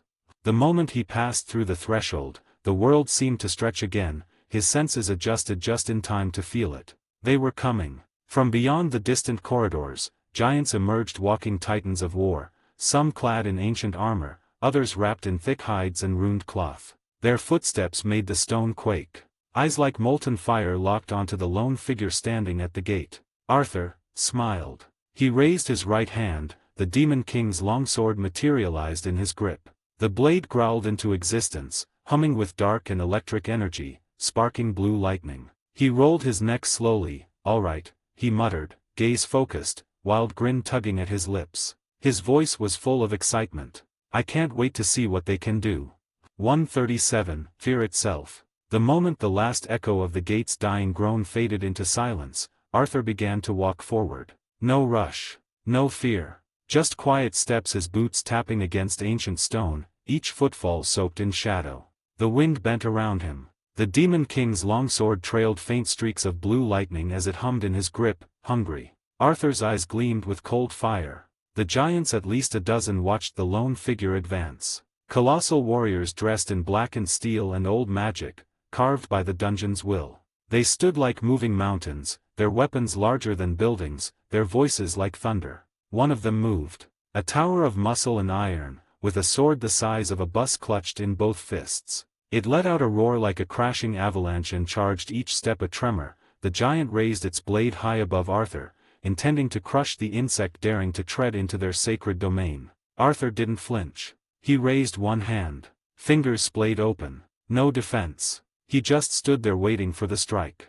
Then, clang. The massive blade slammed down. And stopped. Arthur's palm caught it. The shockwave shattered the earth around him. Cracks split the stone beneath his feet. Air bent, pressure screamed, and still, he held it there, motionless, as if catching a falling leaf. Arthur's blue eyes slowly lifted to meet the giant's. The monster hesitated, confused and shocked. Arthur's fingers closed. The massive sword snapped like brittle glass. Shards exploded outward, bouncing off Arthur's aura. Before the beast could comprehend, Arthur vanished. Then appeared above, twisting midair, bringing his longsword down like a thunderbolt from a god. A wave of lightning detonated through the sky as the blade cleaved through the giant's neck. Sparks and blood burst like fireworks. The head spun away in slow motion, eyes wide in disbelief as it tumbled, crashing into a distant wall and turning it to rubble. Arthur landed in a crouch, then stood, rotating his shoulders. "All right," he muttered, as 5 more giants bellowed and charged. One down.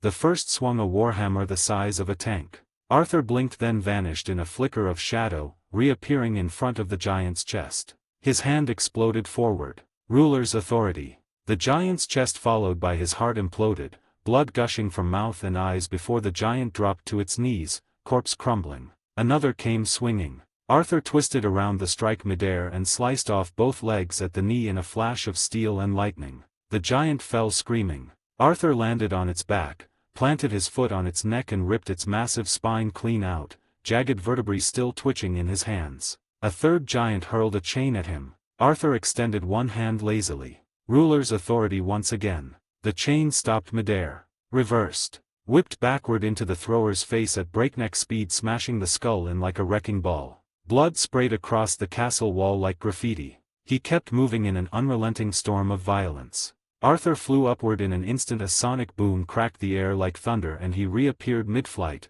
a blur of black and lightning. He flew straight through the giant's chest, bursting out the other side like a cannonball of death. Flesh and armor ruptured, a hole the size of a car torn clean through the giant's torso. Blood sprayed in a geyser behind him as the creature blinked once, then collapsed, mouth still open in a wordless death rattle, its heart already ash. Arthur hovered for a moment in the aftermath, breath steady, cloak rippling behind him. Then, a second giant charged. He flew sideways past a giant's torso, the Demon King's blade spiraling with lightning. His strike parted flesh like paper, splitting the creature from hip to shoulder, its body collapsing into itself. One tried to crush him under its foot. Arthur vanished into shadow with speed step. Then emerged next to his other foot, grabbing the ankle with one hand and twisting violently with ruler's authority. The foot twisted 360 degrees, bones snapping like dry twigs, the giant collapsing with a scream only for Arthur to impale its mouth from below with his sword.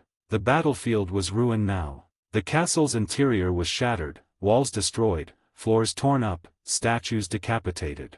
Magic sparks rained down like dying stars. Arthur stood in the center of it all, the last giant still twitching, coughing blood beside him. He wiped gore from his cheek, tossed a piece of giant armor aside. His chest rising and falling, blue eyes alight, he rolled his neck with a grin. "These dungeons," he muttered, voice low and satisfied, "are the only place I can actually let loose." Dust still curled from shattered pillars. The air pulsed with leftover magic, thick with blood and ruin. Limbs the size of trees lay strewn across the battlefield. Giant corpses, monsters of muscle and steel, lay in heaps, slain by a single man who now stood still, longsword in hand. Arthur let out a quiet breath, then drove the Demon King's longsword into the stone with one clean motion. The blade sank into the ground like it belonged there, crackling with residual lightning. He didn't need it for what came next. A smirk crept onto his face. Arise. The word cut through reality like a divine command. Shadows thick and black as death flooded from beneath the corpses. They slithered, and rose up in unnatural spirals. The ground rumbled as forms took shape, colossal, grotesque, monstrous reflections of the slain giants, now reborn under his will. One by one they emerged, 12 in total. Shadow-forged titans with blank glowing violet eyes, obsidian armor cracked by violent power, each carrying the warped remnants of the weapons they once wielded in life. And every one of them knelt. A thunderous quake followed as their knees crashed against stone, sending shockwaves through the broken floor. Like loyal knights before a warlord king, Arthur's eyes glowed brighter, and his smile widened into something dark and satisfied. Formidable addition to my army, he muttered, walking slowly between them, gaze sweeping across the hulking monsters. They'll draw attention, sure, they are massive targets. But that's exactly what I need.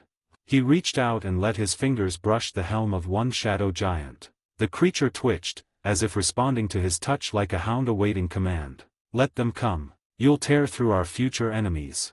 Then he turned. Past the corpses, past the ruin and storm, stood a massive door. 10 times the size of the last. Guarded until moments ago by the giants now kneeling at his feet. And yet, now, only silence lay before it. Heavy, waiting. Arthur narrowed his eyes. I know, he said under his breath, stepping toward the door. It's not over. Not yet. Behind him, the 12 shadow giants slowly dissolved, their forms breaking apart into black mist, returning to Arthur's shadow like soldiers sinking back into the void between worlds. The battlefield was once again empty. Except for him. He walked forward, alone. He raised one hand toward the gate, then paused. Let's get this over with, he said. In the vast, endless stretch of space where nebulae burned like sleeping titans and there is nothing but silence, a figure hovered motionless, arms crossed in the vacuum of space. His gaze was fixed, locked onto one small, distant world. Earth. The planet spun quietly in the void, fragile and bright. A blue spark of life. He had been watching for some time. And now, he spoke. Interesting fellow. His voice was deep, measured, laced with intellect. He radiates it. Not power. Not hope. Fear. The real kind. The kind that makes beings kneel and monsters hesitate. His lips curled into a faint, deliberate smile. I had my doubts after our first plan failed. That Joker fellow didn't achieve what I really wanted. I thought perhaps I would find candidates, someone who can truly be part of something great. I thought I miscalculated. His eyes glinted. But now I am certain. I found one. And he's more than fitting to wear this. He raised a single hand pale against the stars and a golden glow began to pulse from one of his fingers. A ring, burning with sickly yellow light. Behind him, movement. Dozens no, a large number of shapes began to emerge from the starlight, silhouettes of beings from every corner of the galaxy. Tall, towering, monstrous. Each lifted a hand. And one by one, each hand began to glow. Yellow. Not just light, emotion, weaponized and focused. The first figure didn't turn. He simply spoke again, voice calm and reverent. We are going to change the cosmos. The guardians will panic, and the green fools will tremble. I can already see it. 138 Giant Slayer. Arthur raised one hand toward the gate, shadows swirling at his fingertips like a silent storm gathering. Let's get this over with. Crack. The air trembled. With an imperceptible gesture, Ruler's authority lashed out, invisible and undeniable. The massive castle gate towering like the wall of a fortress shattered inward with a deafening groan, splinters of enchanted wood and metal flying in every direction like thrown spears. The very stone arch above it cracked in protest, dust raining down as the remnants of the gate crumbled into the darkened hall beyond. And then, a wave of magic hit him. It surged from the depths of the chamber ahead, not as a blast but a tide ancient, crushing, alive. The hairs on Arthur's arms stood on end, lightning crackling faintly across his shoulders in response to the sheer pressure. He narrowed his eyes and muttered under his breath, almost admiringly, "That's impressive, it feels stronger than anything I've faced in the previous levels." He stepped forward slowly, boots crunching over broken stone and splinters of the gate. The corridor before him opened into a vast chamber, the ceiling arched impossibly high, lost in shifting clouds of magic. The floor was carved obsidian, polished to a mirror sheen, broken only by colossal stone pillars lined with golden runes that pulsed softly. And at the far end of the room, elevated on a massive blackstone, the throne, and seated upon it, Arthur stopped walking. "That's one big bastard." The figure on the throne was easily 3 times the size of the previous giants, his form clad in blackened armor etched with red sigils that pulsed faintly with unspent wrath. One massive hand rested lazily on the hilt of a monstrous battle axe, its blade buried into the floor beside the throne, steam rising off its edge. The other hand propped up his chin, a gesture of boredom or contempt. His eyes, burning red, focused solely on Arthur. For a moment, neither moved. Then the giant rose. The throne groaned as it was freed of his weight, and magic exploded outward like a shockwave, rattling the very walls. Pillars cracked. Torches flickered violently. The chamber dimmed and shimmered as if the giant's mere presence bent the world around him. Arthur's coat flared behind him, caught in the force. He closed his eyes for a moment and sighed. "Still not strong enough," he said quietly, almost to himself. But then he opened his eyes, blue fire gleaming from within. "But you'll do."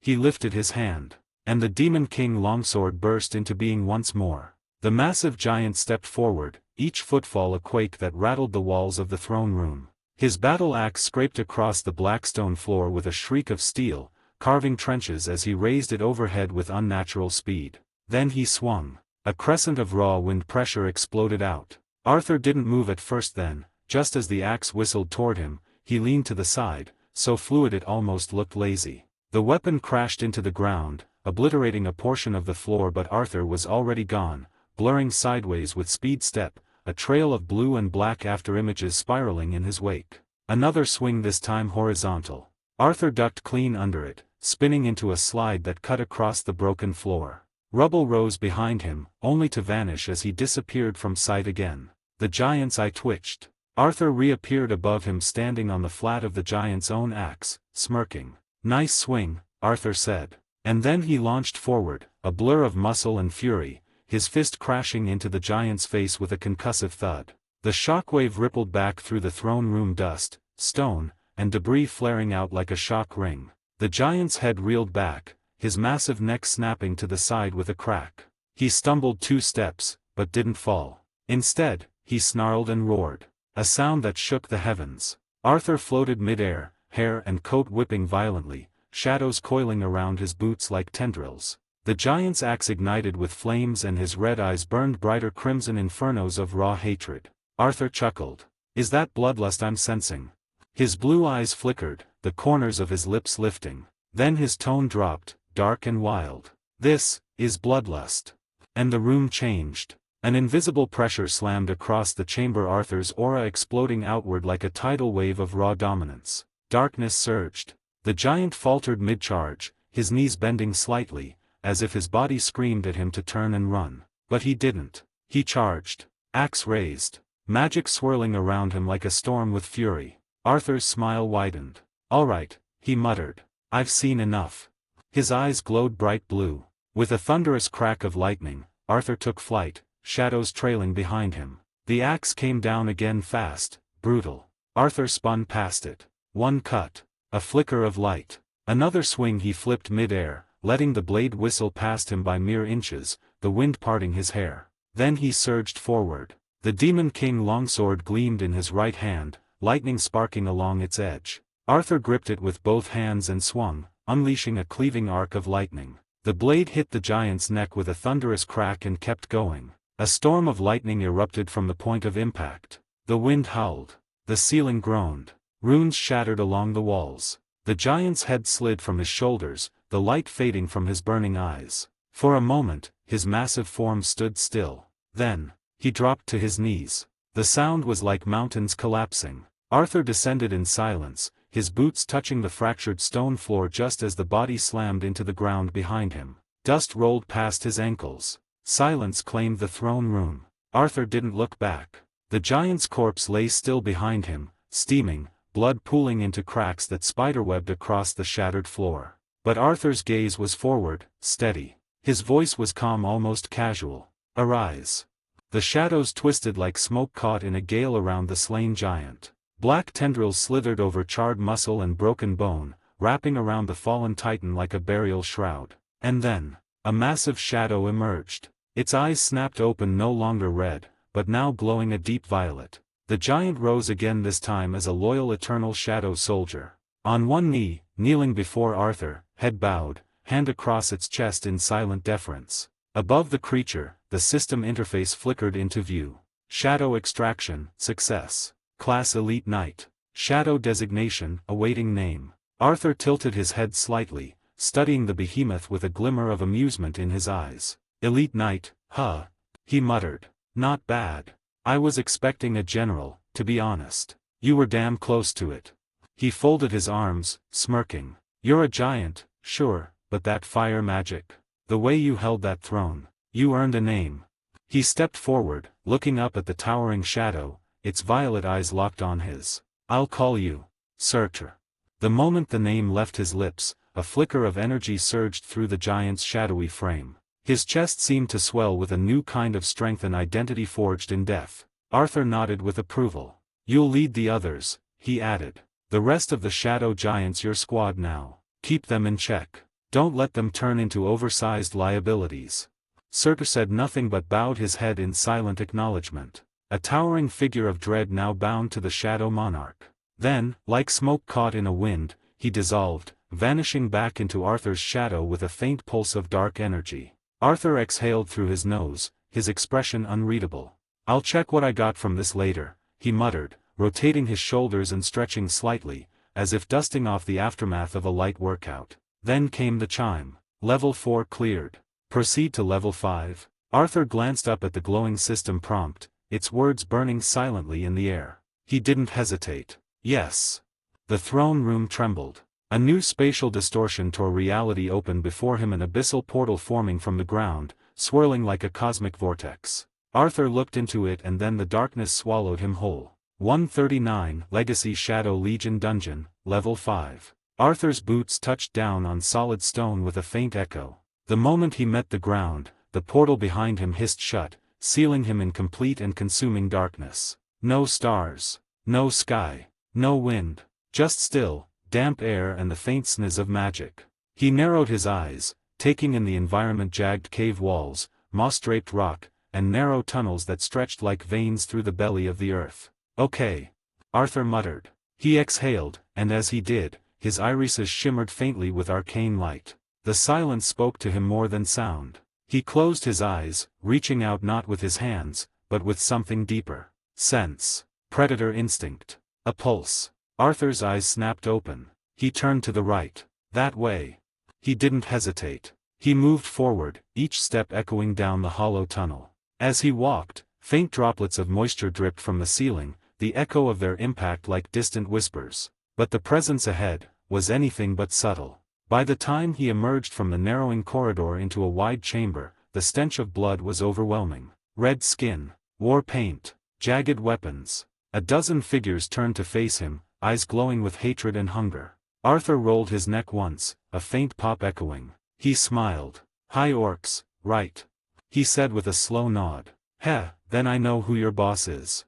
The orcs roared in unison, massive bodies thundering forward like a stampede of fury. But Arthur didn't flinch. He didn't even reach for a weapon. He cracked his knuckles. And then he moved fast. The first orc raised its axe high, but Arthur was already in front of him, his fist slamming into the creature's gut with a sonic boom. Bone shattered. The orc's spine cracked through its back as it flew in the air like a broken doll, crashing into the wall behind with enough force to collapse part of it. Two more came from the sides. Arthur vanished. When he reappeared, he was midair, both feet landing on one orc's shoulders, pushing downward as his palm extended toward the second orc's chest. Ruler's authority. Invisible force twisted in the air like an angry god's grip.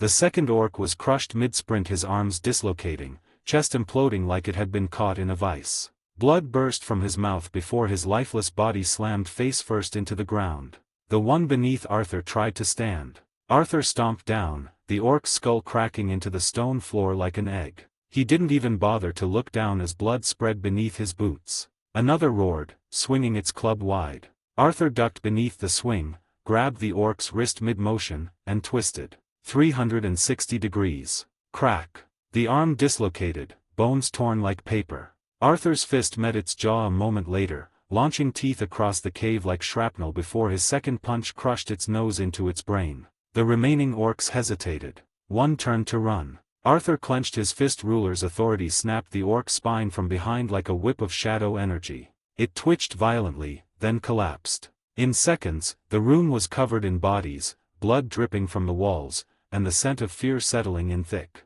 Only one remained. It had tried to play dead. Arthur wasn't fooled. He stepped over him and then he backed away, grabbing the terrified creature by the neck and lifting it off the ground. The orc's legs dangled, arms flailing weakly. Arthur's eyes glowed blue. "Where's your boss?" His voice was calm, but it carried the weight of a storm. "This place is a maze, and I'm sensing enemies everywhere." The orc began to hyperventilate. Its pupils shook. It lifted a trembling hand, attempting to point. And then it screamed. Its tongue twisted on its own, coiling unnaturally. Blood fountained from its mouth, and before Arthur could react its head exploded, like a balloon of gore. Brain matter sprayed across the cavern wall, and the body went limp in his grip. Arthur blinked. "Right," he muttered. He opened his hand and let the corpse fall to the floor with a dull thud. He exhaled, wiped a smear of blood off his cheek, and shook his head. "Not gonna make this easy, Tusk, are you?" he said with a low grin. "Fine by me." Arthur turned away from the carnage, shadows curling around his legs as he disappeared deeper into the maze, his smile sharp and eyes glowing brighter than ever. Gotham. The city's endless shadows loomed overhead, its skyline stitched with flickering lights and brooding towers. Cold wind swirled between the alleyways like a silent observer, but none of it reached the balcony of the estate where Kara Zor-El touched down. She didn't knock. The glass doors slid open as she pushed them. And standing in the polished hallway beyond, clad in a sharply tailored black suit and white gloves, was George, unshaken by her arrival. "Miss Kara," he said with a small bow, hands clasped neatly behind his back. "It has been some time." "Hello, George." Kara gave a small nod, her voice strained with urgency. "Is Arthur here?" The butler tilted his head with a hint of apologetic grace. "I'm afraid Master Arthur left some time ago. It was urgent according to him." Kara's shoulders eased but only slightly. "So, he's okay?" "He is quite well, yes," George answered. "He left a message for you, should you inquire. He said, and I quote, 'Tell her not to worry. It's been handled and you did good.'" Kara blinked. "I was more of a liability." George inclined his head again. "The matter with Trigon, I presume. As you may have already know, he is no longer a threat. Master Arthur and Miss Raven took care of the situation." Kara's eyes sharpened. "About that, Raven, she was here, right?" "Indeed," George replied without hesitation. "I knew it." Kara thought to herself. George continued, 2 days ago. The aftermath of the conflict required them to rest here, but they departed not long after. I believe they may be at Titan's Tower now, though I understand you were recently recovering there yourself. So how did you miss them?" Kara looked away, her fingers curling slightly at her sides. "Yeah, I was. I saw Raven, but she didn't mention coming here. Or anything about Arthur."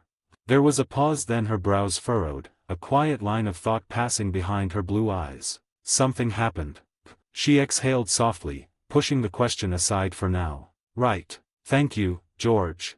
"My pleasure, Miss Kara," he said with his usual refined composure, bowing once more. She turned, heading toward the balcony again, the wind brushing at her cape. But just as she stepped onto the edge she stopped. George, ever attentive, raised an eyebrow. "Something else, miss." Kara slowly turned around, eyes avoiding his for a moment. Then with a hesitant frown and a voice so quiet it could barely lift off her lips she asked, "Do you think something happened between them?" There was silence. And then a rich, restrained chuckle from George, not mocking, but amused in the most gentlemanly way possible. He raised a gloved hand as if to hide the corners of his smile. "Forgive me, Miss Kara, but I do believe that's a question best directed toward Master Arthur himself. Kara's eyes narrowed with embarrassment, a faint flush coloring her cheeks. She pointed a finger at him half-heartedly. You, just, forget I asked that. As you wish, George said gracefully, the corner of his mouth twitching with restraint. With an exasperated sigh, Kara turned on her heel and leapt into the air, flying off in a streak of blue and red, leaving only a whisper of wind and the echo of George's soft, knowing laughter behind. He straightened his cuff links, muttering to himself with wry fondness. Careful Master Arthur, young hearts. Always complicated. Batcave. The medical machines, half disassembled now, sat abandoned in the corner of the cave's infirmary. Only the quiet hum of the bat computer far behind kept the darkness from swallowing everything. Bruce Wayne started to wake up. His eyes opened slowly, steadily, as if the world had been underwater and he was surfacing from beneath. The overhead light was dim, softened to avoid a jarring wake. He tried to sit up instinctively, but a firm, gloved hand gently pressed on his shoulder. Easy, Master Bruce. The voice was unmistakable. Calm, worn with a pinch of old worry buried deep beneath practiced composure. Alfred Pennyworth sat beside the bed, posture perfect, fatigue hidden behind gentlemanly dignity. Bruce blinked again, finally letting out a breath. Alfred. The League, the demons, what happened? Alfred reached forward and poured a glass of water, handing it to him without delay. But when Bruce moved to speak again, Alfred raised a hand, not rudely, but with the polite authority only he could wield over the Batman. There's no need to strain yourself. The matter has been settled. Bruce's eyes narrowed. By whom? Alfred's gaze didn't falter. The Titans. John Constantine. Zatanna. And... A pause. Arthur Black whined. The room was quiet for a moment. Then Bruce sat up abruptly, ignoring the dull ache that rippled through his body. Master Bruce. I knew something like that would happen, Bruce muttered, his voice more gravel than speech. His mind was already 10 steps ahead, calculating, replaying everything he missed. Alfred sighed, straightening slightly. You've only just regained consciousness. At least give yourself. I don't like being in the dark about matters like this. Bruce cut him off. And Raven, was she involved? Alfred nodded once. From what I understand, of course, it was Trigon after all. Bruce exhaled through his nose, standing fully now. The robe Alfred had placed over him slid back off his shoulder, exposing the scars of war, the cost of bearing the cowl. I just hope he didn't do that, Bruce said quietly, adding Trigon to his arsenal. 140, Arise, Tusk. Level 5, Boss Chamber. The stone doors split open with a low, grinding groan, revealing a grand, torchlit hall veined in lava and marked with primitive banners stitched from flesh. The heat was palpable, rising in waves from the floor as Arthur stepped inside, casting a long shadow behind him. At the far end, on a throne of jagged rock and skulls, sat an orc shaman, tall, emaciated, adorned with bone charms and tribal tattoos that glowed faintly with magic. Beside him stood 4 massive high orcs, their armor dark and bristling with spikes, each of them radiating bloodlust and magical reinforcement. A system prompt blinked in Arthur's vision. Defeat the high orc shaman, Kargalgan. Arthur blinked once. Kargal what? Nah, he scoffed, rolling his neck. You're gonna be named Tusk again. You just scream Tusk. The orc shaman's crimson eyes glowed brighter. Human, you dare mock us? Do you truly believe you can defeat me and my champions? Arthur sighed, lifting a hand. Spare me the whole, do you truly believe, villain monologue. I'm on a schedule, Tusk. Time to wrap it up. Insolent fool, Kargalgan hissed, raising his hand. Without rising from the throne, he began to chant. Hymn of protection. A wave of blue energy cloaked the orcs like burning armor. Hymn of strengthening. Their muscles bulged, veins glowing with inner fire. And then, hymn of the blazing fire. A sudden storm of fireballs tore across the chamber. Arthur's eyes gleamed. Ah, spam caster. Totally forgot that it's your whole thing.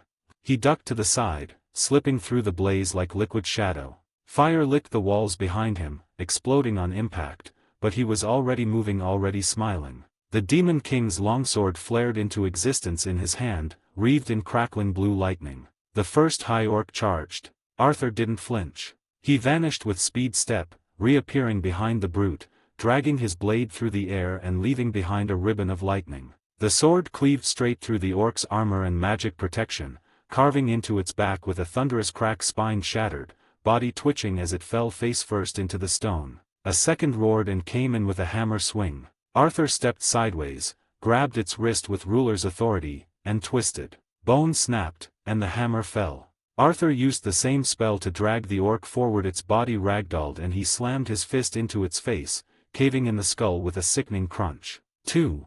The third and fourth came together, coordinating their attacks. One swung vertically, the other horizontally. Arthur leapt into the air, flipped, and landed on top of the vertical axe mid-swing. He ran along it with perfect balance, vaulting over the orc's head, beheading him just as he leapt. In midair, he threw his sword forward and with a whisper of ruler's authority, it shot ahead with intent. The blade sliced clean through the fourth orc's neck, beheading it in a flash of lightning, then curved mid-air and spun backward, returning to Arthur's hand just as he landed. 3, 4. All four generals collapsed, broken, twitching in their death. The stench of scorched flesh from the lightning filled the hall. Above them all, Kargalgan watched in fury. Hymn of blazing fire. He bellowed again. Fire rained from the ceiling. Arthur didn't even look up, his body became a blur. He moved between the fire bursts, the heat dancing off his cloak as he weaved through the inferno untouched. The last flame sputtered out behind him like a dying breath. He stopped in the center of the ruined chamber. His blade still hummed in his hand. Now, only the shaman remained. Arthur cracked his neck, sparks flickering off the blade. "All right, Tusk. Your turn." Kargalgan, the once imposing shaman, now sat hunched forward, clawed fingers trembling on his armrest. He glared at Arthur through the swirling heat, blood trickling from his tusked lips, rage spilling from every inch of his being. "Don't think just because you killed my soldiers that you can da." He never finished the sentence. A blur of shadow split the space between them. Crack. Arthur was there in front of him in the space between breaths. Kargalgan's blood-red eyes widened. For a split second, time felt slow. He saw it. The arc of a gauntlet fist, wrapped in bones veined with lines of glowing violet, barreling straight toward him. The hymn of protection, his final ward, shimmered then shattered like glass under the blow. Boom. The fist crashed through his face. Bone gave way. His head snapped back as the entire world spun. The throne shattered behind him as he sailed across the chamber like a broken doll, cratering into the far wall. A cloud of stone and dust erupted around him. He groaned, blood pouring from his mangled snout, falling to his knees. And then, footsteps. Measured. Calm. Inescapable. Arthur walked forward, slowly, the Demon King's longsword crackling with quiet hunger in his hand. And behind him, the shattered battlefield glowed with lingering electricity. "I told you." Arthur's voice was quiet, like a storm whispering before the thunder. "To spare me the talk." Kargalgan screamed. Hymn of rage. His muscles pulsed violently, his veins glowing red. Hymn of protection. A broken barrier tried to reform. Hymn of the blazing dragon. From the air behind him, a summoning circle burst open. Dozens of fiery dragon heads emerged, screeching and roaring as they unleashed torrents of flame. Arthur didn't flinch. Instead, he raised his longsword, and then with perfect calm, tossed it above his head. The blade hovered, spinning rapidly like a blazing saw, controlled with eerie precision by ruler's authority. Sparks and arcs of blue lightning flared out in all directions, forming a swirling shield. The dragon's flames crashed into the spinning sword and shattered across it, fire splitting and dancing around Arthur like a parted sea. And still he walked forward. Kargalgan's jaw clenched. Madness and fear mixed in his crimson gaze. Then he took a desperate breath. Hymn of the blazing dragon.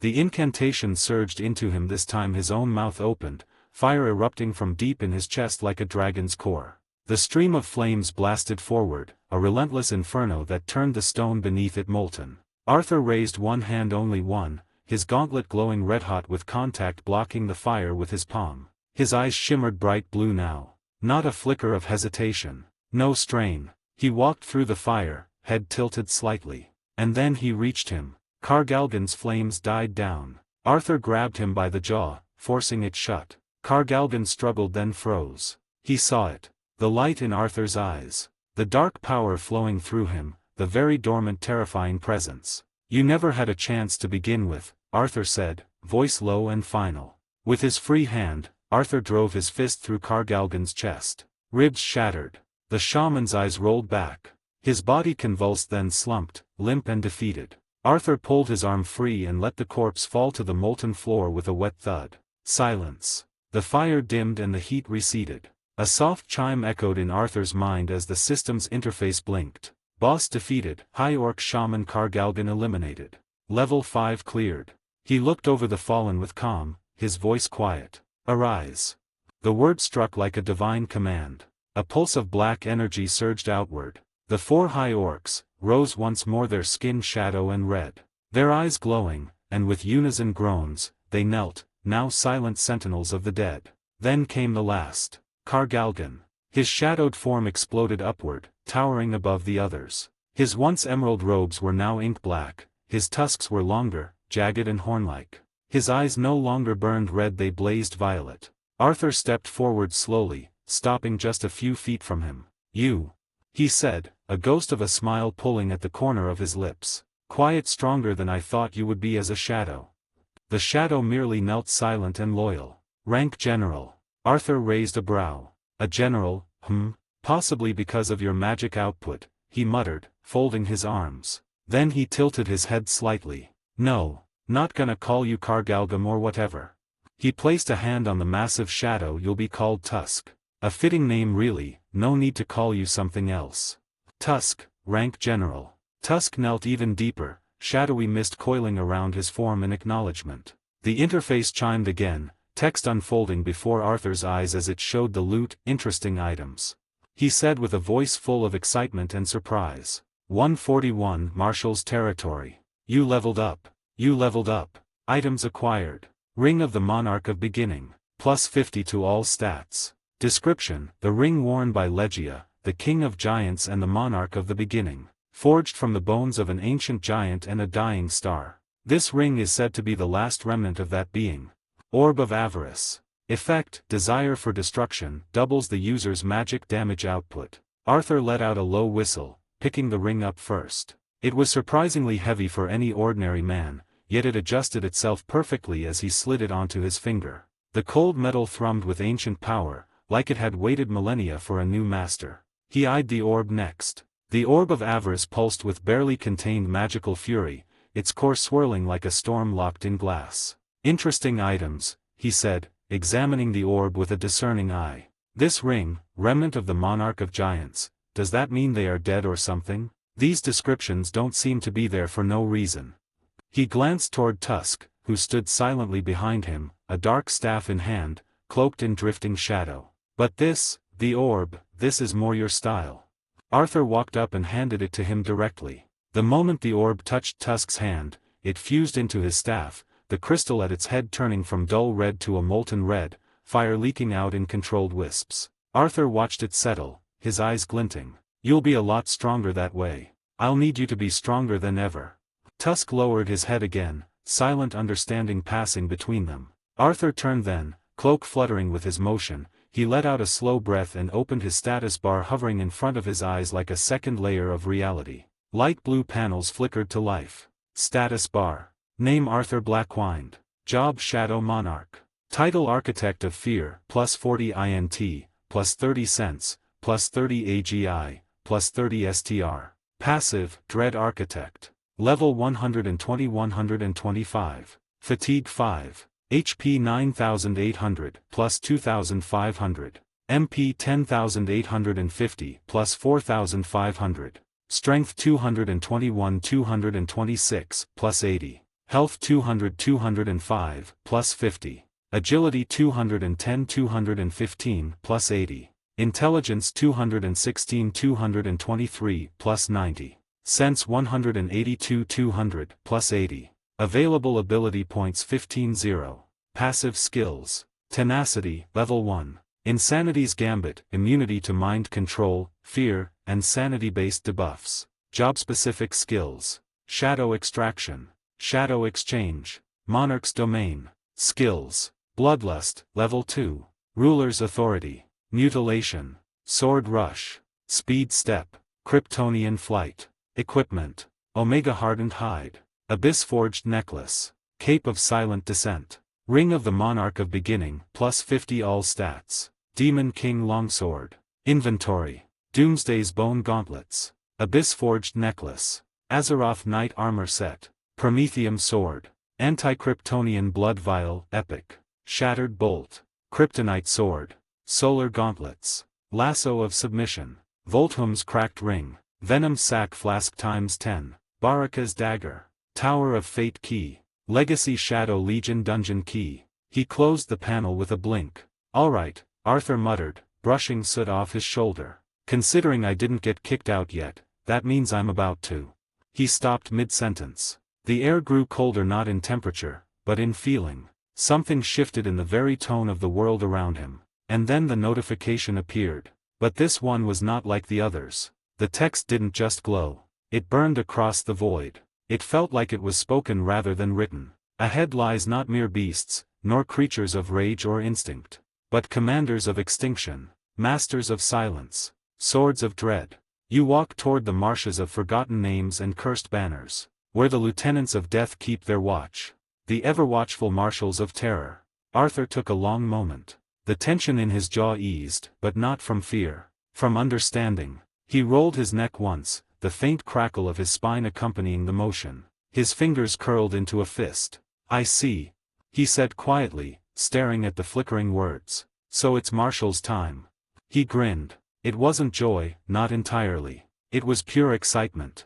"I wonder which one first that I'm going to face," he added, almost to himself. His voice was laced with anticipation, now no longer just a man on a journey to obtain an item, but a predator who knew the real hunt had finally begun. Another window blinked to life before him. Proceed to level 6. Yes/no. He didn't hesitate. Not even a heartbeat passed. Absolutely yes. The shadows around him twisted violently as the room cracked, the stone fracturing like glass under pressure.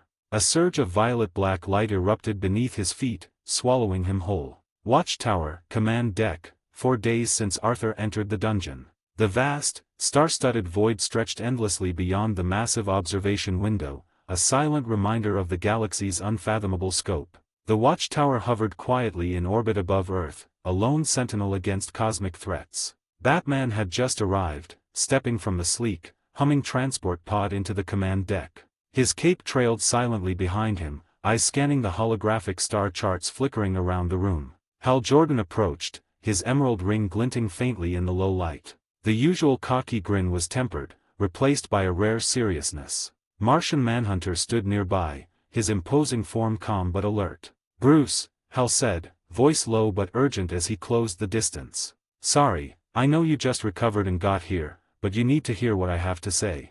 Batman didn't answer immediately. His gaze never left the star map, cold and calculating. Hal's voice dropped further. "There's been reports from my fellow Lanterns that there is an unusual Yellow Lantern activity, out in Sector 2814. That's us. Sinestro's clearly recruiting and aggressively strengthening his core. Whatever's coming, it's not small." Batman finally turned, eyes narrowing beneath the cowl. "Sinestro. What's different this time?" Martian Manhunter's deep voice broke in, smooth and measured. "Recent events here on Earth may have something to do with it. The chaos will contain fear, it's drawing them out. Sinestro sees an opportunity and he might take it." Hal nodded grimly. "Exactly. More than a few Lanterns are on edge. I've already reached out with them, some of the best across multiple sectors. They're mobilizing. If Sinestro comes, we won't face him alone." Batman's jaw clenched. "Good. We'll need them if he decides to show up with his full force. But something else is worrying me." Martian Manhunter knew who Batman is talking about and his eyes glowed faint red. "The Yellow Lanterns feed on fear. Their strength will grow with every crack in our resolve. I don't think it's time to worry about others." Batman said nothing. Hal's ring pulsed softly as he summoned a star chart, highlighting a cluster of distant stars. "That's where the report said they're gathering. We'll be watching, waiting. And when the time comes, we strike first if possible." Batman's voice was calm, resolute. "No, he is not stupid, we should prepare here. Every contingency mapped, every ally informed. I won't let Earth or this galaxy fall to fear." The three warriors exchanged a long look, a silent pact forged in the cold light of distant suns. Level 6. The air was suffocating with heat. Ash curled through the sky like drifting ghosts, carried on winds that howled with fire. Cracked stone pillars jutted from scorched earth, some still bearing the melted skeletons of creatures who seemed like they sought shelter. Burned buildings lay in smoldering heaps, their structures twisted into charcoal sculptures of suffering. Arthur Blackwind floated high above the chaos, arms crossed, his cape snapping in the updraft of scorched wind. Shadows trailed beneath him, long and formless over the broken landscape. The moment he arrived, he felt it, not just the heat, but the pressure. A weight in the air, thick with power and rage. His glowing blue eyes narrowed as he surveyed the apocalyptic terrain below. This place, he muttered, his voice quiet, but cutting through the roar of distant fire like a blade. It reeks of dragon fire. I just know it. His brow furrowed as his boots touched the top of a ruined stone tower. The whole structure groaned under his weight, stones flaking apart from prior devastation. Smoke swirled below him, heat licking at his armor. He swept his gaze to the horizon. A chasm split the earth, magma pooling in its depths, glowing like the eye of a god. Then, a roar. It wasn't just sound. It was force. The very sky trembled. Clouds parted in fear. The very earth seemed to quake. Arthur's body went still. His pupils sharpened as his senses focused. There it is, he whispered with a grim smile. Whatever made that noise, it is very strong. 142, Camish. Gotham, Arthur Blackwind Estate, night. Streetlights flickered to life in the dark, casting pale halos on the sidewalk where three figures in hooded jackets loitered across the street from Blackwind Estate. Man, look at this place, one of them muttered, low and impressed. Place looks loaded. The second one, taller and broader, squinted through the rain. I've walked by here before. No guards. No gates. Who the hell leaves a house like that in Gotham unprotected? Someone with serious cash that doesn't even care, the third said. You think there's tech inside? Jewelry. The tall one nodded, stepping off the curb. There are weird vibrations in the ground here. But let's check it out. Maybe the guy's out of town or... He froze. So did the others. Yo. One of them whispered. Am I trippin', or is there someone looking at us in the window? The three turned their eyes to the second-floor window, framed in elegant black iron and aged oak. Behind the glass, just barely visible through the gauzy curtain, a silhouette. Still. Watching. It didn't move for several seconds. Then, slowly, it raised its hand and waved. Not friendly. Mocking. Its eyes flared red, gleaming unnaturally even through the glass. What the fuck? One of them yelped, stepping back. Is that a goddamn ghost? Nah, I'm done, the broad one said, spinning on his heel. I'm not robbing a haunted house, bro. I draw the line at demon mansions. Gotham got enough of that. Fuck no. I'm out of here.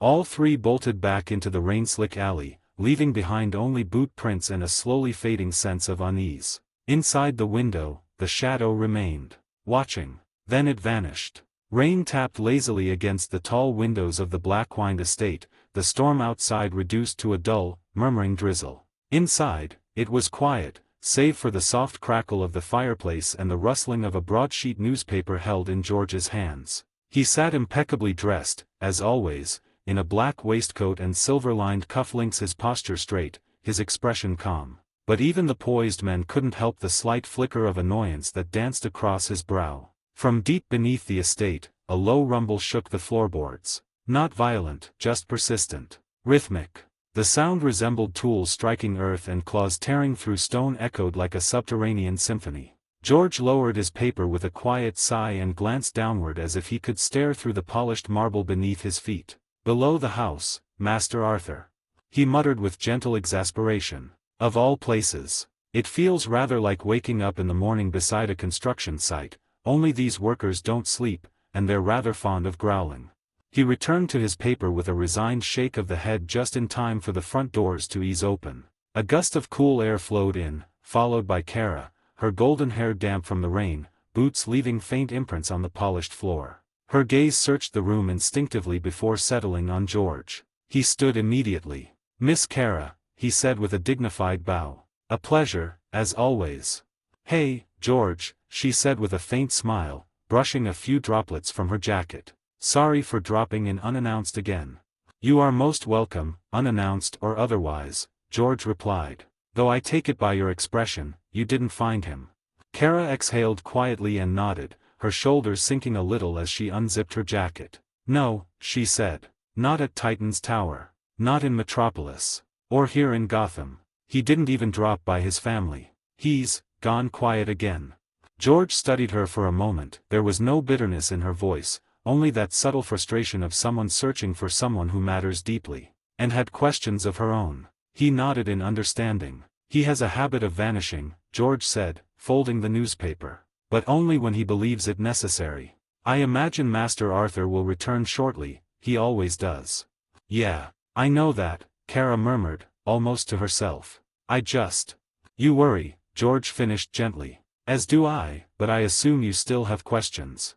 She looked up, surprised by the softness in his tone. Come, George said, already moving toward the kitchen, allow me to bring you something warm. You look as though the weather followed you in. Kara chuckled faintly and sat down, glancing around the room. It was cozy quiet in a way she didn't always associate with Gotham. But that quiet was once again interrupted by the low rumble beneath her boots. She frowned slightly, her enhanced hearing picking up the vibration strikes against stone, deep movement, the echo of creatures shifting the very earth. Her X-ray vision kicked in instinctively, and what she saw made her eyes widen. There was an entire network of tunnels beneath the estate, a sprawling cavern now being hollowed out by dozens of Arthur's shadow creatures.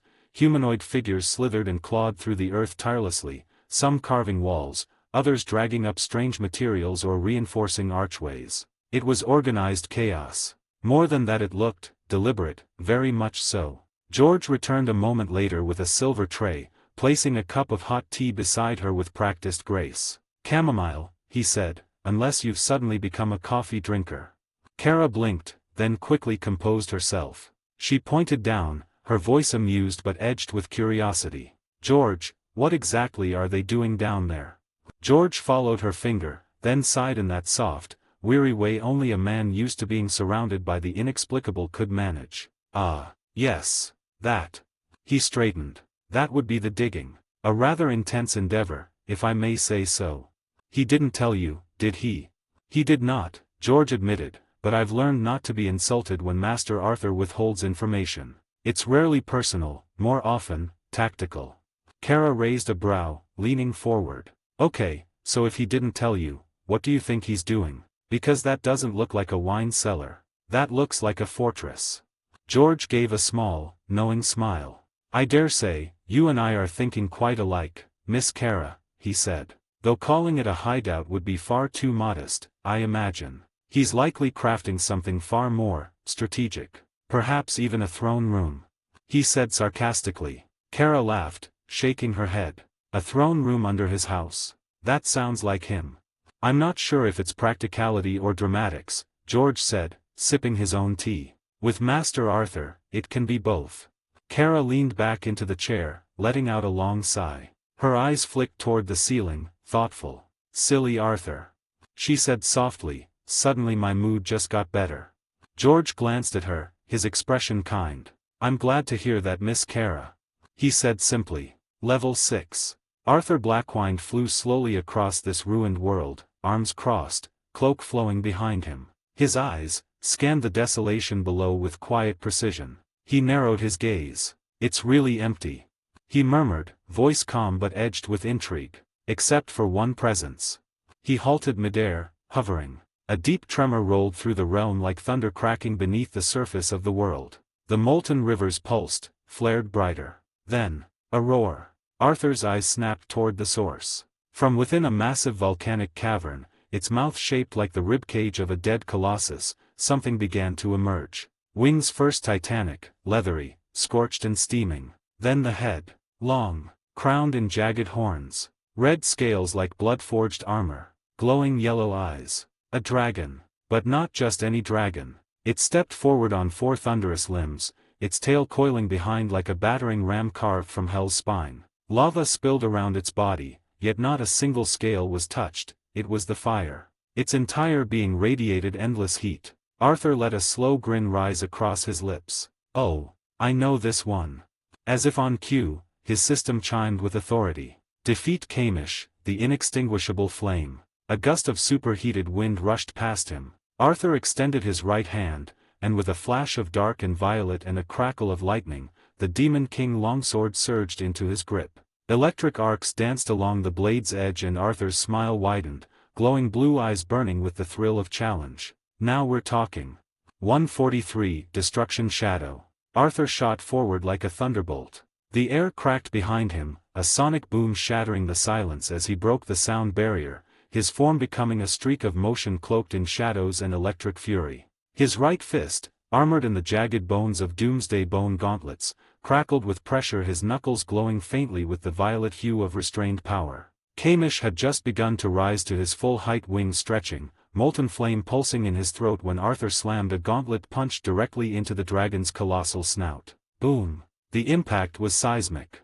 The dragon's head reeled backward from the force, scales cracking under the blow, magma flaring beneath its skin in fury. The ground trembled. Fire geysers erupted in the distance. Arthur didn't waste time. He danced midair, his form flickering from one position to the next with speed step, reappearing above the dragon's massive head. His boot met Kamish's brow with another concussive strike, sending ripples of force down the beast's spine. Kamish roared, a roar so loud the nearby mountains began to crumble at the edges. In a snap of reaction, it coiled its massive tail and whipped it like a falling tower, aiming to swat Arthur out of the air. Arthur ducked beneath it barely. The tail sliced through a crag behind him. As he flipped, Kamish's massive clawed hand swung like a boulder. Arthur blocked it with both arms crossed. He was sent crashing into a ruined obsidian column, but he twisted in midair, landing with a roll, and came back up grinning. "All right," he muttered to himself. "Big, fast, and mean.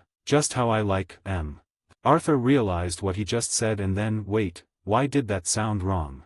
Kamish reared back. Then he breathed. Not a single stream of fire, a storm of it. Gouts of dragon fire erupted in all directions, wave after wave of molten death blanketing the battlefield, turning the earth into boiling glass and melting stone. Arthur moved. Shadow flickered around him as Ruler's authority surged, an invisible force grabbing him from behind and flinging him through narrow gaps between walls of flame, each movement as smooth as silk. He vaulted over one, spun under another, and redirected one of the fire blasts with a twist of his palm and a command of will. Still midair, a stream of fire nearly engulfed him. Kamish growled, "Foolish human." Arthur landed, boots skidding against scorched stone, and glanced up surprised. "Huh, I totally forgot you could speak," he said, brushing soot off his shoulder as the sword sheathed on his back buzzed faintly, reacting to the dragon's heat. His cloak flicked, some edges scorched. He didn't mind. Kamish's great head lowered, eyes like yellow and smoldering, molten saliva dripping from fang jaws. Arthur tilted his head slightly, his smile dry but sharp. "Though I must say." He flexed his gauntlet-clad fingers, the faint tremble of impact still echoing through them. "You're strong. Those weren't light attacks from me." The dragon growled low, the ground shaking beneath them. And Arthur, calm, confident, hungry for more, simply rolled his neck with a soft crack. "This would have been way harder if I did this sooner. I'm just too strong for you currently." Kamish growled louder, smoke billowing from its nostrils. "You speak of strength." The dragon's wings flared. "That is not something you can say to a servant of the Monarch of Destruction."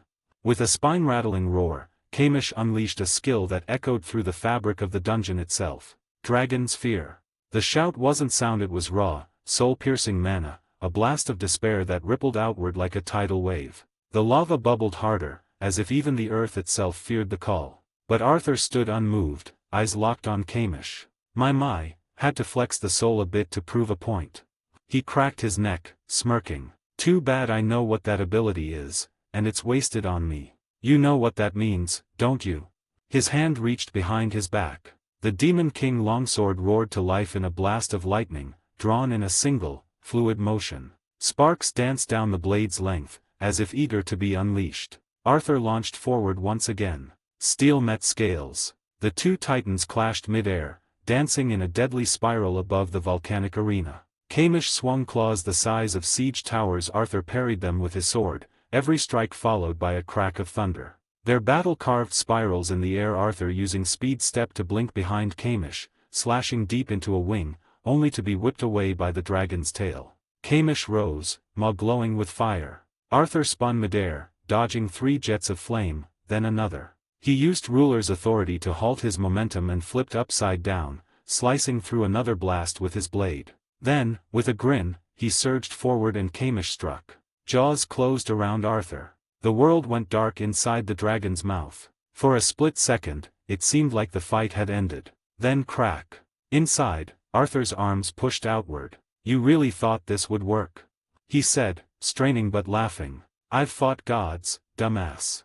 With a violent burst of strength, he pried the dragon's jaws open, flames spilling out from the gaps as Kamish roared in pain. Arthur drove a fist into the roof of its mouth, then another until he shattered his teeth. Kamish shrieked. Arthur exploded out from its mouth in a spiral of lightning and flame, rising above the beast with his blade raised high. Lightning coiled around the Demon King longsword, growing brighter, wilder until with one downward swing, he let it loose. A storm of lightning bolts rained down. The blast caught Kamish directly in the skull. Electricity ripped through its wings and spine, forcing it out of the air like a broken comet. The colossal dragon slammed into the ground below with a tremor that split stone and cracked the earth. Arthur hovered above, blade still humming with residual energy. His expression was calm now focused. "Still think I'm foolish?" Kamish lifted his head, defiant even through the pain, but before he could lift from the ground fully, a sharp whistle tore through the air. In Arthur's free hand, materialized like judgment given form, was the kryptonite sword. Forged from the purest green crystal, the weapon gleamed with a deathly sheen. With a single motion, Arthur hurled it downward. It struck one of Kamish's massive wings mid-beat, piercing straight through the leathery flesh and slamming into the cracked stone below with a crunch. The dragon shrieked, body twisting, as the impaled wing pinned him to the earth like an insect under glass. Kamish struggled, but Arthur was already moving. With lightning exploding around him, he dropped from the sky like a meteor, the Demon King longsword raised in a two-handed grip. Electricity coiled around the blade, building with every second. Arthur drove it down straight into the other wing. The sword pierced bone, then stone, nailing the dragon's second wing into the earth. And when it landed, it howled with wrath. A surge of lightning exploded from the blade like a living thing, racing across Kamish's body, striking nerves, scorching muscle, cracking scales. The storm lashed through him like judgment incarnate. Kamish roared, the sound primal, pained, and wrathful. And in his agony, he unleashed a torrent of dragon fire. The flames burst forth with desperate might, engulfing the battlefield in a sun-hot inferno, surging toward Arthur himself. Arthur raised his hand. Ruler's authority pulsed. The flames bent unnaturally, parting before him like a curtain drawn by invisible hands. The inferno spilled to either side, scorching the ground, melting stone, but not touching him. He walked through the fire untouched. Boots crunching against ruined stone, his gaze never left Kamish, whose chest now heaved, wings crucified to the earth, lightning still snapping across his body. Arthur came to a halt before the dragon's massive, smoldering face. The glowing blue of his eyes pierced into the beast's. Kamish met his gaze. There was no fear in his eyes, only the slow dawning of reality. That for all his power, for all his flame and might and legend, the man before him was no mere man. Arthur's voice was soft, but it cut sharper than any blade. "You're strong, fierce, a true dragon, really. At the very least, you are how I expected you to be." He leaned in closer, lightning reflecting in his eyes. "But you're chained now and broken. And I'm the one who brought you to your knees." A slow exhale. Calm. Measured. "Forget about your old master, you're going to die here, Kamish, but..." Arthur tilted his head slightly. "But you'll rise again as my servant. Stronger than ever." Kamish let out one last defiant growl, but even that trembled. Arthur straightened, his hand gripping the hilt of his sword with ruler's authority, still buried in the dragon's wing. A silence stretched between them, brief and final. And then lightning gathered once more. 144, "Arise, Kamish." The Demon King longsword answered. It tore free from where it was pinned in Kamish's wing with a flash of blinding blue and black light, pulled across the battlefield like a streak of vengeance. Sparks scattered as it returned to its master's grip with a thunderclap, the force alone sending a shockwave that split the earth beneath his feet. Arthur's hand closed around the hilt. Time to end it all. His voice was a growl, quiet but absolute. In a single motion, Arthur exploded forward, speed step shattering the air like glass. One moment he stood before Kamish, the next, he was in motion, a blur of shadow and storm. The skill activated. Sword rush. The blade became an extension of his fury. He darted across the dragon's body, each slash carving through scale and flame-alike gashes so deep they shimmered with inner fire. The first blow split the jaw. The second tore across the snout. The third drove through an eye, sending an arc of lightning bursting from the socket. Kamish reared back in agony, the entire sky lit by thunderous cracks of magic-infused steel and fury. Arthur didn't stop. He spun, blades dancing like a storm-given form, and slashed across Kamish's face in a whirling flurry. Each strike left ruined chunks of scale shattered, bone cracked, fire gushed from open wounds. The final blow hit square in the center of Kamish's head. Boom! An explosion of lightning and pressure followed, as if a bomb had gone off from the impact. Kamish's head jerked back, steam bursting from his mouth in a scream of agony. His entire skull smoked, the flesh around his eyes flayed open by force alone. But even now, Kamish tried to fight back. With a guttural, wounded roar, the Crimson Dragon tried to summon one final desperate surge of fire. His chest swelled, and inferno ignited behind his fangs, lava light flickering in his eyes. Arthur stood still, watching. Then he extended his palm, and the sword began to spin. Not fast at first, but then it got faster, faster, until it whirled in his grip like a saw of pure lightning and malice. Thunder cracked above them as he gathered it all of it into one final strike. Die!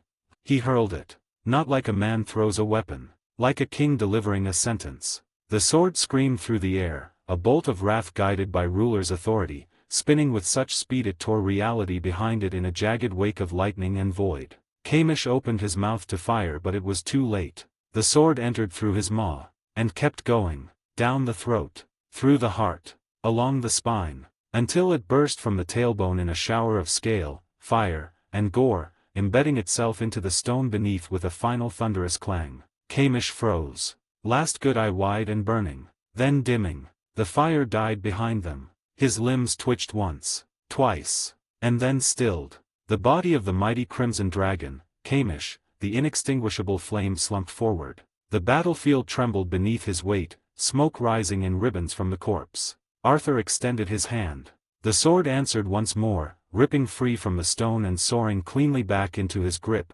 dripping molten blood that hissed on the scorched stone. Arthur stood tall, sword resting against his shoulder, eyes glowing, unmoving as the final embers faded. A whisper in the wind. At last. Smoke still curled from the corpse of Kamish as Arthur stepped forward, boots hissing against molten stone. His expression was unreadable for a moment, the adrenaline of battle still pumping beneath his skin until a slow smile crept across his face. He knelt beside the dragon's massive body, and reached out a hand, his fingers pressed to the cracked, blackened scales. His blue eyes glowed with ethereal light, shadows coiling around his arm. And then his voice rang out, low, commanding, brimming with delight. Arise. A pulse of darkness exploded from the corpse. Kamish's entire body shuddered. A deep, thunderous groan escaped the carcass. Then a shadow poured through the gaps. From the corpse of fire, something else was being born. A colossal wing erupted from the side of the beast, but it was no longer crimson. It was black and violet, shimmering with ghostly mana. Scales darker than void itself rippled across a reformed body. Fangs of obsidian, eyes glowing violet. Kamish had risen, no longer calamity incarnate, but death given wings. He unleashed a roar that shook the very level itself. It wasn't just sound. It was mana. The sheer weight of his presence pressed into the earth, choking the air, forcing even the distant firestorms to bend in reverence. The world itself seemed to tremble. Arthur couldn't stop himself. He laughed. A deep, satisfied, delighted laugh as he looked up at the towering shadow dragon, wings spread like a god's mantle, its massive head lowered in submission. All right, this is what I'm talking about. Kamish, reborn in shadow, lowered his head to Arthur in silent oath. The system chimed, its tone was different this time, almost reverent. Kamish, rank marshal. You leveled up. You leveled up. And then a second notification appeared. Arthur's gaze sharpened. Item acquired, Kamish's twin blades. Forged from the fangs of Kamish the inextinguishable flame, these twin blades are of unparalleled sharpness. Their mana sensitivity is exceptional. Capable of evolving with the wielder's growth. Born of destruction. Sharpened by death. Now bound to the Monarch. Effect, scales with the user's strength, agility, and mana output. Will grow alongside its master. Arthur summoned it instantly. Blood-red twin blades shimmered into existence before his outstretched hand. The craftsmanship was otherworldly. Sleek and curved, yet brutal in design, like talons forged by gods. They didn't look like they were made from bone or fang, they gleamed like crystallized rage. He took it into his hand, feeling the weight or rather, the lack of it. The twin blade moved as if it were a part of him. He stepped forward, slashed once, then again, each arc whispering through the air with such precision that it left visible gashes in the smoke itself. Arthur narrowed his eyes, whispered to himself, "It feels like I'm cutting the air itself." He twirled the blades once more, and then smiled. "I think I just found my new favorite weapon."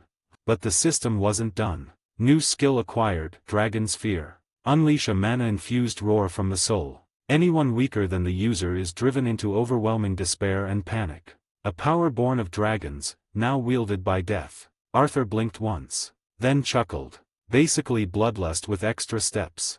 Arthur exhaled slowly and muttered, "That was a rather nice loot."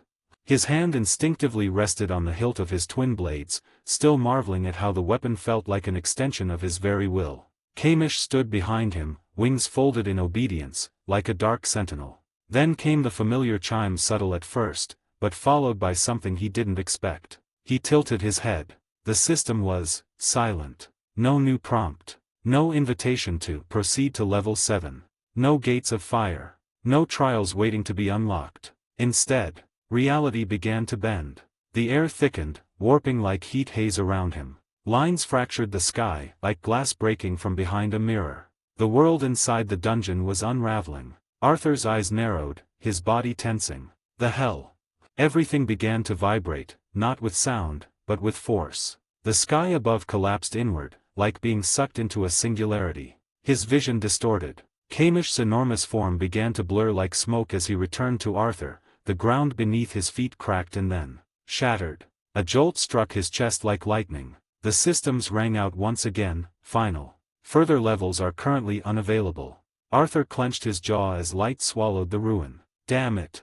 It felt like being yanked out of a dream with force. One blink, and everything was gone. The scent of ash, the heat of fire, all of it vanished in an instant. Arthur's boots touched down softly on a familiar floor. Still air. Moonlight through drawn curtains. The hum of ambient silence. He was no longer in a dungeon of death and dragons, he was back in the real world. Back in Raven's room. He stood there for a moment, the contrast jarring. The silence almost weird after the chaos. The only movement was the gentle sway of fabric from a nearby open window. The room was empty. Raven wasn't there. Arthur looked around slowly. Took in the subtle traces of her books stacked on the corner shelf, a dark candle still burning faint blue, the familiar warmth of her presence lingering in the air. He exhaled deeply and rubbed the back of his neck. I wonder how much time I actually spent inside.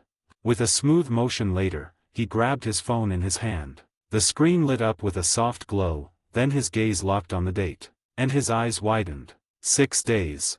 He muttered, blinking. He stared at the glowing screen like it had just insulted him. 6 whole days. No wonder I feel like I could sleep for a week, he muttered under his breath, lowering the phone slowly. 1:45, the League wants a word. Arthur stood in the dim glow of Raven's empty room, phone in hand. The screen was crowded, missed calls blinking incessantly. Kara, his brother, even his mom had tried more than once. He scratched the back of his head, muscles tight. Shit, he muttered. He stared at the names, feeling the weight of days lost. My bad, I guess. He sighed, pocketed the phone, and flexed a hand. Exchange.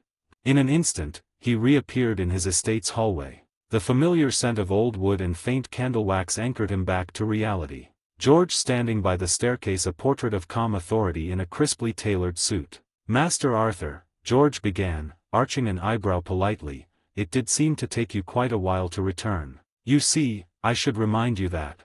Later, George, Arthur interrupted with a wry grin, leaning forward in apology. I'm going to take a bath, as you can see. George studied him closely, folding his hands. And with that, sir, I cannot argue. You are positively drenched in sweat, blood, and I'm loath to ask, other substances. Arthur lifted an eyebrow, amused and slightly embarrassed by the understatement. Yeah, something like that. George inclined his head, ever the composed butler. Did you come from a place crawling with never mind, sir. Arthur let out a half-laugh, masking exhaustion. Okay. With that, he strode down the hallway toward the bathroom. Steam curled lazily around the edge of the marble tub. Arthur leaned back, arms resting on the sides, eyes half closed in rare peace. For once, there was no blade in hand, no shadow to command, no system alert screaming in his mind, yet he felt a bit of unease. I did get stronger, I left with new strong shadows, but I feel no satisfaction whatsoever. Arthur thought to himself. I need that black heart, otherwise what I can do will still be very limited. He added. Arthur's mind was consumed with that kind of thoughts until his senses twitched. His eyes snapped open, glowing faint blue beneath the haze. A second later, he exhaled and smirked. Oh, it's just her.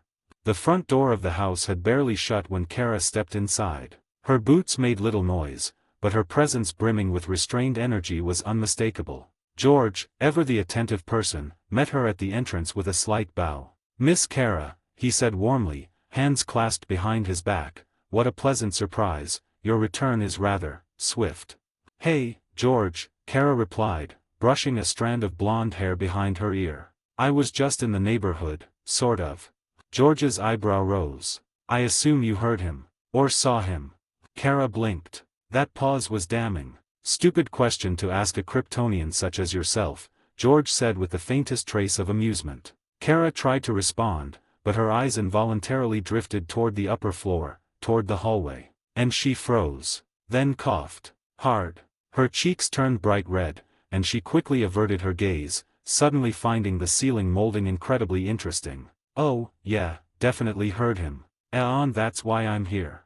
She said too fast, laughing awkwardly as she scratched at the side of her head. George blinked slowly, nodding. His face remained composed, though the glimmer in his eyes betrayed him. Of course, miss. Welcome, as always. Arthur, still lounging in the bath above them, chuckled quietly to himself. She definitely saw, he muttered. He tilted his head back against the edge, letting the warm water lap against his shoulders again. Might need to ward this damn place from Kryptonian vision. Or, not. Back to Kara, she coughed again, clearly trying to erase the mental image and utterly failing. Would you care for something to drink while you wait, Miss Kara? George offered, the very picture of decorum. Water. Cold, please. As you wish. Moments later, Arthur descended the stairs with the confidence of someone who had nothing to explain. A towel hung around his neck, another wrapped around his waist, water still glistening on his shoulders. He looked impossibly relaxed for someone who'd just survived a brutal dragon fight in another dimension. Good to see you, Kara, he said with a slight grin as he finished drying his hair. Kara looked up, her expression softening into a smile. It's been a while. Arthur shrugged as he walked toward them. You could say that. She tilted her head, voice lowering. Where were you? You just vanished again. Arthur exhaled through his nose, rubbing his temple as he leaned slightly against the stair rail. Something I had to do. Kara narrowed her eyes a little. You're still not very trusting, after all this time. Arthur gave a small chuckle. You're inside my house. Isn't that proof enough that I do trust you? She didn't answer immediately, just studied him, trying to gauge what was behind those glowing eyes. Arthur added quietly, his tone softer now, it's just that there are things that are hard to explain, things I like to keep to myself. Then he arched an eyebrow, his smirk returning. Besides, you just used your X-ray vision while I was taking a bath. That's a violation of trust. Kara's expression contorted instantly. What? She stammered, heat rising up her neck. I didn't. I mean, I wasn't trying to. She stopped, blinking, thinking to herself. How did he even? Arthur laughed, low and easy. Relax. I'm just teasing you. Kara coughed and looked away. Right, teasing. Great. George, who had been silently observing this interaction like a man watching opera from a balcony seat, adjusted his gloves and cleared his throat softly. If I may say, sir, you should get dressed, there is something to discuss. Kara muttered something under her breath and looked toward the wall again, careful to avoid repeating her earlier mistake. Arthur just shook his head and chuckled as he walked past them, towel still draped lazily over his shoulder. I'll get dressed. You two behave. Of course, Master Arthur, George replied, lips twitching upward in the barest hint of a smile. Kara, arms crossed now, watched Arthur's retreating form and exhaled with a soft smile. Despite his secrets, despite how frustratingly mysterious he could be, she was just glad he was back. Arthur joined them again, fully dressed now in a fitted black shirt, dark slacks, and boots that echoed faintly on the polished floor of the estate. His damp ashen white hair was pushed back, still drying from the bath, and a faint scent of perfume clung to the air around him. Kara sat cross-legged on one of the couches, nursing a glass of water with her boots kicked off to the side. George, always composed, stood nearby with a tablet in hand and a respectful tilt of his head. But the moment he entered, Kara's drew her eyes up from her glass. Her gaze lingered a beat too long. She didn't mean for it to, but the moment her eyes landed on him, her breath caught slightly in her throat. Kara blinked and quickly looked away, lifting her glass of water in a casual motion and taking a slow sip to buy herself a second of composure. Arthur hadn't noticed. Or at least he didn't act like it. Kara, meanwhile, maintained a neutral expression, but she pressed her lips together a little tighter than usual, and her legs once comfortably crossed shifted restlessly. She tucked a strand of hair behind her ear, casually brushing it off like nothing had changed. George, of course, noticed everything. "Sir," he began, glancing up, "you do, in fact, have an invitation formal, from the Justice League. Miss Kara here has returned to this house no less than 4 times in the past 2 days to remind you of it." Arthur raised a brow, then dragged a chair out and sank into it with a dry sigh. "Oh, that." Kara leaned forward slightly, eyes glinting. "Duh. This is your chance to at least be on good terms with them. You've been, more than noticeable lately." Her tone was light, but there was a deeper point beneath the sparkle in her eyes. Arthur gave her a half-lidded look, lips twitching in mild amusement. "Sure, if they want to pat me on the back and say thank you, I'll nod and smile. But if this turns into one of those, join us speeches." He stood up slowly, the chair groaning faintly behind him. "That's not gonna happen." Kara groaned, dramatically flopping back on the couch. "Oh, lighten up. Let's just go. Even the Titans will be there." She glanced at him sideways, slyness creeping into her voice, even Raven. Arthur froze for a breath. His eyes narrowed faintly, and he tilted his head toward her. "Is there something you're not telling me?" Kara gave the most textbook evasive move he'd seen from her, yet arms crossed, head turned away, nose in the air. "Nothing in particular." He stared for a few more seconds, long enough for George to discreetly step away and pretend not to hear. Then Arthur simply sighed, dragging a hand through his hair. "All right then," he said with a note of reluctant finality. "Let's go. It's not like I have anything better to do today." They started walking toward the estate doors. Kara had an extra spring in her step now, like she'd won a small battle. But just as Arthur reached for his coat hanging on the rack, he muttered under his breath, "I don't want any business with Batman though." Kara smirked, grabbing her jacket. Noted. 146, Justice League Invitation. Black-wined estate doors swung open with a soft groan, the light from the afternoon sun cutting across the polished marble like a blade. Kara stepped out first, adjusting her jacket over her shoulders with casual ease, then turned when she noticed Arthur lagging a few steps behind. "Come on," she called over her shoulder, glancing back with a playful smirk. "Hurry up now." Arthur stretched his arms briefly as he followed her down the grand stone steps, boots thudding softly against the stone. "How exactly do you plan to get to the watchtower?"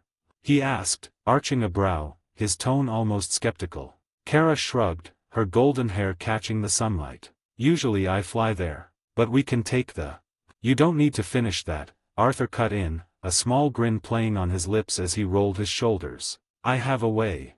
She turned to face him fully, brow raised. "Huh." Arthur's expression grew mildly amused, blue eyes flashing faintly. "Remember when I freed you from that containment cell and had to throw hands with Martian Manhunter?" Kara blinked at him, then nodded slowly. "Yeah. I left a shadow behind. One of my soldiers." Deep in the halls of the watchtower, Arthur said calmly, like it was the most natural thing in the world. Kara's eyes went wide. "You've been spying on the Justice League this whole time?" Arthur shook his head with a snort. "Not really. At the time, I just needed someone inside, an anchor point for teleportation if I ever needed to return. Besides," he added, waving a dismissive hand, "they don't have anything I need. I've got what matters already in my shadow soldiers." Kara tilted her head slightly, crossing her arms. "Okay. We'll do it your way then," she said slowly, still a little unsure. "I just hope they don't freak out when we show up like this." Arthur smirked, stepping closer. "If they do, then what kind of heroes are they?" Without another word, his gloved hand reached out and lightly grabbed her by the waist. Exchange. The moment the word left his lips, the world twisted. Space around them darkened, warping with a rush of rushing shadows and frost-choked silence. In an instant, the estate vanished behind them, or rather they did. Watchtower, main hall. The hall glowed with sterile white light, polished floors reflecting the gleam of Justice League insignias hanging high above the assembly. Titans and League members stood side by side in quiet clusters, conversations hushed under the weight of recent events. The battle with Trigon had shaken the world to its core, and today was a moment of acknowledgement. Superman stood at the center, the towering man of steel in his red and blue, hands behind his back, his cape trailing. His expression was solemn, yet full of pride. "Thank you all for being here," he began, voice steady and resonant, echoing across the room with natural command. "The world doesn't always see what happens behind the curtain. The quiet wars. The impossible choices some of us must take. But we do. And we remember." He glanced toward the gathered Titans, Robin at the front, Starfire beside him with her arms gently folded, Cyborg solemn, Blue Beetle shifting awkwardly, Beast Boy with his usual grin half muted by the weight of the occasion. Raven stood near the edge, a dark hood shadowing her face. She hadn't looked up once. Superman continued. "When Trigon crossed into our world, it wasn't just Earth that was in danger. It was everything. Reality. Time. Our very souls. We've all fought gods and monsters, but this was different. And if it weren't for all of you," he gestured to the Titans, "we wouldn't be standing here today. So on behalf of the Justice League, thank you." Soft murmurs of agreement passed through the League. "Especially you," he added, his gaze landing on Raven. His tone gentled. "You faced your father. Your past. You helped lead us through the fire. My only regret is that we didn't do more to help you in this." Raven's shoulders tensed. "I don't." Her voice trembled, emotions tangled between guilt and gratitude. Her lips parted as if to say something, but no other words came. She only nodded, staring down at her boots. From the shadows near the Watchtower's command console, Batman glanced at the small screen projected from the bracer at his forearm. A small notification flickered. Intrusion detected. He tapped the screen, and a faint outline of two figures materializing near the containment chamber came into focus. He sighed, low and tired. "It's him." Moments later, the doors to the hall hissed open. Kara stepped in, brushing her blonde hair back awkwardly, a nervous smile on her lips as dozens of heads turned. Her cheeks flushed under the weight of attention. "You're late, Kara," Superman said, his tone light with affection. "Hi," she said, lifting her hand sheepishly. "Yeah, sorry about that." But Superman wasn't looking at her. His eyes had already drifted to the one stepping in behind her. Black boots. A long coat fluttering at his heels. Ashen white hair, still a little tousled. That unmistakable calm and calculated presence, like a shadow too aware of itself. Arthur Blackwyne had arrived. And the entire room reacted as if the temperature had dropped. Every Titan turned. Robin blinked in disbelief. "I didn't think you'd actually come." Arthur gave a faint nod toward Superman, then to Robin. "I was just a bit busy." From across the room an astonished voice, Shazam spoke up, large grin cracking his face. "Oh, so that's him." Hal narrowed his eyes slightly. "Arthur, could it be?" Barry leaned closer. "You know, I think all of us have already fought him, one way or another." Hal didn't answer. "Hal." Barry nudged him with an elbow. "Hello, Earth to Lantern." Yeah, Hal murmured, still deep in thoughts. Barry rolled his eyes. "What did I just say?" Hal blinked and turned to him. "Wait, what did you just say?" Barry's jaw dropped. "Seriously?" Hal ran a hand down his face. "Sorry. It's just. I'm thinking about something right now." Superman didn't hesitate. He strode forward and placed both hands firmly on Arthur's shoulders, smiling broadly. "You deserve the biggest praise, Arthur Blackwyne," he said. "It was you who led them, who held the line, who defeated Trigon." He paused, then chuckled. "Even if your methods were questionable." Arthur smirked. "You mean when I beat you too?" Superman laughed, not offended in the least. "Yeah, that too." The room softened with chuckles except for Batman, who remained by the wall, silently watching. Arthur's expression dimmed just a bit. "I appreciate all of this, but I didn't do it for praise. Earth was at stake," he said, voice quieter. "My loved ones. And..." He looked toward Raven. "For Raven as well." Raven flinched, her eyes widening. A flush of crimson touched her pale cheeks as she immediately looked away, hood shielding her face. Kara noticed. Beast Boy raised an eyebrow in amusement. Starfire's lips curled into a knowing smile. Robin just blinked. Everyone noticed. Superman followed Arthur's gaze and raised an amused brow. That is something I can respect. And I understand it. It turns out you are not that different from us, he said, turning his head slowly toward the bat in the corner, and it seems some people were wrong about you. Batman said nothing. He looked at Arthur, eyes unreadable. Then down at his screen again. Superman patted Arthur once on the shoulder and stepped away, turning to face the assembled league. His voice rose again, strong and formal now. Arthur Black whined. Your efforts have been recognized. And after long discussion, we've come to a unanimous decision. He turned back to face Arthur. I formally invite you to join us, the Justice League. A silence hung. Some gasps from the Titans, especially Beast Boy. Others curious stares. Arthur narrowed his eyes. He looked at Superman, then to Batman, whose expression hadn't changed. Are you really fine with that? Arthur asked flatly. A beat passed. Batman finally nodded once. Yes. Arthur glanced sideways at him, brow slightly arched, and thought to himself. Your face says otherwise, Bruce. No, you're not okay with that. Either you know my answer or you are simply want me close to figure out more about me. 147. I work solo. Arthur Blackwine stood tall among them, shadow-wrought power tucked behind an unassuming calm. His presence was commanding without trying. All eyes were on him. The invitation had been made. Arthur nodded slightly toward Superman, his hand rising to his chest. Not dramatic, it was rather sincere. His voice came smooth and steady. I appreciate the offer, I really do, he said. And I appreciate what you all think of me, even if most of it is built on assumptions or fear, mystery maybe, and a little bit of chaos which I might have been the reason of. There were a few stiff chuckles from the Titan's side. Beast Boy elbowed Cyborg gently, who just gave a knowing smirk. But I've never been one to stand in a line. I like to work alone, Arthur continued. Not because I think I'm better or that I think little of you, but because the things I deal with don't usually play well with teams. He paused, eyes scanning the gathered heroes, each one powerful, principled, and dangerous in their own way. Then his gaze softened just slightly. That said, if you ever need me, he added, and it's within my power, and it doesn't drag me away from something more urgent, I'll come. Of course. Raven, standing off to the side, finally allowed herself a quiet smile. Subtle, gentle, but it said more than words. She knew that he would give that kind of response. Robin just exhaled through his nose and nodded, muttering, knew he'd say something like that. Cyborg folded his arms. Yeah, classic lone wolf energy, the usual from him. Beast Boy whispered, can't blame him.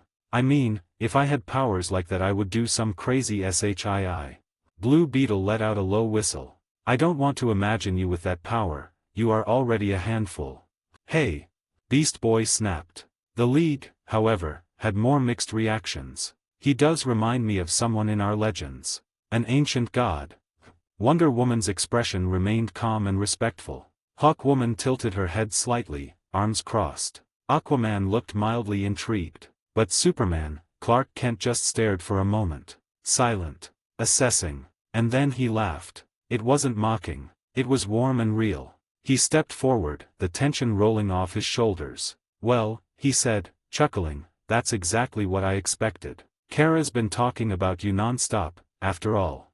Kara, standing not far from Arthur, turned red and immediately looked away, pretending to fix a lock of her hair behind her ear. Superman's smile widened. So be it, Arthur. If you're not the type to be recruited with titles or ceremonies, then no one can force you.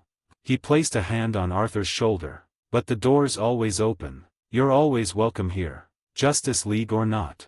Arthur looked him in the eye, and for once, the two powerhouses felt completely level, just mutual respect. Thank you, Arthur said simply. The Justice Hall still buzzed faintly with conversation, even after Arthur's informal refusal of the League's invitation. Titans murmured amongst themselves, some nodding in quiet approval, others just relieved the moment had passed smoothly. Raven lingered near the edge of the group, watching Arthur with a quiet gaze that never quite met his when he glanced her way. Kara shifted on her feet, clearly holding something in, but Arthur, calm and composed, cleared his throat gently. "I have one request," he said, voice steady. The room fell into a hush again. Even the more talkative heroes turned.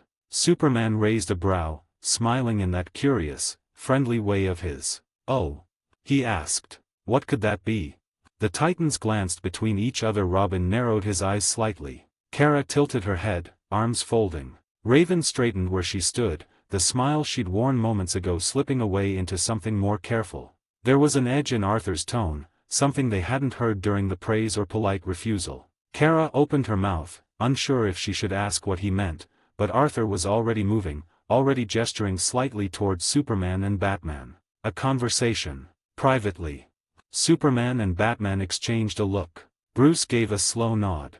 Moments later, they were behind sealed doors in one of the Watchtower's upper briefing chambers, walls layered with soundproof shielding, tech humming quietly in the background. Arthur paced once, slowly, then stood still in the center of the room. His expression was still calm, but Superman could tell there was something heavier lying beneath. Batman, already scanning the walls with his cowl's HUD, finished his inspection and gave a curt nod. "You're good," Bruce said. "No ears." "If I were outside this room," Superman added, "I wouldn't hear a thing." Arthur exhaled, not in relief but like he'd been holding something he hadn't wanted to burden others with. "All right then," he said. "I'll save you the long version, but, after Cadmus, I ended up in a different reality. A different Earth. Not a dream. Not an illusion. Real. Tangible." Batman's brows lowered slightly, but he said nothing. Arthur continued, voice low. "That Earth was devoured. Wiped clean. Nothing left. And it wasn't because of some villain, or a war. It was something far worse, a being known as the Anti-Monitor." Superman frowned. "I believe I've heard of this in old Kryptonian records. Rumors, cosmic-level threats. But nothing confirmed, at least other than what we already know. This is new to us." Arthur nodded. "He feeds on existence itself. Universes, positive matter, life. He consumes all of it. The world I saw vanish, it was completely erased. No chance of saving it." Batman's jaw tightened. "How did you survive? If it was an inevitable death like you are saying." Arthur looked at them both, his tone even. "The Lex Luthor of that Earth. Believe it or not, he was a decent man, arrogant still, sure, but with a heart. He built a machine for me. The same one our Luthor built in Cadmus. I'm sure you already have it here. It's the one he used on me after all." Batman didn't deny it, but Superman could see the slight twitch in his fingers as he folded his arms. Arthur went on. "That machine sent me back. Right before the collapse. But the point is, this Anti-Monitor. He's out there. And eventually he will get here. Could be a month, years, decades, more. But it's coming, and it could be long after we're gone." Superman absorbed the words in silence. Bruce's face was a mask, unreadable as always. But the sheer implications made the silence feel like thunder. "Then we prepare." Batman could tell that Arthur was not making this up, and he finally said, "However long it takes."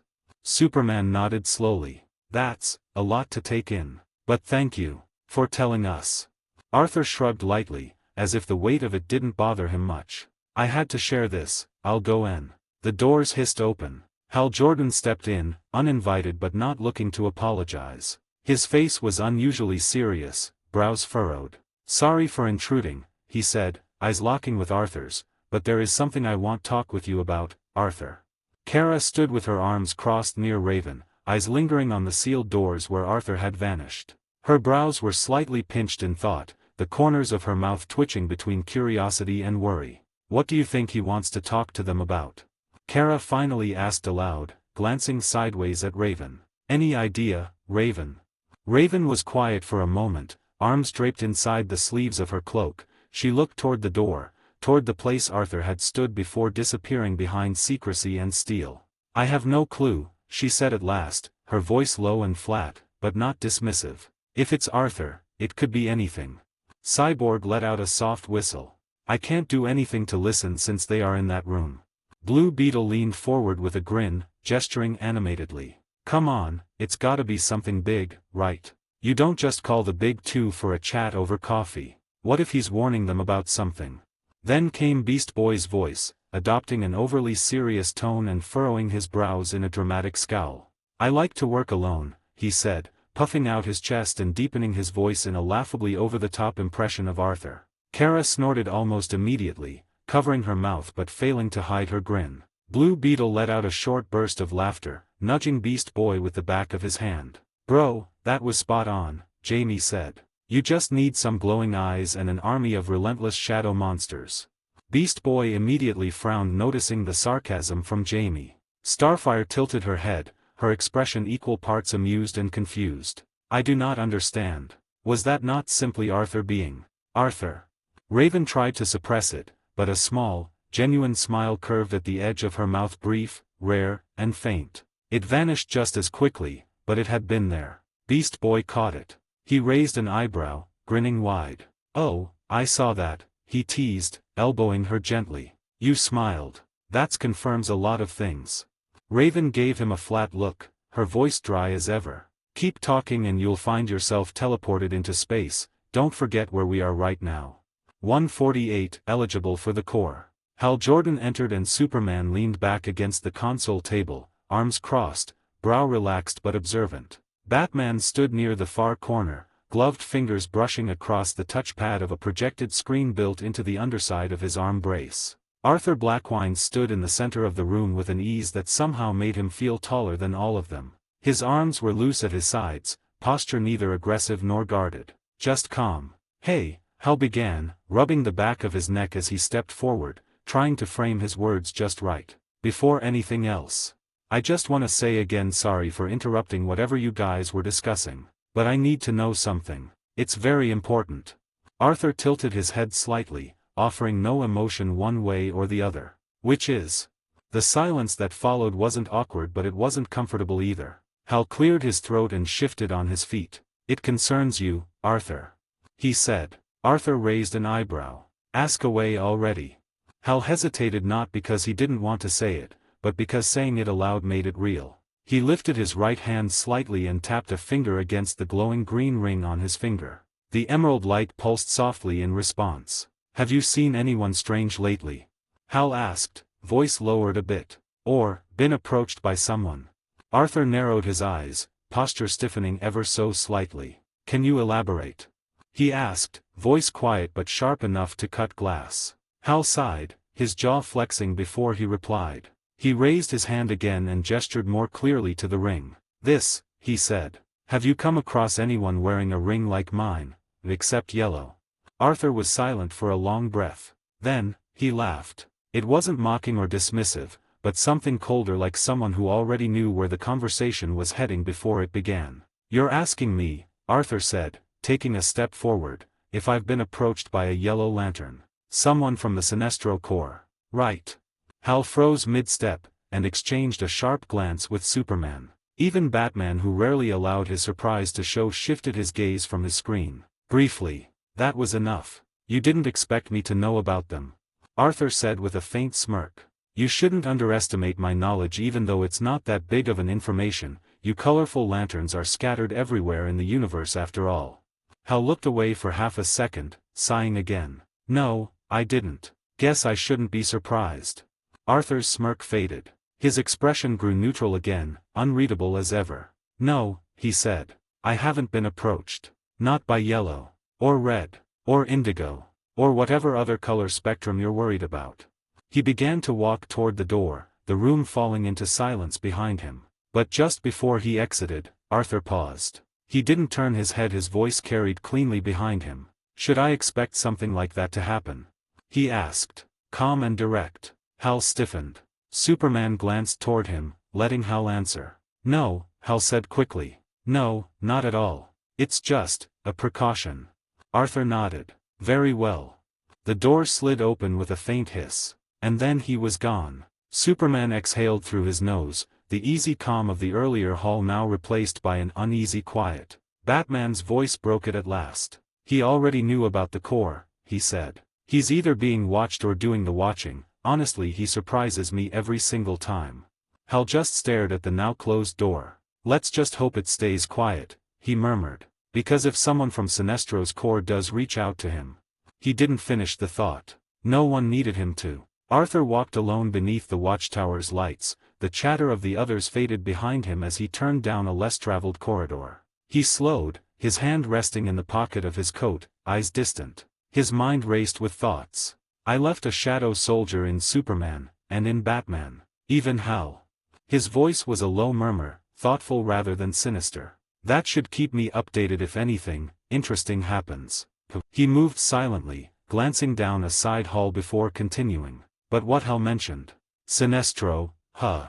A small grin played on his lips. He's afraid someone from the Corps might show up. For me. Has to be because of my powers. Fear, death, dominion. Makes sense.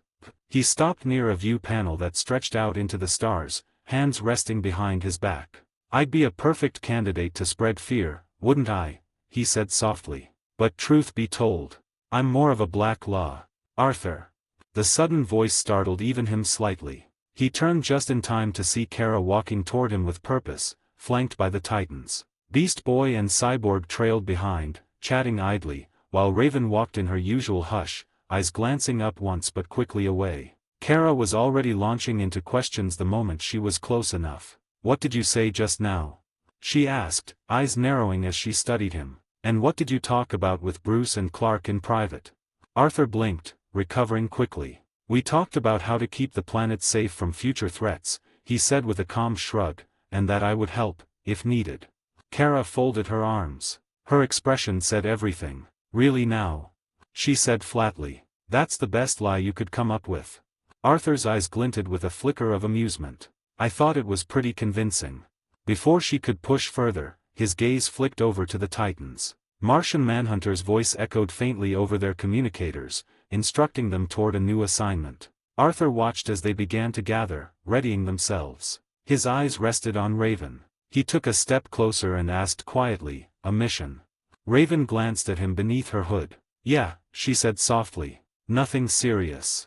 Arthur's hand reached out and gently caught her fingers. Her eyes widened slightly then immediately darted around, noticing how everyone was watching. So later then, Arthur said, his voice low, almost warm. I still need you for what I asked. Raven's face flushed pale violet rising up her cheeks. She quickly pulled her hand back and half sputtered, I know. I haven't forgotten. I'll be there. Arthur gave her a simple nod and an easy smile. All right then. Catch you later. Raven turned fast, spinning on her heel and marching toward her team. Beast Boy raised an eyebrow, giving her a knowing look. Cyborg simply smirked. Kara watched the interaction with a strange twist in her expression. She didn't speak at first, just stared after Raven, her lips pressing together. When she turned back to Arthur, her tone was casual, but edged with something subtler. So, she said, walking up beside him, this thing you need to do at home. I suppose it has something to do with whatever you're doing under your house. Arthur chuckled. Correct, he said smoothly. And I'll need to do something about your X-ray vision. Kara blinked. My what? I mean, not yours, specifically, he clarified with a grin. Just in general. I need to make sure that place is X-ray proof. You know what I mean. Kara raised an eyebrow. What are you doing down there anyway? Arthur smirked but gave no answer. He started walking again, past her, letting his voice drift over his shoulder. You'll see. Kara stared after him, arms crossed again, trying to fight the urge to smile. And failing. The Titans had already cleared out, leaving the corridor quieter than before. He turned to her fully now, his tone calm, almost casual. Let's go now, he said, extending a hand as he moved to grab hers to teleport. But Kara didn't take it. Instead, she reached forward and silently rested her hand on his shoulder, deliberately looking away as she did so. Her grip was firm just a bit more than it needed to be, and the way her jaw tightened, even slightly, didn't go unnoticed. Arthur paused. He saw it clearly in that small gesture. The tension. The shift in her body language. Something was gnawing at her, just beneath the surface. A flicker of irritation, not quite anger, but close. He could have asked. He almost did. But he didn't. Instead, Arthur looked at her for a second longer, something passing through his eyes. Then he simply said, his voice low and even. Exchange. And in a blink of black shadows the two vanished. 149. The fortress below. Arthur Blackwind Estate. The quiet rush of displaced air swept through the room as Arthur and Kara materialized back inside the Blackwind Estate. The ornate lights flickered slightly with their arrival, shadows dancing across the marble floor like living things. Arthur didn't hesitate. The moment his boots touched the ground, he grabbed Kara's hand firm but not rough and tugged her along. "Come on," he said, voice brisk with purpose. Kara, who hadn't expected the sudden contact, stumbled half a step behind him, her cheeks already turning a faint shade of red. She opened her mouth to say something, maybe tease him, maybe not, but the words caught somewhere between her lips and her heartbeat. From the side hall, George, Arthur's ever-loyal but often ignored attendant, waved, "Welcome B.A." But Kara didn't even glance at him, her focus entirely on Arthur's back, his hand still around hers. George blinked, then gave a small chuckle to himself and kept walking, muttering something about "dear me." Arthur reached the far end of the corridor, where a seemingly ordinary corner met two walls of dark oak paneling. He stopped, glanced once over his shoulder to make sure Kara was still with him, then raised his other hand. The wall shimmered briefly before shifting, a ripple of shadow-like magic parting the wooden surface like a curtain. There stood a man, or rather, something like a man, with the precise face of Lex Luthor, but this was a shadow. His eyes glowed, and when he bowed, it was without a word. "The Shadow Lex." Arthur inclined his head. "Is it ready?" Shadow Lex gave a silent nod, then turned, pressing his hand against the wall. A panel slid aside with a mechanical hum, revealing an elevator unlike any ordinary lift. Its interior was matte black metal, laced with glowing circuitry and deep runic lines. Kara raised her brows, intrigued. "Looks like a villain lair already," she muttered playfully. As they stepped in, she glanced downward, her eyes starting to glow faintly. "I can see where it goes." Arthur didn't look at her, he looked at Shadow Lex instead, who stood quietly behind them. "Do something about supervision later," Arthur said. "Make this place truly hidden. I want it sealed from every spectrum." Kara scoffed, the light fading from her eyes. "I wasn't gonna ruin the surprise. I just like knowing what I'm in for." He gave her a sidelong glance. "Excited, are we?" She didn't answer. Not verbally. But the faintest grin tugged at the corner of her lips. The elevator rumbled once and then descended smooth, quiet, and far deeper than she expected. When the doors finally opened, Kara blinked in surprise and stepped out instinctively. Wow! They entered a vast underground space that stretched far wider than the estate above. A domed ceiling overhead was embedded with shimmering blue-white panels, simulating stars. The floor was divided into multiple levels. One led toward a massive computer terminal with countless data feeds across maps and energy readings. Another led into what looked like a research lab, lined with devices Kara had never seen before, some familiar, some not. Mechanical arms hovered silently from the ceiling. There were sealed chambers, containment pods, rows of alloy-lined lockers, and a freaking arena, she said, pointing to the far right. The structure was massive, stone and steel reinforced with reinforcement, glowing faintly on its outer pillars. "What even is that?" Arthur walked a few paces forward, his boots echoing slightly on the polished floor. "A place to test myself, and my soldiers," he said. "I asked him to make it as strong as possible. Strong enough to withstand even me." Kara whistled. "This place is huge. I mean, why go through all this? This is pretty much Bruce's Batcave but bigger, and I don't know what to make of it." Arthur smirked. "I realize that information is just as important as strength," he said, turning to face her. Lex and Owl, he gestured toward Shadow Lex and a quiet, shadow soldier in the far end of them sitting on a massive computer terminal, "will help me gather that intel. Whether it's building what I need, or tracking cosmic anomalies, or preparing for multiversal threats. I need more than just my fists."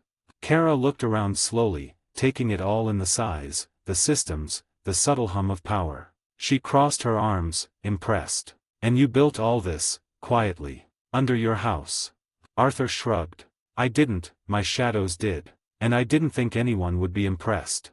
"Well," she said, stepping up beside him, brushing her shoulder lightly against his, "I am." He gave her a small smile. The kind that lingered just long enough to feel real. "Good." Then he looked out over the base once more. "Because this is just the beginning." Kara took a slow spin, surveying the vast space once more, the tech, the terminals, the containment cells, the heavy-duty arena carved into reinforced alloy. She whistled. This must have cost a fortune. Arthur didn't say a word at first. He just turned his gaze toward her, one brow lifted, arms folding across his chest in that effortlessly smug way of his. The faintest smirk tugged at his mouth. Kara caught herself and groaned. Right, stupid question. Arthur chuckled. My family has more than enough resources to provide, he said with a casual nod. Old money. Smart investments. A bit of exploitation in the industrial age, probably. I don't know really, we just have it. She raised a brow at that, but he wasn't finished. In fact, he added, voice light but with that same signature undercurrent of amusement, after Lex disappeared, my family even made a move to take over LexCorp. Kara blinked. Seriously? Arthur tilted his head slightly. According to my brother, we still hold a few shares here and there. But he ran into a certain problem. She leaned in, curious. Which is?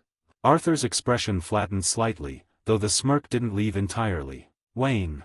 Kara couldn't help but laugh. Of course. Apparently Bruce had his eyes on LexCorp too, Arthur continued. Not for the prestige or the profits but for whatever Lex was working on in secret. You know how he is anything he doesn't understand or can't control, he tries to own.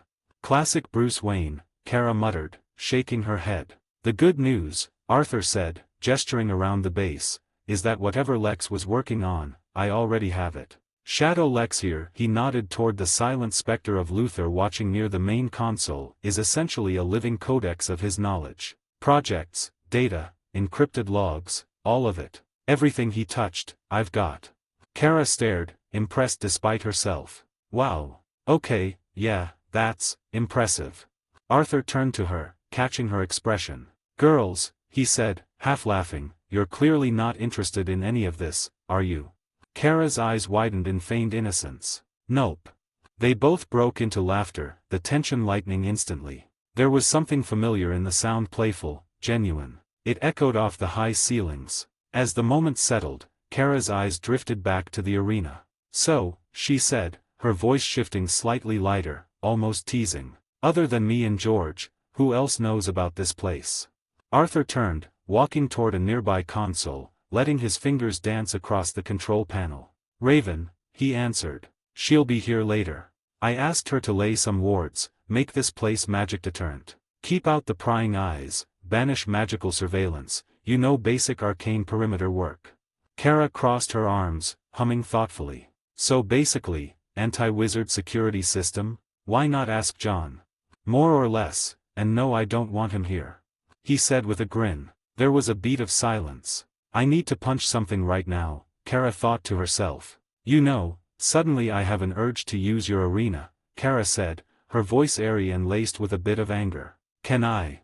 Arthur turned to look at her, noting the change in her tone. There was that flicker of something in her gaze, a heat just under the surface. He tilted his head. Sure, he said casually. I was going to test it out anyway, so. He didn't even finish the sentence. With a gust of wind and a blur of blonde and blue, Kara was already at the arena entrance, cape fluttering behind her. The heavy doors opened up as soon as it detected her. Arthur blinked. Did I say something wrong?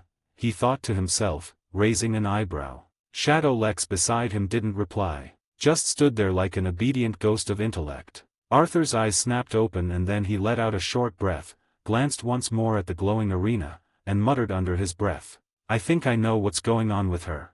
150, fighting the wrong battle.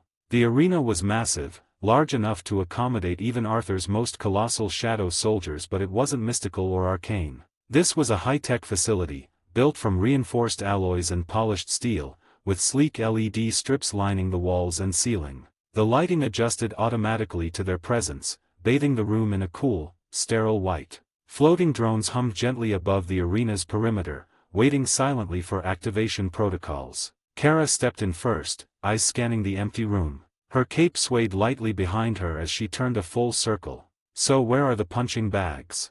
She asked, tone clipped. It's empty. Arthur followed behind at a calm pace, hands in his pockets, his expression casual but sharp. Yeah, even though I told him to make combat robots, Arthur said, nodding toward a control console near the wall where Shadow Lex stood, waiting with arms clasped behind his back like a personal attendant. Strong ones. Something that can take a hit from someone like Superman. He turned slightly. Status. Shadow Lex gave the slightest shake of his head, ever composed. Arthur sighed. Apparently, they're not ready.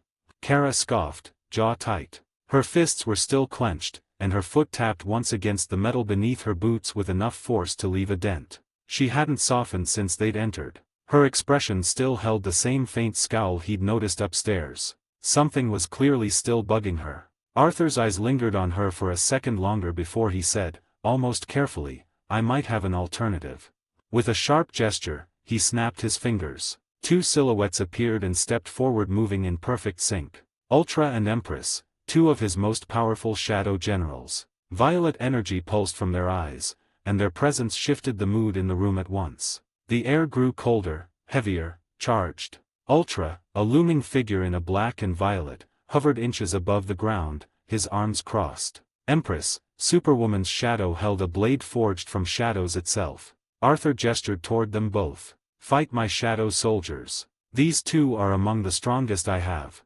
Kara turned slightly, eyes narrowing as she took in the two figures. She didn't even blink. "Bring out Doomsday," she said flatly, voice almost venomous. "I don't want to fight trash." Ultra's eyes narrowed ever so slightly. Empress tilted her head in silent amusement. Neither spoke, but the air crackled faintly with restrained power. They weren't used to being dismissed so casually. Arthur blinked, then laughed. Loud, honest laughter. But it was short-lived. When it faded, his face sobered almost immediately. His voice dropped, firm and unyielding. "No." Kara's head snapped toward him, her expression shifting from irritation to something dangerously close to offense. "You think I can't handle him?" Arthur didn't flinch. "Yes." The silence that followed was a tightrope ready to snap. Kara's eyes burned not with heat vision, but pride. She took one sharp step forward, shoulders square, lips pressed tight. She was on the verge of losing it, and Arthur knew it. But before she could speak, he raised a single hand, calm, quiet, confident. His gaze didn't falter. "Defeat them first," he said simply, "and then I'll consider it." Kara didn't respond. Not with words. She stood there, frozen, the muscles in her jaw twitching. Her fingers curled slowly, but she said nothing. Then Arthur reached into his system inventory and pulled out something wrapped in old crimson silk. He tossed it gently to Empress, who caught it with one hand. The silk unfurled as it fell, revealing a gleaming golden cord coiled like a serpent. It shimmered unnaturally, the kind of gold that didn't reflect light, but absorbed it. Kara's eyes widened. "Is that the lasso of truth?" Arthur shook his head, a half-smirk curving at his lips. "No," he said. "Not quite." He turned to Empress and nodded. "Use it. It was yours anyway." Kara tilted her head, still staring. "Then what is it?" Arthur's smile deepened as he looked back at her. "This," he said, his voice low and amused, "is the lasso of submission." The silence that followed was brief, broken only by Kara's stunned blink, and Empress's faint smirk as she uncoiled the lasso and wrapped it around her wrist like it was a familiar weapon returned at last. Kara's lips parted, caught between confusion, embarrassment, and rising challenge. Her cheeks turned the faintest shade of pink. Arthur actually caught himself smiling as he leaned forward and whispered in her ear. "Not that kind of submission." His teasing paused just long enough for his own voice to drop. "On second thought, it is kind of like that as well." He scratched the back of his hair, eyes flicking sideways at her. "Never mind, it's a weapon. Deal with it." He stepped away from the arena and into the cool of the control alcove, where Shadow Lex stood at a sleek console. Arthur leaned in toward him, speaking quietly but precisely. "Lex, this." He gestured toward the arena floor, where Kara lingered, fire coiling around her gloved fist, "is an opportunity. Collect data. Analyze. Track performance output. If the arena gets wrecked, consider it feedback to build it stronger next time." Shadow Lex offered his signature polite nod, face unreadable, then tapped rapidly on his device before offering it to Arthur. Arthur squinted at the glowing screen, brows knitting together. After a moment, he merely twitched and looked up. "I already know what to do," he said dryly. "Okay, my bad." Shadow Lex tilted his head, primly unbothered. Arthur chuckled, then turned slightly, speaking loud enough to carry to the arena. "Kara," he said, voice smooth over the distance, "start when you're ready." She didn't wait. The moment the last word slipped from his mouth, Kara launched forward with a sonic boom, her foot slamming the ground so hard the reinforced metal warped under the pressure. She shot toward Ultra and Empress with all the grace of a missile but none of the finesse. It was fast, powerful, and reckless. Ultra stepped forward calmly, intercepting her charge with a brutal elbow aimed directly at her collarbone. Kara twisted mid-air, just narrowly avoiding the strike, only to be met by Empress's sweeping leg, which caught her shin and sent her into a mid-spin. She recovered quickly, hovering for a moment before descending in a hammer fist aimed at Ultra's head. He caught it with a single palm, boots skidding slightly across the floor before planting firmly again. Empress didn't miss the opening. She flashed behind Kara with supernatural speed, her lasso of submission now glowing faintly violet as she flicked it around in a circular strike. Kara dodged the lasso but caught a backhand to the ribs. The hit was precise, measured, not meant to injure, but to knock her off rhythm. She flew backward, flipping in the air and crashing against one of the curved arena walls, cracking the plating. She groaned softly, but her pride was louder than the pain. "Okay," she muttered, flying forward again, this time swinging wildly with heat vision already charging in her eyes. Not bad. But again, her form betrayed her. Punches came too wide, heat vision blasted without commitment. Empress ducked under the beam with ease and used Kara's own momentum to shove her into Ultra's waiting grasp. He didn't strike. Instead, he held her for a half-second, testing her strength against his. Kara growled and head-butted him, forcing him to release her, then followed up with a spinning kick. It landed this time, catching Ultra in the jaw and sending him skidding across the floor. But before Kara could celebrate, Empress grabbed her cape mid-spin and yanked her back violently, slamming her onto the ground with a satisfying clang. Watching from above, Arthur folded his arms across his chest, eyes narrowing slightly. He wasn't worried. More like, curious. He muttered under his breath, half to himself and half to Lex standing beside him, "Is she really this frustrated?" Shadow Lex offered no comment, only continued tapping into the glowing interface, recording every movement, every hit, every spike in energy levels. Arthur leaned in, unbothered. "She's not fighting to win," he said. "She's fighting to vent." In the arena, Kara clutched her ribs and shot back to her feet, nostrils flared, lip curled slightly. Her breathing was shallow. Not tired, just angry. Ultra and Empress stood beside one another now, eyes locked on her, their forms unshaken and utterly in sync. From the comm, Arthur's voice came again, steady and deliberate. "You're sloppy." Kara turned toward the sound, eyes narrowing. Arthur smirked, arms still crossed, his voice echoing across the chamber. "Calm your mind and stop fighting like you're trying to prove something and just be yourself." This novel is uploaded by Fanfic Novels. Please support me via Patreon. Due to copyright restrictions on YouTube, I have decided to create a collection of fanfiction novels in audiobook format. If you would like to access the collection, you can purchase it through one of the following platforms. Patreon or Ko-Fi. You will find both links in the description. After completing your payment, you will automatically receive a link to a private Telegram channel that has a great collection of fanfiction audiobooks in audio format.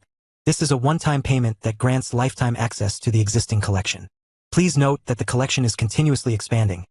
I regularly add new audiobooks over time, so the library keeps growing. If you would like to update a novel or add a new one, you must subscribe to my Patreon.